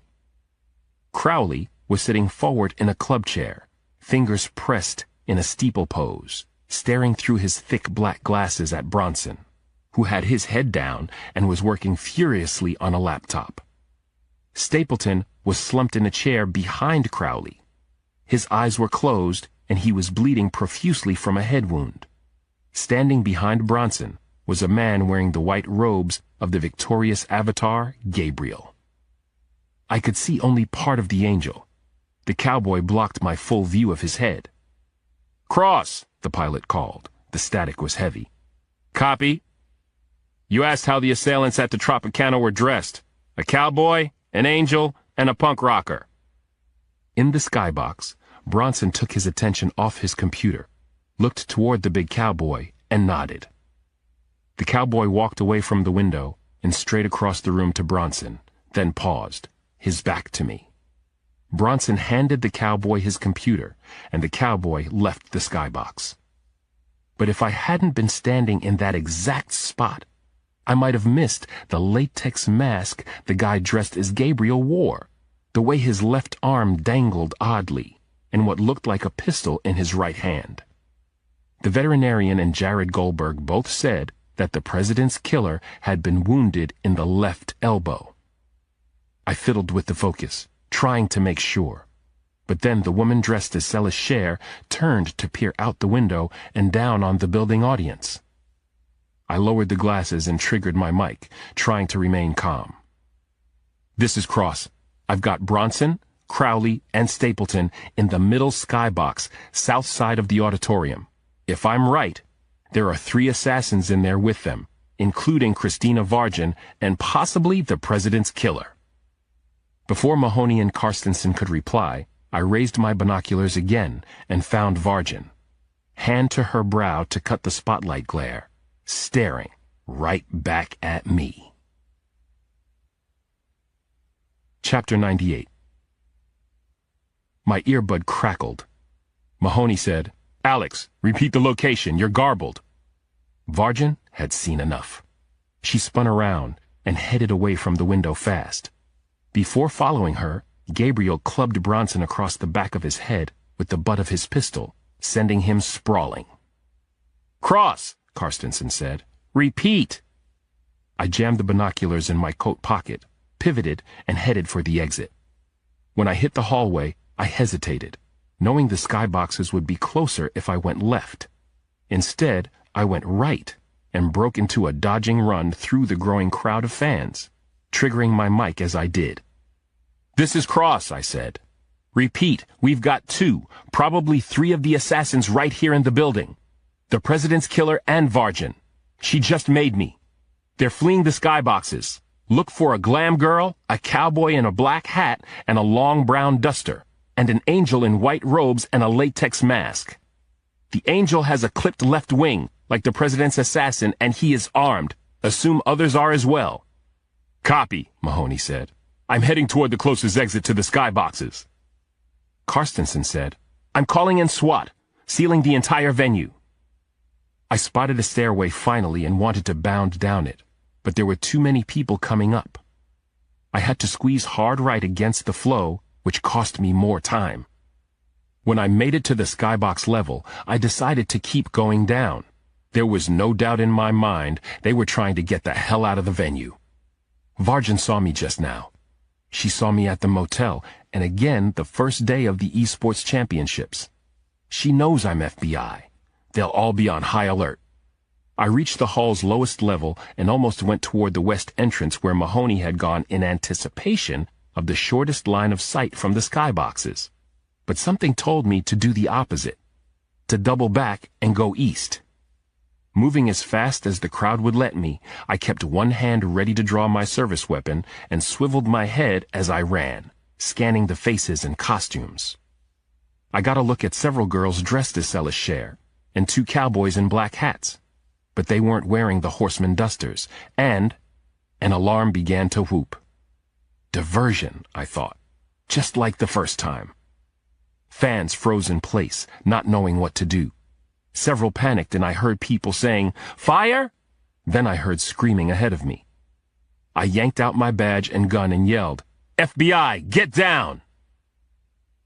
People started running away instead of getting down, but it opened up a path through the crowd that allowed me to quickly round a curve in the passage and to see a red light flashing below an emergency exit sign. A security guard was lying in a pool of blood below the flashing light in front of an emergency door that was ajar. "Help's on the way," I shouted at the wounded man as I vaulted over him, seeing that his pistol was missing from his holster before I threw my shoulder into the door. It flew open, revealing a steel staircase landing and a short flight of stairs leading down to an empty ambulance parked in a bay. Behind the ambulance, the overhead door was up. I ran toward it. 2 EMTs carrying cups of coffee appeared. "FBI," I shouted. "Did you see people come out this door?" "2 of them, a guy dressed as an angel and a glitter girl," one of them said. He gestured with the coffee cup. "They ran like hell toward the boardwalk." Chapter 99. I sprinted along the north side of Boardwalk Hall and triggered my mic. "This is Cross again," I said, gasping. 2 of them have escaped the venue. Repeat, escaped the venue. Get that helicopter in the air. They're on the boardwalk somewhere ahead of me. Male in angel costume, female dressed glam. "Copy," Carstensen said. I reached the boardwalk with a stitch in my side, but managed to calm down enough to look through the binoculars south toward the Tropicana. Despite the raw conditions, there were knots of people along the boardwalk, some coming at me, some walking away. No angel, no glam girl, no cowboy either for that matter. I swung around to look north along the boardwalk and saw similar small groups of pedestrians braving the... "I got a visual," I barked into the mic as I took off again. "Heading north on the boardwalk, 2 blocks north of the hall, near the pier." I'd caught a solid look at the back of a man dressed in white robes far ahead of me, and I'd gotten a glimpse of a woman at his side. There was no chance they were getting away again, I told myself, and I picked up the pace. For the better part of a block, I couldn't locate either of them ahead of me, and I was starting to doubt what I'd seen. But then I spotted the angel again, still with his back to me, still heading north, going past Bally's Beach Bar. He was alone now and no longer running. His left arm looked useless. Sirens began to wail to my west, north, south. My earbud crackled with static. I could tell it was Carstensen, but I could not tell what she was saying. I hit the mic, said, "Suspect dressed as angel heading north on boardwalk, north of Michigan Avenue, toward Brighton Park. Suspect is alone now." I could barely make out Mahoney saying, "Copy." I ran on, trying to keep the few people on the boardwalk in front of me so the assassin wouldn't see me gaining ground if he happened to look back. I was less than half a block away from him when the tragedy happened. A young Atlantic City uniformed police officer came out of the park in front of the killer. The patrol cop was moving quickly, and when he saw the angel, he started to skid down into a combat shooting position, his hands and pistol already rising. The assassin was quicker. He drew up his gun and fired, hitting the officer square in his bulletproof vest. As the cop staggered backward, he pulled the trigger on his pistol. The bullet went wide, hit the boardwalk, and ricocheted out to sea. The angel's second shot caught the young policeman through the throat and dropped him in his tracks. I was closing fast on him then. Two hysterical young women in raincoats were fleeing toward me. "FBI!" I yelled to the angel. "Drop your gun! Put your hands up!" The two girls dived to either side of me. The president's assassin had already looked over his shoulder and started to spin in his tracks, his gun up. He wasn't quite fully turned when my first shot, in my offhand and shaky, slapped him across the ham of his left leg. He jerked as he shot. I heard his bullet crack by my left ear, rattling me. Because a trained assassin was not going to miss twice at this distance, I pointed the gun at him and fired again, just hoping to put him on the defensive. But by some miracle, it center punched him just below the sternum. He hunched over and then fell hard onto his side, gasping for air. I ran up. When he tried to raise his gun, I kicked it out of his hand. I squatted, pulled off the mask so he could breathe. His face was a swollen mass of stitches. "Who are you?" I said. "Who hired you to kill Hobbs?" He blinked at me dully, then shuddered, and, through the blood that began to seep out his mouth, croaked. "I am nobody. Nowhere. In no..." The assassin convulsed then, choked, and coughed up a gout of dark blood. He died, quivering on the boardwalk. I stared at him, hearing sirens closing on my location and a helicopter approaching, then turned to check on the two young women in raincoats. Christina Vargin was standing 20 feet behind me, squared off and looking at me over the barrel of a pistol. Chapter 100. "Drop the gun, Cross," Vargin said, "or die." I let go of my weapon, heard it strike the concrete. "There's an army coming, Christina," I said. "You'll never get out of here alive." I noticed her expression tightened when I said her name. "I'll take my chances," she said. "I just wanted you to know I had nothing to do with the president's death or the death of any of the others. I was a maid, cleanup, that's all." "Maid for who, Christina?" "You saw," she said, angrier but glancing around. "What did I see, Christina?" I asked, hitting her given name hard. "Stop that," she said, shaking the gun at me, "or I'll kill you anyway." Behind her in the sky, I saw the helicopter coming, and patrol cars had squealed to a stop back on Michigan, their bubbles flashing blue. From behind me, from the park, I heard tires skidding to a halt and sirens dying. "It's over, Christina," I said. "Drop the gun." Vargin looked at the beach and the water. "They'll get you out there too. Save yourself. Drop the gun." "The CIA takes me, no one else." "I can't promise that." She processed my response, and then all the tension in her shoulders seemed to vanish, as if she'd come to some decision and was resigned to her fate. "Then I take it all back," Vargin said, her voice flat. "You'll just have to die before me, Cross. You'll have to lead the way into hell." "No," I managed to blurt out before she pulled the trigger.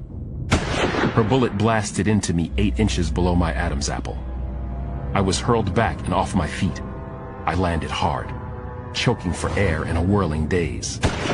I heard another shot and a third before a barrage of gunfire that was the last thing I remembered before everything vanished into darkness. Chapter 101.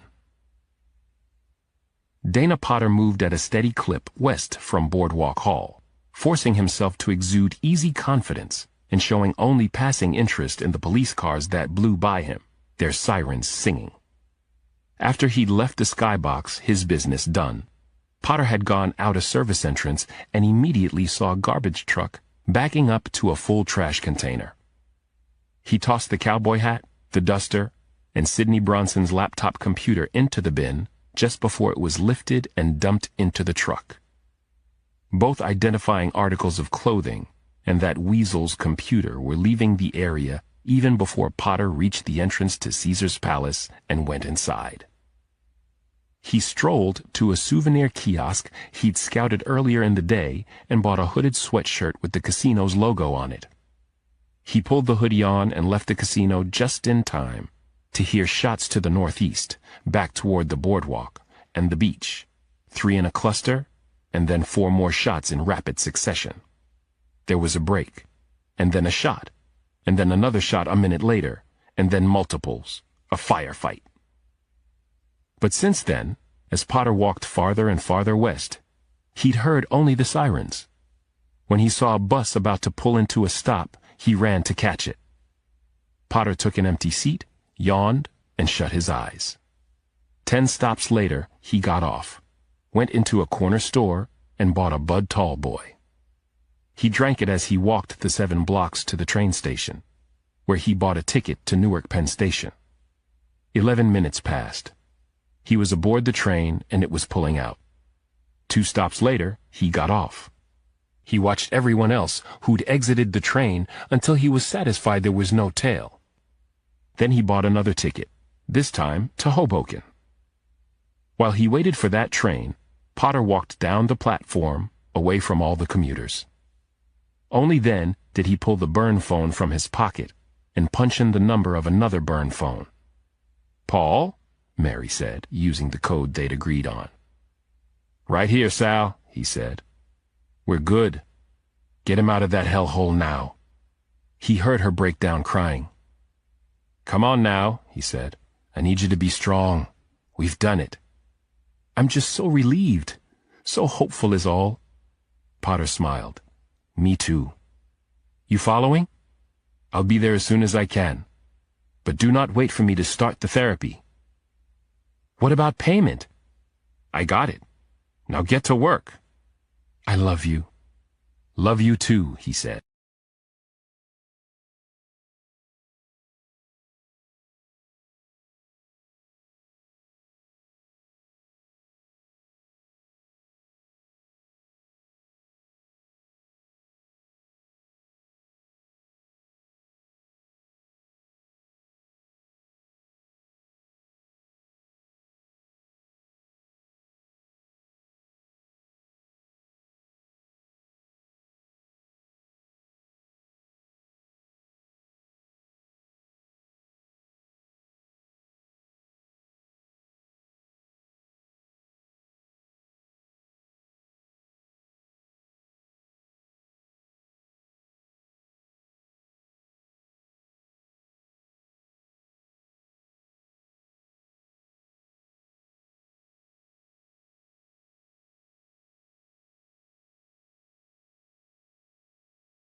My head spun a bit as the FBI helicopter lifted off from the beach by the boardwalk, where Varjan had shot me high in my Kevlar vest.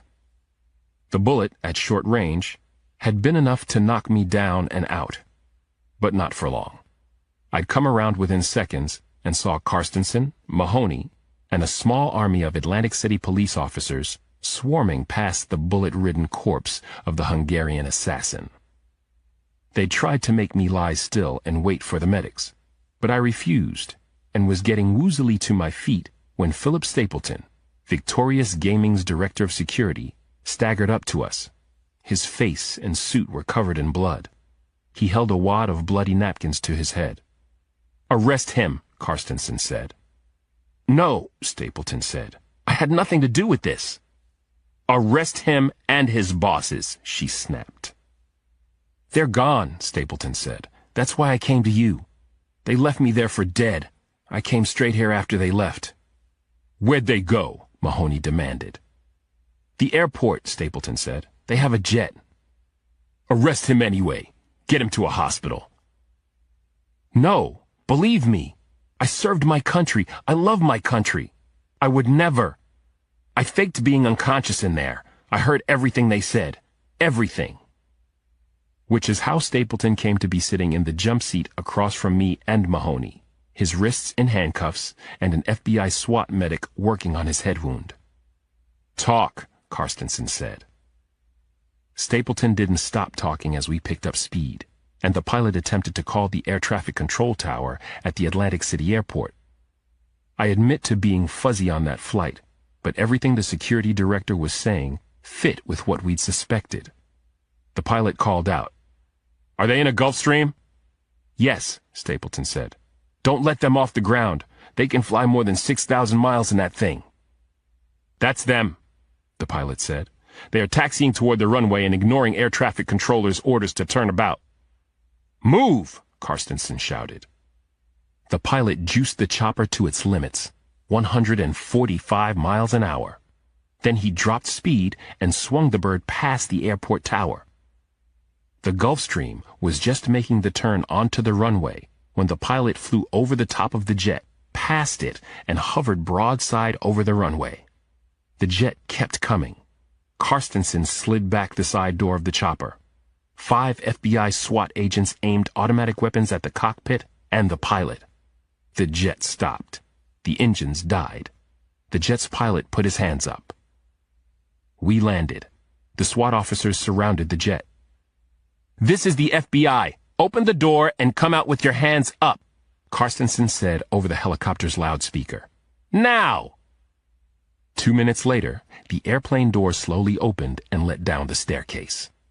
Austin Crowley came first, blinking nervously behind his thick glasses, the fingers of both hands interlaced on his head. Crowley's partner, Sidney Bronson, had his hands up but was openly defiant. "What the hell is this?" he cried after agents grabbed Crowley and slammed him face down onto the tarmac. "Why are you—" The 2 agents dragged him off the staircase, threw him down beside his partner, and restrained his wrists behind his back. I looked at Carstensen, who nodded and said, "All yours, Dr. Cross."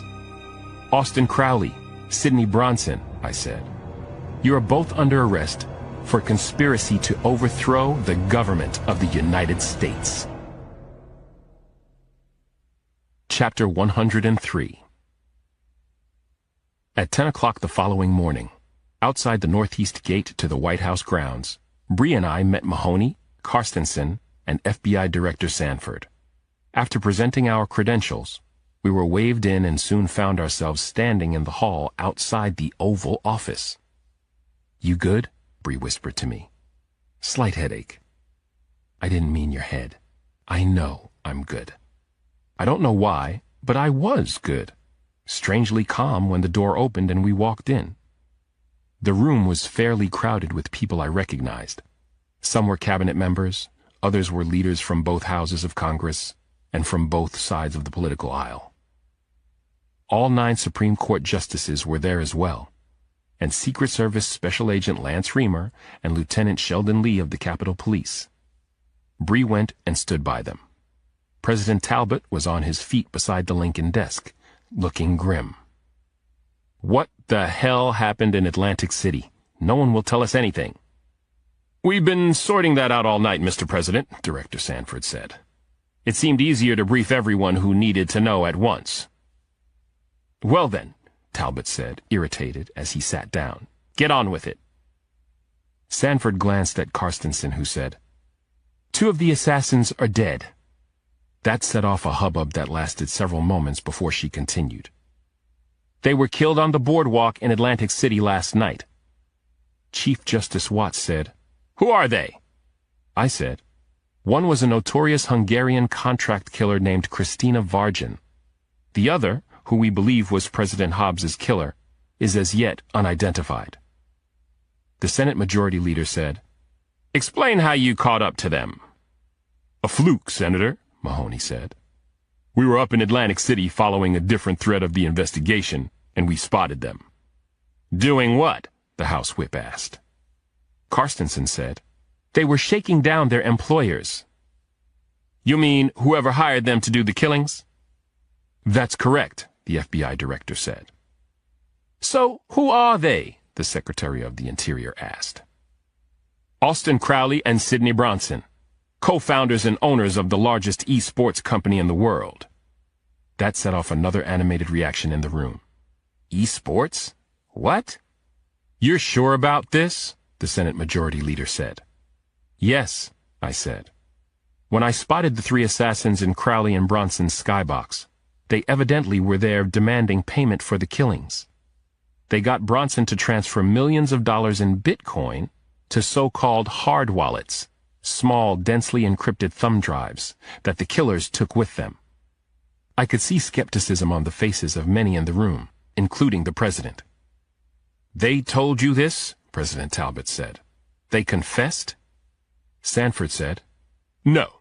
Crowley and Bronson tried to tell us the 3 were just sophisticated robbers who'd heard about the purse for the tournament being in Bitcoin and taken advantage of the situation." I said, "That was nonsense.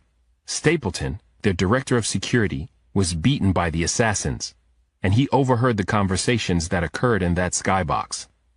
When we hit Crowley and Bronson with what Stapleton told us, they denied it and said they'd sue us and him."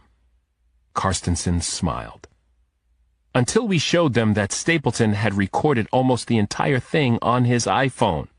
Then they caved, admitted they were the masterminds." The Chief Justice said, "Why in God's name would they do such a thing? These are video game people, right?"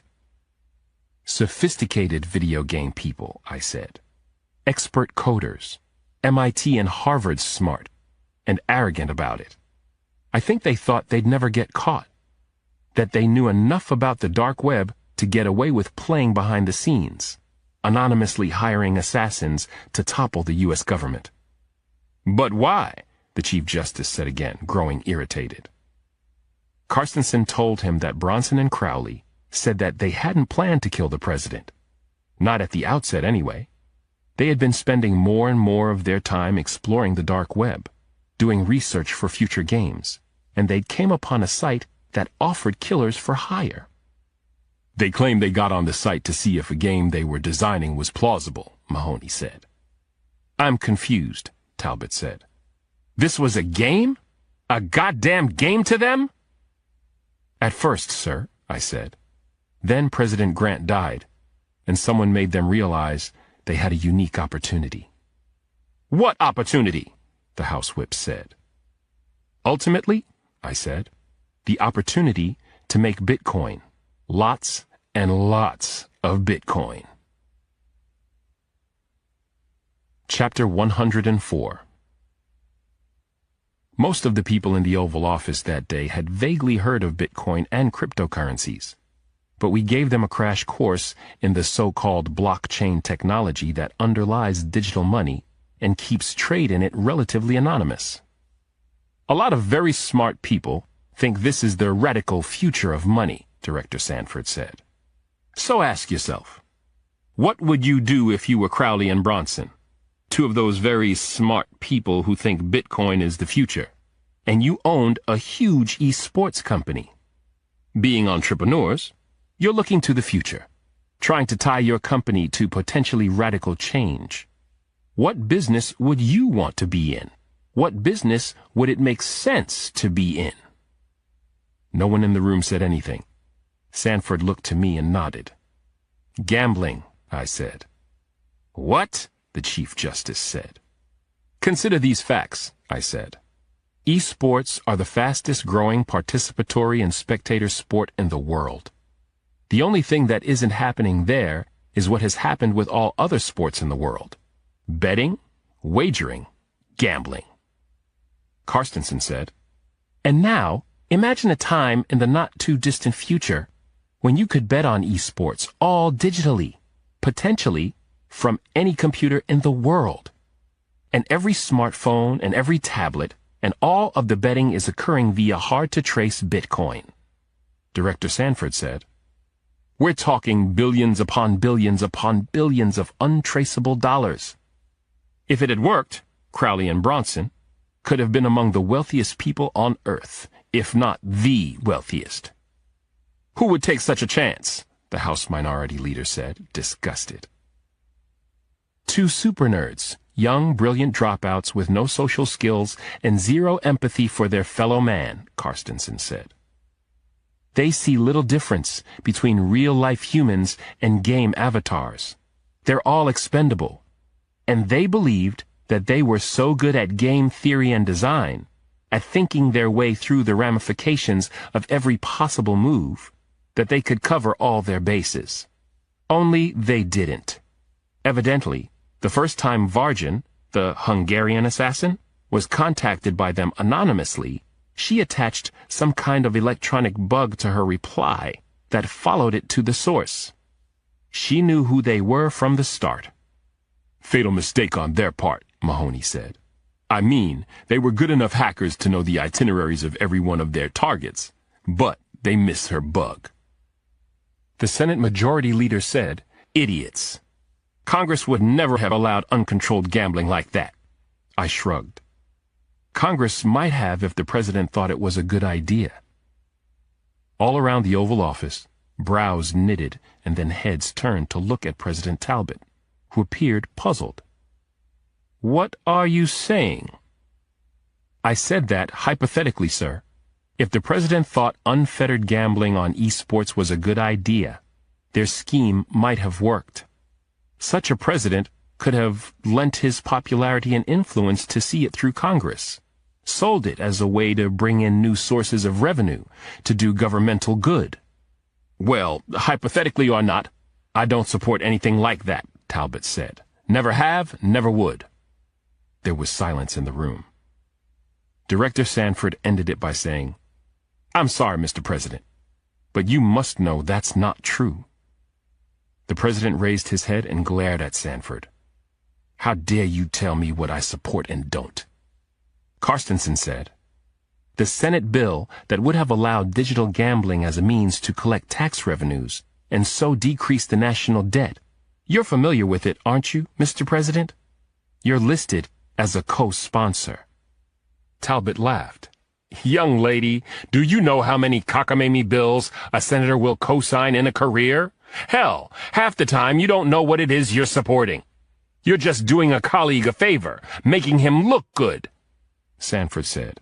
So you don't support digital gambling, sir? I just said that, didn't I? Talbot snapped. Frankly, I think this is outrageous. You don't honestly think I colluded with these two clowns on the autism spectrum to overthrow the government just so they could make billions, do you? Chapter 105. There was another long, tense silence in the room with everyone either looking at us or at Talbot. I cleared my throat, said, Well, sir, there's also the presidency, the ultimate office, the dream of every senator, even you, sir. Bull turd, Talbot sputtered. I have never. He laughed caustically and shook his head. How in God's name do you think this all happened? I mean, I became Senate President pro tempore by accident. My good friend and colleague, Senator Jones, who was expected to recover just fine after his heart operation, died before he even got on the operating table. Explain that. Bree said, Senator Walker was assassinated, sir, and if she hadn't died, she'd have been in line to take Senator Jones's place as Senate President pro tempore, not you. His face reddened and tightened. And who are you? D.C. Metro Chief of Detectives Stone, sir, Bree said. I solved Senator Walker's murder, and again, if Walker wasn't dead, she would have been standing where you are now. Exactly right, but so what? Talbot said dismissively. Arthur wasn't killed. He just died. Things happen randomly. They do sometimes, I said, but not in this case. Senator Jones did not just die. He was helped. Mahoney held up a photograph of Christina Varjan in death. We showed this picture to Senator Jones's sister, who was in the room when he coded. We also showed it to the night nurse on the cardiac unit. Both women identified this assassin as the phlebotomist who was with the Senate President pro tempore shortly before his heart attack. I said, "Which put you behind Abraham Lincoln's desk, sir. The most powerful man on earth, capable of bestowing unfathomable wealth on a favored few." Talbot shook his head like a horse at biting fleas. "This is not true. You will not find any tie between me and—" The door to the Oval Office swung open. Samuel Larkin walked in. "Larkin?" Talbot said, growing furious. "What in God's name are you doing here?"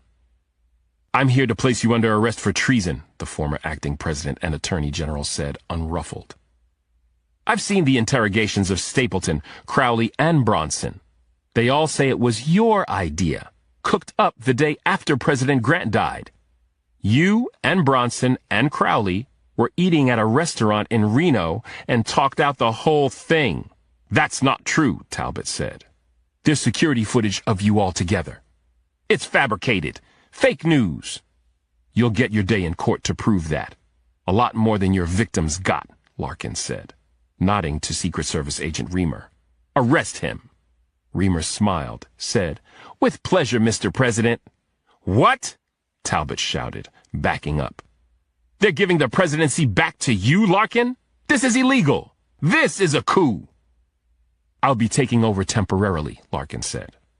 "By all accounts, Harold Murphy is going to live and make a full recovery, thank God. The Secretary of Defense is the rightful successor to the office and will take over as soon as he's physically capable." "No!" Talbot said when the Secret Service agent came around the desk. He stormed over to the French doors that led to the west colonnade of the White House, threw them open, and stepped outside. He looked ready to try to make his escape, but he froze when two Marine MPs walked up and blocked his path. "Stand aside," Talbot said. "I'm your commander-in-chief." "Not anymore, you're not," Agent Reamer said from behind him, and he roughly snapped the cuffs on the former leader of the free world. Chapter 106. 6 days later, 6 riderless black horses clip-clopped down Pennsylvania Avenue, followed by 6 coffins on horse-drawn caissons, all draped in U.S. flags. Once again, I stood with my family at the corner of Constitution and Louisiana. Well, most of my family. Damon had exams, and Bree had just been called away. "I can't get over this," Nana Mama said as the funeral cortege approached. "Crowley and that Bronson? They didn't think twice about taking all those brilliant lives to gain control of the presidency and make billions? Who thinks like that?" "At least 3 people do," Ali said.